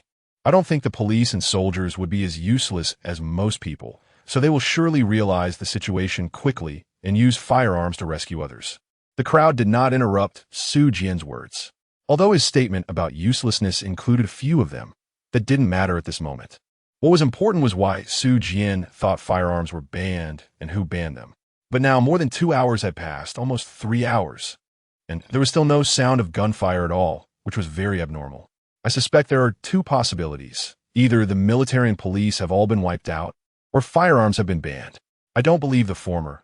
Perhaps the police could be, but the military definitely wouldn't be completely wiped out, so I guess it's the latter. Jiang Ziyun exclaimed, then, who banned the firearms? And why was the ban imposed? Su Jian continued. Of course, the one who is restricted is the system. Oh, the system might not even be a person, just as long as you understand. As for the reason, the biggest reason is that firearms would disrupt the balance of the game. In a game, there can be bugs and even cheats, but absolutely, there cannot be artifacts that can be directly used in the beginner's village. Firearms are like artifacts. Even ordinary firearms can be considered artifacts. Therefore, for the fairness of the game, the system has prohibited the use of firearms. Su Jian took out a coin and tossed it twice. The surprised crowd did not notice that the coin was engraved not with flowers and text, but with angels and demons. Good and bad do not refer to whether my next action is good or bad, but rather whether going left is better than going right. Su Jian continued to toss the coin while saying, if it's some trash company that only wants to make money, then maybe paying up makes you the boss. But this is World OL, such a large-scale game. Although I don't know who the producer is, there's no doubt that fairness must be very strong. At least, in general terms, there should be a strong sense of fairness. It's just like professions. There might be a distinction between rare and common professions, right? It's also quite normal for rare professions to be stronger than common ones, isn't it? Su Jian actually already has a rare class transfer card, so he is quite sure that there are at least 2 distinctions between classes, common and rare. However, he can't state it with certainty. He has to phrase it as a guess. But this is part of the game mechanics and doesn't affect game balance. In fact, for a game that is almost like a legendary virtual game, not having rare classes would be strange. It's unimaginable if there is no difference between rare and common classes. The crowd fell silent, staring at Su Jian in shock. How did you come up with such a bold guess? And why? When we were all trying to figure out how to survive, can you think of such advanced matters? Chapter 38. What does it have to do with me? The school flower spits blood. This remark stunned everyone. Bai Qing even weakly fell to the ground, murmuring to herself, hot weapons banned? How is that possible? How could this happen? If they are banned, how will humanity fight against these monsters? Bai Qing's breathing became rapid, her eyes red and filled with fear. We are all researching how to survive, investigating what functions the system has, and you directly thought of hot weapons being banned. What made you think of that? These people did not ask, but if they had, Su Jian would have said, oh, because I'm afraid of hot weapons. What if one day someone gets a gun and comes after me? Even E-rank wouldn't be able to withstand firearms, right? So, of course, I would think of guns. Clearly, Su Jian did not become reckless just because he gained power. The first thing he thought of was the most powerful weapon humanity has developed so far: hot weapons. Even a relatively weaker handgun is definitely not something that an F-rank or E-rank person could withstand. The limit for F-rank is only 30 points. Su Jian still cannot comprehend how strong a 30-point attribute value is, but presumably, someone like a boxing champion or a military expert must have one or more attributes that can reach 30 points, right? Could such a person withstand a handgun? Perhaps they could dodge, but in a direct confrontation, a handgun would definitely cause them injury. And Su Jian, at this moment, hasn't even reached 30 points. Therefore, he has always been very concerned about hot weapons. Now, 3 hours have passed, and there hasn't been a single gunshot in the city, which gives Su Jian a bit of comfort. Perhaps the disappearance of firearms is a terrifying thing for the entire human collective, to the extent that humans might fall behind in the initial battles against zombies. But for Su Jian personally, this is undoubtedly a good thing. There is actually another possibility. Nearby police might have installed silencers on their firearms. However, for all uncertain matters, we must boldly hypothesize and carefully verify. Perhaps 3 hours is indeed a short time, and the police and military have not reacted yet. But let's wait and see. In fact, even Su Jian doesn't want to admit this point. Although it is a good thing for him personally, he hasn't become selfish enough to be completely self-serving. So he hopes that he is wrong. Unfortunately, as time goes by, this city, or rather the entire world, will not hear gunfire for a long time, which will gradually prove Su Jian's guess. Although there are firearms for sale in the system, firearms, like weapons, have quality levels. Can an F-rank weapon possess E-rank power? Su Jian doesn't believe it. Furthermore, the firearms in the system require you to be in a class like gunsmith, which has many restrictions. Jiang Ziyun covered her mouth in surprise as she looked at Su Jian. She didn't want to believe that firearms were banned, but if they were not banned by the system, then why, after 3 hours, is there still no sound of firearms? On such a night, the sound of firearms will be quite clear, right? Although their school is in a college town, there are still more than 2 police stations nearby. Jiang Ziyun felt a bit anxious, then couldn't help but step forward and hold Su Jian's hand. Looking at the fear on Jiang Ziyun's face, Su Jian smiled slightly and said, "It's okay. Although I look down on the great Saint Mother Xiajia, she has a point. Human beings, to some extent, have survival abilities as strong as cockroaches. So humanity will definitely survive, as long as it's not an unbeatable disaster like a meteorite hitting the Earth. Humans will surely seek a glimmer of hope." Su Jian's comfort may have had some effect, which made Jiang Ziyun and others breathe a sigh of relief. Su Jian's guess was indeed too bold and terrifying. If firearms could be used, in a country like Jiuzhou where there are many active and retired soldiers, zombies wouldn't be much of a concern, right? But if firearms were banned, the weapons they could obtain would mostly have to come from a system. Humanity would be completely reliant on the system. But what if there was a huge conspiracy behind the system? No, I can't think about it. This conspiracy theory is simply chilling.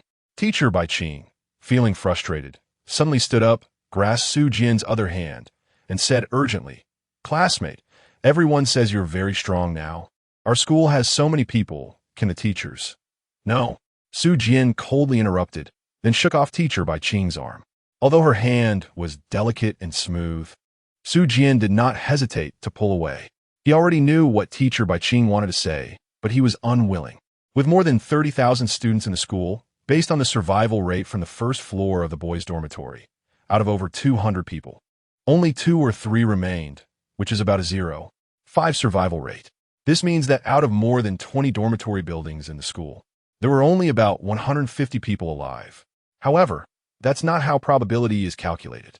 While slaughtering those zombies on the first floor, Su Jian noticed that many zombies were actually infected after being bitten, and this proportion was about half. This means that at the beginning of the disaster, the probability of turning into a zombie was nearly 50%. So, even if the survival rate didn't reach half, it shouldn't be as terrifying as 0.5. But the fact is, the survival rate is that low. Zombies are mainly attracted by sound. As for smell, as long as you don't carry any strong odors, such as perfume or the smell of sweat from not showering for several days, zombies won't be attracted. But now, the survival rate, that should have been half, has been dragged down to 0.5 by this group of useless people, with almost 99.5% of the entire school having turned into zombies. If you ignore that 0.5 proportion, there are now nearly 30,000 zombies in the school. How long does Su Jian have to kill them all by himself? Even if you had 30,000 pigs on the ground to kill, you wouldn't be able to finish in a short time. Su Jian was exhausted after killing more than 200 zombies before. Although he had become stronger now, it was still impossible for him to kill 30,000 zombies in a short time. Therefore, Su Jian refused very decisively, without any points or even any benefits. Wasn't this just a waste of time? After Su Jian's clean and straightforward rejection, Teacher Bai Qing was slightly taken aback, then spoke again to persuade him. "Classmate, I know this request may be a bit excessive, but we are all classmates, and we should care for each other, right? Perhaps some people are hiding just like the teacher did earlier." These people must be suffering greatly. So we need to save those classmates who are still in dire straits. Hanyu stood by with his arms crossed, smiling at Bai Qing and Su Jian. Although they had only known each other for a short time, he did not think Su Jian was someone who could be easily persuaded by a few words. Zhao Wumian and the other two stood to the side, silent. They actually wanted to help teacher Bai Qing persuade Su Jian, but they didn't dare to. Su Jian is someone who dares to kill. And they have heard from a few girls about Su Jian violently beating the school beauty, Xia Jia. Perhaps those girls wanted Zhao Wumian and others to know about Su Jian's evil deeds and then join them in condemning her. But do they dare? These women are still unaware of Su Jian's ruthlessness, but they know. So they chose to keep quiet and still wanted to closely follow Su Jian's lead. Although they know Su Jian's actions are frightening, even somewhat villainous, they understand one thing better. By following Su Jian, they have a high chance of survival. But if they follow Xia Jia and her group, the chance of survival, while there, is slim. Clearly, most people have a scale in their hearts. Among those present, only Zhao Wumian and Jiang Ziyun have a closer relationship with Su Jian, but the former is also afraid, while the latter chooses to trust Su Jian. After the apocalypse breaks out, a man who risks his own safety, traversing half the campus to save you at the most dangerous moment. What reason do you have to reject or deny him? Jiang Ziyun is not a woman who loves the rich and despises the poor, nor is she someone who keeps multiple admirers, and she is certainly not a princess. So her heart has been filled by Su Jian. She has determined that in this life, she will only acknowledge Su Jian, whether becoming a god or a devil. I will accompany you. Su Jian is unaware of everyone's thoughts. She is just coldly watching teacher Bai Qing and then mockingly says, "They are suffering. What does it have to do with me? Is the apocalypse caused by me? Are the zombies created by me?" But Bai Qing is eager to say something, but is directly interrupted by Su Jian. "But what?" Su Jian mocked. "It should have been a 50% survival rate. Even if it doesn't reach that, it should be around 20 to 30%, right? But what about them? They've directly lowered the survival rate to 0.5%. Maybe the larger the population base for the experiment, the lower this ratio will continue to drop. This bunch of useless people, I don't understand why I should save them. Besides, what do they have to do with me? Classmates? How many college students can even recognize all their classmates when they graduate? So don't talk to me about some so-called class friendship. Loving and caring for each other? Isn't that disgusting? We're in an apocalypse now. What if I get surrounded by a horde of zombies while trying to save someone? What if I get locked in a back door while trying to save someone? What if someone harms my friend while I'm trying to save someone? Teacher, please tell me, what should I do if I encounter these situations? Su Jian looked at teacher Bai Qing with indifference, her eyes filled with mockery. Bai Qing shook her head and argued in disbelief. "No, that's impossible. No one would do that." Su Jian sneered and said, "How can someone who could be a teacher be so foolish? I really don't understand what's wrong with education in today's society. I felt there were problems with education since I was young, but I never expected this is the kind of talent that today's society cultivates. You can't really think that there are many good people in this world, can you?" Su Jian, with a cold expression, said, "I don't need to say anything else. If those who play with women are considered bad people, then most of the good people in this world are just those who haven't had the capital to become bad. As for the rest, I don't want to elaborate with you. Are there really good people in this world? Absolutely. But most good people are actually just unable to turn bad." After Su Jian mocked her, he turned around and left with Jiang Ziyun. Su Jian didn't know where he was going, but he didn't want to see someone as disgusting as Bai Qing again. Besides, if you have the ability, go save people yourself. Why make me do it? Moral kidnapping? Sans attitude? Heh. Su Jian's lips curled into a sneer. The previous society was already money-oriented, so what's wrong with being a little selfish? I have no desire to be some kind of savior. As long as the people I care about survive, isn't that enough? Why should I risk my life for strangers? Is there any benefit? Any points? If there's nothing to gain, why should I do that? Don't people talk about interests? So let me talk about interests. Isn't that reasonable? F-level zombies, I wouldn't even get a single point for killing them. So whoever wants to go can go. I'm not going. If there were an F-level monster, I might even consider making a special trip for it. Forget it. To put it bluntly, with zombies, even if you don't have a weapon and can't kill them, you can still escape. But these students are too scared to come out. If they're this cowardly, They might as well die quickly, otherwise, in the future, they definitely won't survive. Living is just a waste of air. Su Jian's thoughts may be somewhat extreme, but in this game-like apocalyptic world, it is indeed the case. Zombies are weak. Among the people who have activated their systems, at least those Su Jian has seen, all have F-level combat power, so zombies pose no threat to most people. However, they are hesitant to take the first step out of fear. If they encounter other powerful monsters in the future, what will they do then? What Su Jian fails to realize is that in the face of sudden danger, most people will feel afraid. It's like driving. If a car suddenly appears in front of you and there's less than 10 meters between you, some people might handle it calmly, either braking or making a sharp turn, but many others will be so frightened that they won't know what to do, and may even mistakenly press the accelerator instead of the brake. In this situation, can you call them useless? That would be too extreme. It should be said that their psychological quality is lacking. This is a common human reaction. After all, humans can be influenced by sudden events, leading to excitement, fear, or a blank mind. But clearly, Su Jian is unable to realize this. Su Jian always demands others according to his own standards. In his view, if he can do it, then others should be able to do it too. It's like the college entrance examination. If someone gets into hucking, he would say it's very simple. Some might say he's showing off, but in fact, he really thinks it's simple.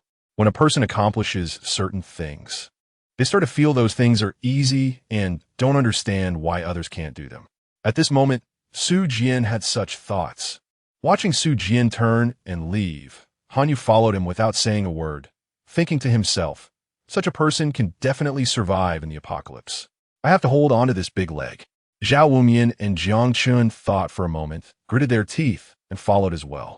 Although teacher Bai Qing was pitiful and had been scolded, they felt fortunate because Summer Jie, the school beauty, was directly knocked down by Jiang Chun and had to drink a bottle of healing potion to recover. Ma Hao, the lecherous fat man, ultimately couldn't resist his inner desires. He approached and comforted her, saying, Teacher Bai Qing, your thoughts are indeed a bit naive. Now that we are in the apocalypse, it's not that saving people is a bad thing, but at least you should save them within your capabilities, right? Bai Qing choked up and said, didn't you all say he's very strong? Can't he contribute a bit for the other classmates? I know it's the apocalypse now, but if he saves the other classmates, wouldn't that mean more people means more strength? Even Ma Hao, this fat guy, knows that having more people in the apocalypse isn't necessarily a good thing. But it seems that teacher Bai Qing still hasn't realized the seriousness of the problem. I'm sorry. Teacher, your thoughts are indeed very naive. If you continue to hold on to this idea, your ending will be very tragic, Ma Hao said seriously, then turned and jogged to catch up. Bai Qing watched Ma Hao leave, dazed for a moment, then squatted down and cried out loud, holding her head in her hands. She didn't understand. She didn't understand anything. After an unknown amount of time, Bai Qing raised her head, her slightly reddened eyes fixed firmly on the spot where Su Jian and the others had just left. Then, she wiped her tears and resolutely followed them. Humans are social animals. They must help each other. If I can't persuade you, then I'll go save them myself. Whoever I can save, I will. Meanwhile, Su Jian, accompanied by Jiang Ziyun, walked down the stairs with a gloomy expression. Moi, Jiang Ziyun kissed Su Jian's cheek and softly said, What's wrong? Are you angry? Su Jian glanced at Jiang Ziyun, suppressed the anger in her heart, and said calmly, It's fine. But I can't quite understand why there's so many saints in this world. Jiang Ziyun smiled and said, Do you think everyone is like you, cold-blooded and heartless? Su Jian coldly snorted and said, If I were really cold-blooded and heartless, why would I save you? Oh, I was wrong. It should be decisive in killing, all right? Su Jian sighed and said, Actually, I don't deny the existence of saintly figures. After all, there are too many people in this world. Whether they are saints, women of the dust, or even PUA practitioners, it doesn't matter if they're the same sex. With so many people, there are bound to be a few oddballs. But the problem is, why do I keep running into them? Jiang Zuiyin chuckled and replied, Then why not just get rid of them? Su Jianbai glanced at her and said, Killing is not good. There is a difference between indiscriminate killing and decisive killing. I do not refuse to kill, but I only want to kill those who should be killed. Of course, if I'm not in a good mood sometimes, who knows, there might be a massacre. Wow, My husband is really amazing. He can still stick to his principles at times like this.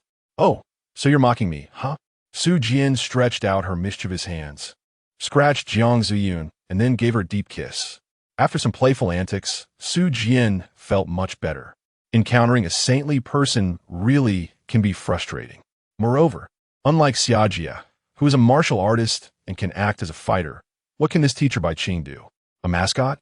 Han Yu and the others also followed suit. Su Jian glanced at them and said nothing. With a favorability level not even reaching 80. How can you expect me to trust you? It has to be at least 80. Only when the favorability level can't decrease will I be able to trust you. I still have over 400 points in my pocket. It may not be a lot, but it's enough to buy you some weapons. Just as Su Jian and the others had just arrived downstairs, bang. The window on the 5th floor of the adjacent building suddenly shattered. And then a slender figure shot out, arcing through the air and landing towards Su Jian and the others. Xia Xiaohua. The lecherous fat guy saw this and rushed forward, directly lying down where Xia Jia was about to land. Well, his estimation was very accurate. Xia Xiaohua landed right on top of him and then bounced off, landing steadily on the ground. After landing, Xia Xiaohua surprisingly couldn't steady herself, kneeling on one knee and clutching her chest. Then with a poof, she spat out a mouthful of blood. Clap, clap, clap. Su Jian seemed to ignore the blood that Xia Jia had just spat out and clapped her hands in praise, saying, "Good skills." Then, Su Jian pretended there were people behind Xia Jia, looked around, and asked with confusion, "But what about the girls you brought with you?" Xia Jia had a streak of fresh blood at the corner of her mouth, but upon seeing Su Jian and the people behind her, she quickly said, "Hurry, run." Boom! Suddenly, a figure burst out from the position where Xia Jia had just broken the window. Su Jian glanced around and was surprised to find a new monster. This monster looked somewhat like a lizard and somewhat like a woman dressed in a dark silver leather bodysuit. Its head was oval-shaped and resembled a shrimp's head, except for the lack of antennae. The upper body was quite prominent, and if compared to a woman's figure, it should be around a C cup. Although there were no breasts to nurse, the shape was still quite attractive. Even this female monster had a bigger chest than my girlfriend. MMP. The lower body of this monster was gender-neutral, resembling a plastic mannequin in a store that displays clothes, fully covered regardless of gender. It was on all fours, with skin that was dark silver but also had a rough, lizard-like texture. Its limbs were cat-like, featuring pads and claw spikes. This monster also had a very long tail. It was about 3 meters long in total, with the tail itself measuring 1 meter. The tail whipped around like a whip behind the monster, and the sharp-eyed Su Jian noticed that the triangular tip of the tail was shimmering with a chilling light, indicating that it was likely very sharp, especially the stinger at the end of the tail, which was indeed sharp. Su Jian, Predator Base Attributes, Strength 27, Agility 28, Constitution 26, Intelligence 26, 107, Combat Power Assessment, F Skills, Frenzied Hunt, Predator's Desire for Battle. Except for resting, the Predator is always in combat or on the way to combat. Description: Mutatet creature. Su Jian looked at the basic attributes of the Predator and couldn't help but twitch the corners of her mouth a couple of times. Su Jian pointed at the Predator circling around them and asked Xia Jia, "How the hell did you provoke such a monster? My attribute value of 70 points is already quite luxurious, but this monster has a total attribute value of 107 points, which is more than 5 times mine." Xia Jia forced a bitter smile and didn't say anything. They didn't want this either, but who knew there would be such a monster in the comprehensive building? This damn apocalypse has just started, and you bring out an F-class monster directly. How can anyone survive? Chapter 39, The Girls' Team. Almost annihilated while Su Jian and the others were climbing the stairs, Xia Jia led 5 girls and 1 boy into the comprehensive building. As soon as they entered, everyone felt a chill run down their spines. It was as if a pair of eyes in the darkness was watching them. Cunning. Insidious. At around 2 or 3 in the morning, it was the darkest hour. Although the streetlights on campus were still functioning, the dim light only intensified their fear. "Xia, the campus bell. Why do I feel like something's off about this building?" one girl said, trembling all over. It was too quiet. The comprehensive building was uncomfortably silent. In the silent building, dim light filtered through the windows, adding only a slight glow to the pitch-black hallway. which did nothing to alleviate their fear and instead made it worse. It felt as if small bugs or other monsters were lurking in the unseen darkness. While some girls weren't afraid of snakes or bugs, they were still in the minority. Most girls were terrified of cockroaches, rats, and other multi-legged creatures. The other girls were also shaking. Perhaps people just feel inexplicably uneasy in dark and silent environments. Xiajia's expression was unusually serious as she frowned and murmured softly. Could there be zombies here too? Not just the other girls, but even she felt something was off about this building, as if the darkness before them were a black hole in the universe, capable of swallowing everything that approached it. But aren't zombies supposed to lack intelligence? Wouldn't a mindless zombie hide in ambush? Shouldn't zombies rush toward them with a roar the moment they heard a sound? Could it be a special type of zombie? Xiajia was puzzled and could only explain that they might be experiencing a bit of survivor syndrome after narrowly escaping danger. After all, they had been in a state of fear and anxiety while in the girls' dormitory, especially when Su Jian dismembered more than 20 zombies. That scene left a huge psychological shadow on them. So when they looked at Su Jian, it was not with the eyes of savior, but with the fearful expression of seeing a demon. Instead of beating up the campus belle who had saved them, then killed someone, and finally cruelly dismembered more than 20 zombies in front of them, they viewed Su Jian as a demon. After Su Jian left, the first thought of the girls was to breathe a sigh of relief, but soon they felt an inexplicable fear again, specifically a sense of insecurity caused by the lack of boys. Although some of them had been sharp-tongued before, this was the apocalypse. Xiajia was indeed strong, but she was ultimately just a woman, so in the eyes of the other girls, it was better to have more boys around. Ideally, more boys like Su Jian who had strength. Look how strange women are. They clearly feared Su Jian and even called her a demon, but once she was gone, they didn't want her to leave. How odd. Oh, come on. What danger could there possibly be in the comprehensive building? Who would be wandering around at midnight? So there definitely aren't any zombies, Lin Warner urged from the side, even straightening her back to appear brave. However, her trembling body betrayed her fear. Lin Warner glanced at the others and thought, what if you all get scared and Xiajia ends up going alone? Should I follow her? Although there are fewer people, it might be easier for Xiajia to protect them, but the margin for error is also low. What if there are two monsters, one distracting Xiajia while the other comes to kill me? If I don't follow, who here besides Xiajia has combat power? So everyone must go together. That way, even if there is danger, I can. Lin Warner squinted her eyes and looked maliciously at the other girls around. Then, she let her gaze linger on He Chung for a long time. Although Xiajia was much more beautiful than Lin Warner, some love-struck guys were truly devoted to one tree, and in a way, they were pure-hearted. So when He Chung noticed Lin Warner's gaze, he smiled happily. My goddess is looking at me. She must have feelings for me. I'm so happy. Lin Warner showed a slightly disdainful expression, but then smiled faintly at He Chung. Seeing Lin Warner smile, He Chung felt overjoyed, thinking, my goddess actually smiled at me. I'm so happy.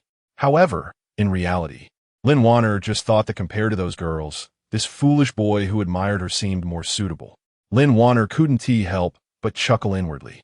Perhaps it was Su Jian's words or actions, but in short, Lin Warner's mindset underwent a significant change. Not long ago, she would scream at the sight of zombies and even needed others to cover her mouth. But now, she was calculating others. It hadn't been long, yet her inner transformation was monumental. If Su Jian knew her thoughts, she would definitely applaud. The others were unaware of Lin Warner's twisted thoughts. After hearing her words, everyone thought, indeed, the apocalypse broke out at midnight. Logically, aside from the dormitory building, there shouldn't be anyone else in the other buildings. Perhaps there were a few newcomers in the office building wanting to work hard or organize lesson materials. But how could there be anyone in the comprehensive building?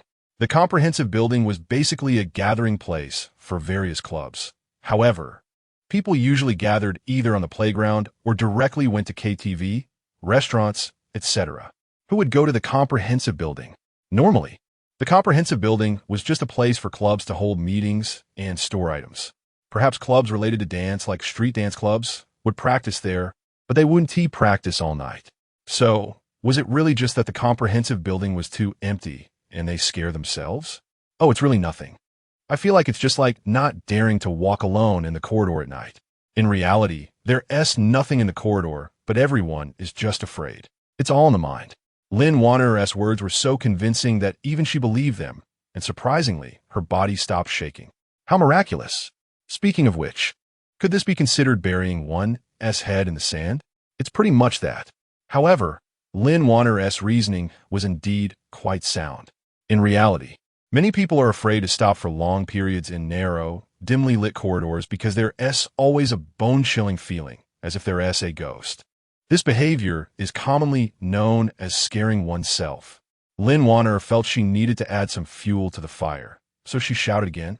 Also, why isn't that man coming with us? Isn't it just because he looks down on us? As women, should we be looked down upon by men? Therefore, we must overcome our fears and difficulties. We must prove that women can hold up half the sky. Without men, we can still live flourishing lives. Sisters, what do you say, right? Although Su Jian only looked down on these few women, Lynn Wanner elevated it to a level of gender opposition. Indeed, anything can be exaggerated, right? The other girls shouted with flushed faces. Although we are women, we can still match men. That's right, women can hold up half the sky. There was Mulan in ancient times who took her father's place in the army. So what if there's a little danger? We will be the Mulan of the apocalypse. Exactly. Let's go. Summer Beauty, lead us upstairs. We are not afraid anymore. The group of girls suddenly shouted with inflated momentum. Xia Jie beside them was a bit bewildered. How did Lin Wanner say a few words, and now they are all fearless? Moreover, from a physical standpoint, men are indeed stronger than women in a horizontal comparison. What is so hard to admit about that? Xia Jie was quite confused, but seeing the others so enthusiastic, she didn't refuse. Originally, Xia Jie wanted them to stay here while she went to the broadcasting room herself, but since they decided to go together, that was fine too. If Su Jian were here, she definitely wouldn't act this way. Although intuition can be unpredictable, it's better to be safe than sorry. Clearly sensing danger. Why would you bring so many burdens with you? However, unfortunately, Xia Jie was not Su Jian. She was not as extreme as Su Jian and could not instantly grasp how terrifying the future would be. She only knew that she had to protect others. After thinking for a moment, Xia Jie said very seriously, "It's better to be cautious.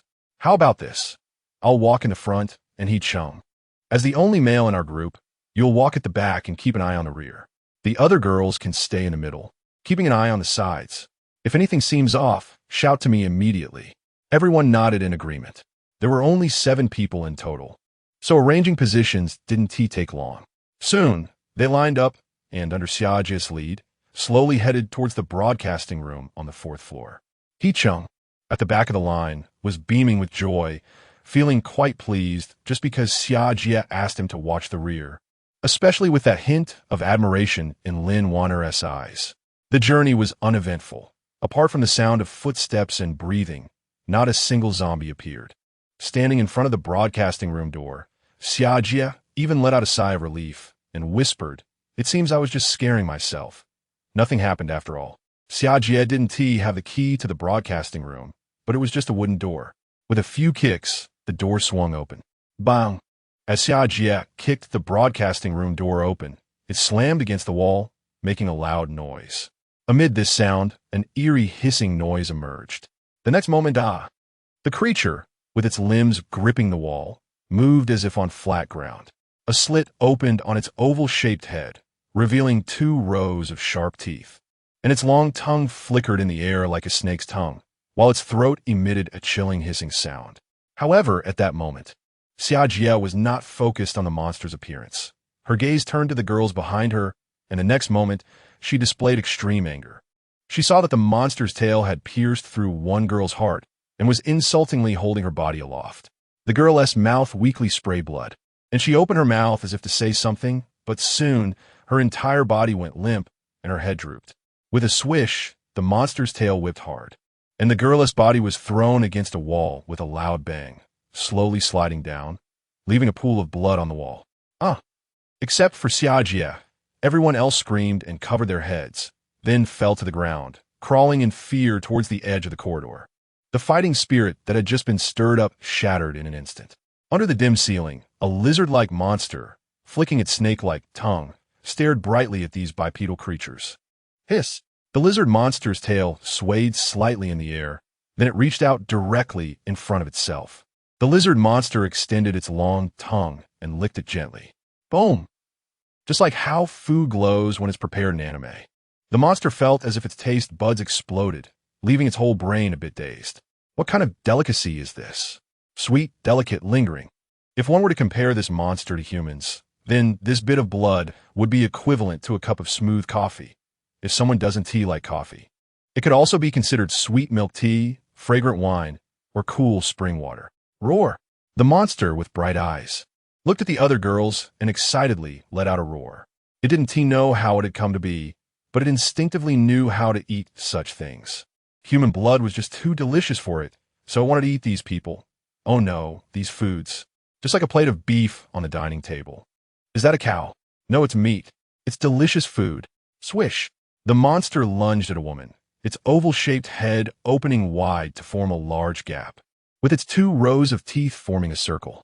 The monster opened its mouth wide and viciously bit down on the woman's neck. Oh no! Help! Summer beauty. Save me! The woman cried out desperately. Seeing this, Xiajie was filled with rage and lifted her long leg to kick. Swish, swish!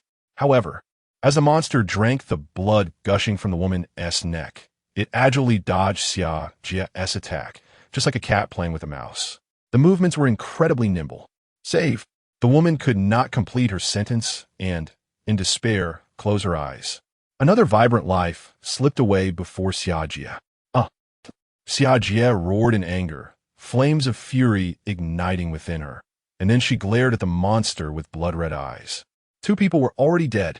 If you count the girls Su Jian killed earlier, that makes 3. 3 vibrant lives had just flowed away before Xiajie's eyes. She hated herself for being so weak. She hated why she felt the building was dangerous, but still led others into a tigeress den. Xiajie felt heavy in her heart, as if struck by a heavy hammer, feeling uncomfortable and even slightly breathless. Looking up, she saw the monster's attributes and name. Predator?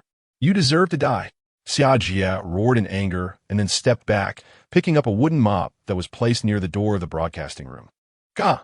Xiajie stepped on the end of the mop with 1 foot, and with a crack, the mop broke into 2 pieces, leaving only a wooden stick in her hand.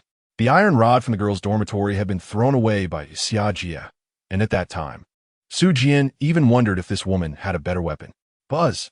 Xiajie held the stick with both hands and swung it forcefully a couple of times, the wooden stick drawing arcs in the air, even producing a buzzing sound. However, just as Xiajie took the stick, that monster killed another person, biting off their tongue, sucking, and then they died. At this point, Xiajie's small team of 7 was left with just herself, Lin Wanner, He Chung, and another girl.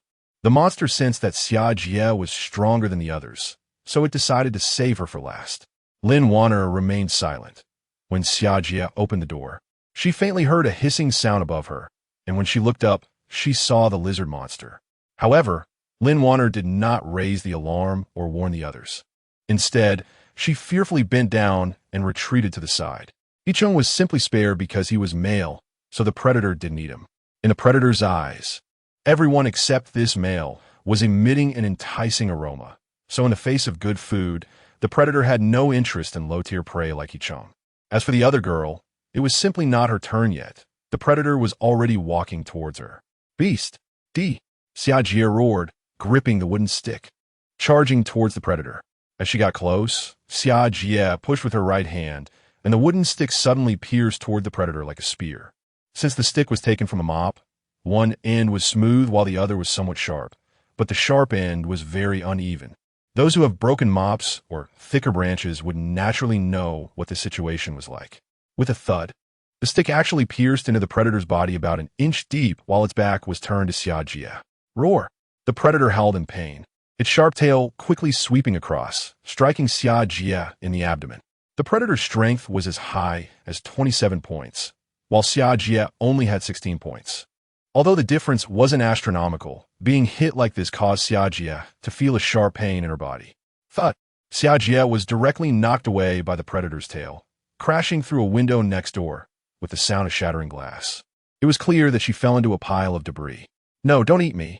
For the predator, which had a tail over 2 meters long, this minor injury was nothing. So after knocking Xia Jia away, it turned its gaze back to its target and opened its horrifyingly large mouth. Ah! The screams abruptly ceased as the predator released its jaws, and a somewhat withered female corpse fell to the ground. The predator extended its long tongue, swirling it around its large face, as if licking the remnants of milk off its lips like a human. Thud thud. Even after drinking the blood of 4 women, the predator was still not satisfied and took another step towards Lin Wanner. Seeing this, Lin Wanner shouted in terror, "Why not kill him?" I made no sound at all. Van you. Hicheng was stunned by these words, even with a monster still nearby. Hicheng felt a chilling sensation in his heart, as if he had fallen into an abyss. You want me to die? What do you mean, what? Don't you like me? Hurry up and fight it. Lin Wanner scolded Hicheng loudly from the side. Lin Wanner understood that this predator was not a zombie, who said it had to be attracted by sound. So, keeping quiet was useless. Since that was the case, she might as well let this loyal dog come to save her. Seeing Hicheng's pale cheeks, Lin Wanner realized something and quickly shouted, "Come save me. I promise, if you can save me, I'll be your girlfriend. Or you can ask me to do anything." Hicheng paused slightly at these words and then, breathing heavily, said, "Anything?" "Yes, anything. Hurry up and come," Lin Wanner shouted, somewhat on the verge of collapse. The predator seemed to know that they couldn't inflict any harm on it. It walked slowly, as if in its own backyard. But even at this slow pace, the distance was closing, and at this moment, Lin Wanner and the predator were mere steps apart. Ah! The predator opened its blood-filled mouth, and upon seeing the situation inside, Lin Wanner screamed in terror. If the predator didn't fully open its mouth, one could only see its upper and lower rows of teeth. But when it fully opened its mouth, those rows of teeth formed a circle. And the most terrifying part was that the predator had not just one circle of teeth. There were several layers deep inside its mouth. Countless tiny, densely packed teeth appeared before Lin Wanner. At that moment, regardless of whether the person facing the scene had a fear of clusters, they would be terrified by this horrifying sight. Hicheng looked at the predator, which was very close to Lin Wanner, and ultimately could not resist his inner loyalty. Gritting his teeth, he got up and charged at the predator with his body. Stay away from Wanner. Hicheng closed his eyes and jumped, crashing his entire body into the predator. Just as the predator was about to bite Lin Wanner, Hicheng surprisingly succeeded in making it stagger back a bit. The predator glanced at Hicheng, who had fallen to the ground, with a look of disdain. If this were a human face, it might have even frowned. The predator turned its head away from Hicheng, opened its mouth, and lunged at Lin Wanner again. "I don't want to die. I don't want to die." Seeing this, Lin Wanner suddenly felt her lower body loosen, and a warm stream flowed out from between her legs. Perhaps people always unleash their inner strength in the most dangerous moments. At that moment, Lin Wanner screamed in fear, then swiftly grabbed Hicheng's arm and shoved it into the predator's mouth. The speed of her action was as if time around them had paused. Thud! The predator's massive jaws closed around Hicheng's arm, blood spraying out and landing on Lin Wanner's face, making her expression look eerie in the dark. Fear, terror, confusion, and a hint of excitement. "Oh!" Hicheng screamed, then looked at Lin Wanner in shock. "Vanna, you." Hicheng was stunned. He had never expected that his gentle and kind-hearted Lin Wanner would do something like this. "What do you mean, what?" Lin Wanner suddenly smiled at Hicheng. Looking at her smile, Hicheng was dazed. Her smile was no longer the gentle one he remembered. It had turned cold and sinister. "Wanner, you've changed. You're no longer the Wanner I liked." However, Hicheng still revealed a smile that was gentle yet slightly shy, then bitterly said, "If you want me to die, you can just say it." If Su Jian were here, he would definitely applaud, saying, "What a loyal dog, so loyal." At this moment, as the listener, Lin Wanner, heard Hicheng's words, she only coldly said, "Oh, then go die." Hicheng looked at the indifferent Lin Wanner and gave a bitter smile. Then he felt something like life flowing away from his body. It was blood. This predator, once it bites you, can actually suck all the blood from your body. Terrifying. Hicheng felt a wave of dizziness before tilting his head and collapsing to the ground. After the predator released Hicheng's arm, its eyes showed disdain. It seemed that Hicheng's blood was not as tasty as that of the previous few girls. The predator opened its mouth wide again, aiming at Lin Wanner. But in the next moment, it closed its mouth and stretched its head to sniff at Lin Wanner. In the next moment, the predator's eyes revealed a look of even greater disdain. Then it took a few steps back and directly dove into the room where Xia Jie had just been smashed in. Lin Wanner was taken aback, then touched her slightly wet lower body, laughed heartily, and with a hint of tears in her eyes said, "I didn't expect that my own cowardice saved my life. Ha ha ha." Chapter 40. 3 parts fear, 7 parts curiosity. Meanwhile, Xia Jie had just crawled out from a pile of debris. If one looked closely, they would find some shards of glass on her body, likely from when she accidentally got splattered while breaking the window. This room belonged to an unknown club and was filled with various boxes containing all sorts of items, such as discarded files and various props used for parties, all piled up in this room. Xia Jie even felt that this room was simply a storage room. After being dragged in by the predator's tail, it took her about 2 to 3 minutes to break free.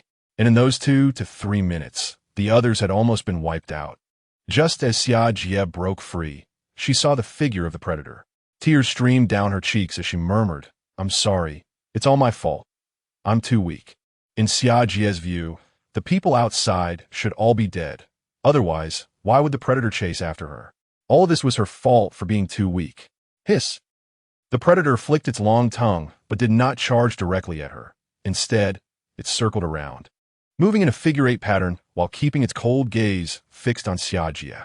It seemed that it was full and was treating Xia Jie as post-meal entertainment. "You beast! I will kill you and avenge them," Xia Jie shouted angrily, grabbing a box and throwing it. The predator hissed twice, as if mocking Xia Jie's lack of self-awareness. In the next moment, its tail shot out like a scorpion's tail, swiftly piercing through the box that Xia Jie had thrown. With a loud bang, the box shattered, and countless scraps of paper flew into the small room, blocking the monster's line of sight. "D!"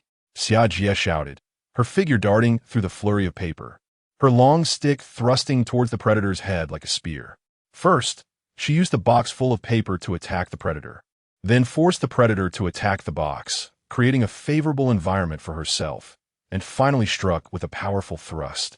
It must be said that Xia Jie's actions were both courageous and clever. Even Su Jian would have to praise her as a modern-day Hua Mulan. Compared to the other girls, Xia Jie's combat prowess was incredibly terrifying. However, whoosh, the predator sensed danger and leaped away from its original spot. Xia Jie's attack missed. It was important to note that Xia Jie had only 62 points in total attributes. On average, the predator had nearly 11 points higher in each attribute. Don't forget that when the black cat, which had 10 points more agility than Su Jian, ran in the cafeteria, Su Jian couldn't see it clearly and could only catch a glimpse of its shadow. So as long as the predator didn't want to be attacked, Xia Jie's strikes were destined to miss.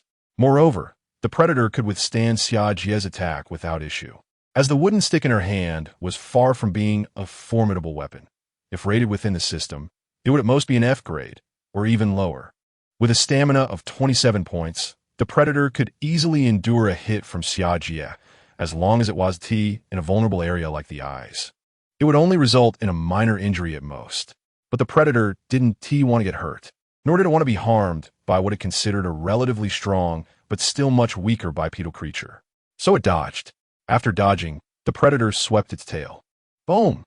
In the next moment, Xia Jie felt as if she had been hit by a car. Unable to resist or evade, she was sent flying again. This time, she crashed through the glass of the window and flew out of the comprehensive building. Just then, Su Jian and the others slowly walked out of the office building.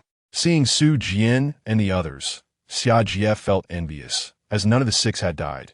Instead, they had gained one more person. In midair, Xia Jie's eyes turned red as she thought about the terrifying fact that there were originally 7 of them, but now she was the only one left. Unable to hold back her sorrow, she felt a wave of sadness wash over her. Ma Hao, seeing Xia Jie in the air, rushed over without hesitation, using his hefty body as a cushion to successfully catch Xia Jie.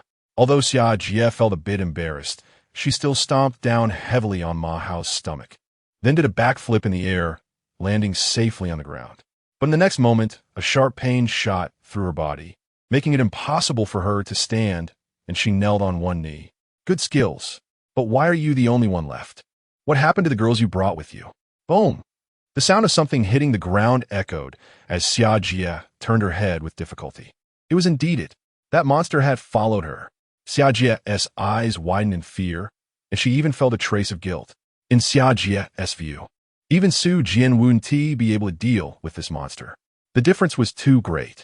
Meanwhile, Su Jian looked at the predator's panel and then, with 3 parts fear and 7 parts curiosity, asked Xia Jie, "How did you provoke such a monster?" Total attributes of 107 points, F-grade combat power. This thing shouldn't have appeared yet, right? Is your boss out from the start? Roar. The predator, seeing so many people appear before it, paused for a moment, then opened its mouth wide and let out an excited roar. Food. So much food. Ah. Was this monster? Bai Qing, who had only seen zombies before, screamed loudly upon seeing the predator's appearance.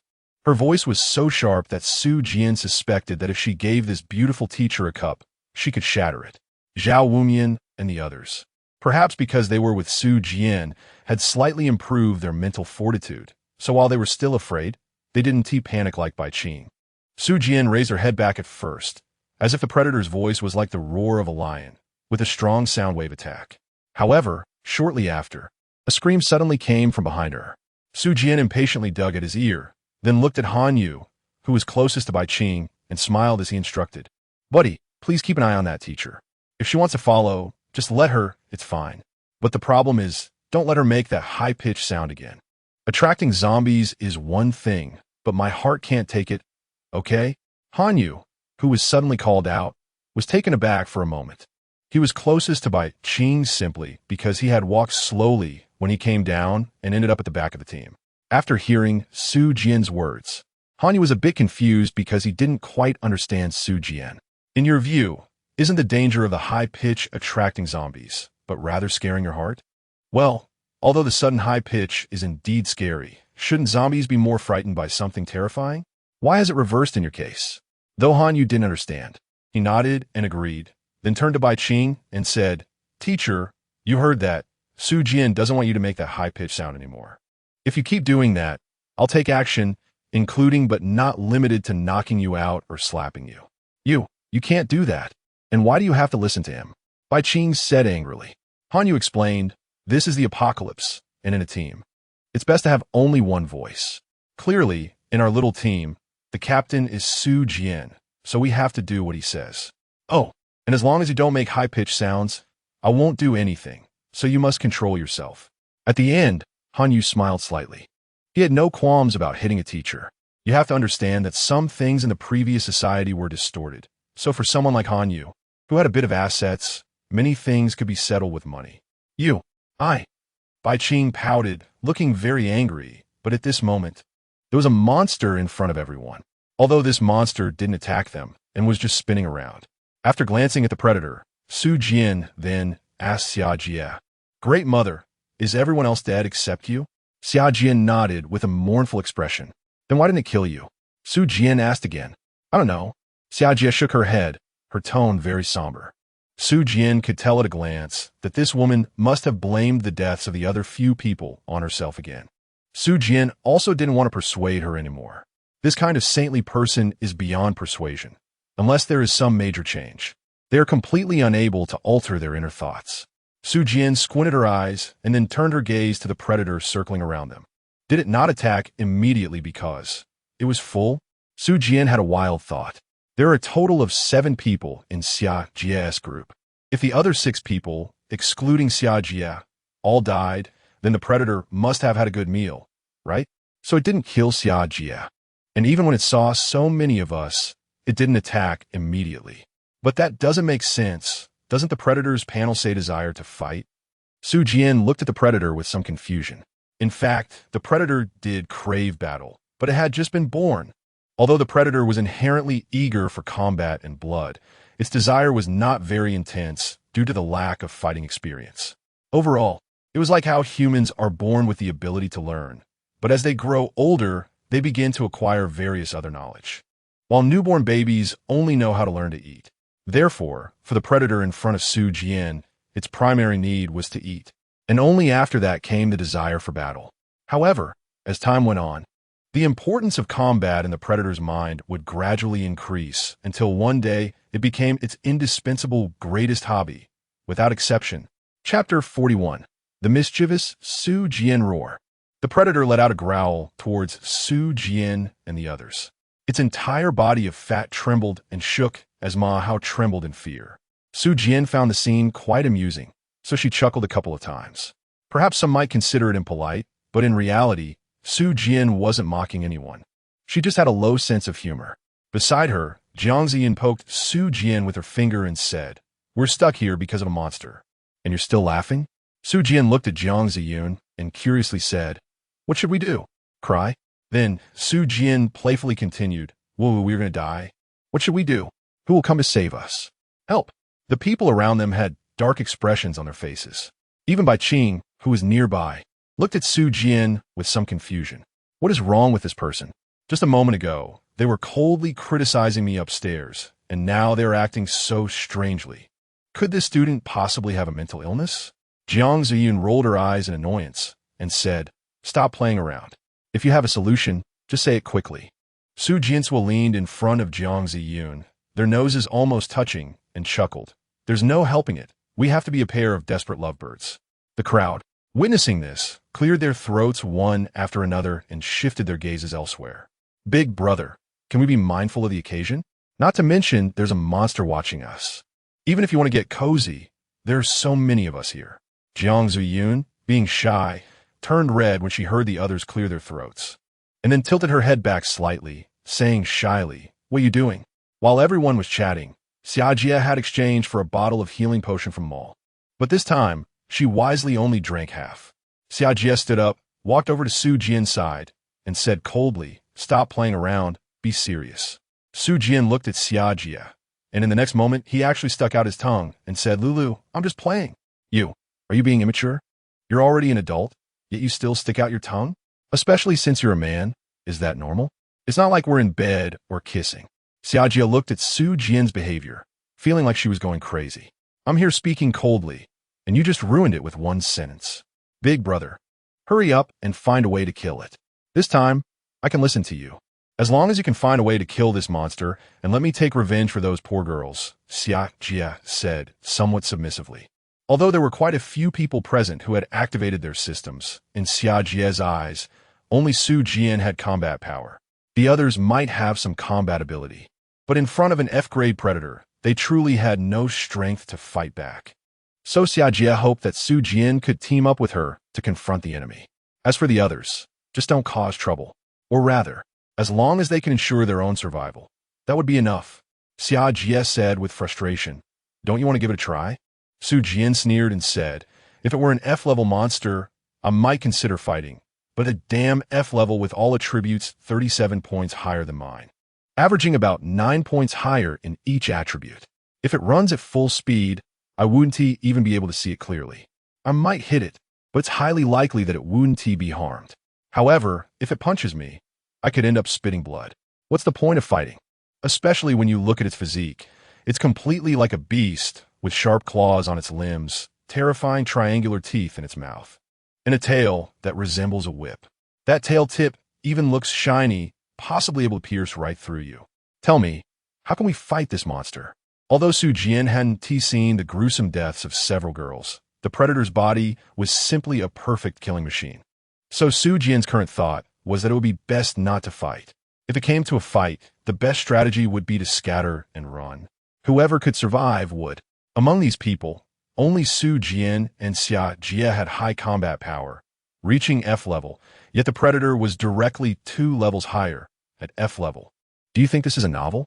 Do you think fighting above your level is that simple? If there are more treasures in the future, maybe we could indeed fight above our level. But right now, the disaster has only just begun a few hours ago. Even though I've obtained many good things, there are few that can directly enhance combat power. In this situation, attribute values are almost the only standard for determining victory in battle. If it punches you, you'll spit blood. If you punch it, it won't even feel it. How can we even play with that? There's nothing to play with. Su Jian looked at Xia Jia's somewhat unconvinced pretty face and scoffed. "Come on, tell me how to fight, and I'll cooperate with you." "Don't you want to fight? Go ahead, share your plan." and I'll support you, okay? At this moment, the situation was akin to a regular adult facing off against a seasoned warrior who had been training for years. Under the premise that neither side was using any prohibited weapons, meaning they were both engaged in close combat. The former had almost no hope of winning. Not to mention an ordinary person. Even if you brought 5 or 8 more, they still wouldn't necessarily have a chance. Although Xia Jia was kind-hearted, she wasn't foolish, so she could naturally detect the sarcasm in Su Jian's tone. Even though she felt that Su Jian was right, she still felt unwilling. So she stubbornly replied, "Don't you still have an F-grade shovel?" Su Jian rolled her eyes, looking at Xia Jia as if she were an idiot. At first, Xia Jia was annoyed by Su Jian's gaze, but soon Su Jian explained, "Even if I give you a handgun, what good is it if you can't hit anyone? This is just a handgun, not a machine gun. Before you can even shoot someone, they'll be right in your face. Let me ask you, would you survive?" An F-class military shovel can indeed break defenses, but the problem is, once that predator starts running, who can see it clearly? If you can't even see it, how can you hit it? If you can't hit anything, then it doesn't matter how good your weapon is. The predator that was circling around everyone let out 2 more roars. Su Jian glanced at it and scolded, "What the hell are you barking about? If you want to eat, come over and eat. If you don't want to eat, shut your mouth, okay?" The hunters seemed to be stunned by the scolding, standing there with a bewildered expression. Hey, I'm a monster. Give me some respect, okay? I'm a bit full, but I can still squeeze in a bit more. Roar. Seeing this, although everyone was quite puzzled, they still followed Su Jian to the lobby of the office building. "Hey, monster outside, we'll stay here. If you get hungry, just come in and grab someone to eat. And you guys too, whoever you catch, don't resist, just wait to die. But I think Ma Hao has a high probability of being the first. After all, you're so fat, you must taste good." Su Jian sat on the ground and first shouted at the predator outside, then spoke to the others. After that, everyone and the predator were stunned. Ma Hao, crying beside them, said, "B brother, no way." Su Jian nodded seriously and said, "Think about it. Isn't a fatter pig tastier? I'm not calling you a pig, but that thing over there is a monster, a different kind of creature from humans. So, its eating people can be compared to humans eating pigs, right? If you think I'm insulting you with this example, you can compare yourself to cows, geese, dogs, or whatever makes you happy."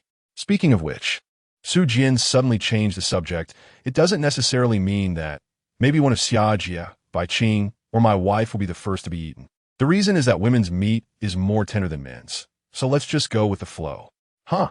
Me? The first one?"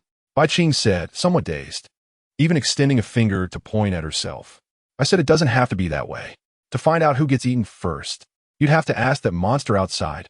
How would I know? What if it just wants to try a different flavor or do a random unboxing?" Su Jian calmly stated this terrifying opinion. "Bro, do you even realize what you're saying? How can you say such horrifying things as if you're just chatting casually?" The crowd looked at Su Jian with mixed feelings, showing a variety of expressions: surprise, fear, confusion, helplessness. Su Jian looked at the reactions of the people around her, then took Jiang Ziyun's hand and walked to a corner. She took out a mattress and laid it on the ground, directly pulling Jiang Ziyun down with her.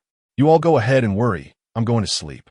I haven't slept all night, and it's almost 3 o'clock. I'll rest for a bit. Maybe by the time I wake up, that monster will be gone."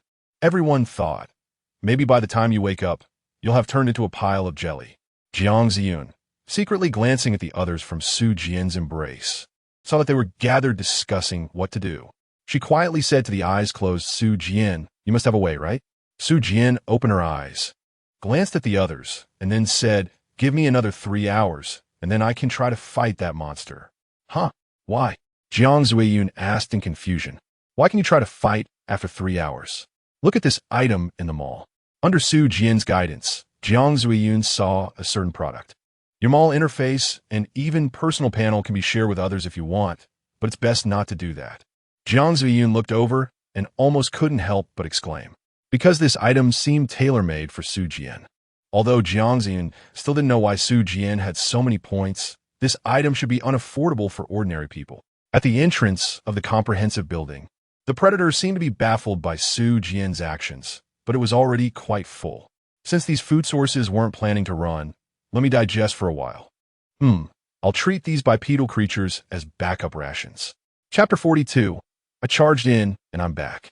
F-Class Acceleration Fusion Potion. Effect. Each person can use up to 5 attribute enhancement stones per attribute per day, total of 20. But after drinking this potion, you can reuse the attribute enhancement stones in just 3 hours. Price. 100 points. Note. Each person can only drink 1 bottle of the Acceleration Fusion Potion of each level. The Predator's combat power is F level, with all attribute values exceeding 100. Su Jian, like Hanyu, also enjoys exciting sports, but he doesn't want to court death. So when he saw the Predator for the first time, he began searching through the props in the mall. Heaven rewards those who are diligent, and Su Jian successfully found this item that could potentially turn the tables. Looking at the item Su Jian presented, Jiang Zuiyun's mouth slightly opened, feeling surprised inside. Are you going to buy this? I've already bought it, and I've even drunk it. When Su Jian took out the mattress earlier, he deliberately concealed his figure for a moment, during which he took out the vial of potion and then drank it in one gulp. Huh? When did that happen? Jiang Zuiyun asked, looking a bit dazed, as she hadn't seen Su Jian drink anything. Seeing Jiang Zuiyun's slightly dazed pretty face, Su Jian smiled slightly, then leaned in and kissed Jiang Zuiyun's sweet lips, making her face blush pink and feeling quite shy. Su Jian didn't know how others felt, but for himself, he was indeed a lecherous man. Otherwise, he wouldn't have broken up with his ex over such an absurd reason as not being allowed to touch for a long time. Although 2 months isn't a long time, it was still evident that Su Jian was anxious. After all, Su Jian was just looking for a girlfriend, not a wife, who would want to play games or test feelings with you. All right, don't worry anymore. Just take a good rest for a while. Sufian imbrast Hian Fuiyun, lying on the mattress while reaching towards an indescribable place, and said, if that monster breaks in within 3 hours, I really won't be able to do anything. After all, I don't have any powerful skills, professions, or equipment right now, so the attribute values can basically determine the outcome of a battle to the greatest extent.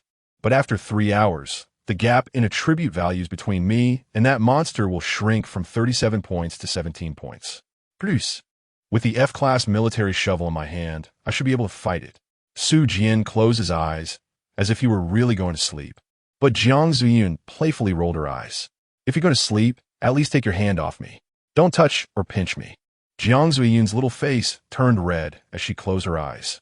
On the other side, seeing Su Jian actually hugging Jiang Zuiyun to sleep, everyone was momentarily speechless.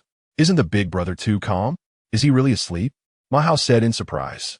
Since coming out of the girls' dormitory, Ma Hao had started calling Su Jian Big Brother. Charging alone into a horde of zombies and then chopping off all their limbs, finally letting them kill zombies to awaken the system. This was truly astonishing to Ma Hao, so he directly knelt down. Zhao Wumian thought for a moment and said, he really could do something like that. Everyone looked at Zhao Wumian in surprise. Although I'm his roommate, I've only known him for a little over a year, but in reality, everyone knows that college relationships aren't that close. So I'm not very clear about Su Jian's personality. However, he really is quite carefree. So even if there are monsters staring at us outside, if he really wants to sleep, he could actually fall asleep. Ma Hao's eyes showed even more admiration, while the others looked confused. For them, not to mention sleeping, every time they turned to glance at the predators lying on the ground outside, they felt a sense of fear. So their overly excited brains left them with no sleepiness whatsoever. Sleep? Absolutely impossible. Why don't we hurry and run? Jiang Chun suggested. How do we run? Hanyu asked sarcastically. Among those present, Hanyu was only interested in Su Jian. He looked down on the others, so he spoke without any politeness. Then why is he here discussing things with this group of people? Because he is bored. Yes, bored. While Su Jian was over there sleeping with his girlfriend. Why would you go disturb him? If it weren't for this group of people, Su Jian might have been engaged in some intense activities with his girlfriend. So, with nothing to do, Hanyu approached this group, planning to see what they wanted to do. After being retorted, Jiang Chun was not angry and said, that monster is lying right outside the main door. We can totally escape through the back door. Xia Jie sighed, although that monster is lying at the entrance. Its eyes are always fixed on us. It's fine as long as you don't leave its line of sight, but once you do, that monster will definitely kill you first. Oh, Hanyu looked at Xia Jie in surprise. He initially thought this saintly figure had no brains. But now it seemed she wasn't stupid. Then why didn't she go get the keys from the aunt when she was in the dorm? Teacher Bai Ching, who was listening nearby, was full of questions and curiously interjected, "Is that monster really that strong?" Except for Bai Ching, everyone else present had activated their systems. Although Jiang Chun and Ma Hao activated theirs later and couldn't see the monster's panel. They could roughly understand how terrifying an F-level predator was by comparing it to their own strength. So, indeed, only Bai Ching was unaware of the monster's horror. Hanyu spoke up, "Teacher, you can think of that monster as a creature with the strength of a boxing champion and the explosive power of Bolt, along with extremely abnormal defensive capabilities and resistance. In short, it's basically at the limits of what humans know in all respects. So, do you think it's strong?" Huh? Teacher Bai Ching was instantly confused. Talking about attributes was useless to her since she didn't have an awakening system and couldn't see her own panel. So she didn't understand what attribute values represented. However, when he mentioned the strength of a boxing champion and Bolt's explosiveness, she immediately realized how terrifying this monster was. It was simply a war machine. Guns might be able to deal with such monsters, but can an ordinary human body withstand it? Bai Ching was momentarily stunned because she remembered what Su Jian had said about firearms being banned. Now that firearms were gone, how would humanity resist such monsters? Woo-woo. Will those students also encounter such monsters? Bai Ching covered her mouth with her hands. Her eyes reddened as she let out a whimper. An EU vat shid in hook. What is going on? Why is she crying? He was also a bit confused. You could say that Xia Jie was quite saintly too, and she had witnessed the deaths of those girls. Yet her thought was to kill that monster for revenge. But here, Bai Ching hadn't even seen anything and just thought about it and started crying. Impressive. You really are impressive. Hanyu quietly put his hand behind his back and gave a thumbs up, though he sneered slightly at the corner of his mouth. Meanwhile, Xia Jie turned her gaze to Su Jian, who was lying nearby asleep, her brows furrowing as she thought unhappily, "I thought you were a hero, but now it seems you're nothing special." Su Jian tirelessly ran from the East District to the West District just to save his girlfriend. In Xia Jie's eyes, this behavior was truly admirable. So even though Su Jian beat her up and she tried every possible way to stop him, she couldn't prevent him from killing. Yet, Xia Jie still thought Su Jian's image was great. But now, Su Jian actually said to wait for death and see who the monster wanted to eat. This made Xia Jie very dissatisfied with Su Jian. You clearly have the power. Even if you really can't win, you should at least try, right? But you aren't even willing to try and have given up completely. That power within you is truly a humiliation. Huff. Xia Jie let out a long breath and then closed her eyes in frustration. In the next moment, it seemed that the few people who had been in the same team with her appeared in front of her again. In fact, Xia Jie didn't know any of them, but their appearances seemed to be etched in her mind, clear as day. Help! Summer school beauty, save me. Woo-woo, I don't want to die. The screams of several girls once again echoed in Xia Jie's ears, and she couldn't help but tremble a couple of times before suddenly standing up, attracting everyone's attention. I can't just let it go. Even if I can't win, I have to make that monster pay the price. I must avenge those girls. Xia Jie clenched her fists and shouted with great momentum. Then, under the gaze of the crowd, Xia Jie strode forward, her chest held high, charging straight towards the predator curled up like a cat at the entrance of the office building. The crowd's gaze followed Xia Jie as she moved forward. Some were surprised, while others mocked. Hanyu said, "Even in a fantasy world, if you want to fight above your level, you need special skills, right? Or special items, connections, something. You have nothing and still want to fight above your level?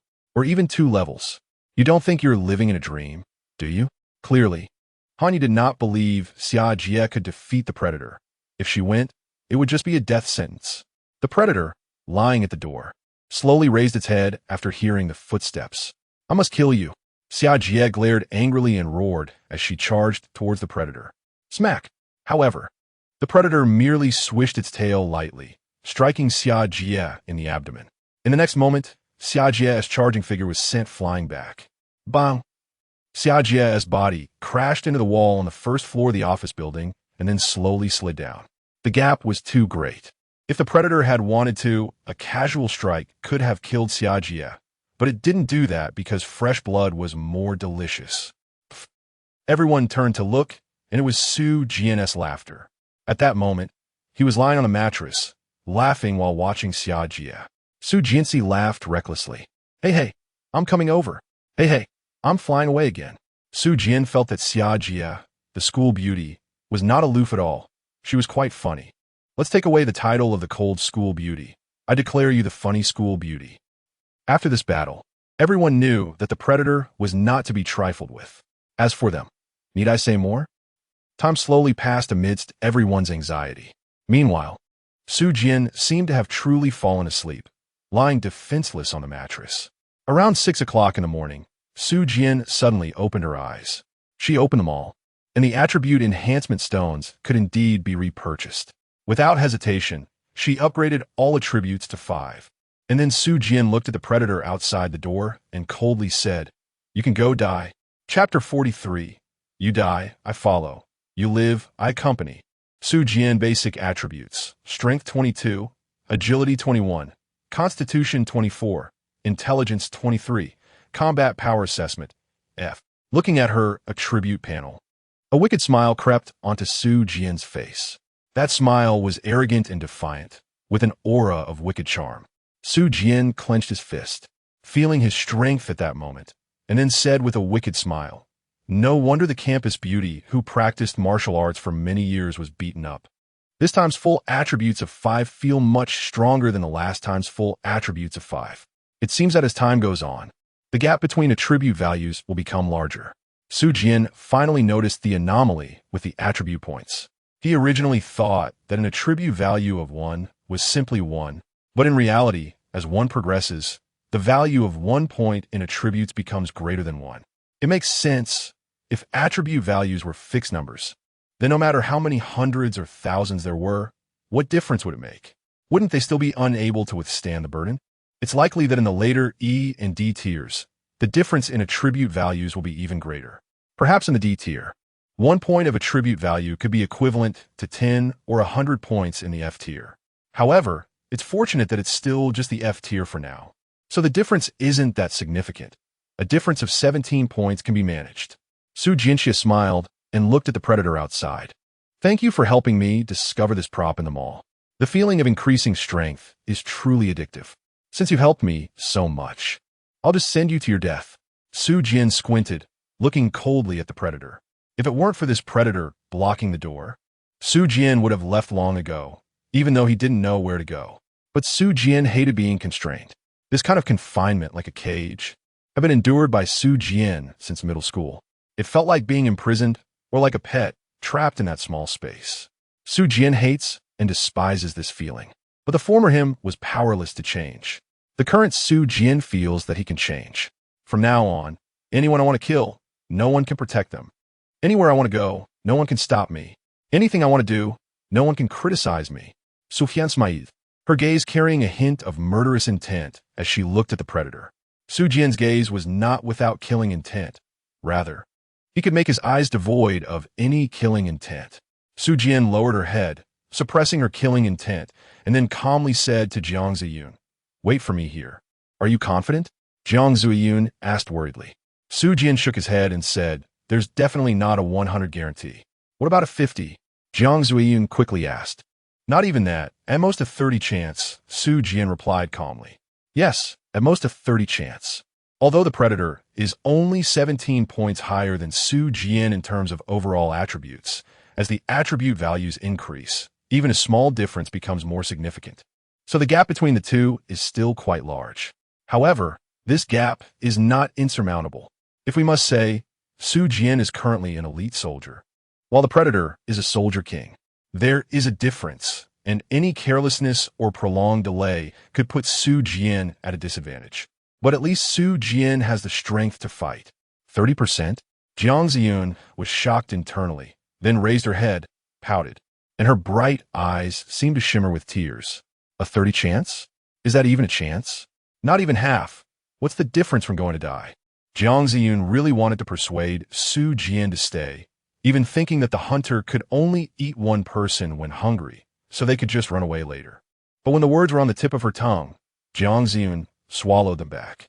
In the next moment, Jiang Ziyun suddenly stood on her tiptoes, wrapped her arms around Su Jian's head and kissed him heavily on the lips. I'll wait for you. Jiang Ziyun lifted her head, forcing a smile.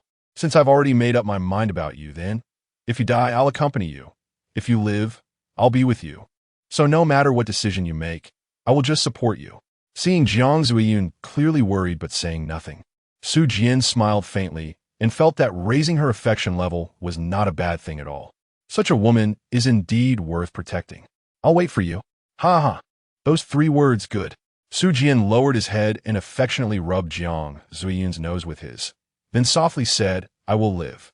In the next moment, Su Jian released his hold on Jiang Ziyun's slender waist and walked toward the door with a smile on his face.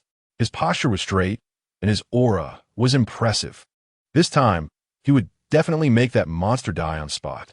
The others, who were still somewhat dazed, immediately looked up upon hearing the sound. When they saw Su Jian's figure, they were taken aback and then froze in place. Didn't the boss tell us to wait for death? Why is he going out again? Ma Hao asked curiously. Han Yu squinted and said, Idiot, look at Su Jian's attribute values. Jiang Chun and Ma Hao had activated their systems later, and they didn't even have the basic identification skill, let alone the enhanced identification skill, so they could only rely on Zhao Wunyan to inform them of Su Jian's attributes. Damn, the boss is the boss. Just 3 hours later, and all attributes are at 5. Awesome. Ma Hao shouted loudly, unaware that it was Su Jian's stats, not his own. Bai Qing, who was beside them, shrank her neck and looked at Su Jian, then cautiously said, Is he going to kill that monster? It was hard not to be cautious. While Su Jian was resting, Bai Qing and Zhao Wunyan had chatted for a long time and learned about Su Jian's previous actions. Although Bai Qing wanted to criticize Su Jian, she didn't dare. Xia Jie had only tried to stop Su Jian from killing, and she ended up getting beaten to the point of needing medicine and even had her hand stepped on. That must have hurt a lot, right? So Bai Qing was scared. Han Yu squinted and said it should be. Then, I want to go too, I'll help him. Yeah. Who was resting nearby, took out the remaining half bottle of healing potion, drank it in one gulp, and then jogged to catch up. After being knocked away by the predator's tail, Xia Jie became obedient.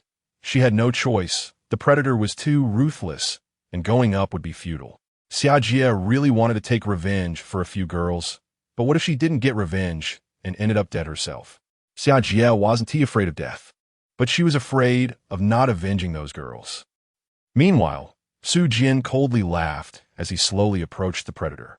Roar? The predator looked at Su Jian with some confusion. Su Jian's lips curled up slightly as he coldly said, I'm here to send you on your way. Before the words fell, Su Jian suddenly swung his right hand down and a military shovel appeared out of nowhere, which he grasped in his empty hand.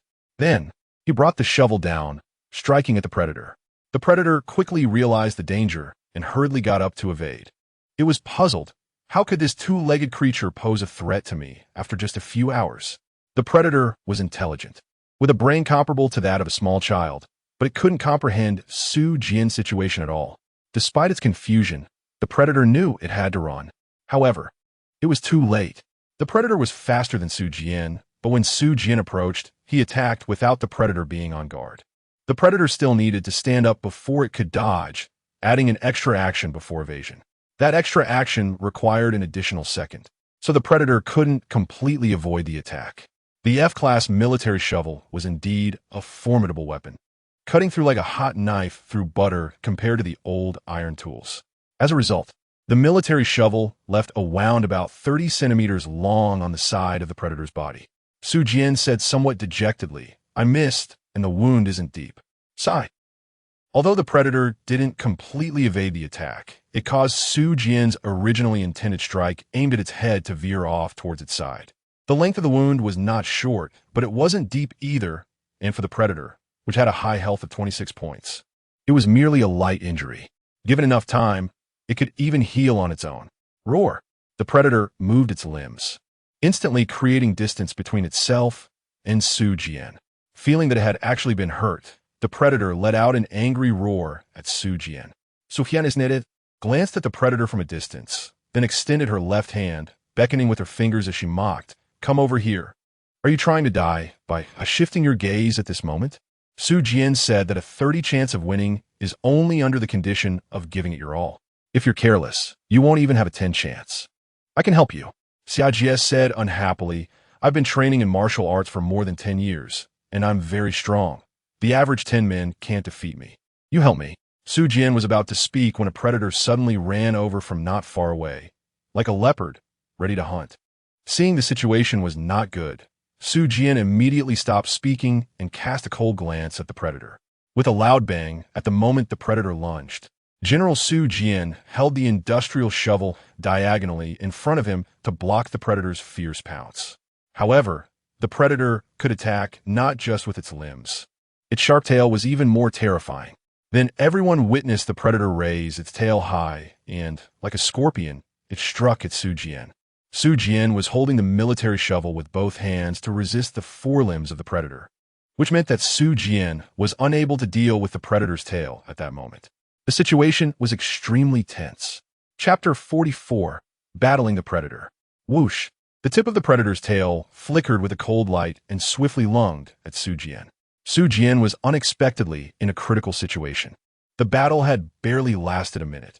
First, Su Jian had inflicted a wound on the side of the predator, but then the situation took a sharp turn. No! Su Jian's attack was nothing serious for the predator. However, at this moment, the predator's attack was extremely deadly for Su Jian. The predator's tail spike was very sharp, and if it hit, Su Jian could be declared dead on the spot. Damn! The predator's forelimbs were forcefully grappling with Su Jian, but unexpectedly, the military shovel he was using suddenly disappeared. In an instant, the predator lost its balance and began to fall to the ground. But if Su Jian did nothing, the predator's forelimbs would surely strike him, and he would end up either dead or severely injured. But would Su Jian do nothing? Of course not. Su Jian leaned back, and his body strangely moved forward a little distance. It was this slight shift that allowed him to perfectly evade the predator's attack and also dodge the tail spike. At this moment, Su Jian was below, and the predator was above. The predator's belly appeared right before Su Jian's eyes. Damn it! I'm going to give you a cesarean section. Su Jian shouted loudly, and the military shovel reappeared in his hand. He then used the military shovel like a dagger and plunged it directly into the abdomen of the predator. The predator's body continued to slide forward due to inertia, while Su Jian, inexplicably, also moved forward in the same direction as the predator's feet, placing them in an intersecting position. With a swish, a long wound appeared on the predator's belly, starting from the curves of its female form and extending nearly to the navel. This time, although the wound was only about 30 to 40 centimeters long, it was 4 to 5 centimeters deep, not comparable to the previous shallower wound. Roar! The predator let out a painful howl, and after landing, blood continued to flow from its abdomen. This time, Su Jian had severely injured it. Damn, as expected, exclaimed Mao. At this moment, Su Jian and Xia Jie faced the predator directly, while the others gathered near the entrance of the office building, watching the battle intently. Su Jianying, everyone is delighted. Su Jian was also difficult to escape death. So when everyone saw the terrifying wound left by Su Jian on the predator, they all showed expressions of surprise. Jiang Chen looked at Su Jian demonstrating his power, and his heart was filled with admiration. Han Yu frowned and said with confusion, why can he have all attributes at 5? In the market, an attribute enhancement stone costs 10 points, and all attributes at 5 would require 200 points. Where did he get so many points? Han Yu was very puzzled, but in the end, no one could answer him. Even if others guessed about the 100-fold points, Su Jian would never admit it. Roar! Over here, the predator looked down at the wound on its chest and then roared angrily at Su Jian. There's hope. Seeing this scene, Xiaojie exclaimed in surprise. Don't be careless, and don't affect me, Su Jian said seriously. Until the end, no one knows what the final result will be. If one becomes complacent just because they cause a little injury to the predator and feels victory is certain, they might end up losing due to their current carelessness. If you want to be happy, wait until the predator is really dead to say so. Hiss! Under the gaze of Su Jian and Xia Jie, the predator actually extended its 2 forelimbs towards the wound and began to squeeze the wound together. Damn it! Can it heal this quickly? No, regardless of whether it can heal or not. It must not be given enough time. Suin kudanchet hertit. Not daring to gamble on whether the predator could heal its wounds quickly in this way, so she could only stride forward, charging at the predator. Xiajie felt that Su Jian beside her was like a gust of wind, swiftly darting out, and, after a moment of surprise, Xiajie also took long strides to follow. Xiajie was dressed very lightly, but at this moment, she was covered in blood and stains from unknown origins. Her black yoga pants were in tatters, resembling shredded black silk. Although only a few hours had passed since the disaster began, Xiajie seemed to have struggled in a ruin for a long time. Torn clothes, bloodied skin, bruises, and dust on her face.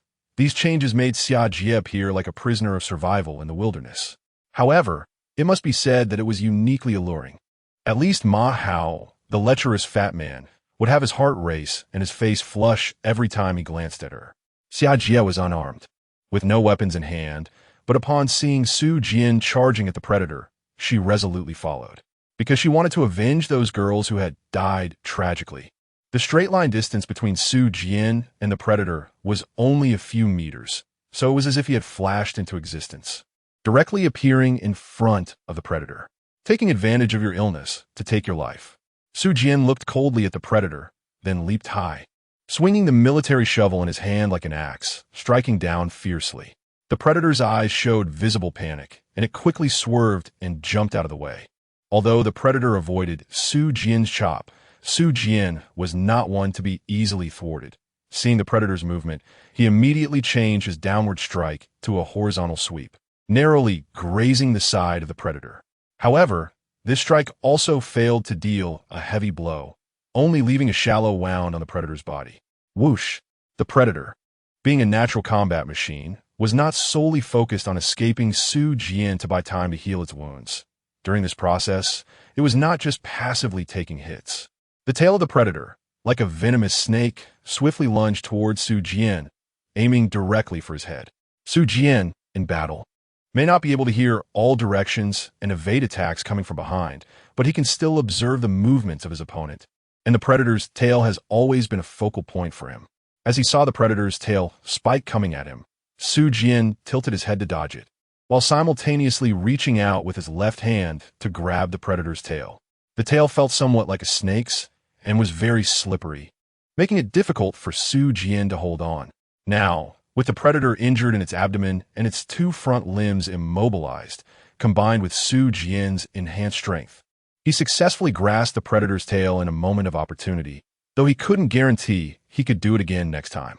The tip of the predator's tail was sharp and agile, posing a significant threat in battle. If he could cut it off, it would greatly benefit the subsequent fight. Therefore, Su Jian raised his right hand high and then swung it down forcefully, the F-grade military shovel striking the predator's tail. A dull sound of cutting flesh echoed as the weapon made contact. Although every attribute of the predator was higher than Su Jian's, they were both at the F rank, and the gap was not as vast as heaven and earth, so Su Jian, with the F-grade military shovel, could indeed inflict damage on the predator. Consequently, this strike severed the predator's tail. Originally, the tail was about 1 meter long, but now only about 2/3 remained. Roar! The predator let out a painful scream. But even so, it still possessed considerable combat power. It swung its tail, now lacking a tip, and struck Su Jian with fury. Thud! The predator's strength was still somewhat greater than Su Jian's, and since the attack was born from its pain, it was merciless, causing Su Jian to feel as if he had been hit by a car. Su Jian couldn't help but let out a muffled groan, and then she soared into the air, crashing into the just-arrived Xiajie. Although this entire sequence of actions seemed long, it actually took less than 2 seconds, which is why Xiajie had just run over.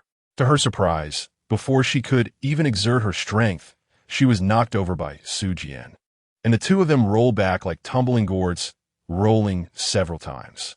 This was also related to Su Jian not being steady. If she had been stable, she would have only slid back a few steps at most. However, having just landed and not yet regained her balance, a predator had whipped its tail at her, and the powerful beast tail, like a whip, indeed sent Su Jian flying, partly due to her lack of stability. Su Jian shook her head and pushed down with her left hand. After rolling a few times, it turned out that Su Jian was on top and Xiajie was underneath, making Xiajie completely Su Jian subordinate. You, Ye glided angrily. Her face flushed. But Su Jian didn't even say a word of apology. She just got up and then found the figure of the predator. At that moment, the predator was standing still, looking troubled as it stared at its own tail not far away. When Su Jian was knocked away, his left hand instinctively loosened, causing the severed tail of the predator to naturally fall to the ground. Roar! The predator glanced at its tail, its crimson eyes fixed on Su Jian, letting out a deafening roar. Chapter 45. Killing the Predator Roar. The furious predator roared at Su Jian. Although it still did not understand why Su Jian had become so strong in such a short time, even able to threaten its life, it knew it could no longer be careless. It had to kill this bipedal creature. With its sharp claws, it aimed to tear his body apart. It had to make him feel pain. The predator glared angrily, then slowly released its two front limbs that were covering the wound. The grass had truly healed. Su Jian cursed loudly, feeling that the predator was truly abnormal. Such a long and deep wound. And it healed in just a few seconds when you pinched it with your hand. Is there no justice in the world? Although it wasn't completely healed, it felt like it was just stitched up, but that was still terrifying. Roar! The predator let out a roar as if a wild wolf was howling. In the next moment, Su Jian was shocked to discover that the predator's blood-spraying tail had also healed. No, it was that the predator had expanded the muscles at the break of the tail to block the blood vessels. Damn, how did you do that? Su Jian frowned slightly, then looked seriously at the predator. The predator, so impressive. The predator's overall attributes were only 17 points higher than Su Jian's. But this combat instinct and even the control over its own body were something Su Jian could not match at all, making him unable to help but praise it. However, it was truly exciting. With a glint of joy in his eyes, Su Jian couldn't help but smile, feeling extremely excited inside. For some reason, after learning that the world had already undergone a disaster, Su Jian increasingly enjoyed the feeling of becoming stronger. In addition, he had also come to like fighting. Su Jian had no martial arts training, nor did he possess the combat instincts of a predator, but he was not afraid of bloodshed. Previously, when he fought the black cat in the cafeteria, Su Jian was also no match for it. However, at the cost of nearly losing an arm, Su Jian still managed to kill that black cat. Su Jian is a person who dares to fight. There's a saying, the horizontal fears the hard fears the stubborn, and the stubborn fears the reckless. Roar! With a furious roar to the sky, after stopping the bleeding, the predator looked at Su Jian with a fierce gaze. It was this bipedal creature that caused it such pain, and it must tear this creature apart. Boom, boom, boom. With its limbs moving, it rushed forward at high speed. The predator fiercely charged towards Su Jian. Bring on! Su Jian was not cowardly. Instead of retreating, she charged forward to confront the predator. Beside her, Xia Jie, unable to suppress her shyness, stood up and wanted to help. But she sadly realized that she was too weak. Not to mention the predator, she could barely catch a glimpse of Su Jian's movements, as if Su Jian's running left behind an afterimage. At that moment, Xia Jie began to doubt her years of martial arts training. On the other side, Su Jian's lips curled into a smirk, exuding a charming yet sinister aura. Bang! Bang! Su Jian looked at the approaching predator, her heart racing. Hot blood rapidly flowing through her body, and adrenaline seemed to be working overtime. Excitement, exhilaration. Su Jian felt as if she was on drugs, full of passion and excitement. Hee ha ha! Su Jian laughed loudly, falling into a state of madness. Kill you, kill you. Hee kill you. Su Jian murmured a few words nervously, his tone low and somber, his face resembling that of a demon, cold and terrifying, exuding an eerie malevolence. Boom! Su Jian and the predator finally collided. The shockwave surged, and dust flew everywhere. Xia Jie felt her hair fluttering, and then stared blankly at the place where the person and the monster clashed ahead. In the center of the shockwave, Su Jian looked at the predator, which had its mouth wide open, wanting to bite him. He raised the corners of his mouth high and said somewhat crazily, "You want to eat me? Ha, you're not worthy." Su Jian's head tilted back and then slammed forward with great force. Headbutt. Bang. Su Jian's head was not as hard as steel, but he used all his strength, causing the predator to momentarily lose focus, even causing its hand movements to slacken slightly. However, in return, a few streaks of fresh blood appeared on Su Jian's forehead. This headbutt inflicted 1,000 points of damage on the enemy, but cost him 800 in return. With a wicked smile, Su Jian held a shovel in his left hand and clenched his right fist, delivering a powerful uppercut that struck the predator squarely on the jaw. In terms of human anatomy, right below the mouth is indeed the jaw. Hud, hud, hud. The continuous blows caused the predator's brain to go dazed, and it unconsciously took a few steps back. This is the drawback of intelligent beings. Perhaps your physical body is strong, but your head is your most vulnerable spot. Continuous heavy hits can lead to a mild concussion, if not something worse. Roar. Su Jian, seeing this, directly used the back of the military shovel to stab at the approaching tail of the predator. The back of the military shovel no longer had flint or a whistle, but the glass breaker was still intact.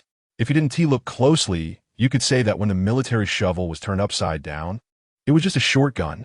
With a thud, the predator's tail struck with tremendous force, so Su Jian didn't need to exert much effort.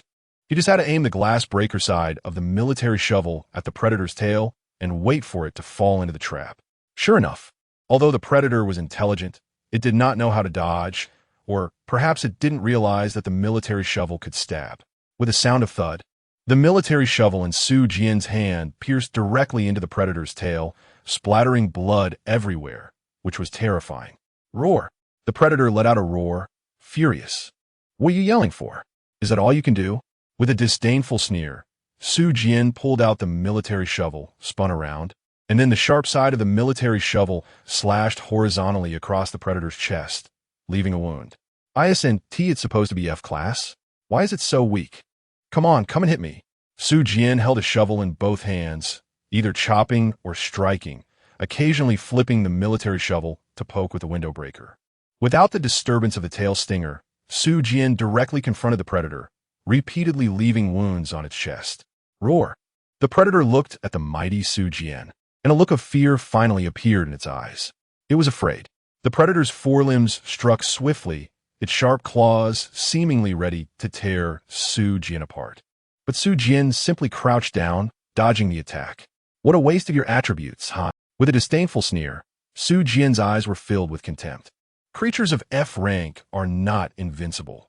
In Su Jian's perception, as time goes on, the difference in attribute values will become greater.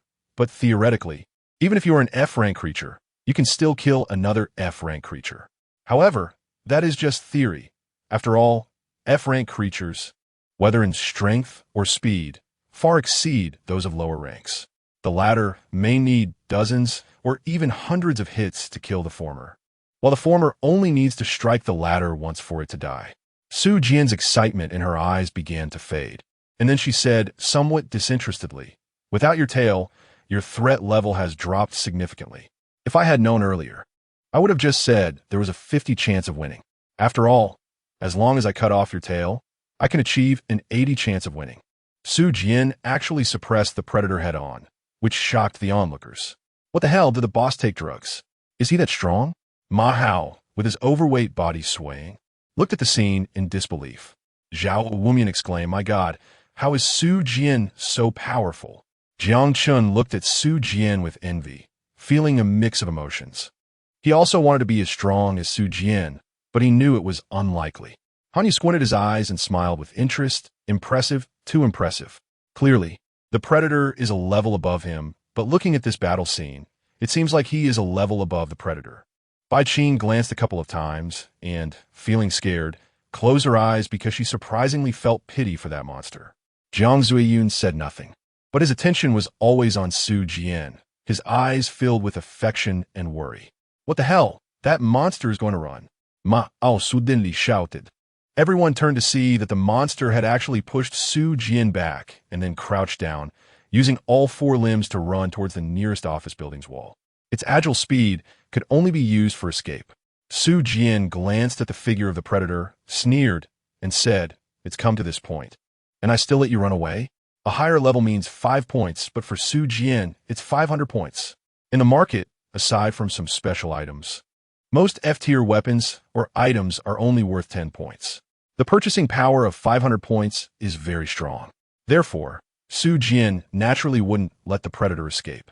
Suddenly, Su Jian dashed forward and followed the predator up the building. However, the predator was on all fours, like Spider-Man, while Su Jian moved as if on flat ground, seemingly unaffected by gravity, keeping up with just his legs.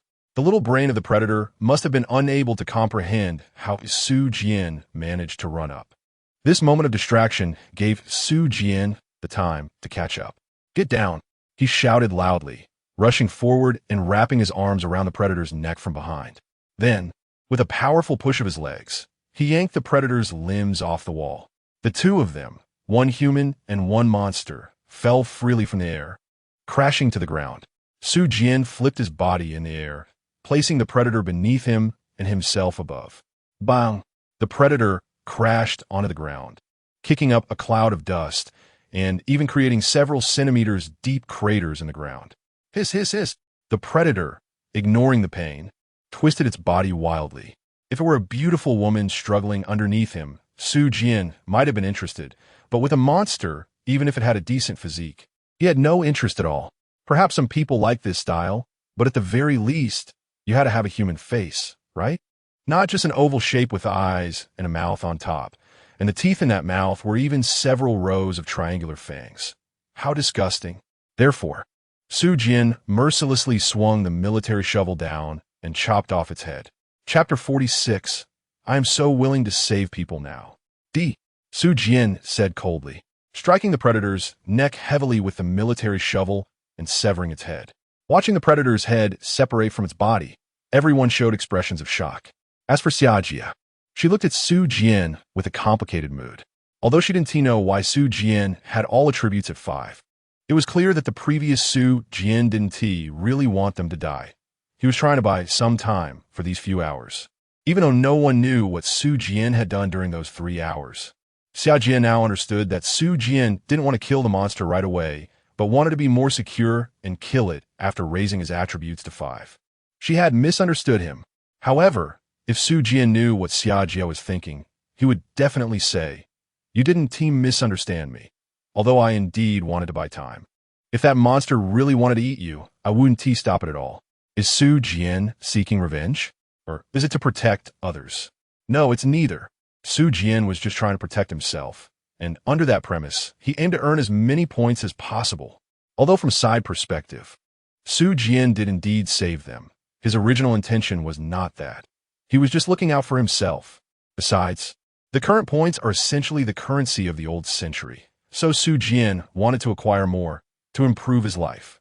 In the past, Su Jian might not have cared about 1 or 2 coins, but hundreds of coins would have made him feel distressed for a long time.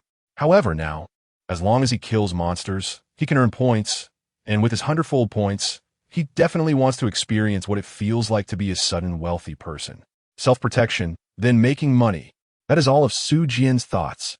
There are no grand reasons, nor should Su Jian be viewed as particularly noble. Su Jian let out a long sigh, his body slightly relaxing. Although overall, it was Su Jian who was suppressing the predator.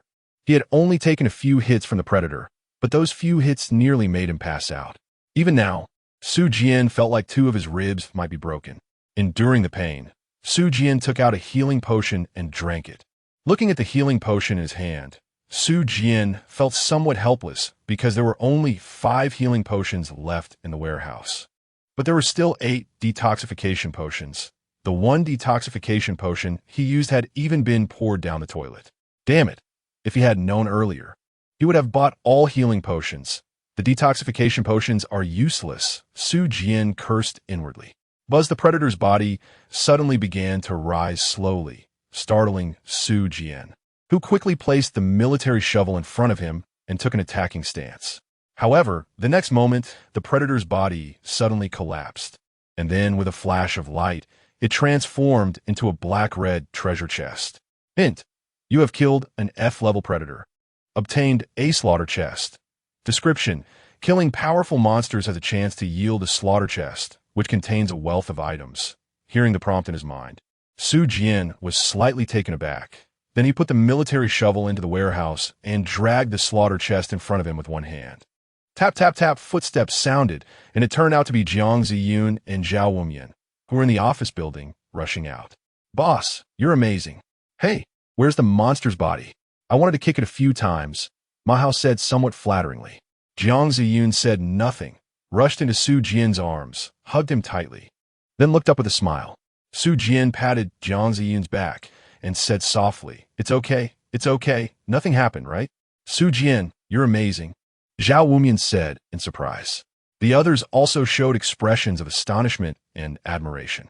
Even Xia Jia, who was standing nearby, walked over with a flushed face and said, thank you. Although I didn't help much, as long as we can kill this monster, it's like I'm taking revenge for them. After she spoke, Xia Jia felt a mix of emotions. She had thought that after years of martial arts training, she was quite strong, but now it seemed there were always people stronger out there. She had never heard of Su Jian before, but he turned out to be so much stronger than her. However, what Xia Jia didn't know was that if it were before the disaster, Su Jian definitely wouldn't have been able to defeat her. Even at the very beginning of the disaster, Su Jian was able to defeat her, and she has to thank the system for its help. However, that was also the result of Su Jian's hard work. Well, Su Jian forgot all about the help from the 100-fold points. Without the 100-fold points, what are you worth? Even if you can become stronger, it wouldn't be possible so quickly. Su Jian smiled and said a few words, then in front of everyone, she put the treasure chest away in the warehouse. At present, Su Jian has already learned about the existence of 3 types of treasure chests. The killing treasure chest, which can be obtained by killing monsters and is dark red. The reward treasure chest, which can be obtained by completing system tasks and is white. And the lucky treasure chest, which can be found in the wild and is rainbow colored. Su Jian did not intend to open the treasure chest directly, as there were too many people around and he did not want others to know what treasure he had obtained. On one hand, he wanted to keep a trump card for himself, adding an air of mystery and uncertainty. On the other hand, he wanted to reduce their greed. Goo goo goo. Sorry, Bai Qing said, her face turning red. Ma Hao also rubbed his belly and leaned closer to Su Jian, asking somewhat ingratiatingly, boss, do you still care about our lives? Ma Hao did not directly ask Su Jian to save them or say that he should find food for them, but instead asked, do you still care about us?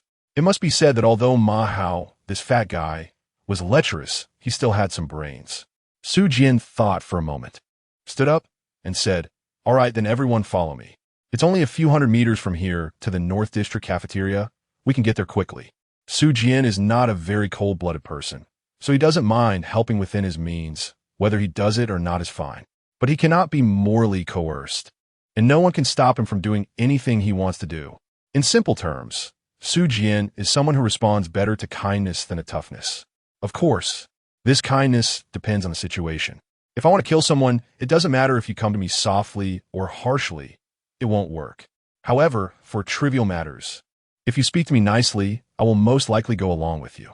After killing the predator, in addition to the slaughter treasure chest, Su Jian also gained 500 points. Since he spent 400 points on attribute enhancement stones and acceleration fusion potions earlier, he actually only has about 570 or 80 points left. Although it's not much, it's definitely enough to treat everyone to a meal. But Su Jian is unwilling to do so. Su Jian indeed wants to be a nouveau riche, but have you ever seen a nouveau riche giving money to others? So Su Jian is only willing to take them to the cafeteria. Su Jian's thought is that those billionaires didn't give me a few $1,000s to spend in the previous society. So why should I spend points to feed you in the era of disaster? Su Jian is such a selfish person. Clearly, Su Jian didn't want to go that far. So he led a group of people to the North District cafeteria. Compared to the East and West District cafeterias, the North District cafeteria is better decorated. Besides the first floor being a hall, the second and third floors have private rooms, which are obviously not meant for students. However, Su Jian didn't care about leadership at the moment and directly took everyone to the second floor, where they found some ingredients in the kitchen. Then, an awkward situation occurred. Among the 8 people present, not a single one could cook. Han Yu, Jiang Ziyun, Zhao Wumian, and Xia Jia all came from well-off families, so they had never learned to cook. Jiang Chun, Ma Hao, and Su Jian's parents also didn't allow them to do household chores, so they couldn't cook either. Everyone then looked to Bai Qing, but she couldn't cook either. Although Bai Qing was about the same age as them, in a certain sense, The identity of a student subconsciously evokes the image of a minor. Even though Su Jian and the others were all adults, Bai Qing, with her teacher identity, seemed more mature in their eyes. Yet, she couldn't even cook a meal. Sigh. Su Jian sighed and said, "There's nothing we can do. Let's give it a try." The crowd was in chaos, and they almost destroyed the kitchen. Although they managed to make a few dishes, seeing the dark, messy concoction, no one was really interested in eating. Some dishes looked okay, but after a taste, they were either too salty, too sweet, or completely tasteless. In the end, it was Jiang Ziyun who found some leftover rice and dishes, as well as some self-heating meals in the freezer, which finally solved everyone's hunger problem. Su Jian and Jiang Ziyun had already eaten on the rooftop of the girls' dormitory, so they weren't hungry at the moment, just a little snack. Taking advantage of everyone else's mealtime, Su Jian opened the treasure chest in the warehouse. You can also open chests in the warehouse. It's just that it doesn't have the physical feeling of opening a chest. Visually, it's a bit like playing a game. You have opened the slaughter treasure chest, and you have received the following rewards. 1. Random task card, description. After use, you will receive a random task. The higher the completion rate, the better the reward. 2. Growable weapon, bloodthirsty whip, description. After use, you will receive a growable weapon, which can be enhanced by hunting creatures. 3. Rare profession card, blood mage, description. After use, you will obtain the blood mage profession. 3 items, and you call that rich? Su Jian felt a bit speechless. She thought she would get 10 or 8 good items, but ended up with just 3. Is this what you call rich? Last time at the cafeteria, I opened a lucky treasure chest and got 3 treasures. And it seems the difference isn't much. Now, it's a task card, weapon card, profession card. While last time it was a skill card, profession card, and pet egg. Forget it, considering the effects, it's indeed quite good, since it can be used continuously. But why did you give me a profession transfer card again? Never mind, I'll just throw it in the warehouse and let it gather dust. Once a profession is learned, it's hard to change, so Su Jian didn't want to learn a profession too early. Moreover, you should specify the skills of each profession. If you don't say anything, I'm not going to take the job. As for the growable weapon, Su Jian decided to use it directly since it doesn't require binding and has no usage requirements. So the more the merrier. Bloodthirsty whip, growable weapon. Quality, F skill. Hunt. The bloodthirsty whip craves slaughter. After killing 10 F-level creatures, it can be upgraded to E level, with a chance to obtain other skills. Su Jian looked at the bloodthirsty whip, which appeared similar to an ordinary whip, except that the front had a spike like a spear. However, after examining it for a while, Su Jian realized that this thing looked somewhat like a predator's tail spike. Lastly, there was the mission card. Su Jian thought for a moment and decided to use it. He was really curious about what kind of mission the card would present. After using the mission card, a vortex suddenly appeared in Su Jian's vision. The vortex spun several times and then burst open with a bang, followed by several lines of text appearing before him. Mission: rescue the campus. Description: your school has suddenly fallen into an unknown disaster. Since you have gained powerful abilities, it is only right to rescue those poor souls. Requirements: within 7 days, rescue the campus survivors. The more you save, the better the rewards. Tip: you have activated the temporary radar. Temporary radar. You can see the locations of all survivors in the school. With a buzzing sound, Su Jian suddenly felt something unusual happening in his mind. He closed his eyes, and the next moment, a 3-dimensional model of the school appeared in his head. Gray and white, just like a computer software model. In this 3D model, there were many bright spots, which came in 3 colors: red, yellow, and green. Goodness, is this a traffic light? The number of 3-colored dots increased sequentially, with red being the least and green the most. Red dots indicate that this person is near death. Yellow dots indicate that this person is in crisis, and green dots indicate temporary safety. There are currently 621 survivors in the school. Rescue is calculated based on percentage. Rescuing 10 of people grants an F rank item. Rescuing 70 grants an item that can be used up to S rank. And for every additional 5 after 70, you can obtain another item that can be used up to S rank. Please set a safe zone. As long as survivors are sent to the safe zone, they are considered safe. Each person is only assessed once for safety if they die after the assessment. It does not affect the host's score. Several prompts echoed in Su Jian's mind. After receiving this information, Su Jian opened his eyes in surprise and muttered to himself, "It seems that the highest rank is S rank. Otherwise, why wouldn't they reward items of SS rank for over 70? So below S, it should be A, right? Then B, C, D, E, F? That's only 7 ranks. Should it be 9 or 10 ranks? Is 7 ranks max level? But that's too far away to consider for now. As for this mission card, although I was unwilling to save people before, now I'm more than willing." Su Jian's eyes seemed to be glowing as she said, "If more than 70 increases by 5, it means that if I can save 90 of the people, I can get 5 S-tier items. If it's 100, I can get 7 S-tier items. The condition of usable for S-tier should include growth weapons and professions. Anyway, I made a big profit." Su Jian smiled mischievously and stood up to announce, "Let's go, we are going to save people." Huh? Everyone else looked at Su Jian in surprise. Chapter 47. What is your conspiracy? At around 6 in the morning, the sun shone again on this land, but the once busy campus streets had become very quiet and desolate, with only a few zombies wandering around for various reasons. In the North District cafeteria, Su Jian suddenly stood up and declared, "Hurry up and eat. We are going to save people." Huh? Zhao Wumian, Han Yu, Jiang Chun, Ma Hao, Xia Jie Baiqing, and Jiang Ziyun all looked at Su Jian in astonishment. In the end, it was Baiqing who reacted first, joyfully saying, "Classmate, have you finally figured it out? Now that it's the end of the world, we humans must love and help each other. We are inherently weak as humans, but it is our unity that has made us the rulers of this planet." So, Baiqing initially did not understand how strong Su Jian was.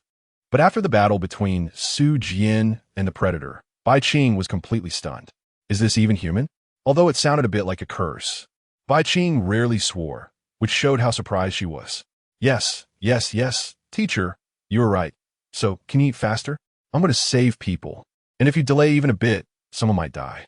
I plan to save all the survivors in our school, Su Jian said with a smile. Xia Jie frowned and bluntly said, "What are you playing at?" Zhao Wumian and Ma Hao nodded in agreement. Since the apocalypse began, Su Jian didn't seem like a savior trying to save the world. He was more like a rogue in chaotic times, a devil of the apocalypse. But now he was saying he wanted to save people, and even the entire school? Isn't that a bit far-fetched? It's like a murderer wanting to save people. It's not impossible, but there must be a reason, right? This sudden declaration of wanting to save people is just too weird. What? Is there a problem with saving people? Su Jian asked with a smile. Xia Jie frowned, looking at Su Jian with confusion. This man, who had no compassion, suddenly wanted to save people. There must be something wrong. Forget it. No matter what your reason or conspiracy is, saving people is ultimately a good thing, Xia Jie sighed. Although her intuition told her that Su Jian's intention to save people must have a catch, she guessed the existence of a mission card. But as she said, no matter what Su Jian wanted to do, even if he had some ulterior motive, saving people is still a good deed. Han Yu and Jiang Ziyun said nothing, as they had already guessed why Su Jian was doing this. Su Jian saves people based on her mood. Perhaps she encounters a little girl on the road, feeling sorry for her, or finds her adorable, and then she might just save her on a whim. But now it's an entire school, so Su Jian definitely wouldn't do something thankless like that. However, now Su Jian has changed her mind. There is only one possibility for this situation, and that is, Su Jian opened the treasure chest, and then there was something that required him to save someone in order to obtain it, or saving someone was just one of the conditions. In short, Su Jian's unusual behavior must be related to the treasure chest. However, Han Yu and Jiang Ziyun were tactful and said nothing. If someone wants to hide something, why would you blur it out? That would be foolish. The former didn't want to stir up trouble, while the latter was simply thinking of Su Jian. Just kidding, if my man wants to keep something hidden. Why should I tell you? It's fine, no matter what Su Jian wants to do. As long as he saves people first, that's all that matters. Baiqing said, playing the role of the good-natured person. Nowadays, the campus is mostly filled with zombies, and with just a few of them. They can't save too many people, but Su Jian can. Su Jian is much stronger than them, so as long as Su Jian can join, the speed of rescue can be accelerated. If they can save the students a little earlier, it may mean one less person dying. However, what Bai Qing doesn't know is that there are only a little over 600 living people left in the school, which is only 2% of the total population of the school. Su Jian ignored them and instead opened them all to search. Soon, she found what she wanted among the living supplies. Rescue air cushion, enhanced version. Description: this rescue air cushion measures 10 times 4 m. It can automatically inflate within 1 minute and deflate within 2 minutes, transforming into a portable compressed air cushion measuring 1 m x 0, 5 m x 0, 8 m for one person. Price, 5 points. Are we going to save people one by one? Su Jian didn't want to do it that way. Looking at the lifebuoy mat in front of her, Su Jian directly bought 2 in one go. When the time comes, she would choose 2 people to be responsible for moving the lifebuoy mat below, while Su Jian would use her gravity manipulation ability to scale walls and directly break through windows. She wouldn't kill the zombies she encountered. After all, Su Jian was now at F-level combat strength, while these zombies were only F-level. Killing them wouldn't bring any benefits. It would simply waste time. Therefore, Su Jian decided not to kill the zombies, and her next actions would focus on quickly rescuing people as the top priority. The key was speed. According to the task card's regulations, Su Jian had 7 days to rescue the campus, but 7 days was too long.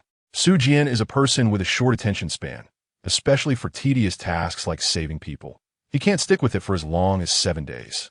So Su Jian plans to complete this task within 1 or 2 days. Su Jian focused on this life-saving air cushion, which can withstand the impact from jumping down from more than 10 stories. Most of the dormitory buildings in their school are 7 stories, so it is more than enough. While Su Jian was looking for the life-saving air cushion, the others had finished their meal. All right, Summer Saint Mother, there's still someone alive over there. It should be someone from your team. You can go take a look, Su Jian said, pointing to the storage room. Huh? Xia Jia was taken aback, then looked blankly at the storage room. If Xia Jia remembered correctly, this storage room was exactly where she was smashed into by the predator, but under the predator's attack. Could anyone still be alive? Xia Jia was puzzled, but she still walked over and then saw Lin Wanner trembling among a pile of clutter. Xia, summer school flower. You're still alive? What about that monster? Lin Wanner said with red and swollen eyes. Xia Jia frowned because she smelled a pungent odor of urine. Meanwhile, Su Jian didn't care about what Xia Jia and Lin Wanner were saying. He went straight into the broadcasting room and started to fiddle around. Su Jian didn't know how to handle the things in front of her, but fortunately, Ma Hao did. According to him, it was because he was pursuing a female broadcaster during a certain period, and through exposure, he learned how to operate it. With Ma Hao's help, Su Jian began her school-wide broadcast. Chapter 48, Broadcast Grouping, Saving People Ahem. Dear teachers and beloved classmates, the golden autumn brings a refreshing breeze. Oh, okay, this situation is a bit unsuitable for that, so let me get straight to the point.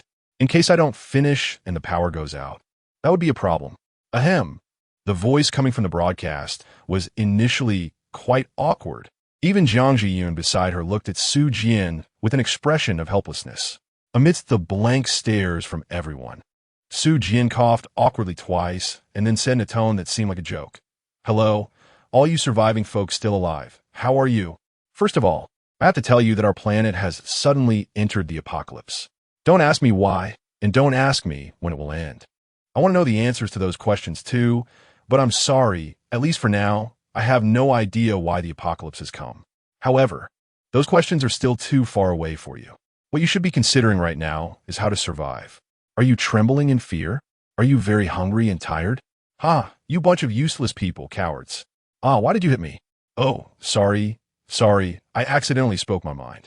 What I actually meant to say is, you're in luck, because you don't need to do anything next, just stay put in your current position, and I will come to rescue you. Aha, ISNT that touching. ISNT it exciting? Haha, you're welcome, just call me Lei Foam. Alright. Our rescue team is quite understaffed, so we will be using a special rescue method. I hope those being rescued 1T be overly alarmed, and I also hope those waiting for rescue 1T panic. We'll try to get you all out within a day, that is, today. Okay, that's it. I'm hanging up. You useless people just wait for me obediently. After shutting off the broadcast, Su Jian looked up and found that everyone was staring at her with an expression of speechlessness. What's wrong with you? Su Jian asked in confusion. Ma Ao sighed. Boss, you're going to get beaten up like this. The others nodded in agreement.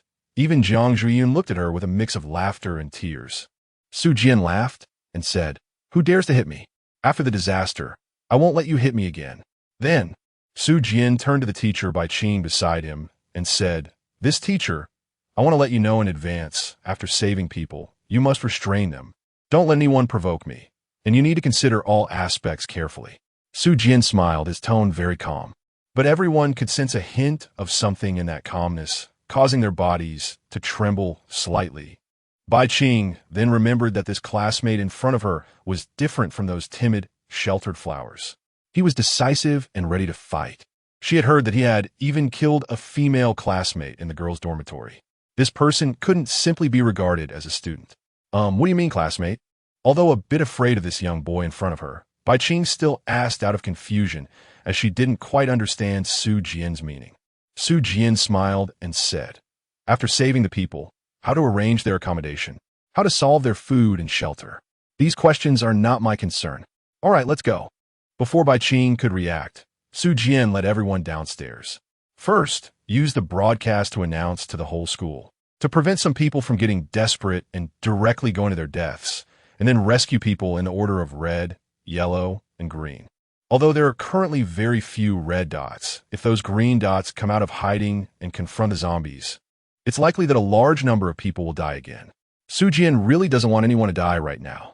After all, if she can't obtain the S-level item, then this task will have no meaning for her at all.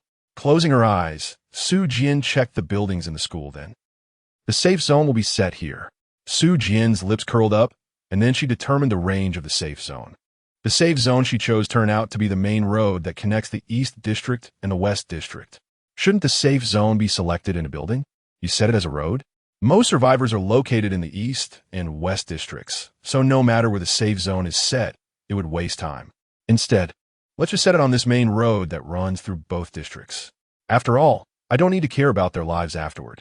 As long as they can enter the safe zone once, that counts as me completing the task. Group 1, I will lead to the East District to rescue people. And Jiang Zhuiyun will definitely follow me, so I need one more person. Group 2, led by Xia Jia, will go to the West District to rescue people. And we need 2 more people. The remaining members will form Group 3, staying in the North District. There are still 5 survivors in the North District, and there shouldn't be many zombies, so the danger should be relatively low. The East and West Districts are both quite dangerous, so you all decide who to go with. Ma Hao looked at Xia Jia and Bai Qing, revealing an envious expression on his face, but without any hesitation, he raised his hand and said, "Boss, I'll follow you." "Oh, my team is full," Su Jian laughed. In the end, Su Jian, Jiang Ziyun, and Ma Hao formed one group. Xia Jia, Zhao Wunyan, and Han Yu formed another group. The remaining Jiang Shun, Bai Qing, and Lin Wanner formed the last group. "All right, the team distribution is complete. Great mother, I have a good item for you." Su Jian threw a life air cushion to Xia Jia and said, "Fill the cushion with air, then just throw the person down. We need to rescue people quickly." Xia Jia frowned and said, "What if we don't throw it accurately?" "You should use it. Let's rescue people one by one." Su Jian leaned close to Xia Jia, almost touching her, and then coldly said, "You better not delay my matters." Jiang Zhuiyun, who was watching Su Jian and Xia Jia south faces so close together, felt a surge of jealousy. However, she quickly smiled slightly and thought to herself, after all, it's the end of the world. Even if my husband wants to have more wives, it doesn't matter, even in a harmonious society. Aren't there some people who keep several wives? Su Jian raised her head and first said to Bai Qing and the 3 others, "The 5 people you need to rescue are on the X floor of the XX building. After you save them, go directly to the West District." Then she turned to Xia Jia and the others and said, "Great mother, most of the people you need to save are concentrated in these 3 buildings, about 200 people." After informing Bai Qing and Xia Jia the locations of the survivors she sensed, Su Jian suddenly said with a serious expression, "Everyone must pass through the main road that connects the East and West Districts. Bai Qing and the others only need to rescue 5 people. Even if it takes some time, I don't think it will exceed an hour. Yeah. You only need to save 200 people, which is a lot, but I need to save 400 people, so I hope that after I liberate the East District, you can also liberate the West District." Su Yan started seriously at Deya. Xia Jie frowned and said, "Then how much time do you think you need to liberate the East District?" Although communications were down, some functions like calculators and timers on the phone were still usable. So Su Jian took out a phone, glanced at it, and said, "It's 6:30 now. There are more than 5 hours until noon. I think 5 hours is enough. It might even take less than 5 hours." Xia Jie shook her head and said, "Impossible. There are 200 people, although I don't know how you know their location. Even so, 5 hours is not enough to rescue 200 people." Su Jian sneered and said, "So I gave you a life-saving air cushion. All I ask you to do is one thing. Save people. Just follow the hints I give you. Go directly to the dormitories with survivors, open the door, pull the survivors out, and throw them onto the life-saving cushion. Or you can take other approaches. In any case, your primary goal is to save people. It doesn't matter if those zombies are released. This way, the time you spend will mainly be on walking. Saying 5 hours is too much. You should be able to complete these tasks in 2 hours." Xia Jie said angrily, "What will happen later if we don't care about those released zombies?" "I don't want to know what will happen later. I just want you to complete the tasks I assigned to you as soon as possible," Su Jian replied coldly. Glancing at Xia Jie, "I'm not your slave, nor your servant. We have no superior-subordinate relationship. Why should I listen to you?" He gloated furiously. Su Jian glanced at Xia Jie and smiled. "You said before that I helped you get revenge on those women, right?" "Yes, what's wrong?" Xia Jie frowned. "Then you owe me a favor, right?" "Yes, that's correct." "Well, I'm going to cash in that favor now. I want you to save someone by any means necessary. No matter the consequences, as long as you can ensure speed, any method is acceptable." "You." Dia Ye pointed at Su Yan furious. Bai Qing suddenly stepped up and said, "Hey, aren't we all just trying to save someone? What's the difference between going slow or fast? Let's be amicable. It brings fortune." Su Jian glanced at Bai Qing, frowned, and said coldly, "Teacher, do you still not understand the current situation? Or do you think I'm giving you a good face?" Su Jian looked at Bai Qing with a serious expression. "I was talking to Xia Jie. Why did you come over to interrupt? What does it have to do with you? Do you think your status as a teacher can still intimidate anyone now?" "See, classmate, what do you mean by that?" Trembling, the intense killing intent in Su Jian's eyes directly frightened Bai Qing. Su Jian suddenly smiled strangely, then took 2 steps forward to stand in front of teacher Bai Qing. Following that, Su Jian surprisingly leaned his head toward teacher Bai Qing's snow-white neck and took a deep breath. Then, in a somewhat perverted manner, Su Jian said, "It smells pretty good." Chapter 49. You call this a special rescue method? It really does smell good. Everyone looked at Su Jian in shock. Although Su Jian was terrifying, since the beginning of the apocalypse, he had not shown any signs of lust, merely being decisive in killing. But now, what was going on? What are you doing, classmate?" Su Jian's actions and words, reminiscent of rogue, made teacher Bai Qing's face flush red, and she took a couple of steps back in fear. Seeing this, Su Jian huffed, "Are you scared now? Aren't you very powerful? You're being rebellious and disrespectful to your elders."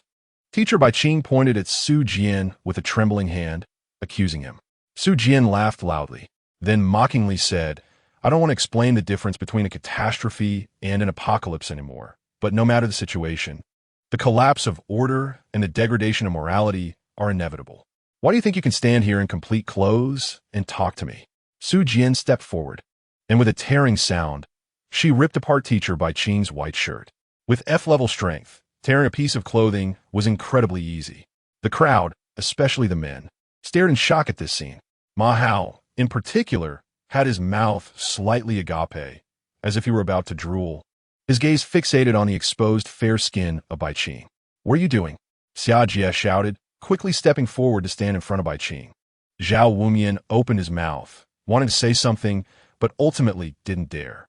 Although he had the best relationship with Su Jian among those present, aside from Jiang Ziyun, their relationship was merely that of acquaintances, so Zhao Wumian said nothing. He was simply too intimidated. Most of the people present had only heard rumors, but he had witnessed Su Jian hunt down 200 zombies firsthand. Even Jiang Chun couldn't compare to Zhao Wumian because Jiang Chun had only seen the aftermath. Sometimes, the process was even more terrifying. Su Jian ignored Xia Jie and coldly looked at Bai Qing behind her, sneering. "The only reason you can stand in front of me unharmed is because of my mercy. Otherwise, do you think women like you, with just a pretty face, would have any other fate? Before Bai Qing could respond, Su Jian turned her cold gaze back to Xia Jie and said firmly, I don't want to repeat what I've said before, but I'll tell you this. Before 12 o'clock, you must liberate the West District. You don't need to kill all the zombies. Just rescue all the people. Oh, and by the way, whether it's you or Bai Qing, the people you rescue must all stand on the main road of the East and West Districts. At least walk through it once. That's all you need to do. The rest of the time, you can do whatever you want. Don't ask me why. I don't want to explain. What you need to do is obey. Otherwise, don't blame me for doing something bad. Killing is the easiest way. And for you women, there are even more terrifying things waiting for you. Don't force me to do that. Su Jian snorted coldly, then wrapped his arm around Jiang Ziyun's waist and left. Ma Hao, standing beside them, reluctantly glanced at teacher Bai Qing's exposed skin, then followed them with reluctance. After Su Jian left, teacher Bai Qing seemed to finally react, hugging her legs and starting to cry softly.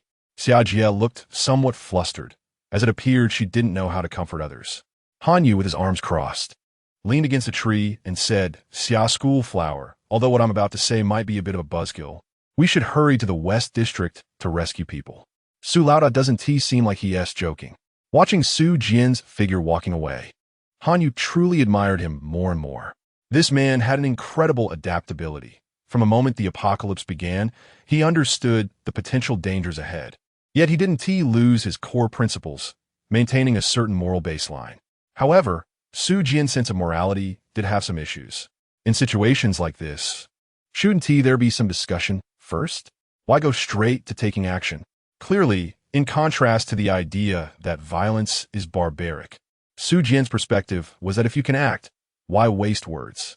Xia Jie shot Han Yu a glance and said, Can't you see teacher by his crying here? Don't you have any conscience? Conscience? Han Yu laughed and said, It seems you really don't understand the meaning behind the apocalypse. Fine, waste your time then. Maybe after you anger Su Lauda, I'll be the first to step in. Although I'm not lecherous, it would still be quite interesting to toy with a school flower. You, Xia Jie glared at him, clearly disgusted by Han Yu's vulgar words. No, that is not right. There's also Su Jian. She initially thought he was a good person, but now it seems he is also a scoundrel. Mean Vida, Lin Vania, who had been quiet, lowered her head in contemplation. Apocalypse? Perhaps among the people here, apart from Han Yu, only she, who had caused the downfall of a simp, could truly understand those two words. On the other side, Su Jian seemed unaffected, leading Jiang Ziyun towards the East District. Jiang Ziyun glanced at Su Jian's profile and asked, If they fail to complete the task you mentioned, will you really do that? Yes. Sufyan replied succinctly. Huh. Jiang Ziyun was quite surprised. But as Xia Jie said, they aren't your subordinates or servants. If you ask them to help you and there's no reward, only punishment, that is not right, is it? That is true. Sufyan pondered. Weird. Why do I feel like I'm becoming a bit irritable?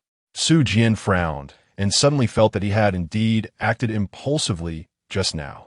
The task card was initiated by him, and after completing the task, only he would receive the reward. However, he had dragged Xia Jie and others into it. Not only that, if they failed to complete it, they would be punished. Isn't that a bit too much? Even the most evil capitalists would at least pay people for their work, right? You can't just whip them and give no rewards at all. Why did I get so furious just now? Su Jian murmured in confusion. Even if they couldn't finish it, couldn't I just do it myself? With a day's time? Even if it's just me, I can complete this task. So why should I be so harsh on them? Sufyan frowned, puzzled, and could only tell herself that perhaps her mindset had changed after the disaster. In the East District, some survivors hid in wardrobes, some under tables, and some even on the balcony. Others wanted to resist, but with bare hands, they were unable to fight against 2 or 3 zombies working together. So most people could only hide and tremble, anxiously waiting for rescue from others or the government, not considering whether they had enough time to wait for help. Fortunately, Su Jian was here. At around 6 in the morning, a voice came from the broadcast that sounded like heavenly music to them, even though this person called them useless. So what? As long as you can come and save me, I would even call you dad. Anyway, everyone in the dormitory wanted to be a dad all day, so changing to a different dad wasn't a big deal. Lu Tao was a student who thought this way. When the apocalypse broke out, he was lying in bed playing on his phone. In fact, many people were like Lu Tao, going to bed at midnight and playing on their phones for a while before sleeping. When those two sentences appeared in his mind, Lu Tao was stunned. His first thought was, could it be a prank? But there wasn't any black technology that could speak in your head. Before long, the other two roommates mutated and then bit another roommate to death. And then, the one who was bitten actually mutated. Lu Tao was so scared he almost went dumb. The word zombie automatically flashed in his mind. He wanted to scream, but realizing that the zombies might be attracted by sound, he quickly covered his mouth and didn't dare to make sound. After that, Lu Tao just lay in bed. He was afraid that seeing the three zombies would make him shout, so he simply closed his eyes and didn't look at them. Lu Tao also thought about resisting, but with no weapons in hand, how could he resist? Moreover, the enemy had 3 zombies. Could he fight them off? Thus, terrified Lu Tao did nothing, lying there like a dead man, until Su Jian's voice came from the broadcast. Lu Tao felt a surge of joy and then looked hopefully at the dormitory door. The past few hours had felt like years for Lu Tao. Every minute and second was agonizing. There were 3 zombies right under his bed. Who wouldn't he be afraid? Suddenly, a sound came from the balcony, and when Lu Tao turned his gaze, he saw a man kick open the balcony door and walk in. Damn, big brother. How did you kick the door open? And how did you appear on the balcony? Did you fly up? Lu Tao hadn't resolved his inner questions, yet when Su Jian grabbed him by the neck. Cough, cough. Su Jian had no control over his strength. So the 2 levels of power that surpassed most people made Lu Tao cough twice uncontrollably. But the next moment, Lu Tao felt himself flying up and immediately forgot about coughing. Huh? Lu Tao blinked in confusion. How did I fly up? Oh no, I was thrown out by that person just now. Ah. Lu Tao couldn't help but scream. With a whoosh, Lu Tao's body fell heavily, performing a natural landing. As Lu Tao cried out that his life was over, he landed on the rescue air cushion with a thud. After a few jumps, Lu Tao sat down heavily on the ground, with tear stains on his face and a dazed expression. He quickly got up and followed the large group. A big fat man came over and patted Lu Tao on the shoulder. Lu Tao glanced at the fat man and then looked up at his previous dormitory. He saw a person climbing out and then jumping a few times on the balcony before entering another dormitory. With a bang, another person was thrown out after kicking open the balcony door. So you really can fly. The corners of Lu Tao's mouth twitched as he suddenly remembered a line from the previous broadcast. Our rescue team is indeed a bit short-staffed, so we will take special rescue methods. We hope that those being rescued do not overreact. Chapter 50. Another S-grade item lost. Lu Tao now wanted to shout. Is this what you call a special rescue method? If you throw me wrong, I could die. Lu Tao felt like crying but couldn't say anything. He was still scared from earlier. His legs felt a bit weak. And after lying nervously in bed for several hours, his feet felt soft and a bit numb. Well, it seems he had to take a break. This kind of rescue method from the boss is fast, but can easily leave people dumbfounded. Ma'aumatid. Then went to pat the shoulder of the next person who fell. Most people thrown down by Su Jian looked like Lu Tao, half alive, anxious, and terrified. It was understandable. You were sleeping or lying in bed playing on your phone when suddenly the apocalypse happened. You hid nervously, and after a few hours, someone came, and you thought they were there to save you, only to be thrown out. Although they did save you, this method really isn't something everyone can accept. If it were anyone else, they would probably be dazed. Ma didn't want to comment. The boss was good enough to save people, and expecting him to be gentle and polite while rescuing you? Impossible. Earlier, someone fell off the cushion and hurt their arm. When that person got up, the first thing they did was curse at the boss, who then directly pulled down the balcony pole and jabbed it into the ground beside that person like a javelin. That person was instantly scared silly, collapsing on the ground in a cold sweat. Kid, are you stunned? Did you think my boss was joking with you? However, afterward, Ma Hao had another realization. In the past society, it may not have been known, but now, having power can make people shut up. Mao, take the cushion to the next building. Su Jian landed with a thud and called out. It seemed that the survivors in this building had been rescued. Okay, boss. Ma Hao replied and quickly started deflating the rescue cushion, then followed behind Su Jian with the shrunk cushion. As for Jiang Ziyun, Su Jian initially didn't want her to work, but Jiang Ziyun said she didn't want to be a vase. So, Su Jian gave her a bloodthirsty whip that could grow and told her to watch over the survivors to ensure they could enter the main road of the eastern and western districts. In fact, Su Jian also gave the survivors a reason. The campus beauty Xia Jia and the beautiful teacher Bai Qing were in the western district, and they needed protection. Would you like to go? Once this was said, most people's eyes turned red. Damn, it's the end of the world now. Having money and power is useless. Strength is the key. Who knows, after I save the beauty, I might win the favor of the campus beauty and the beautiful teacher. At the very least, there are so many girls in the Western District. I can just pick one. Thus, the vast majority of people rushed angrily towards the main road, while some simply didn't know what to do and followed the crowd, just going with the flow. However, a small portion was unwilling, and Su Jian directly had Jiang Ziyun whip them. I don't care if you want to go to the Western District or not, but you must follow the path once. Do you really think I'm here to save you? I'm here to obtain S-grade treasures. Su Jian was responsible for scaling walls to rescue people. Ma Hao was in charge of transporting the rescue air cushions, and Jiang Ziyun was responsible for directing people to the main road. The three of them had clear divisions of labor and worked efficiently. Boss, your actions are too fast. Ma Hao flattered as they moved towards the next route. Thanks to Su Jian's straightforward and forceful rescue approach, he managed to save around 200 people in just 1 hour, averaging one rescue every 18 seconds. If these people hadn't been so scattered, Su Jian's speed could have been even faster. The survivors would appear as red, yellow, and green dots in the gray-white model map in Su Jian's mind, but if they entered the safe zone set by Su Jian, the dots would extinguish.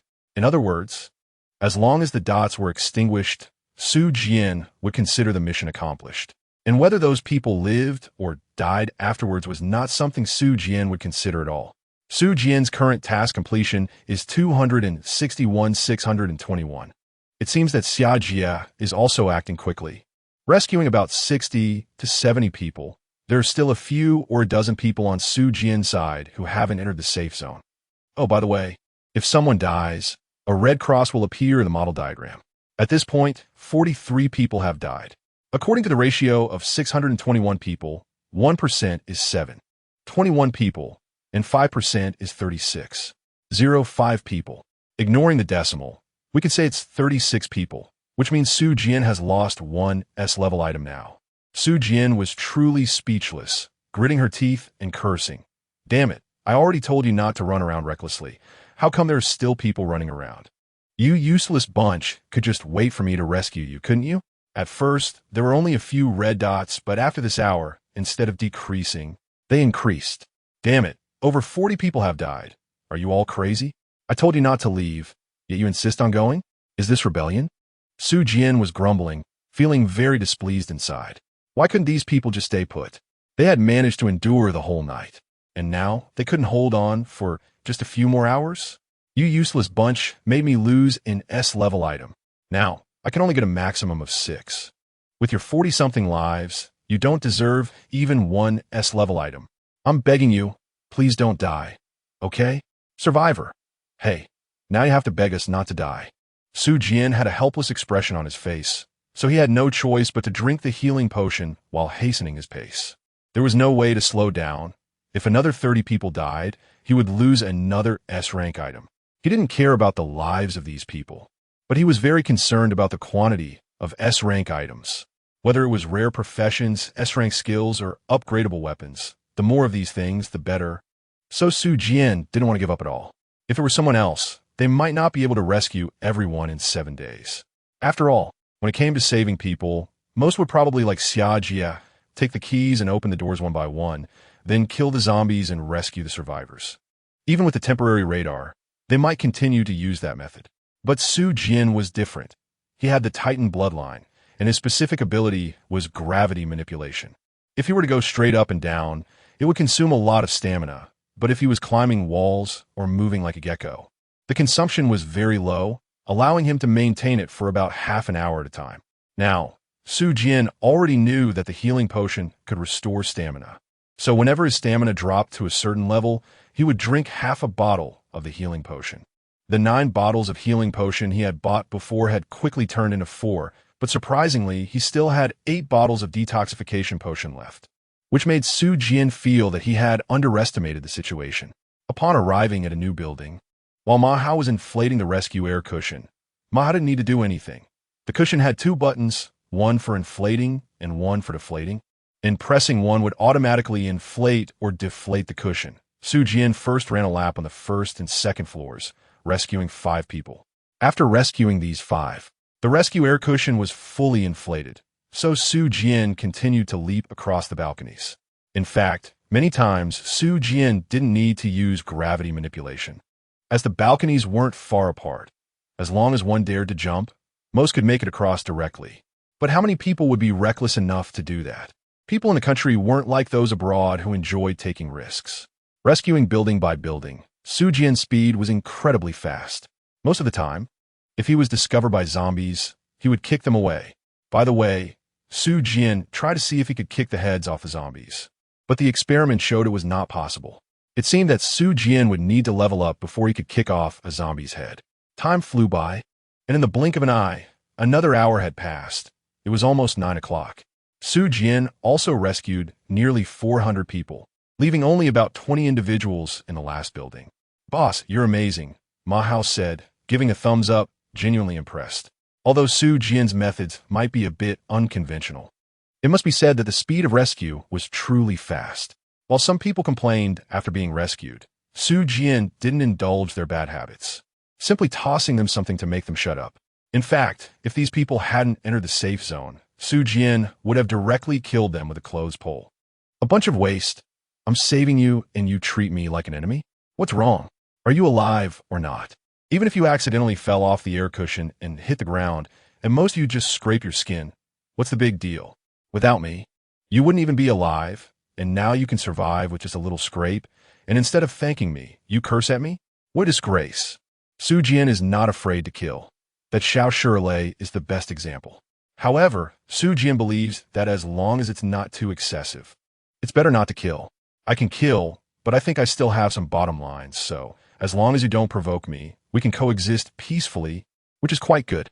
After all, if you kill everyone, then there will only be a few of you left in the whole world.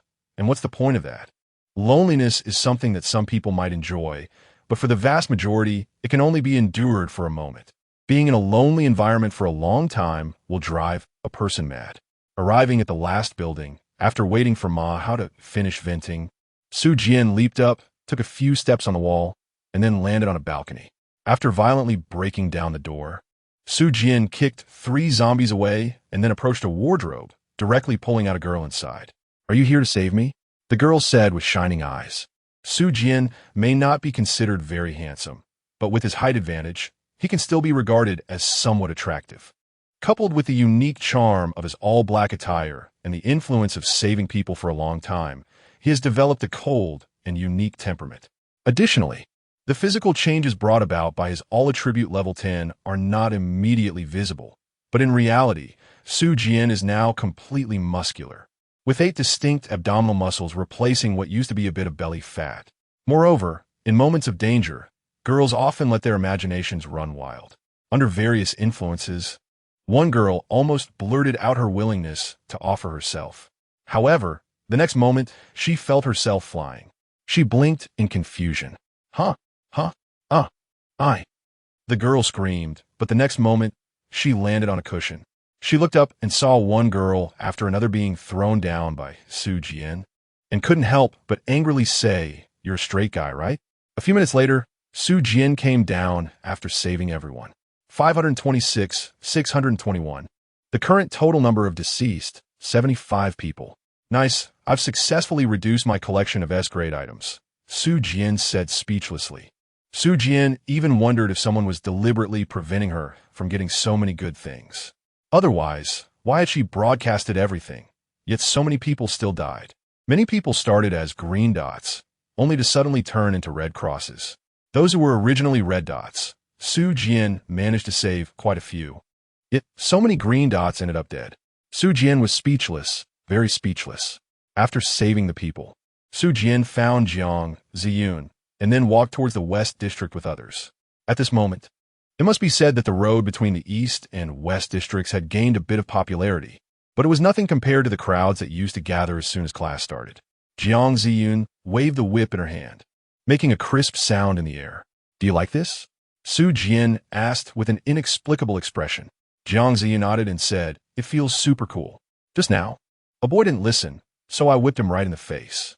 Everyone was stunned at that moment. Haha, good, then it's yours. Su Jian laughed a couple of times, imagining the scene of Jiang Ziyun, who was 164 meters tall, whipping a boy who was at least 170 meters tall. It was hard to believe. No wonder others were surprised. By the way, there are 6 major professions in the system store. Are you interested in any? Su Jian asked again. Well, I might be a bit interested in the mage, Jiang Ziyun said after thinking for a moment, somewhat hesitantly. The 6 major professions in the store are warrior, assassin, mage, support, tank, and gunner. Among these, Jiang Ziyun was only really interested in the mage and gunner, but comparing the two, the mage was definitely more attractive. Who would want to wave their hand and unleash a torrent of fire? Su Jian suddenly thought of the pet egg in the warehouse and asked, are you interested in professions like beast tamer and beast master? Jiang Ziyun was surprised and said, huh? Is there such a profession? I have 2 rare job transfer cards for blood mage and gambler, and I also have a pet egg.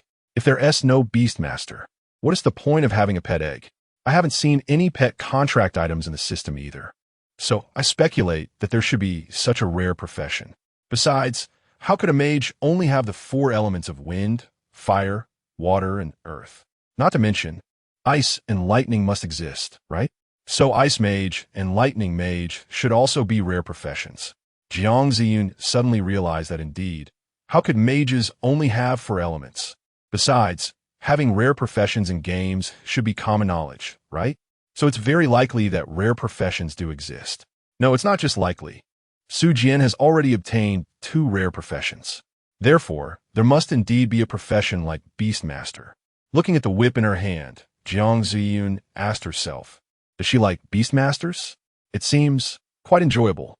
Training people and taming beasts should be similar, right? Suddenly, she became quite interested. Jiang Ziyun smiled and said, then I'll be waiting for you to get me a Beastmaster job transfer card. Su Jian nodded. All right, it's a small matter. It's only the first day, and I've already gotten 2 rare job transfer cards. So, as long as there really is a Beastmaster transfer card, I will definitely get it sooner or later. At that time, I'll let you use it. By the way, I also have a red level pet egg. Red level? It should refer to the pet's potential, categorized by rainbow colors, which corresponds exactly to the 7 levels of humans. No, how do you know so much? I'm just guessing. These things are quite simple. I think anyone can guess them with a little thought. I suspect you're insulting me. Then you don't have to suspect. Ha ha ha. Their playful banter attracted the attention of the crowd, but no one came over to say anything. Firstly, it was none of their business that the couple was teasing each other. Secondly, they all knew that Su Jian had saved them, so most people felt grateful. Thirdly, some people had witnessed how Su Jian dealt with those who insulted him, so they were hesitant to speak up. However, some people were glaring at Su Jian with resentment. Who do you think you are? Just because you saved me, do I have to be grateful to you? Someone who had arrived in the West District earlier learned about the system through others. This group felt even more dissatisfied, thinking, aren't you just the one who opened the system a bit earlier than us? What's so impressive about that? Just wait. Once I also open the system and gain strength, I will make you kneel and beg for mercy. In this apocalypse, strong people can get everything. I want to be strong. My life is in my hands, not in the heavens. From now on, I will open the system and become a superior person. In the East District, some people asked Ma why Su Jian could walk on walls, but Ma Hao said nothing. In the West District, Xia Jie was completely unprepared for the survivors. As soon as someone asked, she would explain. Han Yu tried to advise her a couple of times, but it was to no avail. So, Xia Jie, Bai Qing, and others directly made the system public. Fortunately, although these women mentioned that Su Jian was strong, their understanding of him was quite limited beyond what he had revealed, so what they said was very restricted. If someone really targeted Su Jian based on what he had exposed, they would surely regret it. In fact, Su Jian didn't care about whether this matter was public or not, whether it was the system or his abilities and attributes. It didn't matter if they were disclosed. Su Jian felt that if one step is slow, then every step will be slow. If one step is fast, then naturally every step will be fast. If I have such a significant early advantage and can still be overtaken by you, then it only means I'm not that impressive. You see, Su Jian is this arrogant. Chapter 51. You must be little Su. West District. Phew. Finally, all the people Su Jian mentioned have been saved. Sitting on the ground without any dignity, Xia Jie let out a long sigh of relief. Although there were only half as many people to save in the West District as in the East District, 200 people were still enough to keep Xia Jie and her team busy. At first, Xia Jie and Han Yu were in charge of rescuing people, while Zhao Wumian was responsible for guiding them to the main road. After about half an hour, Bai Qing and the other 3 brought over 5 school leaders. So, Xia Jie, Han Yu, and Zhao Wumian were responsible for rescuing people, while Bai Qing and the others were in charge of directing traffic. With 6 people working together, they managed to match about half the workload of Su Jian and his 2 companions. As time went by, Xia Jie found it somewhat absurd that Su Jian had actually brought over people from the East District, using the excuse that the school beauty Xia Jie and the beautiful Bai Qing needed protection. Xia Jie thought through gritted teeth, "Who needs your protection? I can live perfectly well on my own. If it weren't for you forcing me to rescue people in such a short time, I could have taken my time and wouldn't be this exhausted now." Before Xia Jie could speak up, the 5 leaders stepped forward. One of them, the director, Li Jun, appeared to be around 40 years old, wearing glasses and having a somewhat gloomy expression, looking like a bad person, somewhat resembling a cultured villain. The other 3 were teachers, a male teacher named Zhang Dao and 2 female teachers, Guan Jia and Sun Huidan, all in their 30s and of average appearance. Perhaps due to their long tenure as teachers, the 5 leaders exuded a strong air of authority. After learning about the current situation from Bai Qing, Chun Jingxing was the first to react, immediately taking on his official demeanor and loudly addressing the hundreds of students. "Everyone, please quiet down. I have a few words to say. As students, some may indeed have some unspeakable thoughts, but years of education in respecting teachers made them instinctively shut their mouths." Turning their attention to the vice principal, Chun Jingxing. "Everyone quiet down. I have a few words to say." "Ahem." Chun Jingxing repeated himself, then spoke in a rather dejected tone. "I regret to inform everyone that we are facing unprecedented difficulties. Some may say that since zombies have appeared, this is the end of the world, but I want to say that we are not dead yet. Since we haven't died, why call it the end of the world? This is just a disaster like a fire, earthquake, landslide, or tsunami. I know everyone is scared. I'm scared too. But can we let this small setback defeat us? It's just zombies. What's so scary about them? There are hundreds of us here, although there are more zombies than us. Most of them are currently trapped in the dormitories and buildings. Since that's the case, we can systematically take them down one building at a time. I know some of you may hesitate to take action, as many zombies were once your friends, but at this moment, we can't afford to worry about that. You must understand that zombies are infectious, so for our own safety, we must pick up weapons and protect ourselves. You all agree, right?" Chun Zhongxing shouted. "Yes, that's right. We must protect ourselves, wipe out the zombies, and open the system." Seeing this, Chun Zhongxing smiled slightly and continued. "However, even though we have many people, what we need to focus on right now is to form an effective management organization. So, next, we will reorganize the team. Anyone who has been in the student council or class committee, step forward." Under Chun Zhongxing's arrangement, the students quickly formed small groups. There were about 510 students present, with nearly 200 of them being girls, led by teachers Bai Qing, Guan Jia, and Sun Huidan, forming the logistics team. The remaining 300 boys were divided into 2 large groups, led by Li Jun and Zhang Dao, with those who had been in the student council and class committees acting as the backbone. They were specifically divided into 5 people in a small group, mainly led by class committee members, 3 small groups per class, led by a student council member or class leader. 3 classes form a team, led by a student council minister, and 3 teams make up a large group, currently with 2 large groups led by Li Jun and Zhang Dao respectively. In just a few words, Chun Zhongxing had arranged over 500 students.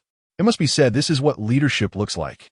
He secured his highest position while also distributing power to many people. Those group leaders, in order to protect their own rights, would wholeheartedly support Chun Jingxing. As a result, Chen Jingxing's position was unshakable. Of course, this was under normal circumstances. If a certain group leader gained significant power and wanted to become the boss themselves, they would immediately overthrow Chen Jingxing. In the future, without strength, one cannot be the boss, let alone a group leader. When everyone had divided into small teams according to Chen Jingxing's orders, a three-person group suddenly appeared before everyone, which was Su Jian, Jiang Zian, and Ma Hao, who had just arrived. Chen Jingxing squinted his eyes and looked at Su Jian and the others, feeling somewhat displeased. Everyone else followed the orders obediently. Were the three of you special? Chen Jingxing narrowed his eyes, feeling indifferent, but just as he was about to speak, Bai Qing said, "Principal, that person is Su Jian, whom I told you about before. We owe our survival to him and Xia Jia and others." Chen Jingxing's mouth, which had just opened, closed again. Then, with a shift of his gaze, he smiled and walked towards Su Jian, extending his hand with a kind expression, saying, "Oh, you must be little Su, right? Impressive. Truly impressive. I heard from teacher Bai Qing that you killed a very strong monster and rescued so many classmates. Truly a hero among the youth." Although Chen Jingxing was praising him, he was sneering inwardly. A powerful monster? How powerful could it be? Just this inexperienced young man. What could he do? Perhaps teacher Bai Qing was just too scared at the time and mistook a medium-sized dog for a strong monster. Although an average person might struggle with a medium-sized dog, couldn't 10 or 20 people handle it? In the apocalypse, having numbers is the way to go. However, while Chen Jingxing was mocking internally, he maintained a benevolent demeanor on the surface, even pretending to be very concerned about Su Jian, asking if he was hurt, which made Su Jian feel somewhat nauseous. Chapter 52. Great Rebellion. Hearing from teacher Bai Qing that the students in the East District were all rescued by little Su. After working so hard for such a long time, you must be very tired, little Su. What a good child. You have made great contributions in this disaster. Although everything is in ruins now, I will remember your achievements, and once things stabilize, I will definitely commend you, Vice Principal Chen Jingxing said with great satisfaction, as if Su Jian should be thanking him. Su Jian couldn't help but let out a cold laugh, glancing sideways at Chen Jingxing. You clearly haven't done anything. Yet the moment you come over, you seize power, right? Although I have no intention of leading others, about 2/3 of the survivors in the school were saved by me. The remaining third were saved by Xia Jia and her group, but without me, they would have died at the hands of the predators long ago. So if you want to be technical about it, I could definitely say that all the survivors in the school were saved by me. But now, I haven't said anything, and Chen Jingxing just comes out to arrange others, acting all high and mighty, looking down on everyone. But if you directly arrange everyone else, where does that leave me? Do you still think this is the harmonious society of the past, that you're the former vice principal? I truly have no intention of leading you. But does that mean I save people just for you to come out and reap the benefits? What's the difference between that and stealing? As for credit, please, do I need you to remember it for me? Do I need you to advocate for me? Even if you did, who would you advocate to? If it were other naive students, would they be so easily swayed by your few words? And then if you say a few nice things, am I supposed to work for you? Su Jian glanced coldly at Chen Jingxing, her face showing no expression. But the hint of mockery in her eyes made Chen Jingxing feel somewhat displeased. A group of 5, a class of 15, a team of 45, and leading 45 people. In Chen Jingxing's view, leading a team was quite good, especially since there were only a little over 500 people in total, and excluding the girls, there were just over 300. However, when Chen Jingxing spoke, his words made the 6 newly appointed team leaders glare at Su Jian in anger. Currently, there were 2 major group leaders, 6 team leaders, 18 class leaders, and 54 group leaders. It could be said that the responsibilities of a team leader were significant. For ordinary students, it might not matter much, but for those who had been class committee members, especially those who had been student council ministers, it was quite uncomfortable to have no one in charge. Moreover, once you have power, who would willingly give it up, even if you haven't yet enjoyed the status that comes with that power? Therefore, the 6 team leaders all showed expressions of annoyance towards Su Jian. If you want to be a team leader, then one of the current team leaders must step down. You have offended not just one, but all 6 of them. Besides, if you really want to be a team leader, I can directly assign the leader you replace to your team, and then let us see how you find peace. As long as you are not at peace, then I can be at peace. Su Jian sneered and said, Principal, you might as well save your breath. I don't like dealing with your group of politicians who are full of tricks, so don't come here trying to control me. I'm asking you to let me stay peacefully for a few days. After a few days, I'll leave on my own, so you don't need to plot any schemes against me. Zhang Dalu stepped forward and coldly said, Classmate, how can you speak to the principal like that? Look, what does it mean to be a sycophant? Chen Jingxing is just a vice principal, not even the principal. Yet Zhang Dalu omitted the vice and silently flattered him. Su Jian touched his head and said with some frustration, To be honest, I don't want to talk to you so-called adults because your world is too complicated and hard to fit into. But you adults always think too highly of yourselves and overthink things. I really just want to stay quietly for a few days and then leave. Why do you have to provoke me? The head teacher, Li Jun, stepped forward and criticized, This student, you should show the most basic respect to your elders. So you need to apologize for your previous remarks. Su Jian sneered and said, Apologize? For what? Is it because I said you politicians were wrong? Or because you schemers were wrong? After saying this, Su Jian suddenly showed an expression of realization and continued, Oh, I understand now. It's because I spoke the truth that it pricked your sensitive nerves. Hey, don't say that. Chen Jingxing smiled kindly, stepped forward, and stood between Su Jian and Li Jun and the others. He then said, Now that it's the end of the world, it's better to be harmonious and make money. Don't let a little conflict ruin everything. After saying this, Chen Jingxing looked at Su Jian again and said with a kind expression, Little Su, it might be that my earlier remarks were somewhat inappropriate, so I can apologize to you. Su Jian glanced at Chen Jingxing, who actually had a hint of apology on his face, and clapped in praise. The vice principal is really impressive. This expression management is something those useless little fresh meats can't compare to. What do you mean by that, Xiao Su? Chen Jingxing's smile faltered for a moment. Then he asked with a somewhat forced smile. It was obvious that he was already quite displeased inside, but his face still wore a friendly expression. If it were someone else, they would likely feel a sense of shame, but Su Jian did not. He firmly believed that this principal had ulterior motives against him. It must be exhausting to control your facial expressions, right? Su Jian looked at him coldly. Jiang Ziyun beside him tugged at Su Jian's clothes and whispered, Come on. He's still a vice principal. Give him some face, or else aren't you just putting him in a difficult position? Su Jian scoffed. If he can't handle it, what does it have to do with me? Chen Jingxing's brows furrowed slightly, then quickly relaxed.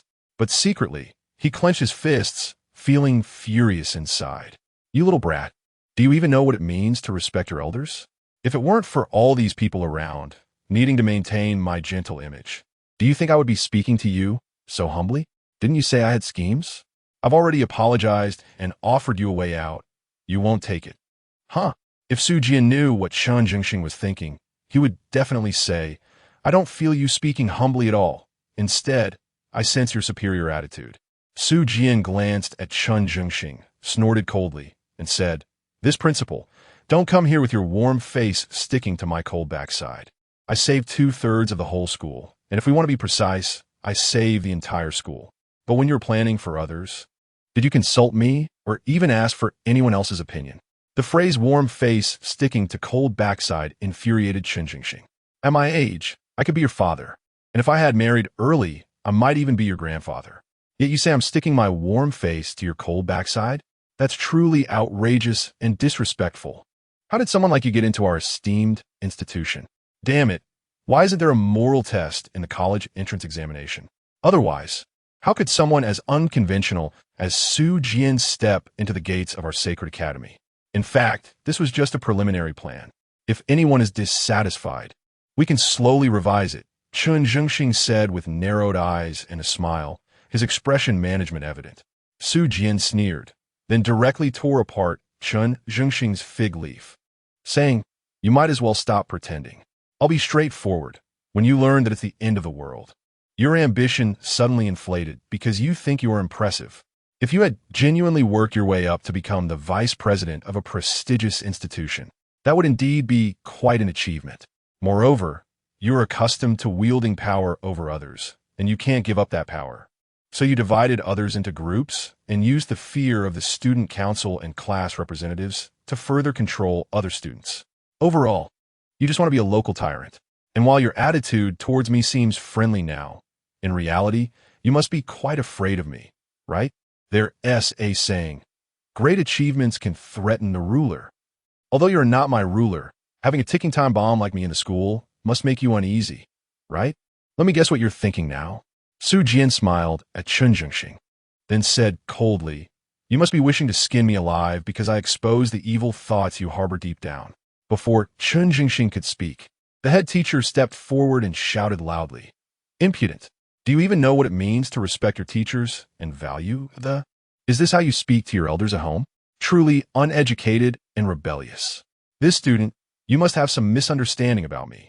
Chun Jingxing seemed not to be angry at all and still smiled kindly.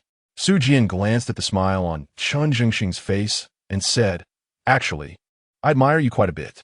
You must be dying to kill me inside, but on the surface, you maintain a kind and amiable demeanor. Really, I admire you. Su Jian patted Chun Jingxing's shoulder, as if encouraging a junior like an elder. Su Jian's words and actions completely drove Chun Jingxing to the brink of collapse. I'm old enough to be your father, even your grandfather, and you talk to me like this? And you even pat my shoulder? Who do you think you are? You think you deserve to pat my shoulder?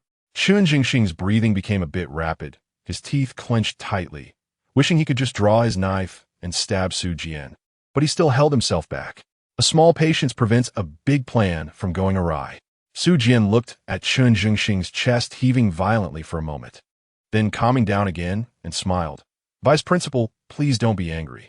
What if you get an acute myocardial infarction or something? We can't get you to the hospital in time now. The emotions that had just calmed down seemed to ignite once more. Principal, I am the principal now. Since the real principal is not here, then I am the principal now. Calling me Vice Principal again and again. Do you even understand manners? Also, I'm in very good health. Just before the apocalypse broke out, I was out singing with them.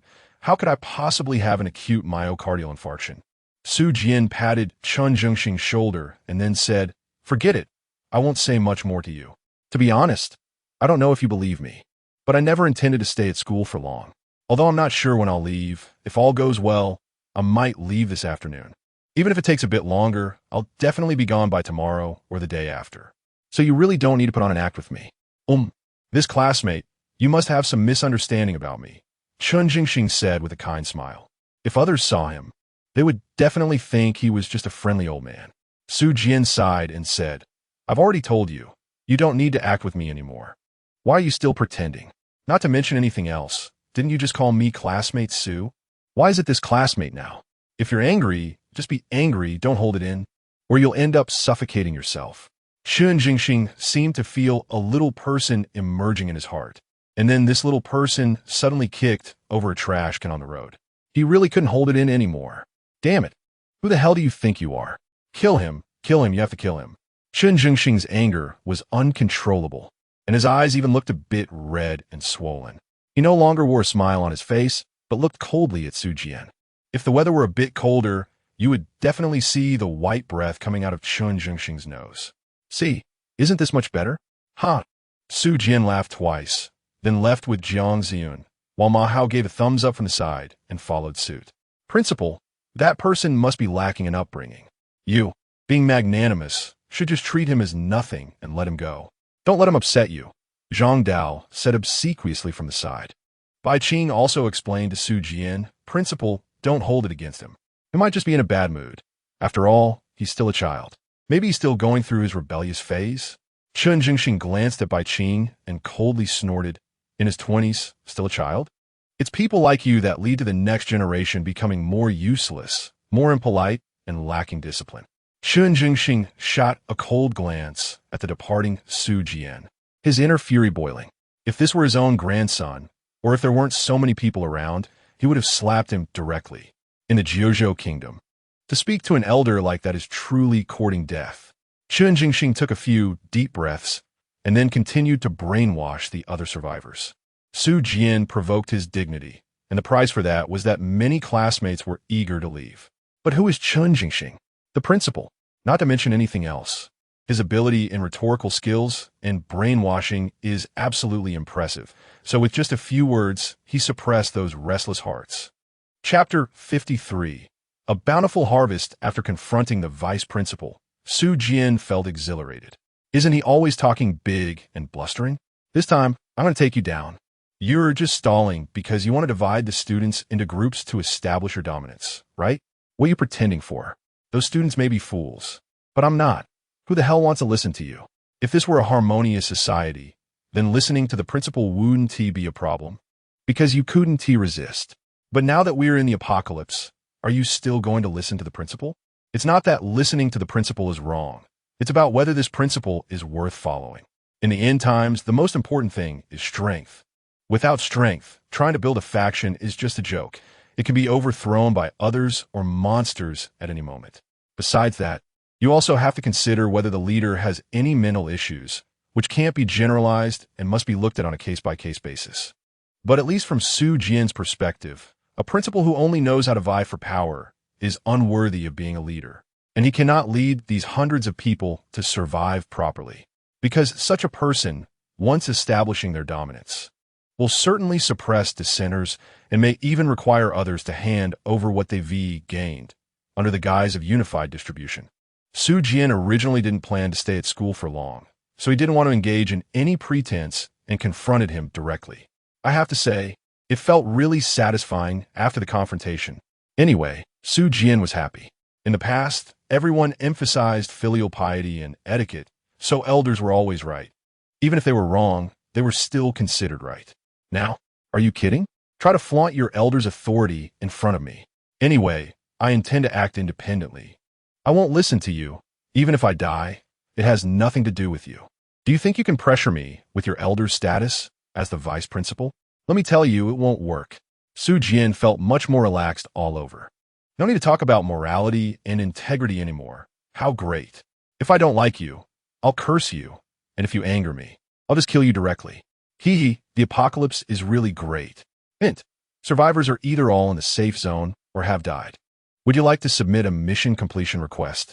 Just then, a notification suddenly appeared in Su Jian's mind. Completed? The timing is just right, so let us submit it. Su Jian said nonchalantly. Statistics in progress.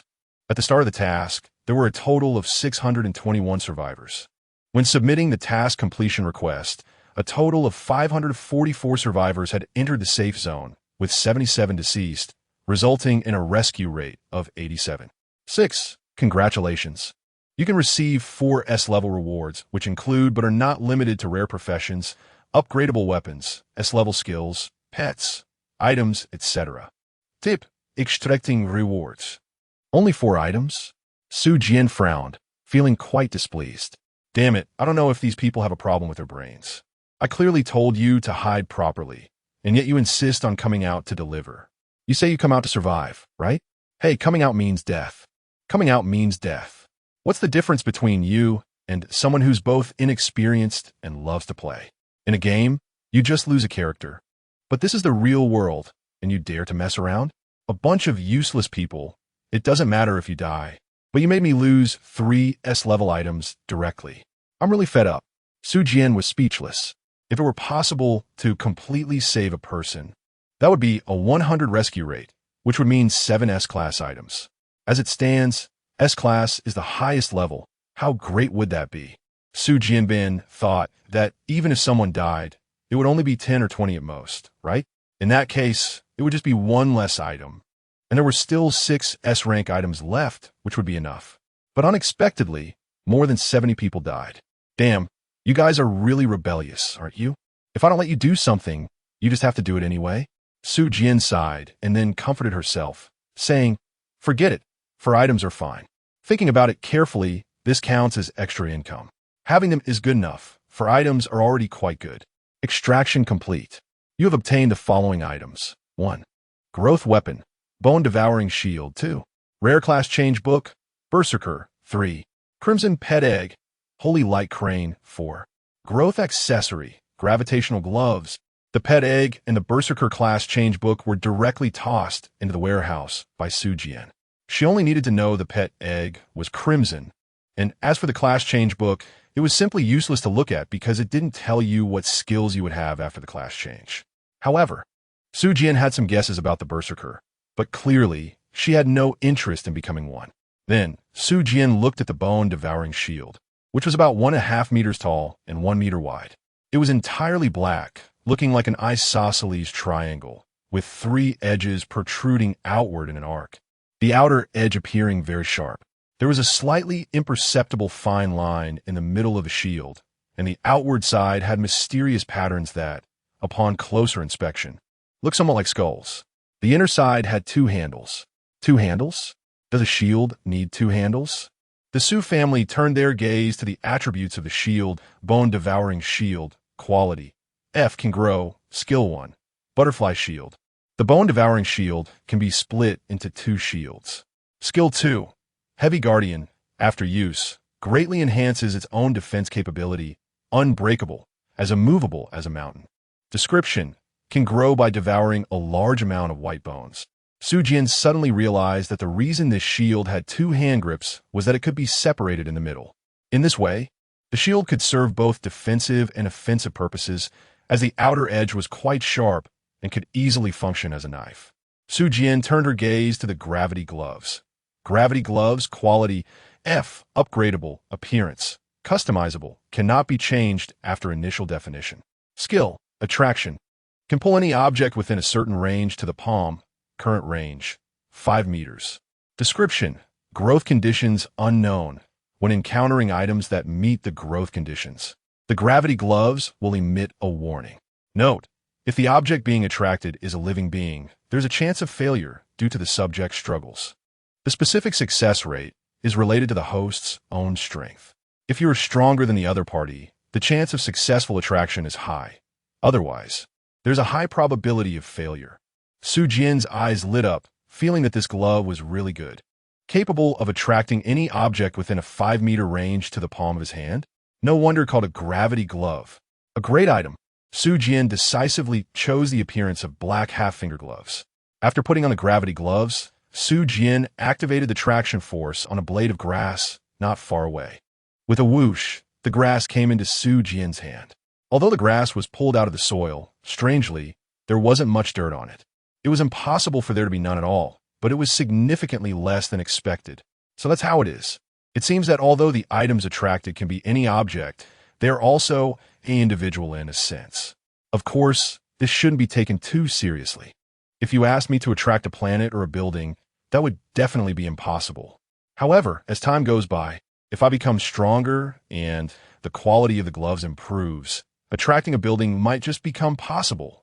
Su Jian smiled faintly, very satisfied with this harvest. Although the other 3 items were of no use to her, having a rare class transfer card was always beneficial. It could be used for trading with others in the future.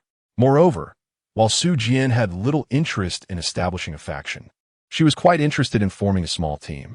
Therefore, if any team member was interested in this class, she would gladly give it to them. For free. Because Su Jian was not afraid of betrayal. Let's not forget the existence of the plundering divine skill. As for consumables, they could be fed to the dogs. But if you dare to betray me regarding these classes, weapons, and skills, then you can return everything to me. Chapter 54. Mindless Qinfeng, Su Jian asked everyone he met after the disaster, and the final result was that, besides Su Jian himself and his girlfriend Jiangxun, only Zhao Wumian, Ma Hao, and Han Yu were willing to go with him. As for the others, if they were unwilling, then so be it. Su Jian would not force anything. No matter when, everyone has their own path to follow. Su Jian didn't feel any sense of loss inside. In her view, Lin Wanner's words were too weak and timid, so it was better that she didn't follow, to avoid making mistakes in the future. She was even quite happy that people like Bai Qing and Xia Jie didn't come along. Such saints should be kept at a distance, especially in the apocalypse. Thus, the people in the school were divided into 2 groups. One group had over 500 people and was quite powerful, while the other group only had Su Jian and 4 others, which was quite pitiful. The former, under the leadership of Vice Principal Chen Jingxing, occupied the library and emptied all the supplies from the supermarkets and cafeterias on campus. After all, in the apocalypse, food was the most important basic need, followed by clothing and enjoyment. If one couldn't even survive, there was no time for enjoyment. However, while others were transporting supplies and even killing zombies under the leadership of various group leaders, class monitors, and team leaders. Su Jian and her 4 companions stood on the rooftop of a dormitory, watching others with great interest. Boss, when do you think they will clear the school? Ma Hao asked from the side. Who knows? But strange. Clearly, these people are very timid when alone, but when they're in a group, they become brave enough to kill zombies. It's really odd, Su Jian said with some confusion, sitting on the edge of the rooftop with her legs dangling outside, looking like a lively child. Jiang Ziyun was nestled beside Su Jian. Although she used to have a fear of heights, at this moment, she felt no panic at all. Perhaps it was because she had been pushed off a building before and then saved. When a person faces difficulties and survives, they either develop a psychological shadow and become paranoid, or they overcome their fear and act as if nothing happened, laughing and joking. Clearly, Jiang Ziyun was the latter. Zhao Wumian thought for a moment and asked, Su Jian, when are we leaving the school? And where will we go after leaving? Su Jian seemed to have thought about it beforehand and calmly said, Go to the city, then to the police station. Han Yu beside him added, The police station is great. On one hand, we can see if Boss Su's previous guesses about firearms are true, and on the other hand, we can look for that missing meteorite. Yes, that's right, Su Jian nodded, indicating that Han Yu was correct. He did think that way. Although Su Jian had boldly speculated before that firearms were banned, he had never seen it with his own eyes, so no one knew if it was true or not. Therefore, he had to go verify it. In addition, from Bai Qing, Su Jian learned that the meteorite had been taken away by the police, and the place it was taken to happened to be the largest police station in the city. Thus, the police station became a place Su Jian had to go to. Suddenly, the rooftop door behind them was kicked open, and about a dozen people walked in. Su Jian is needed these danfeli, saying that even if they brought over just a dozen people, or even if all 500 showed up, it would only be a matter of time before I killed them all. Do you think I would be afraid of them? Without activating the system, one cannot see the attribute values in combat power, but sometimes just by feeling, one can roughly gauge a person's strength. 500 people sounds terrifying, but in reality, most of them are F grade. Apart from Xiajia, at most no more than 10 can reach F grade. These people can only deal with zombies. Trying to confront me is akin to a fantasy. If they really made a move, there is no doubt that all 500 would be wiped out. And Su Jian Wunti even sustained serious injuries. It's not that Su Jian is arrogant, but rather that Su Jian has an absolute strength 2 levels higher than them, as well as nearly infinite stamina behind high points. Su Jian currently has nearly 600 points, which can be exchanged for almost 60 bottles of healing potions. As an F-ranked Su Jian, after exhausting his stamina, 1 bottle of healing potion can completely restore his stamina. Therefore, before he kills all 500 people, there will definitely be a surplus of healing potions. In fact, Su Jian feels that 2 bottles of healing potions would be enough, and he wouldn't even need dozens of them. For these 500 people, Su Jian's stamina is virtually infinite. He is much stronger than them, and his stamina is nearly limitless. If this Su Jian were truly provoked, it would undoubtedly be the real end for these 500 people. Oh, isn't this young Master Qin Feng? Han Yu mocked as he looked at the leader. Qin Feng, like Han Yu, comes from a fairly good family, but his parents only earn a few tens of millions a year, barely qualifying as a small wealthy family. Some might not believe that a few tens of millions is considered small wealth, but in reality, statistics have shown the following classifications.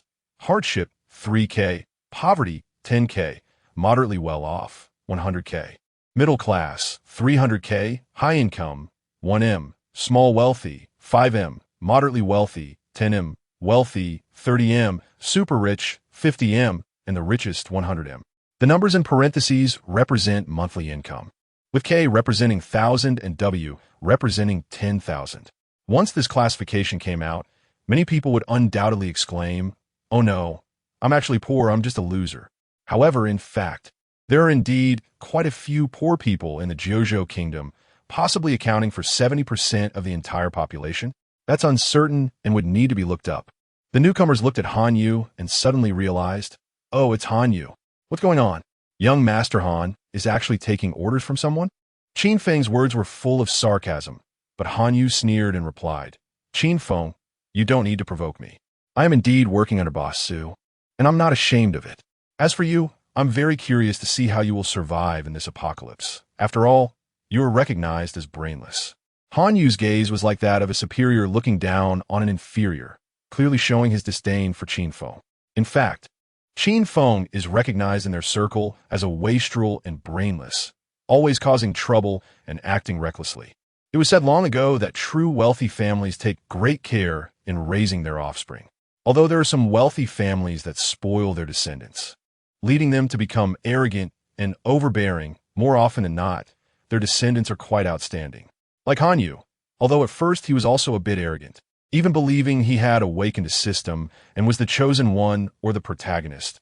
Once Su Jian shattered his illusions, his former wisdom regained the upper hand. Han Yu was just momentarily impacted, causing his brain to be slightly excited. In simple terms at that time, Han Yu didn't even know who he was. But Qin Feng. He has never known who he is. Qin Feng glared angrily, and a sycophant beside him leaned in and said, "Boss, we didn't come here to argue, right? We're not here to argue." Qin Feng took a deep breath to calm himself. Then he turned to Su Jian, who was sitting at the edge of the balcony, and said, "Hey, that kid over there, I heard you have quite a few good things." Han Yu looked at Qin Feng in surprise, and then mocked. "You really are brainless. Ha ha." Qin Feng shouted angrily, "Han Yu, this has nothing to do with you. What business is it of yours?" Su Jian finally turned her head, looking up and down at Qin Feng. He seemed like an ordinary person, but his clothes appeared to be of high quality. Well, it seemed that this was the true, spoiled, rich second generation. When she encountered Han Yu in the cafeteria earlier, Su Jian even thought that Han Yu was the brainless, rich second generation. After all, he had no manners at all when he first came in. However, she later realized that Han Yu had just temporarily lost his mind. At this moment, Qin Feng was the real brainless, rich second generation. Su Jian nodded slightly and said indifferently, "Is there something you need?" Qin Feng raised his head and said arrogantly, "I heard that you have a lot of good stuff." "Good stuff? There is plenty of it, so what?" Sufyan smiled. Qin Feng's eyes brightened, and he excitedly said, "Then you should give us some." "Why should I?" Su Jian continued to smile. "Because the points you earned were obtained by killing classmates. So those things can't be considered your private property, but should belong to the whole school. Therefore, what you've obtained should naturally be handed over," Qin Feng said arrogantly. "Hee ha ha." Sufyan laughed heartily, his laughter filled with mockery. Even Han Yu and the others beside him looked at Qin Feng as if he were a fool. "How can you say such things so shamelessly? What are you laughing at? I'll tell you to hand it over quickly. Even if you're strong now, there are more than 10 of us here. Can you really take on all of us?" Qin Feng said displeased. Su Jian ignored Qin Feng and turned to Han Yu, Zhao Wumian, and Ma Hao, saying, "Are you interested in going out to kill some zombies?" Zombies were of no use to Su Jian, but since Han Yu and the others were only F rank, they could still earn 0.1 points by killing zombies. Ma Hao replied without hesitation, "I'll do whatever the boss asks me to do." Han Yu thought for a moment and said, "It's not easy to kill them without weapons." Zhao Wumian clenched his fist, nodded, and said, "I want to change myself, so I want to use these zombies to train." Although each had their own reasons, overall, the three of them wanted to go out and kill zombies. Su Jian nodded, then took out 3 items. Chapter 55, Ignored Rare Profession, Berserker Job Change Book, Growth Weapon, Bone-Devouring Shield, Growth Weapon, Military Shovel. Seeing the 3 items in front of them, Han Yu and the others looked at Su Jian in surprise. "Here are 3 items. Take a look and see which one you want." Su Jian's calm words made the 3 of them gasp in astonishment. These were all obtained by Su Jian himself. But now he was willing to take them out? In his surprise, Han Yu blurted out, "Aren't you afraid we'll run away with the stuff?" Su Jian smiled calmly and said, "You can try." Han Yu looked at Su Jian seriously, but there was no threat or worry on Su Jian's face, as calm as a windless lake. Yet this indifference made Han Yu feel a chill, as if beneath that calm lake's surface hid some terrifying monster. Although he didn't know what this man was thinking, he wondered if he would share such a treasure with others if it were him. So, Su Jian is confident. Even if they resist, can he suppress them? Or is he really generous? Forget it. Han Yu smiled slightly and said, "Boss Su, I assure you, if one day I want to leave, I will definitely compensate you for the benefits I receive from you. Otherwise, I will absolutely not leave. It's up to you." Su Jian said indifferently, "Assurance. Oath? These things are of no use at all.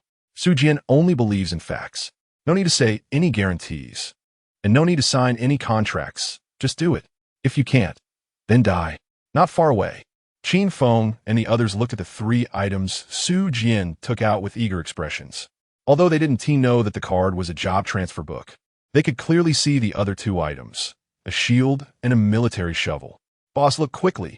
Qin Feng's lackey pointed at the 3 items in front of Su Jian and exclaimed, I can see.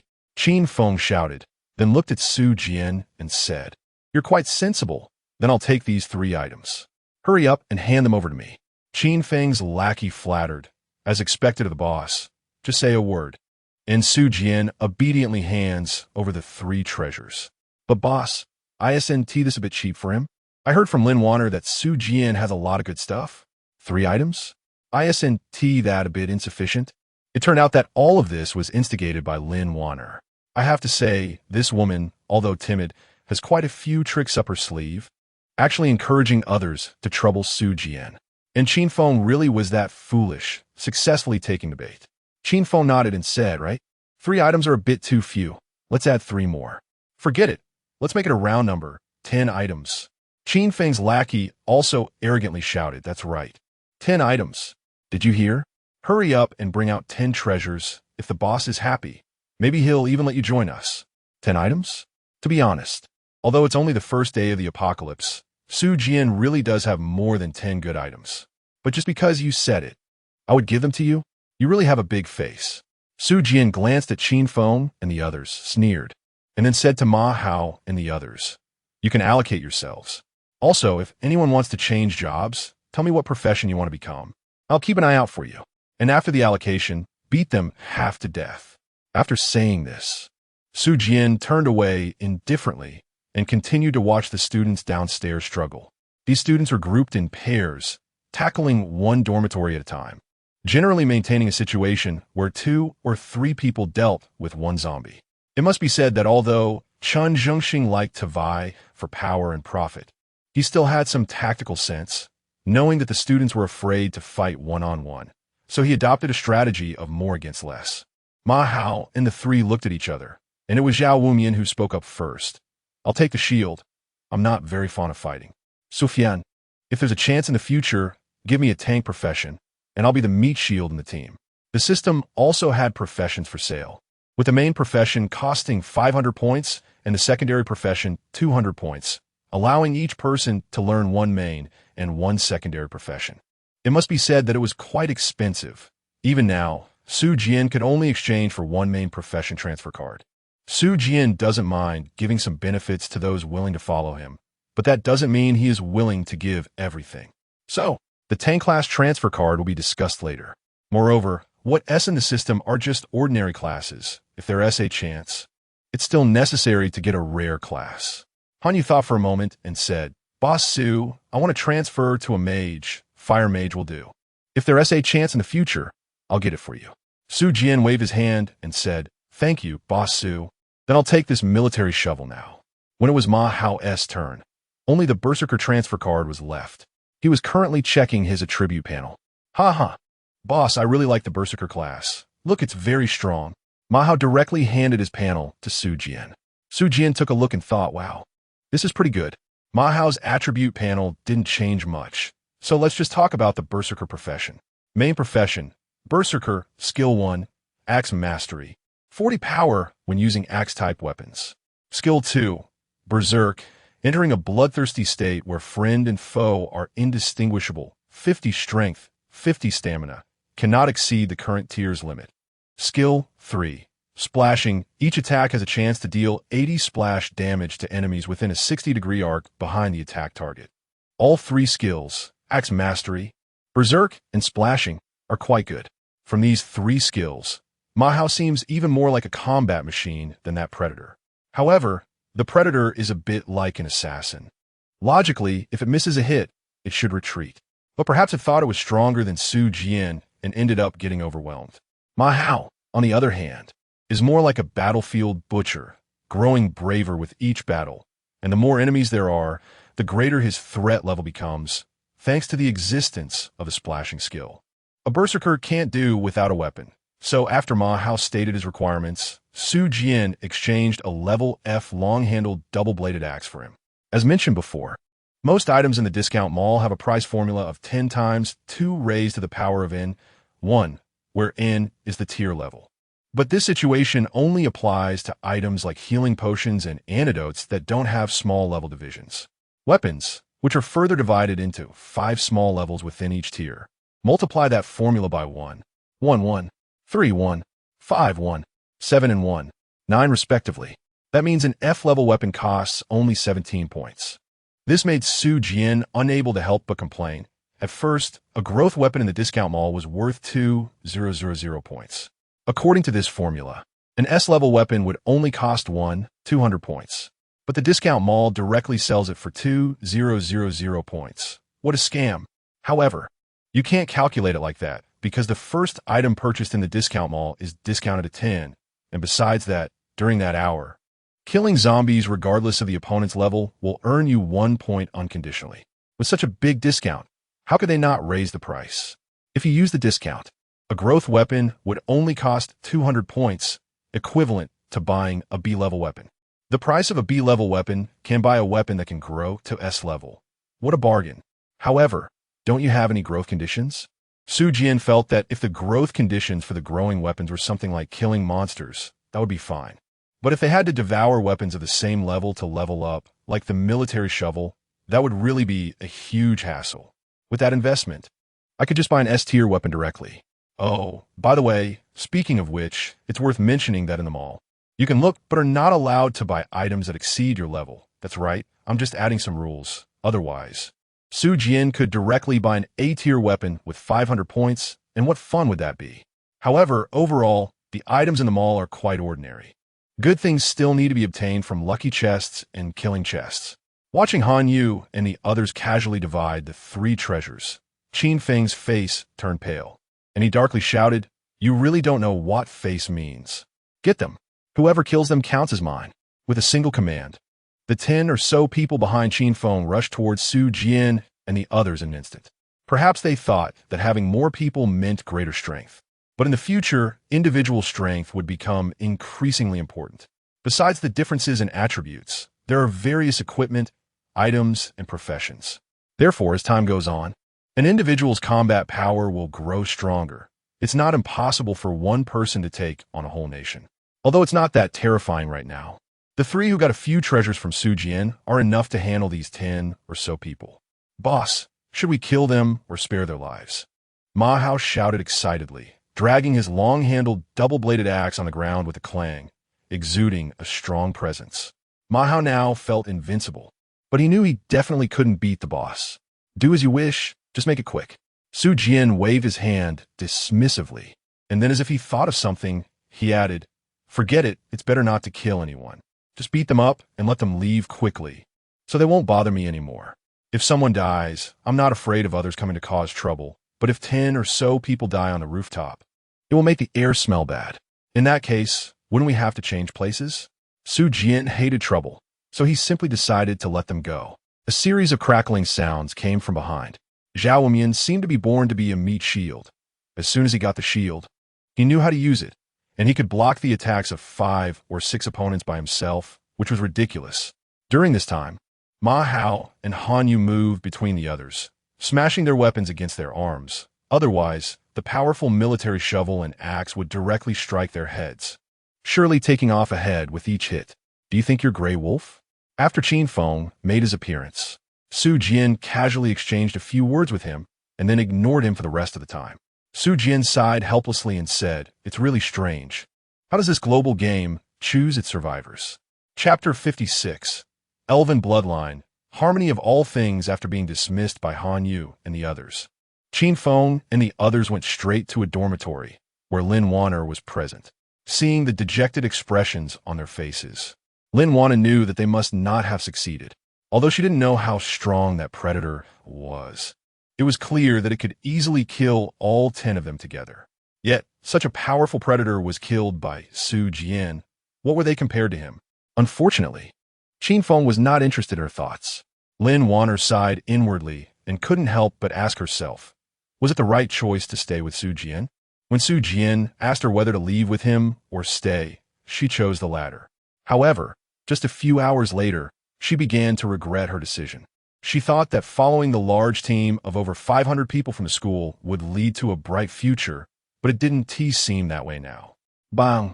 Chin Feng kicked over the trash can in the dormitory, shouting furiously, "Damn it, that little brat dared to treat me like this.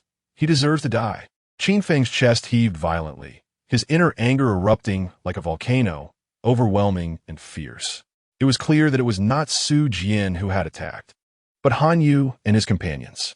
Yet in Chin Feng's eyes, Su Jian's actions were even more outrageous, because Su Jian had actually ignored him. For Chin Feng, it would have been better if they had fought. At least that would have acknowledged his existence. "I want revenge. I must kill him." Chin Feng clenched his fists tightly and shouted. Although he didn't know Su Jian's true identity, there were only a handful of prominent families in the school. Even if the relationships were bad, they at least knew of each other's existence. But Su Jian was just a nameless nobody. How dare he treat him like that? He asked him to hand over his treasures, and he actually gave them to a few people around him. What did he mean by that? Did he look down on him? Was he even worthy? Since he gave face but didn't want it, then let him die. "Boss, we're in this situation. How can we take revenge?" a sycophant said, ruining the mood. Chin Feng didn't rush in, so he wasn't the one injured. But most of the others had lost an arm. However, what these people didn't know was that if it weren't for Su Jian finding it troublesome, all 10 of them would have lost their lives, blood spilling on the spot. Losing just one arm was truly too lenient for them. Chin Feng angrily said, "Why do I have to think of everything? What do I need you useless people for? Come on, think a way to kill him." Chin Feng was filled with impotent rage, loudly scolding, but the others had no good ideas either. In the end, it was Lin Warner who spoke up. "How about we lure some zombies over?" Chin Feng's eyes lit up, explain in detail. Lin Warner sighed, "Although I don't know if this plan will work. It seems to be the only option right now. We can observe where he rests at night, wait for a few hours until they are asleep, and then lure the surrounding zombies over. If 10 people can't beat them, then surely 100 zombies can, right?" Lin Warner knew Su Jian was strong, but like most people, she believed that more people meant more strength. So even if 10 people couldn't beat him, what about 100? 100 zombies should be able to inflict some damage, right? Lin Warner forgot one thing. Su Jian could fly, so what if she lured the zombies over? Moreover, even if 1,000 zombies were attracted, Su Jian wouldn't die. At most, he would just spend a lot of time killing them. But more likely, Su Jian would simply fly out of the encirclement with Jiang Ziyun. The zombies were so weak that killing them wouldn't even earn points. Su Jian wouldn't bother with them. Chin Feng walked a couple of steps excitedly, saying, "Yes, that's right. Even if they can beat our 10 people, can he beat hundreds of zombies?" He casually pointed to someone. "You go and keep an eye on them. See where they sleep at night." The person nodded and then left. Not long after, someone spoke up, "Boss, what if they aren't at the school at night?" "Shut up, you crow's mouth. If they're not at the school, I'll feed you to the zombies." Chin Feng shouted angrily. "Ah!" The others fell silent, not daring to say anything more. Lin Warner, seeing this, sighed inwardly, said she was going out for a walk, and then left. Lin Warner felt that Chin Feng was rather brainless. He was famously a rich second generation at school, but compared to Han Yu and Su Jian, he seemed like a child who hadn't grown up, immature and incapable. So Lin Warner wanted to find someone else to rely on. Thinking of this, Lin Warner raised her head. Her gaze seemed to penetrate the walls and see Su Jian on the rooftop. He was the biggest support, but unfortunately, she felt fear because of his actions and wanted to distance herself from him. Bai Qing stayed because more students chose to remain in the school, while Xiajie had multiple reasons: anger for being beaten by Su Jian and a desire to protect more people. Jiang Chun simply thought that with so many people at school, whether it was muddling through or surviving the apocalypse, it should be easy. As for Lin Warner, her unwillingness to follow Su Jian stemmed from her fear of him. However, aside from her fear, she, like Jiang Chun, also felt that having many people at school was an advantage.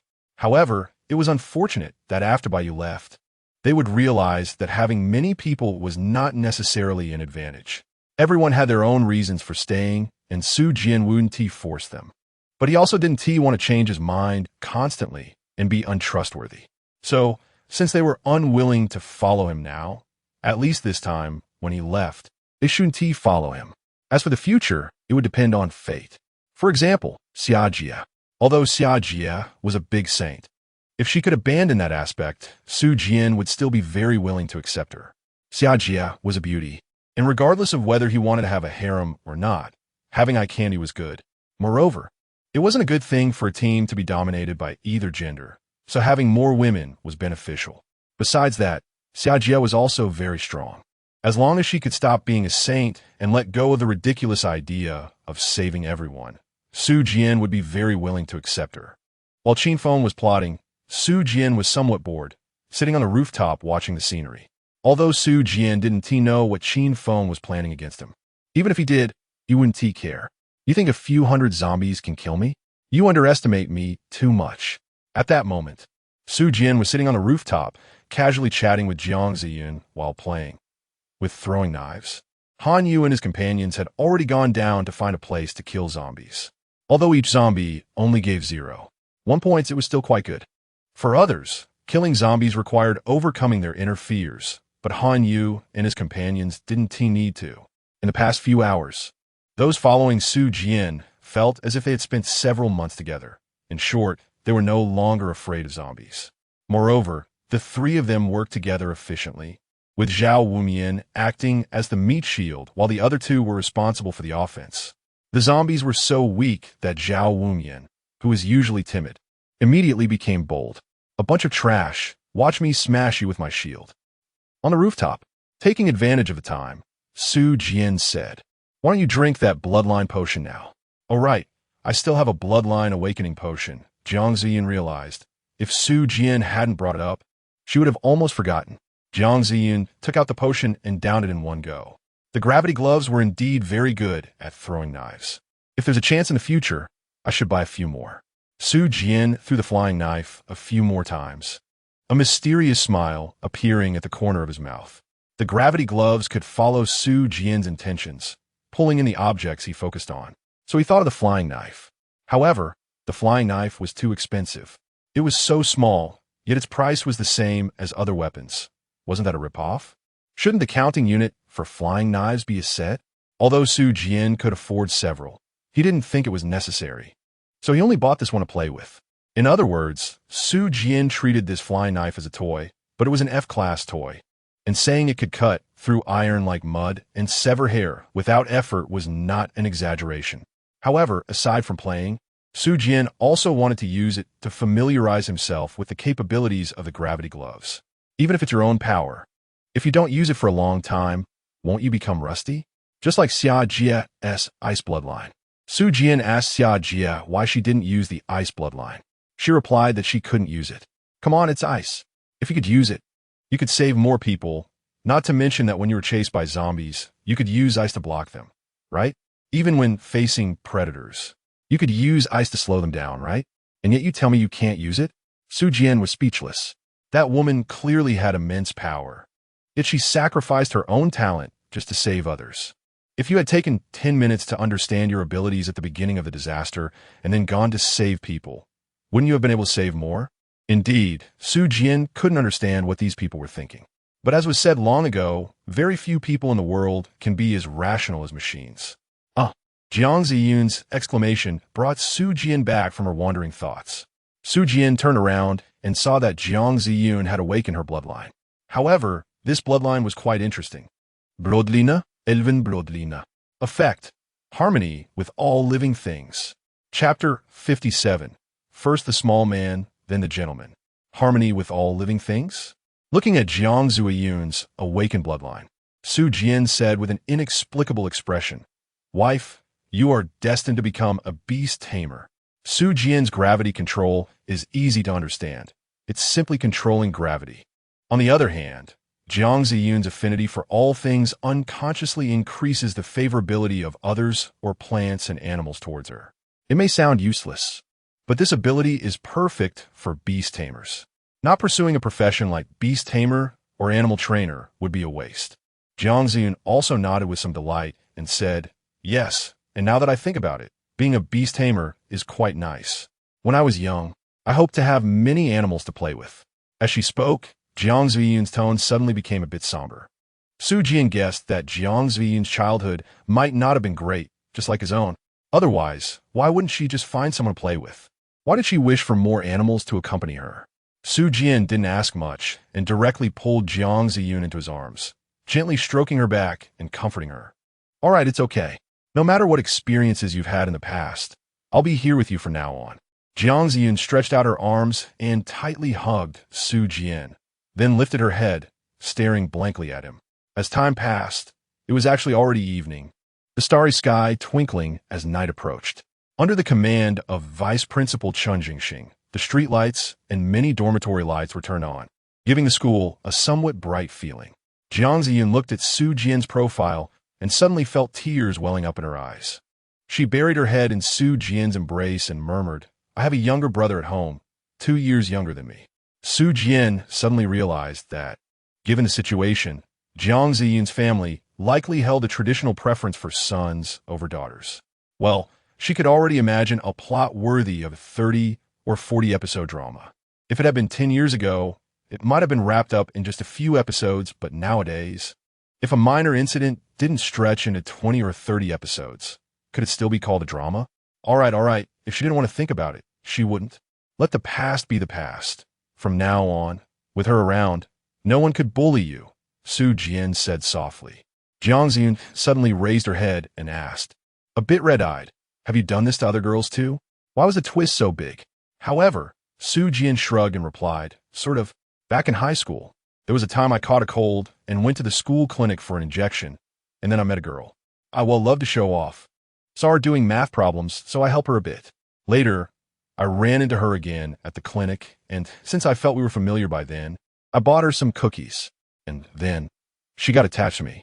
Jiang Ziyun chuckled and asked, what happened next? Then we started dating, you know? I was really annoyed by how clingy she was. She even hugged a teddy bear and planned to confess to me in front of the classroom building. Oh my gosh, that was a school where dating wasn't allowed. I was so shocked at the time, but since it was already the senior year, even though we were dating, we didn't have much time together. Su Jian shrugged. What Su Jian didn't mention was that this girl was his third girlfriend in high school. And after the college entrance examination ended, he took her to a hotel. Jiang Ziyun didn't ask further, smiled slightly, and leaned against Su Jian's shoulder. Su Jian secretly breathed a sigh of relief. Fortunately, no further questions were asked. Otherwise, it would have caused trouble. Su Jian is a guy who, if you say he's a jerk, he indeed acts like one.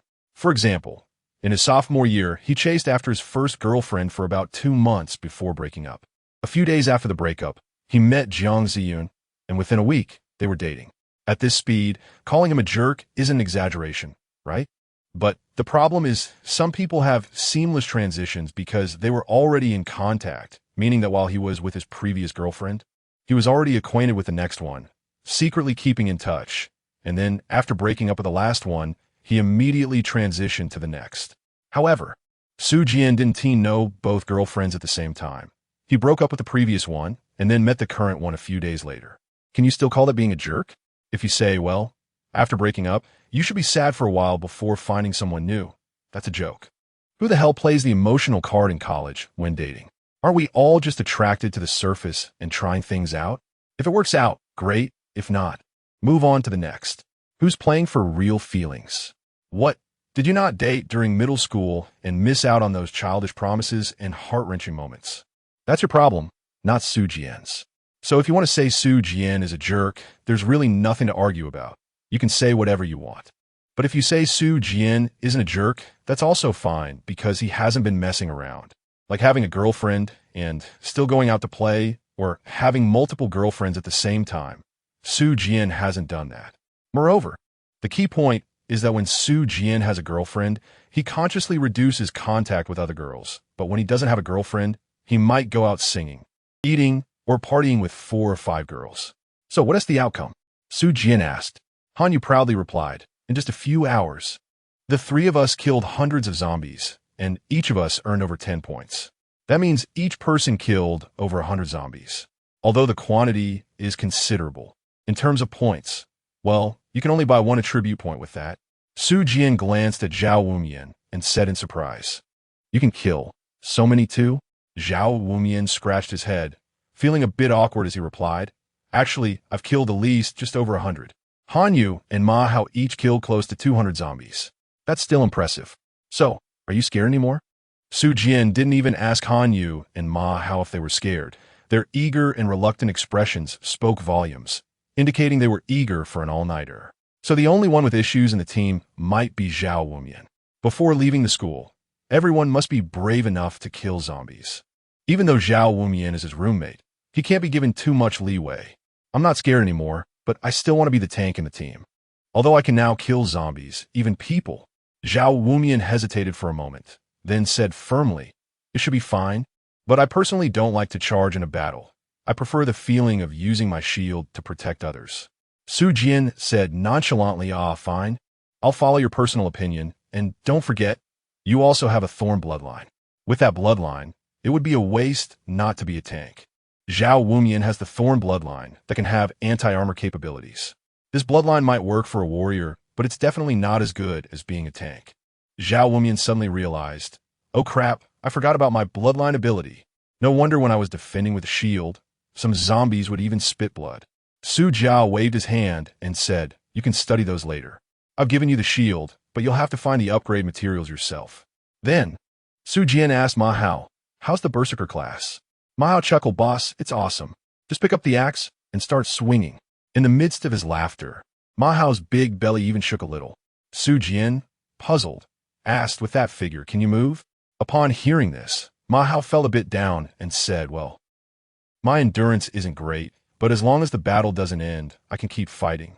Su Jian thought for a moment and concluded that it was due to the Berserker class's skill, Rage.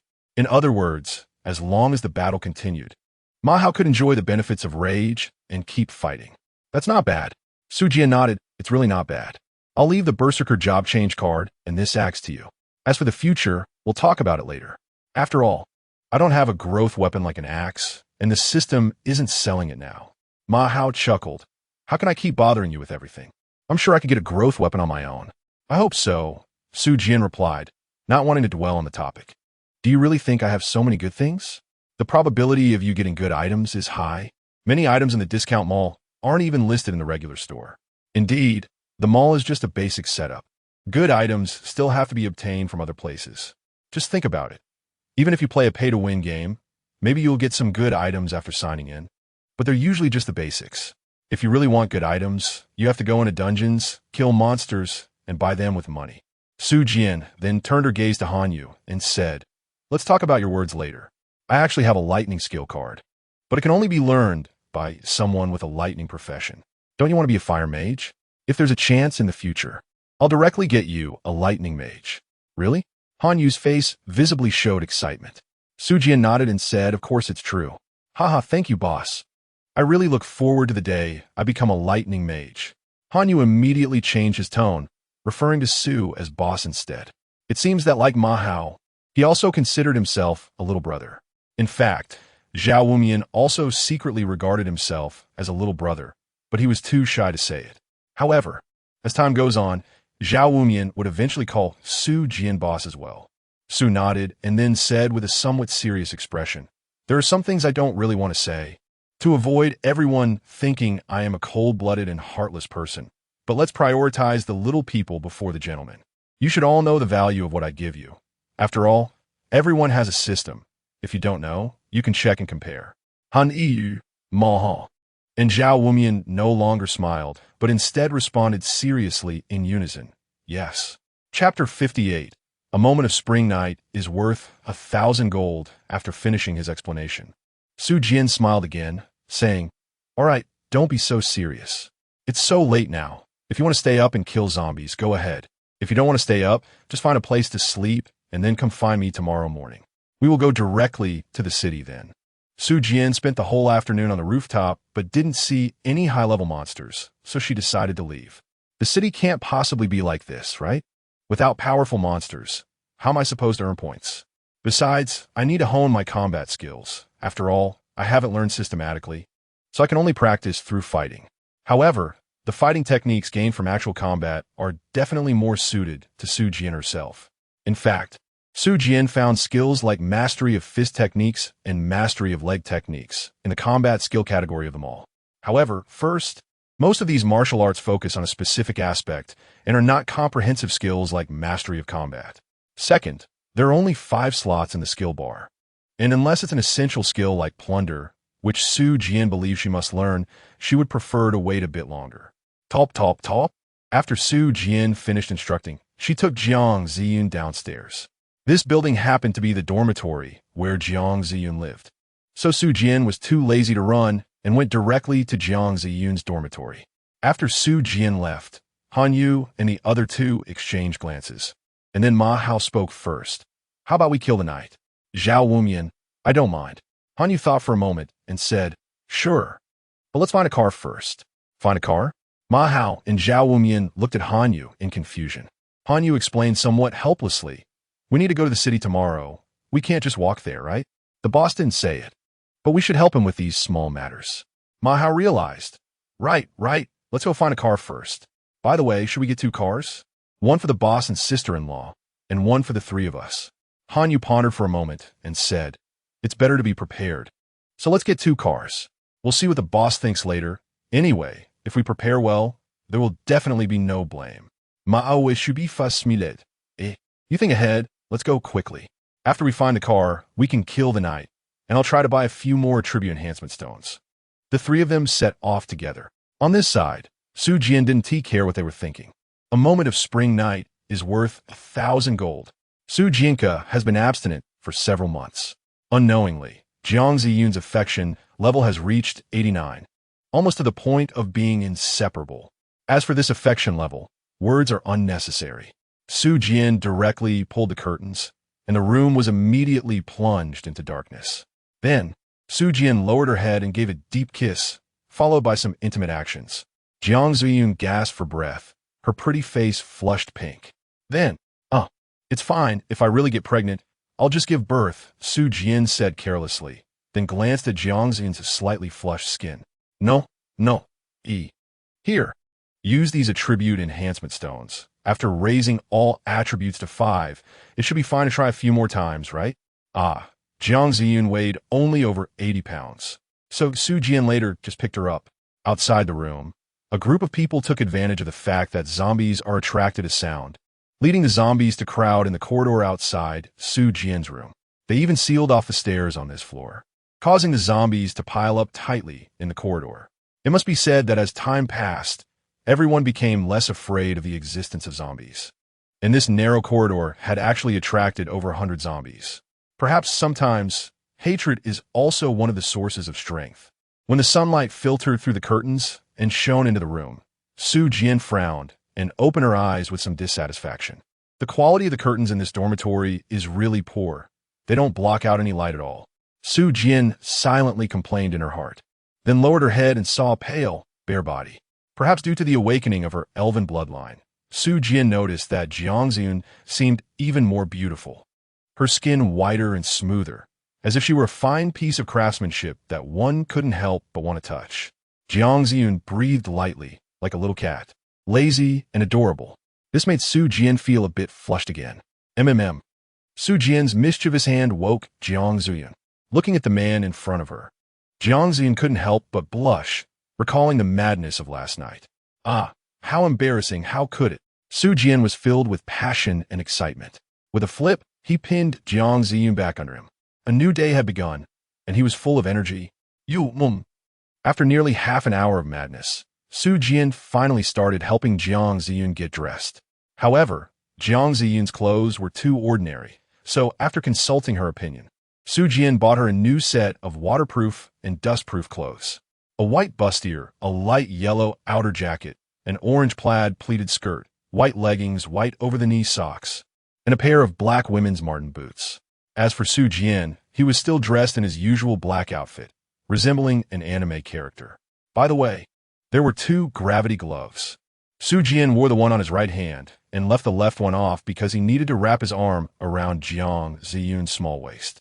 After getting dressed, Jiang Ziyun twirled a few times in place, her flowing long hair complementing her youthful smile. If it were a harmonious society of the past, it would have been a truly beautiful scene. Su Jian sat on the bed, pulling Jiang Ziyun into his arms. His hands reached around Jiang Ziyun's waist while he rested his head on Jiang Ziyun's shoulder, feeling very close. Although Su Jian had several ex-girlfriends, and had been intimate with quite a few, he still preferred to be close to women. While he may not be as experienced as those seasoned players, he certainly had his share of experience, but he still liked women. Yes, indeed, it's normal for a man and a woman to be together. What is the point of two men or two women being together? Of course, Su Jian was not criticizing this phenomenon, but merely wanted to express that a man and a woman, yin and yang, should be the norm. As for those unconventional arrangements, they could be tolerated, but should not be promoted or glorified. Su Jian glanced at Jiang Ziyun's panel. With all attributes at 5, Jiang Ziyun had also reached an F-level combat power value. And purely from the total attribute value perspective, Jiang Ziyun had already surpassed Xia Jie's panel. This is the power of money. By the way, Zhao Wumian and the other 3 maintained their single attribute values around 10 to 15 points. For example, Ma Hao, due to his overweight, only had 10 points in agility, while other attributes were around 13 points, which is quite balanced. However, Su Jian would not give them any attribute enhancement stones until their favorability reached 80. Although the plundering skill can strip others of their skills and professions. Once an attribute enhancement stone has been used, it cannot be taken back. All attributes at 5 cost 200 points, which is quite a lot. So until they are completely loyal to themselves, Su Jian would only cultivate them simply and did not want to invest deeply in their training. However, it was strange that Ma Hao seemed very loyal. Didn't his favorability reach 80? On a new day, Su Jian could once again have all attributes at 5. After using the attribute enhancement stone, Su Jian's panel was as follows. Su Jian, personal information, and 8 basic attributes. Strength 27, agility 26, stamina 29, intelligence 28. Combat power assessment. F bloodline. Titan bloodline, gravity manipulation, skill, 1-5 plunder special skills, enhancement appraisal technique, 100-fold points. Mall, click to view points, 100 warehouse, 19 cubic meters, 7 fiends, Tang Hungdao, sealed, items, choice coin, F-level healing potion 2, F-level detoxification potion 8. Pet egg, extreme cold white bear, rare profession transfer card, gambler, skill card, thunderous might, rare profession transfer card, blood demon. Pet egg, holy light crane. Friendly reminder, you are about to reach the limit of F-level. Please do not purchase excess F-level attribute enhancement stones. After raising each level to 30, choose the advancement task. Looking at the new prompt, Su Jian stroked his chin and murmured, the limit for each attribute at F-level is 30, and after reaching 30, one needs to complete an advancement task to reach a level. So, I want to know one thing. Do others also have to raise all attributes to 30 points before they can unlock the advancement task? Assuming an ordinary person has all attributes at 15 points, that means he needs, well, 600 points. 600 points. Even for me, I would have to kill 6 monsters of the same level. How long will it take others to accumulate that? Su Jian was a bit puzzled.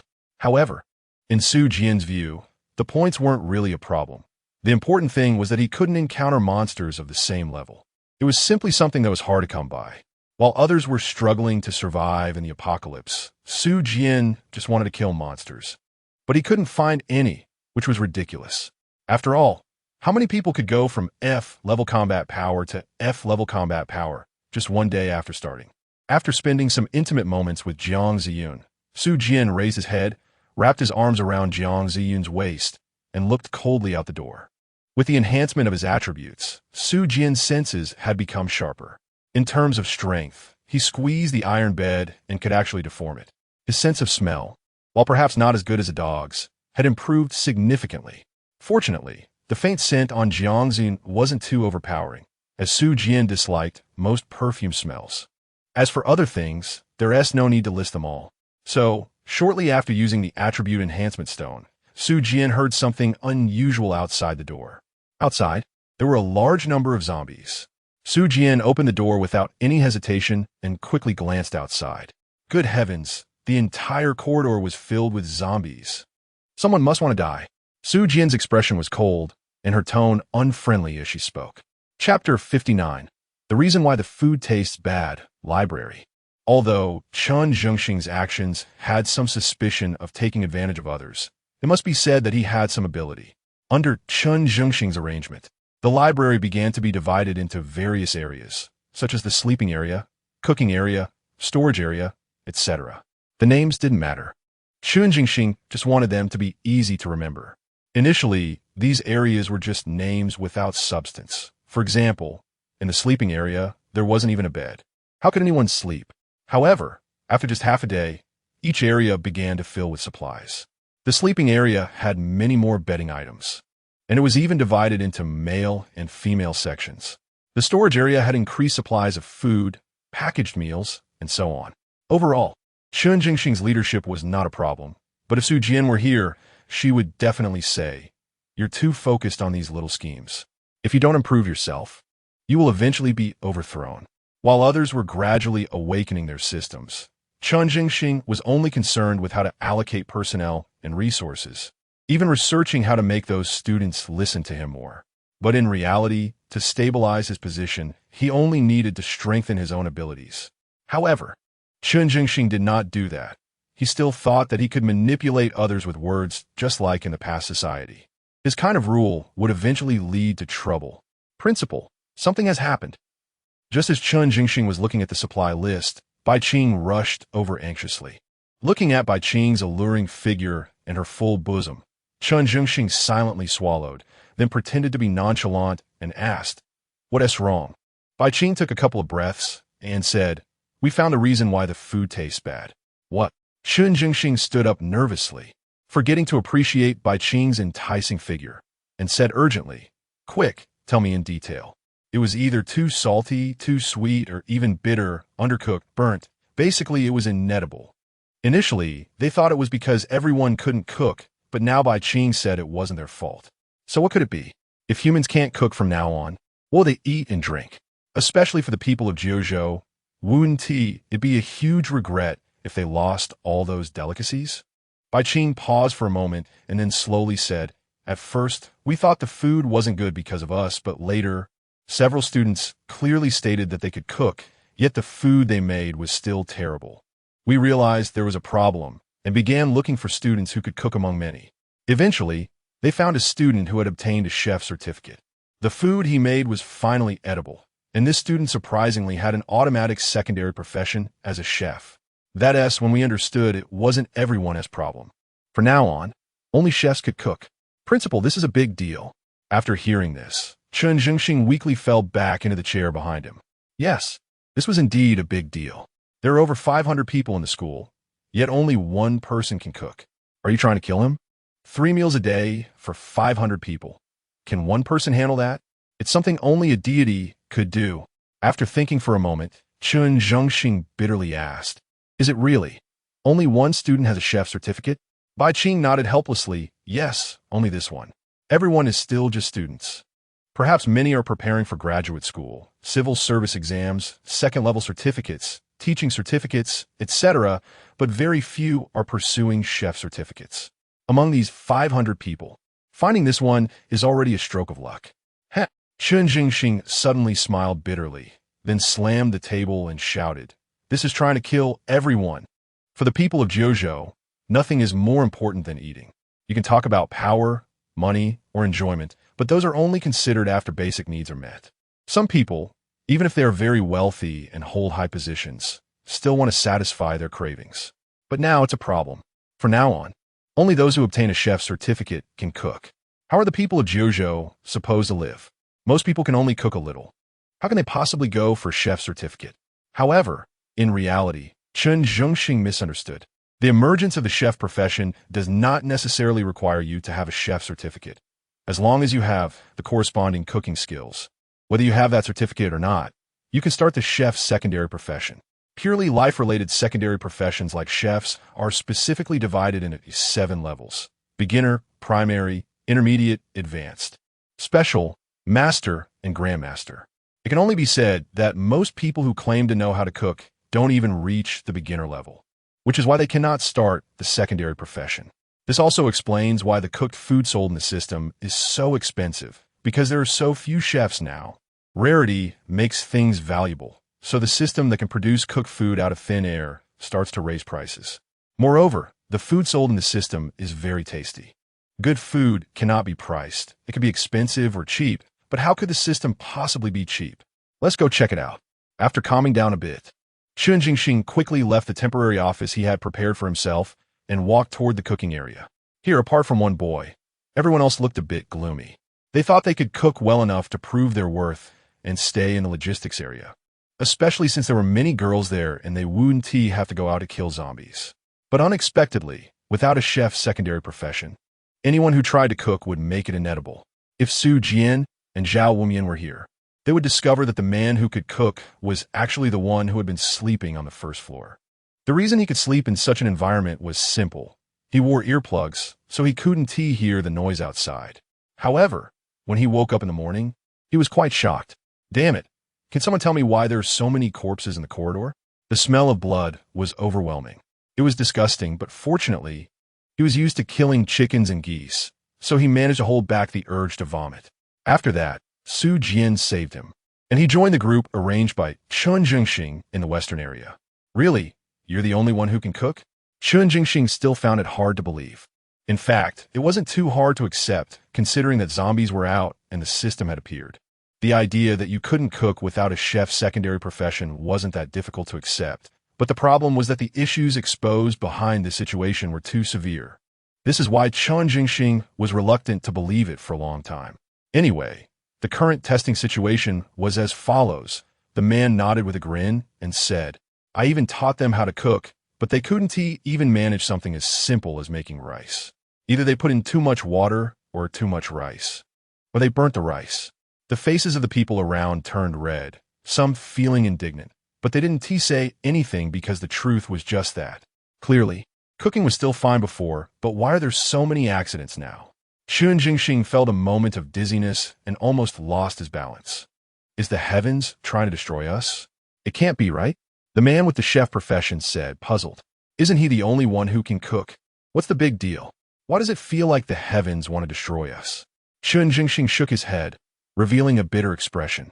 He did indeed fight for power and benefits, and he did pick the fruits, but he also wanted to save more people. However, nowadays, it's easy to save people, but hard to survive. Sigh. Chun Jingxing sighed, feeling that the future was bleak.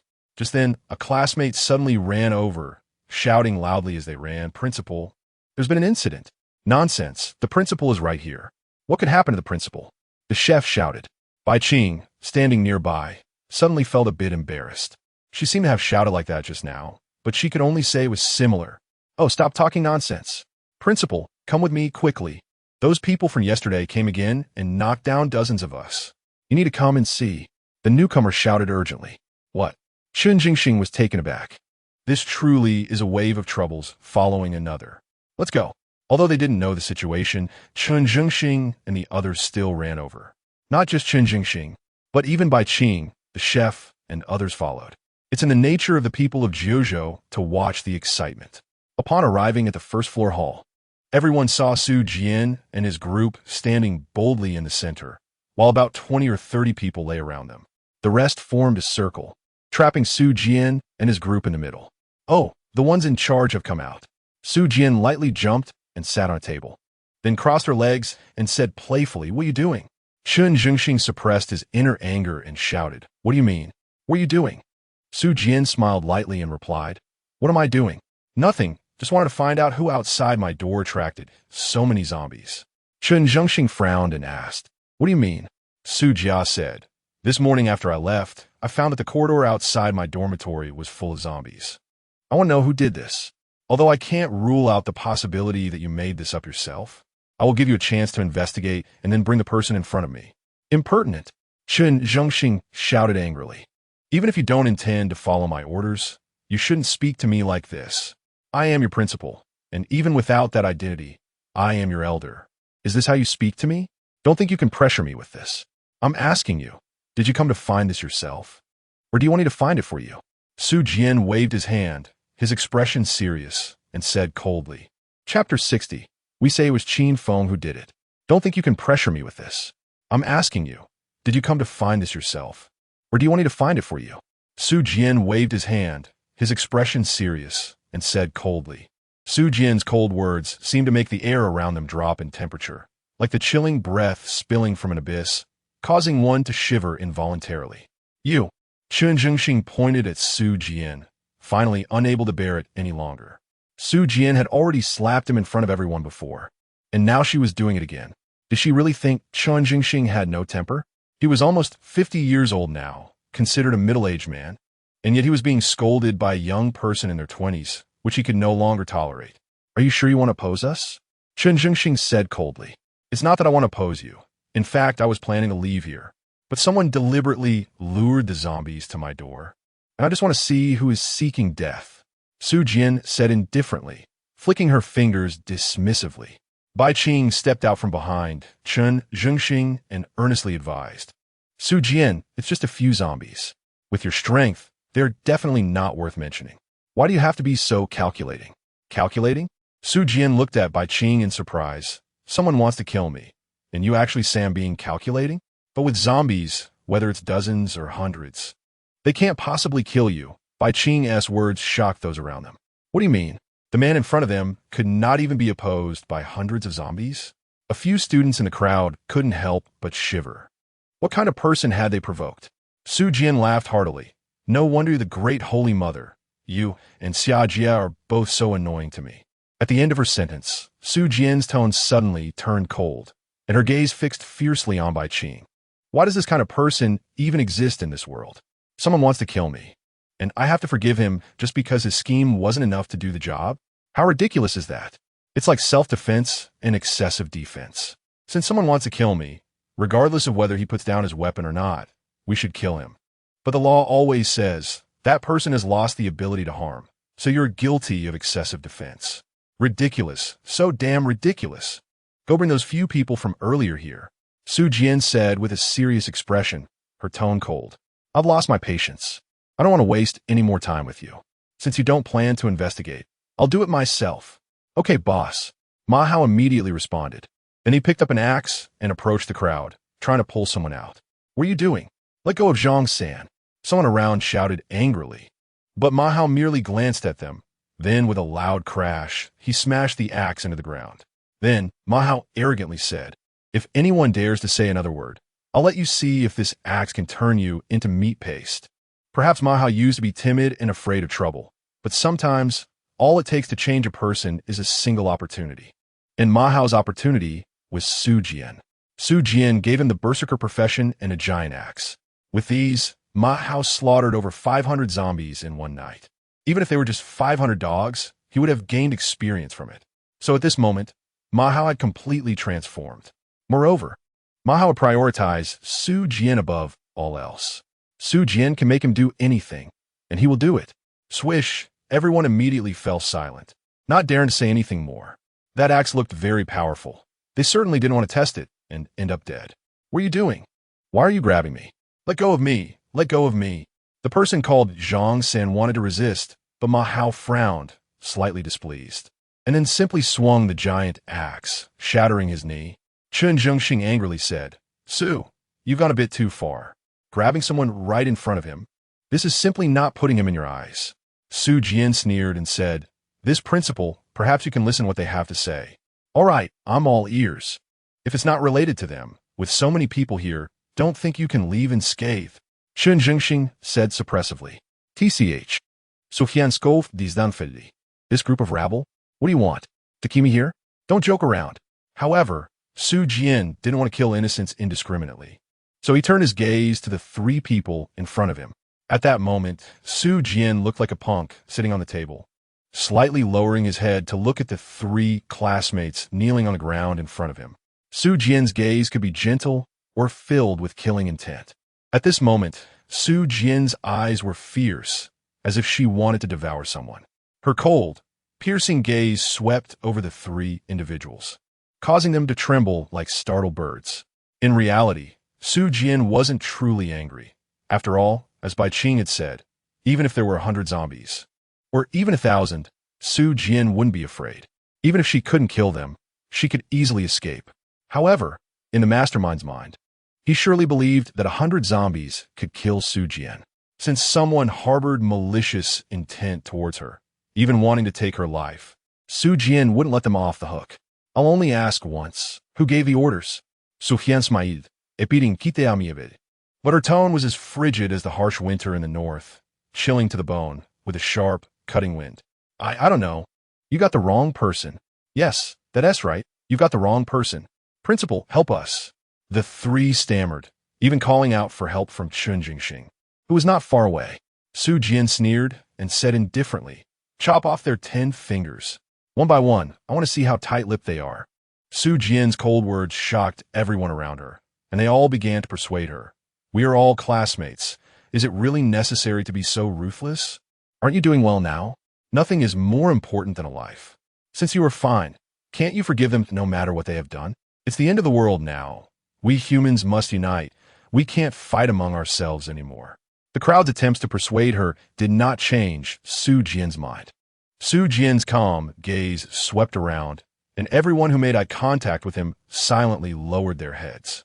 Among them, the most anyone had killed was only 20 or 30 zombies, just barely overcoming their inner fears. But Su Jian?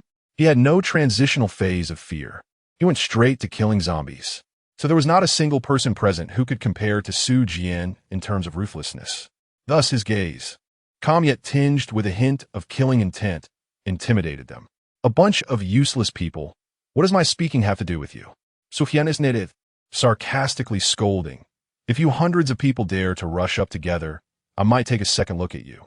But you don't even dare to fight. Just know how to flap your gums. What's the use of that? But I can't blame you. After all, the law now states that even if someone hits you, you can't retaliate or else it's considered a group fight. However, I advise you not to provoke me. I have a bad temper, and if you dare to provoke me again, I will kill all of you. A bunch of useless people. Even if I wipe you all out, who would dare to say a word? At this moment, Su Jian exuded an overwhelming aura, terrifying beyond measure. Even the teachers beside him, such as Chun Jingxing, were shocked. As if in front of Su Jian, they were just children being scolded, and Su Jian's figure seemed incredibly tall. This was power, momentum, overpowering others with force. After regaining his composure, Chun Jingxing gritted his teeth and roared, "Enough! How long are you going to act like this?" Su Jian turned her head, the corner of her mouth curling up in a sinister smile, as she lightly said, "Why is it that some people are always so self-righteous? Mao, hurry up and chop off their fingers." Su Jian's expression darkened as she shouted loudly, "Yes." Mao no longer hesitated, picking up the giant axe in his hand and swinging it down. However, the person being struck was too terrified, and their body trembled, causing Mao to miss his target. As a result, the axe directly split the person in half. "Ah, demon, he is a demon. He's killed someone." The crowd screamed, their voices deafening and hoarse, as they scrambled in panic. Chun Jingxing stood by with a pale face, but upon witnessing the scene before him, his heart tightened, and he dared not speak further. Killing was something everyone only talked about. When had they ever seen such a cruel scene? Even Chun Jingxing, at most, had only accepted bribes. He had never killed anyone. "Mahao, be careful. There are only 2 people left," Su Jian said nonchalantly. "It's just one person dead. What's the big deal?" Su Jian smirked, a wicked smile on her face, staring intently at Chun Jingxing as if to say, "Go ahead and try to manage this." Anger, fury burned within him. Chun Jingxing felt as if he was about to be consumed by flames of rage. Just a student, how dare he? Chun Jingxing clenched his fists, opened his mouth to say something harsh, but in the end, he sighed and relaxed his fists. He couldn't manage this. He was also afraid of dying. Mahao kicked the split corpse away, then brandished the axe, glaring fiercely at the other 2. "You 2 work together. The boss only told me to chop off your fingers, not to kill you directly." The other 2 stood there in a daze, and upon hearing Mahao's voice, they quickly knelt down and begged for mercy. "No, please don't kill us. Let's go, we beg you. I'll tell you. It was Qin Feng who made us do this." "Qin Feng? Who is that?" "Sufyan Fronid, Samwit Basiv. Hon Yu beside Harimoindit. It's the group that went up to the rooftop yesterday. The leader is Qin Feng." Su Jian suddenly realized, oh, is that the fool from yesterday who overestimated himself and wanted me to give him treasures? Yes, Han Yu knew did. All right, the 3 of them responded and then dispersed. Chapter 61. A true man should be like this, although, in terms of attributes, Han Yu and his companions were almost on the same level as Qin Feng and the others in terms of mentality and equipment. These 10 or so people were completely powerless to fight back. So even if there were only 3 of them, Han Yu and his companions could overpower these 10 or so individuals. This is also about momentum. When a person has a strong mindset, they can unleash strength beyond their actual ability, but when a person is timid and cowardly, they may not even dare to throw a punch, let alone display the strength they should possess. Some people may act tough among their own, but when faced with a ruthless opponent, they become as submissive as a lapdog. This is the classic case of bullying the weak and fearing the strong. It's unclear where Han Yu and his companions got the ropes, but at this moment, all 10 or so people had their hands behind their backs and were tied up with ropes. After being captured, apart from Qin Feng, the rest all lowered their heads, looking dejected and embarrassed. Being captured in front of so many people is quite humiliating. You see, they didn't even consider why Su Jian brought them over. They only thought that this behavior was very shameful. When Qin Feng saw Su Jian, his pupils slightly constricted, and he shouted, "Who are you? And why do you have the right to let them capture me?" Su Jian raised her chin slightly, indicating the corpse not far away. When Qin Feng saw the body, his face changed, and he felt a wave of nausea, almost vomiting. It must be said that although Qin Feng was brainless, he still cared about his pride and forcibly suppressed his discomfort. "Ah, dead, someone is dead. Help, boss, help." However, the others were different, instantly panicking and screaming. The person had died too tragically, split in half from the shoulders, and his head was intact. It was likely that in his final moments, his brain thought for a few seconds, and he saw his own body split in two, displaying expressions of horror, panic, and fear. The grotesque cross-section of the body was enough to send chills down everyone's spines. Surprisingly, the person's internal organs were still writhing, blood oozing out, and the organs were detaching. This scene was enough to scare some psychologically weak individuals into fainting. Even now, with the sun rising and light approaching, everyone still felt a chilling sensation, their hands and feet cold. "Let me ask you a question. Why did you let them lure the zombies to my door?" Su Jian leaned slightly forward, smiling as she asked. However, that smile appeared mocking in Qin Feng's eyes. It mocked his overestimation of himself, mocked his lack of understanding of the enemy's strength, and that he had provoked someone he shouldn't have and couldn't afford to offend. Qin Feng took a few deep breaths to calm his inner panic and shouted, "What evidence do you have to prove it was me?" "Well, these people are all evidence." Su Jian glanced around at Qin Feng. "Forget your reasons, whether it's jealousy or revenge. Since you've attacked me, you should die." In the next moment, Su Jian waved her hand again and said, "Go ahead and kill them one by one. You 3 come forward. It's just right to train you 3. Killing people is different from killing zombies. Although Ma Hao had just split a person in 2 with an axe, 1 person wasn't enough. Killing is something everyone must adapt to, especially in a world of disaster. Killing is a necessity for everyone. "All right, boss," Ma Hao said, picking up the axe without hesitation and smashing it down on a person. This time, Ma Hao used the axe like a hammer, turning the person he struck into a meat pie, as if they were made of clay. Su Jian nodded and said, "Ma Hao, you can stop. You don't need to kill anymore. Zhao Wumian, Han Yu, you 2 go and kill this fat guy Ma Hao." Ma Hao's adaptability is quite strong. He can kill in such a cruel way, which is truly perverse. However, this also shows that Ma Hao has no psychological pressure about killing anymore. Since that's the case, let's give the opportunity to the other 2. "How dare you? Do you know who I am? You dare to kill me?" Qin Feng shouted hoarsely, his face filled with fear. "Do I need to know who you are? Do you think your identity is useful in this apocalypse?" Su Jian sneered. "Once powerful positions and wealth have all turned to nothing in this world. Nothing is useful anymore. In the future, there's only one thing that matters: strength. You can't kill me. You don't dare to kill me. If you kill me, my dad will definitely kill you." Qin Feng shouted in fear. He was scared, really scared. In the time he spoke, Han Yu had already used a military shovel to kill 3 people. These people are devils, demons that crawled out of hell. Even the girl who looked relatively good had an indifferent expression. They're killing people. They are really killing people. Why is there not a trace of fear or terror on your face? Instead, you can stare at it without blinking. Su Jian, you are really noisy. Shut up. Su Hian shouted loudly. With a loud bang, Qin Feng felt as if a great mountain had suddenly been placed on his back, making it hard for him to breathe. In the next moment, his legs trembled weakly, and then with a thud, he knelt down on the ground. You!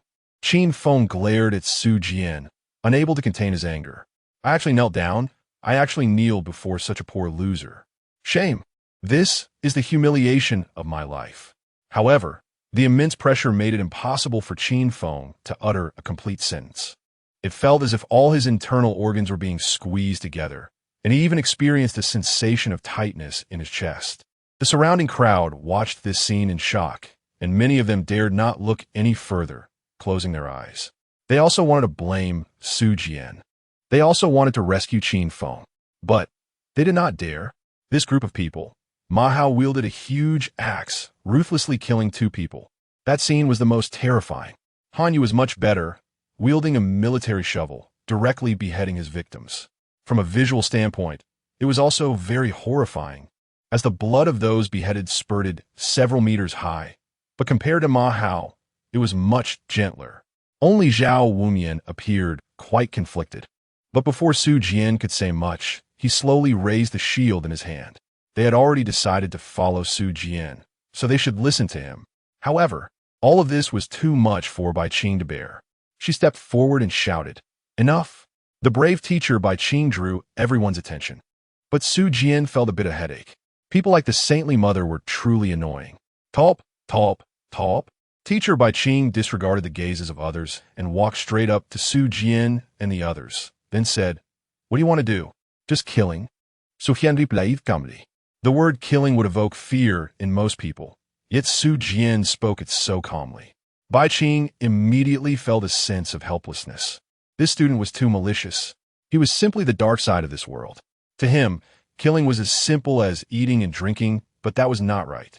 You've already killed so many people. Do you want to kill them too? Bai Qing's angry gaze fixed firmly on Su Jian. In Bai Qing's view, as a teacher, she should think of her students. She hadn't teased it up before, simply because she had been frightened by the actions of Su Jian and the others. Su Jian carefully scrutinized Bai Qing. Teacher Bai Qing was indeed the dream girl of many boys. Although her height couldn't compare to Xia Jie, she was still relatively tall among girls. However, the most important thing was her impressive figure. Perhaps combined with her status as a teacher, many people harbored certain fantasies about her. But at that moment, Su Jian only felt annoyance towards her. Soon, however, a smirk appeared on Su Jian's lips as she thought of something amusing. Zhao Wumian, Han Yu, stop. Huh? Zhao Wumian and Han Yu looked at Su Jian in surprise. Could it be that this time, Su Jian was really convinced by Bai Qing? No one believed it. Jiang Ziyun raised his head and glanced at the smile at the corner of Su Jian's mouth, seemingly pondering something. He must have thought of something fun. However, Bai Qing, completely oblivious, excitedly said, "Student Su, knowing one's mistakes and being able to correct them is a great virtue. You have already killed so many people. The bloodshed is too heavy, but you can spare the others, and the teacher is very happy about that." Even Qin Feng expressed his joy, saying, Thank you. Teacher Bai, you all are a bit too early to be happy." Su Jian smiled. Huh? Everyone was taken aback. Even the hundreds of students watching the scene reopened their eyes. As for Chun Jingxing, the apparent leader, he felt a bit flushed. Faced with danger, he found himself unable to do anything, which made him feel ashamed and humiliated. But what can a nearly 50-year-old man do? Chun Jingxing closed his eyes, his aging body seemingly heavy as he bent down and retreated into the crowd. Among the crowd, a sturdy athlete glanced thoughtfully at the imposing Su Jian and the cowardly Chun Jingxing. Under everyone's gaze, Su Jian slowly spoke. "This teacher, let's play a game." Bai Qing felt a bit flustered. The development of the situation seemed to exceed her imagination. "You see, there's still 6 people alive. Now, I want you to kill them." Su Jian's lips curled up, but the meaning behind her words made Bai Qing refuse without hesitation. "Impossible. Hey, don't reject me just yet. I haven't finished speaking." Su Jian smiled wickedly, and in Bai Qing's eyes, he seemed like the most evil demon king, exuding a sinister aura. "Next, every 3 seconds, I want to see you kill someone Otherwise, I'll randomly kill one of the people around watching the show. Silence. Dead silence. Everyone was stunned. What did he just say? Someone in the crowd numbly spoke up. It seems that if Teacher Bai doesn't kill someone, he'll kill us, and it will be random. Someone said in panic. A girl shouted in a panic and quickly ran outside, wanting to escape because she felt that Su Jian was not joking. Whoosh. However, a flash of light appeared, and with a thud, it pierced through the woman's chest. The crowd looked and found it was a flying knife. Moreover, this flying knife pierced through the woman's chest and was then nailed to a nearby bookshelf. It was a bit off, not piercing the heart. Alas, what a pity. Su Jian shook his head and sighed. Although it didn't hit the heart, it grazed the edge of it, and it pierced through the woman's chest directly. So this girl wouldn't survive. Please, students, don't leave, or she will be the next one. I'm just playing a game with Teacher Bai. Actually, you don't need to worry. As long as Teacher Bai kills these 6 people, I won't kill anyone else. But if your Teacher Bai doesn't kill, then I will have to kill. So let's see how your esteemed Teacher Bai will choose. Su Jian's words sent a chill down everyone's spine. Why should that be? Someone shouted. Yes, why should that be? It was Qin Feng and his group who harmed you. It was Teacher Bai Qing who provoked you. Why should we innocent people bear the consequences? Su Jian laughed and said, no reason, just because I want to play this way. A certain athlete in the crowd's eyes lit up, and his inner desire surged dramatically. A real man should be like this. Chapter 62. There are ghosts in the school. End of the volume. Ma Hao chuckled and said, all right, but, boss, you are really impressive. With just one person, you made hundreds on the other side too scared to speak or move. So cool. Su Jian laughed loudly and then said to Bai Qing, who was still in shock, Teacher Bai Qing, the game starts now. 1, 2. No, you can't do that. Bai Qing seemed to have just regained her senses and hurriedly shouted. 3. I'm sorry, teacher, but you didn't kill anyone. Whoosh. Su Jian directly threw the military shovel out. The side of the sledgehammer faced the opponent. A muffled groan sounded as a classmate was pierced through the body by the military shovel, then carried by immense inertia, flying high before being pinned to the wall. Oh dear, this classmate died so pitifully. Su Jian chuckled lightly, her tone frivolous, as if she had just killed an ant, with no inner turmoil at all. You devil. If you're so capable, kill me instead. Don't involve innocent people. Teacher Bai Qing's eyes were red and swollen, crying out loud. No, Teacher Bai. Although it was me who killed him, he was killed because of you. As long as you kill these 6 people, no one else will die. But if you keep delaying, more people will die because of you. Sufyan laughed aloud. Oh, I forgot to keep count. But it must have been over 3 seconds while we were talking, right? Whoosh. Su Jian threw the giant axe, but it was too big, and this time, it directly killed 7 people. 7 people? This is a bit of a problem. I'm a person of my word. In that case, for the next 18 seconds, Teacher Bai, you can think carefully. Su Jian chuckled lightly and then began to count, starting from 1 and going to 18. Seeing this, many students knelt on the ground and cried out to Teacher Bai Qing. Teacher Bai, you must kill them. Teacher Bai, you can't ignore us because of these few people who want to harm others. Teacher Bai, all of this is your fault. How many more people do you want to die before you're satisfied? Teacher Bai, Teacher Bai, Teacher Bai. Hundreds of students pleaded with Bai Qing, leaving her stunned. No, it's not me. It's not my fault. I just want to save people. This isn't my mistake. Bai Qing shook her head, her eyes swollen and tears streaming down her face. Suddenly, a boy stepped out of the crowd, angrily approaching Bai Qing, pushing her to the ground and shouting, Teacher Bai, you have disappointed us too much. You put us in danger for these bad people. You are not worthy to be a teacher. I'm sorry, but you can't break the rules of the game. Only Teacher Bai can kill. Su Jian said with a light laugh. Just now, 6 seconds have passed, and there should have been 12 seconds left, but since I killed another person, let's make it 15 seconds. As for the time I took to speak, I will show mercy and not count it.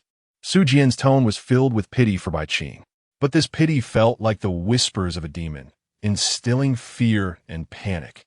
As Su Jian started counting down again, this time beginning from 15 seconds, the fear in everyone's hearts was amplified infinitely. This was not just a countdown. It was a countdown to death. Who knew who the next victim would be? So the crowd quickly shouted, 9 people, there are 9 people now. Teacher Bai, Do you want all of us to die for these 6 people? Teacher Bai, how many people do you want to die before you're happy? Teacher Bai, do you want all of us to be buried with these 6 useless people?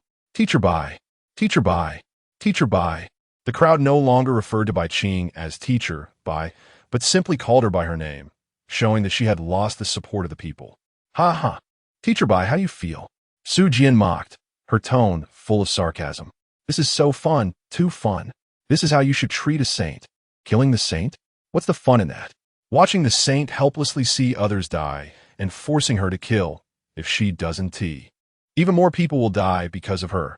How interesting is that? Watching Teacher Bai Qing tremble, her eyes clenched in a fist filled with hatred. Su Jian felt no fear at all. In fact, she was incredibly happy inside. Yes, that's the look. Aren't you a saint? Don't you want to save people? Come on, kill me if you want. I just don't want to see the ugly faces of you saints. You, demon. Bai Qing gritted her teeth and said fiercely, whether I'm a demon or not is debatable. A friendly reminder, Teacher Bai, you have 4 seconds left. 3, 2, 1, time's up. Su Jian smiled and then raised the military shovel in her hand. The next moment, whoosh, another person died. This time, Su Jian did not stab him directly to death. The more she threw, the more she got the hang of it, but Su Jian did not stab towards the heart. Instead, she aimed for this person's stomach. As a result, this person was hung on the wall by Su Jian, slowly feeling the flow of his life fading away. Blood trickled from the corner of his mouth, and he gripped the head of the military shovel with both hands, trying to pull it out. But he was in a suspended state and couldn't exert any force. The boy glared fiercely at Bai Qing and said, Bai Qing, I will haunt you even as a ghost. Bai Qing, hurry up and kill someone. Bai Qing, do you really want all of us to die before you're happy? The crowd scolding left Bai Qing confused.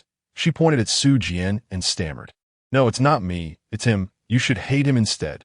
Su Jian laughed heartily and mocked, Teacher Bai, do you know why they don't hate me? Because I am strong enough.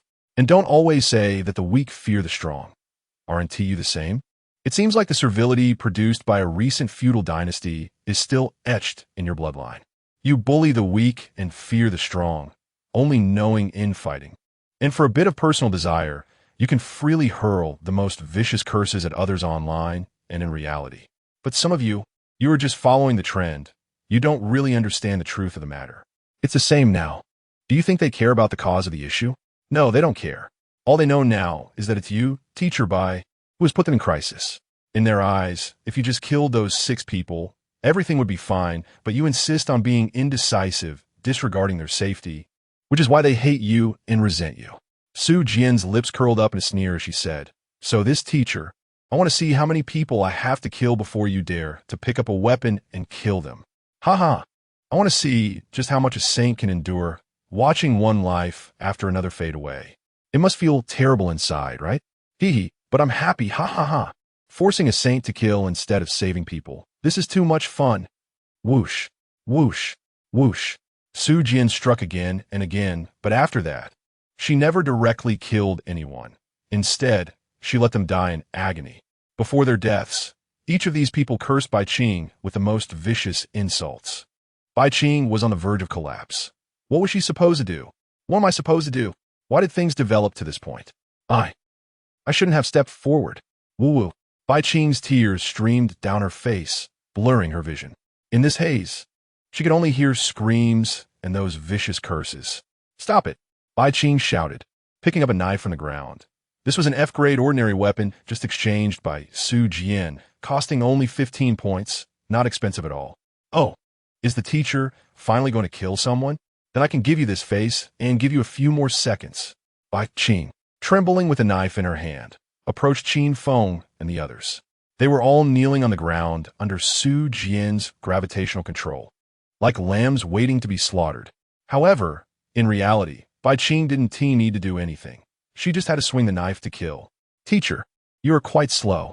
Bai Qing's movements were very slow. In Su Jian's perception, it felt like more than 10 seconds had already passed. Su Jian was getting a bit impatient, so whoosh. Another person was nailed to the wall. Stop! Didn't I tell you to stop? Bai Qing shouted angrily at Su Jian upon seeing this. Oh, I've changed my mind. I'm not going to give you any more time. As long as you don't kill anyone, then I'll kill. You're too slow. I don't want to waste time with trash like you, Su Jian coldly replied. I'm sorry. 3 seconds have passed. Whoosh. Another person died. So far, at least 30 people had already died, including the time Su Jian occasionally wasted. It had only been about 2 minutes, but in those 2 minutes, 30 people had already died. Bai Qing knew she had to act quickly. Otherwise, even more people would die. Yes, I'm sorry. Bai Qing raised a long knife in her hand, said a quick apology, and instantly swung it down, chopping off one person's forehead. Ha ha ha. The saint is killing. The saint is killing. Suhian laughed heartily. Yin Yuan di happy. Zhao Wumian and Han Yu felt a surge of fear. Even though they were on the same side as Su Jian now, this version of Su Jian was too terrifying. Ma Hao, on the other hand, had a nonchalant attitude, seeming a bit crazy himself. As for Jiang Ziyun, she felt a little reluctant, but as long as this was Su Jian's decision, she was willing to accept it. Teacher, hurry up, there's still 5 people left, Su Jian said excitedly. I know, Bai Qing's hands trembled. She had killed, and it was her own students. Bai Qing didn't want to do this, but if she didn't, more people would die because of her. So, Bai Qing raised the long knife again and swung it down forcefully. One by one, people fell under Bai Qing's blade. The once saintly figure, under Su Jian's pressure, had actually killed. When it was Qin Feng's turn, he shouted in a hoarse voice, Teacher Bai, I was wrong, I know I was wrong, please forgive me. Let me go. Qin Feng had never thought that someone would actually dare to kill him. Although he wasn't a wealthy second-generation heir, his father was one of the prominent figures in the city. But now, someone had really made a move against him. Moreover, it was through someone else's hands. Bai Qing's voice was a bit hoarse as she sobbed. I'm sorry, there are too many deaths, please. Forgive me. She didn't want to do this. She truly didn't want to. But what choice did she have? Bai Qing and these people knew the terror of Su Jian. Even such a powerful predator couldn't kill him. Could they, a few hundred people, kill him? They probably couldn't. So Bai Qing could only do this, exchanging the lives of Qin Feng and others for the lives of others. Swish, the long knife fell. By this point, 6 people had all been beheaded. Bai Qing weakly let go of the knife, which clattered to the ground, making a sound as metal struck the floor. Looking at the 6 people she had killed, Bai Qing slumped to the ground, kneeling. Ugh! Bai Qing covered her mouth with her hands, bent over, her eyes wide open. But her hands were covered in blood, and upon smelling the scent of blood, Bai Qing's throat surged, and she vomited. Are you satisfied? Bai Qing raised her head and shouted angrily. Snot and tears covered her face. Her once beautiful face now appeared incredibly messy. Ha ha, satisfied, very satisfied. Suhian laughed heartily, then jumped off the table and landed steadily on the ground. Su Jian squatted down and said to Bai Qing, Teacher Bai, I advise you to take care of yourself. Don't think that those remaining people were saved by you to some extent, but you can no longer integrate into them. A beautiful woman, a stunning beauty, in such a world, and unable to fit into the surrounding team, what will she face? Su Jian knew without having to think, but he just touched on the subject and didn't say much. In fact, saying more wouldn't be of any use, because Bai Qing at this moment, regardless of what Su Jian said, she wouldn't take it to heart. Some things, if not experienced, one can never imagine how terrible human nature can be. Su Jian may not have experienced it, but he has always been willing to use the most evil thoughts to speculate about others, because humans are, after all, the most wicked creatures in the world. Ha ha! Su Jian laughed loudly and then led everyone away. Outside the library, there were 2 cars. One was a luxury sedan and the other was a van, a gray Wuling that could seat 7 or 8 people. However, the back seat of the Wuling was piled high with snacks. After activating the system, whether it was 1 o'clock before or after, a 1 cubic meter warehouse would be rewarded, but it was too small. So Ma Hao found this kind of vehicle and filled the back seat with snacks. It's worth mentioning that Ma Hao was a big fan of chips and cola. Even so, the driver's seat, passenger seat, and the middle seat of the Wuling could easily accommodate 5 people. However, Su Jian chose to split into groups, with Su Jian and Jiang Ziyun in one group, and the other 3 in another. But Su Jian treated the 2 saints, Xia Jie and Bai Qing, differently. If Xia Jie came to stop her, Su Jian would directly knock her down, But if it were Bai Qing, Su Jian would use the same method as before. Letting a saint kill, haha. Thinking about it now, Su Jian still found it very amusing. After all, Su Jian was having fun. However, thinking about Xia Jie actually staying up all night to kill zombies, Su Jian couldn't help but sneer, because killing F-level zombies with F-level skills brought no benefit at all. This woman was truly speechless. In a post-apocalyptic world, it might be better to wait a bit.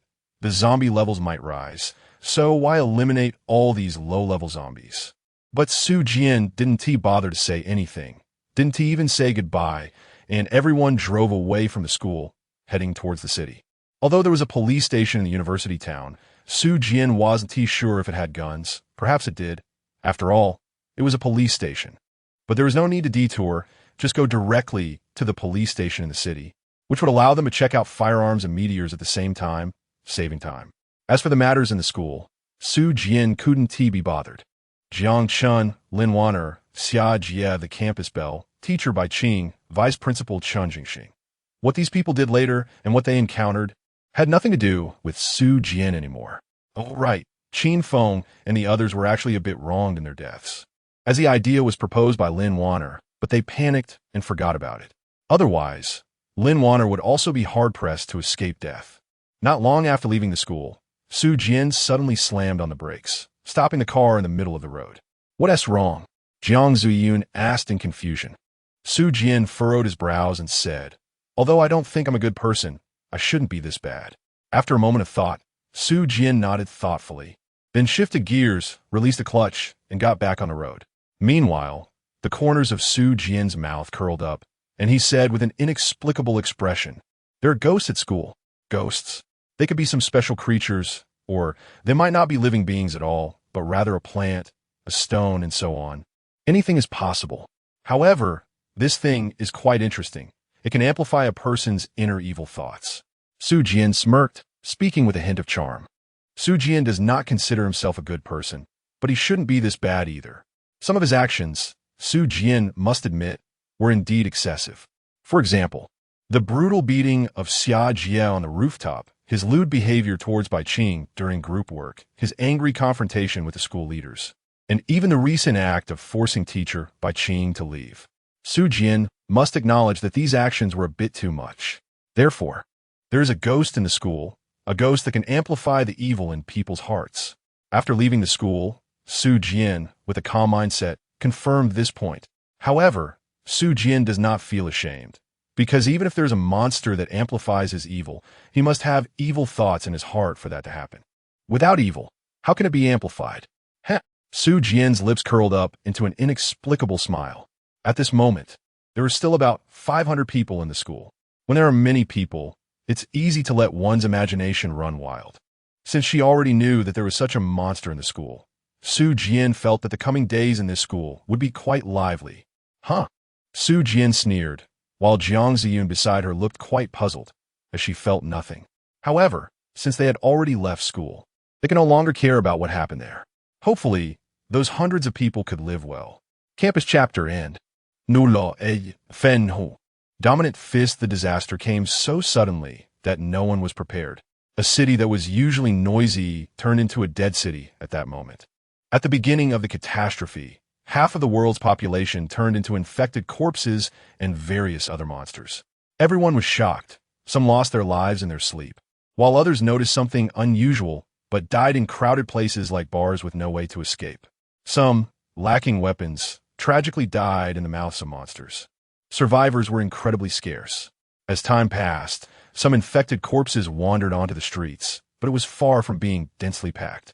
Just like most people in school close their doors at night, very few people in the city slept with their doors open. Thus, most infected corpses were trapped in their rooms.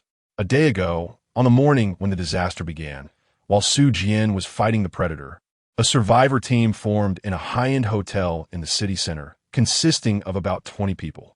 These individuals, both male and female, had a gender ratio of roughly 2-to-1. Everyone, this is a high-end hotel. The ingredients are mostly delivered daily. Maybe we can find some food in the kitchen, but it probably won't be much, so we must go out to search for food, a social elite said sternly. As soon as he finished speaking, Li Zhengyang sighed inwardly. He originally came here to sign a contract, but who knew it would coincide with the apocalypse? What bad luck.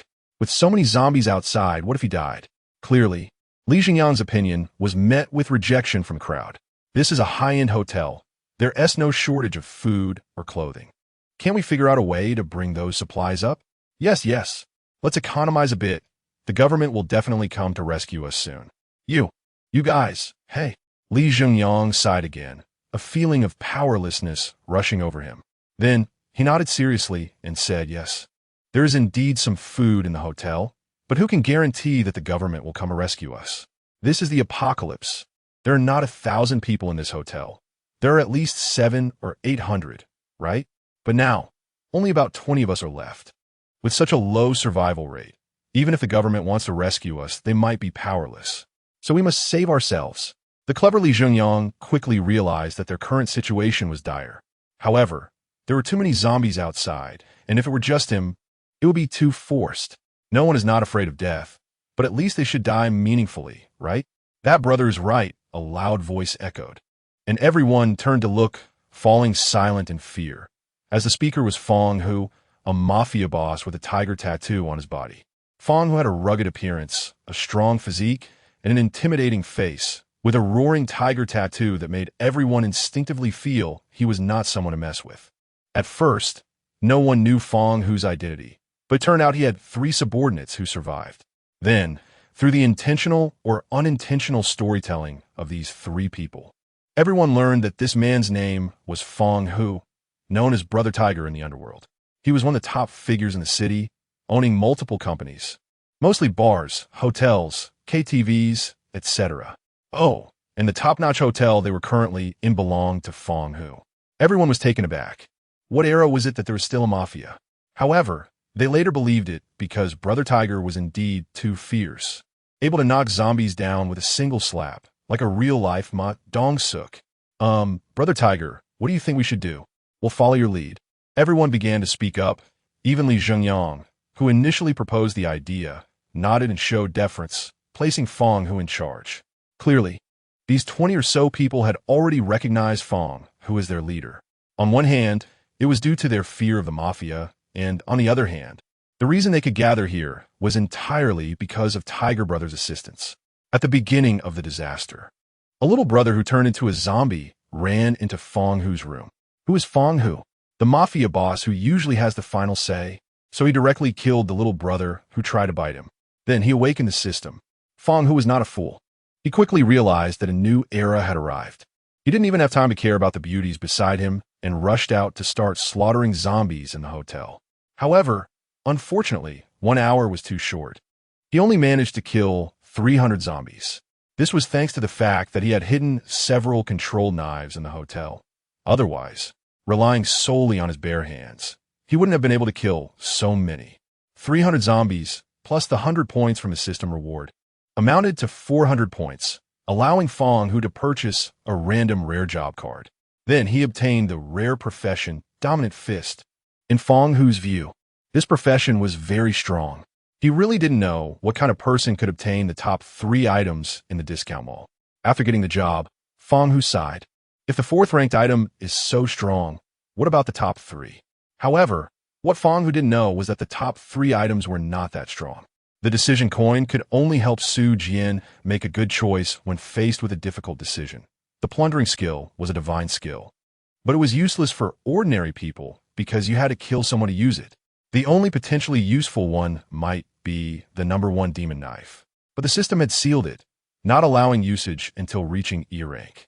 If it were someone else who managed to spend 20 or 30,000 points to buy the top 3 items, but none directly improved their strength, they might just collapse.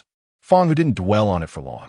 A moment later, he led his subordinates to start clearing the zombies in the building, and only now did they finish killing the zombies and rescue 20 people. Is Fong Hu indecisive and unworthy of being a mafia boss? Please, don't always link saving people with being a saint. Fong Hu was a mafia boss. How could he not have a few subordinates? Seeing the fearful expressions on everyone's faces, Fong Hu thought for a moment and said, Li Jingyang is right. The food in the hotel is very limited and won't last long. Besides, we currently don't know if the government has the ability to rescue us. So if we can save ourselves, it's better to do so. 02 Strength. Influence. Fong Hu pondered for a moment and said, how about this? There are no zombies left in the hotel, so you women don't need to be afraid. You will stay in the hotel and be mainly responsible for two things. First, organizing the supplies in the hotel. Second, checking for any abnormalities around. There are currently 8 women here, which can be divided into 2 groups to take turns. There are 15 men. Let's see, 3 people per group, which perfectly makes 5 small groups. One of the groups will stay at the hotel to help the women keep watch, while the other 4 groups will head out in the 4 cardinal directions with 3 objectives: to search for supplies, rescue survivors, and scout the surrounding environment. Is there any problem with my arrangement? Fong Hu looked at the people around him, but his seemingly kind question made everyone feel a bit heavy on their shoulders.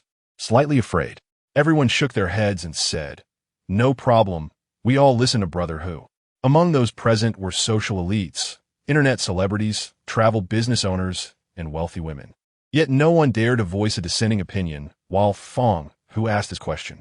This was because after Fong Hu had spent the whole night killing zombies, his aura was too intimidating. This made them feel like children in kindergarten in front of Fong Hu, lacking the courage to refute him, and they could only obediently listen to the teacher's every word and action on the podium. Seeing this, Fong Hu lost interest in saying anything and directly began dividing the groups. Fong Hu and his 3 younger brothers each led a group, while the remaining 3 were assigned to one group, and today they only needed to stay at the hotel. In the apocalypse, strength is the most important thing. As long as you have enough and strong enough power, the rest of the people don't matter. Currently, as long as Fong Hu and his 3 younger brothers can bring the remaining 8 people together, they will have 12 combatants, and the other 11, whether they want to listen or not, will have to comply. Indeed, the woman with Fong Hu was Wang Mengyao, the campus belle from Su Jian School. Although Wang Mengyao was a campus belle, it must be said that being able to climb into the bed of a gangster leader, she had some skills. After Fong Hu and the others left, the 3 men who remained immediately spoke politely to Wang Mengyao. Sister-in-law, please sit, just rest. If there's anything, just tell us, brothers. Fong Hu was quite adept at picking people. The 3 who remained looked weak, so he wasn't worried about them stealing from him. No need. Just do what Brother Hu arranged. I don't need any special treatment, Wang Mengyao said sternly at first, then added, but I came on my period these days, so I really can't do heavy work, so I'll trouble a few sisters. One rich girl raised her finger, about to point at Wang Mengyao's nose and scold her. You can still do that while on your period? But before she could finish, she was stopped by a wealthy woman beside her. All right, just let us handle it, the wealthy woman said with a smile. Wang Mengyao gave the wealthy woman a mysterious look, then disdainfully glanced at the rich girl and pretentiously said, oh, I'm so tired, I'm going to rest. Wang Mengyao supported her head with one hand and her waist with the other, swaying her hips as she went upstairs. After Wang Mengyao disappeared from everyone's sight, the rich girl spat and said, bah, what a piece of trash, to someone who relied on her body to rise in status. Once I contact my dad, I will definitely ruin her face. The wealthy woman kindly said, you should say less. Why should I say less? If she really is on her period, how can she stay in the hotel? The rich girl said indignantly. The 3 men who remained behind kindly reminded, Miss, I advise you to temper your temper, otherwise. Otherwise what? Can she kill me? The rich girl said defiantly. Everyone fell silent. She might not dare to kill you, but Brother Hu definitely would. However, it's better not to advise this spoiled young lady. She won't listen. The wealthy woman thought to herself, what a naive, immature, spoiled princess. If I had known, I wouldn't have brought her along. Perhaps this moment will make that woman remember me. Sigh. Everyone sighed, and then without the 3 remaining men saying anything, they began to do their own things. Some went to the kitchen to find food, some went to the storage room to look for clothes, and others explored room by room to see if there were any remaining zombies. Meanwhile, Fong Hu and his 12 people split into 4 teams to scout the surroundings. In Fong Hu's team, there was a Li Zhengyang and a shy-looking man. Following behind Fong Hu, Li Zhengyang turned his eyes and said, Brother Hu, may I ask what your plans are for the future? Fong Hu raised the corner of his mouth, looking at Li Zhengyang with interest, and said, what do you want me to do? Oh, how dare I give you orders? I just want to follow you, Brother Hu, So I wanted to gauge your thoughts in advance, Li Jingyang said. He wasn't a fool. He understood that in this world, one must adapt to the rules of the environment. Now that the apocalypse had come, it was only natural to follow the strong. Perhaps in the future, Li Jingyang would follow someone else, but for now, in his view, only Fong Hu could be considered strong. Fong Hu looked at Li Jingyang, his expression mysterious, and said, "Let's talk about that later. Right now, we need to figure out how to survive. Some things cannot be rushed." Fong Hu currently could only command 4 people. For people ruling over more than 20, is that possible? Yes. In that case, they might rebel. Even if Fong Hu wouldn't die, he could still be severely weakened. So Fong Hu didn't plan to reveal his true thoughts from the start. Fong Hu had been involved in the underworld since he was 13, transitioning from a reckless youth wielding a knife to the current era of using reason and law to make money. He wanted others to voluntarily and willingly obey his orders. Of course, if someone really opposed him, he wouldn't spare them. Fong Hu had indeed outgrown the age of being hot-tempered and shouting for bloodshed. But that didn't mean he had given up on force. He understood very well that in the apocalypse, strength would be the most crucial thing. However, strength isn't just about personal power. It's also about the size of one's influence. And influence cannot be ruled purely by force. It must be governed by interests, otherwise there will be resistance under oppression. Li Jingyang chuckled and said, "Brother Hu, if the zombies in the hotel were all wiped out by you, if I hadn't stood up to propose this, wouldn't everyone just be huddled together in the hotel? In that case, how would your wisdom and might be reflected?" It turned out that Li Jingyang had taken the initiative to suggest going outside to give Fong Hu a way out. No wonder among the survivors. Even though Fong Hu was the strongest, he was the first to propose something. "Haha, good lad. I remember you're just a product manager, right? So articulate and flattering. How are you only a product manager?" Fong Hu laughed heartily. Although he knew Li Jingyang was flattering him, he still found it quite likable. Li Jingyang thought for a moment and sighed. "All right, actually, everyone outside is saying that I won't contribute, but the truth is, I accidentally stumbled upon my boss and a female employee having an affair, so." "Brother Hu, you understand." Fong Hu nodded. "I see. Have you considered changing jobs?" "This is exactly what I was looking for. I planned to finish this deal and then resign to switch jobs. But before the contract was even signed, the world came to an end. I really have some bad luck," Li Jingyang said helplessly. He then quickly looked up and added, "However, by a stroke of luck, I got to know you, Brother Hu, so I guess I'm quite lucky too." "Haha, good kid, you know how to talk. Let me give you a piece of advice. Besides the woman I'm with now, you can choose another one, and I want to make a move. I'll leave her for you." "Really?" Li Jingyang's eyes lit up. "Of course it's true." Fong Hu nodded. "Then, Brother Hu, I'll be bold and say it. I want that rich woman." Fong Hu looked at Li Jingyang in surprise and asked, "That rich woman is nearly 40, and you aren't even 30 yet. You actually like that?" "Hee." Li Jingyang smiled shyly. In fact, as a product manager, Li Jingyang's salary is not low, and he has played around with many attractive women, but he has never been with a rich woman who, despite being nearly 40, looks as if she's in her 20s or 30s. Men always think that what they haven't experienced is good. The third person, who was genuinely shy, was a bit confused. "What is going on? What are you two talking about?" A day passed as time went by. At Fong Hu's hotel, there were dozens more people, adding up to about 80, with 50 men and 30 women, most of whom were aged between 10 and 50. After a day, Fong Hu had managed to control these 80 people through various means of division, inducement, and suppression. However, on one hand, Fong Hu still couldn't fully control all 80 people, and on the other hand, he was uncertain about the government's current situation. So he temporarily maintained the appearance of order and didn't let everyone go wild. Early that morning, someone came to report to Fong Hu, "Boss, it's bad. 3 of our people are missing." Fong Hu exclaimed. "Which direction were they searching yesterday?" "The east, the police station." Fong Hu's expression immediately darkened, and he looked coldly towards the east. Fong Hu organized 15 rescue teams.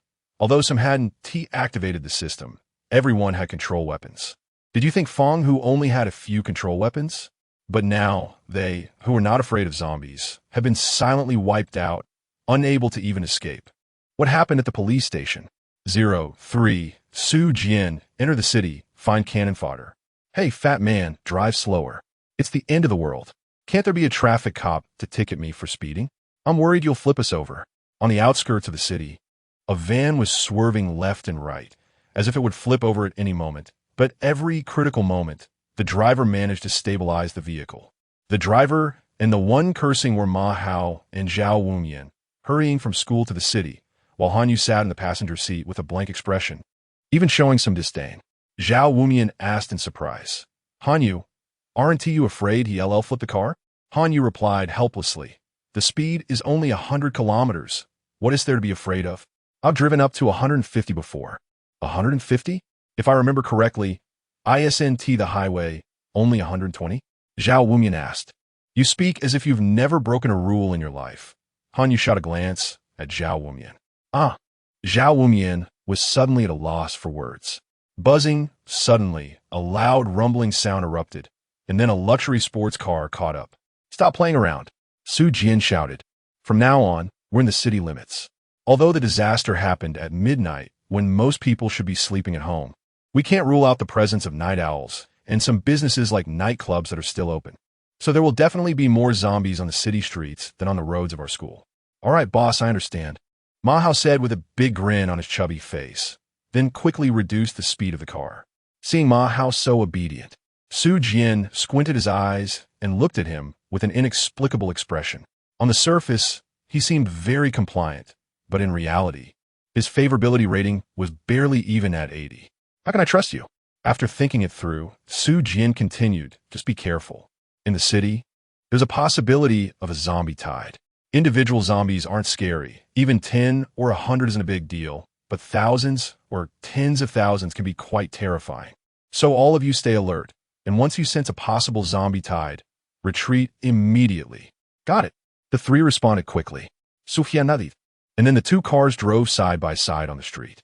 Ma Hao and the others were still in a Wuling, while Su Jian had switched to a two-seater convertible sports car.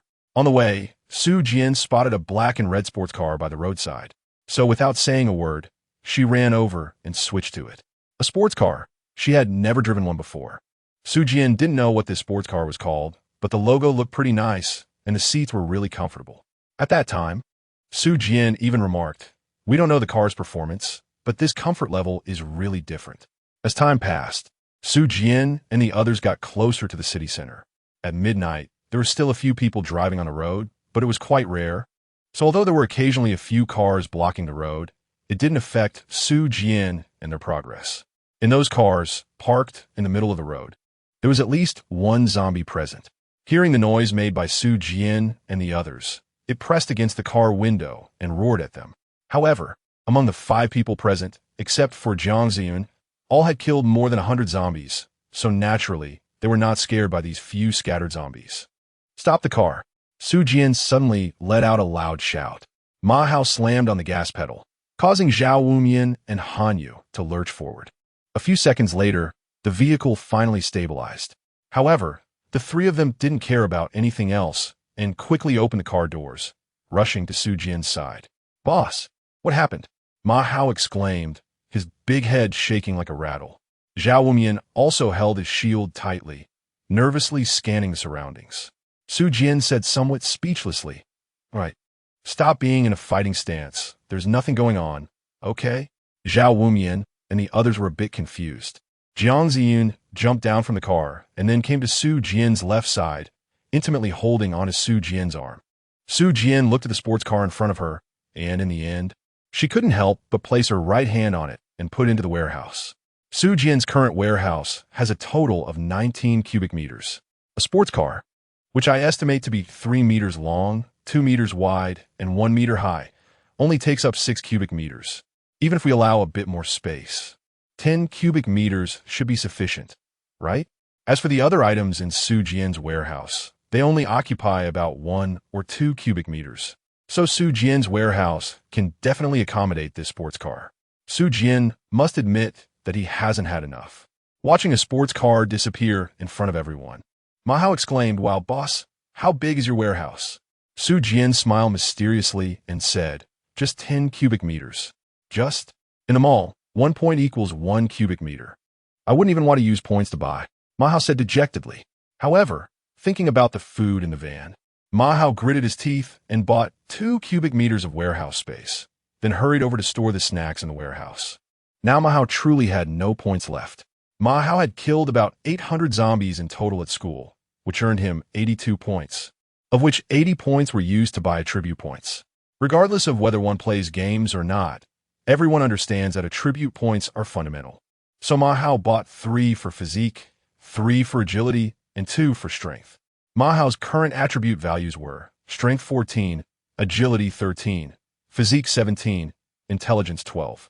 After Ma Hao finished storing the snacks, everyone followed Su Jian towards the police station in the city center.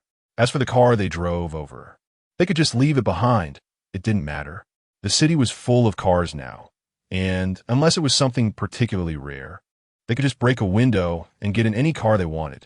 After killing Qin Feng at school in the morning, driving into the city, and then taking time to abandon the car, it was almost noon by the time Su Jian and the others arrived at the police station.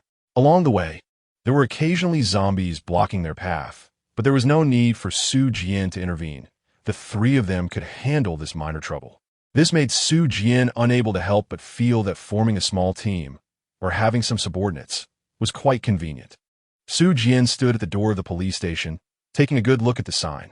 I never thought that one day I would actually go to the police station. Su Jian chuckled softly, feeling that life is truly interesting. When he was young, Su Jian's father was imprisoned for hitting someone, although it was later proven that it wasn't his father's fault and he was released after just a few days of detention. Su Jian's mother believed that taking a child to the police station was not a good thing. As a result, Su Jian missed the only opportunity in his early life to enter a police station. However, little did he expect that now, after the apocalypse, he would actually take the initiative to enter the police station. Su Jian smiled slightly, then took a step forward, intending to enter the police station. Don't move.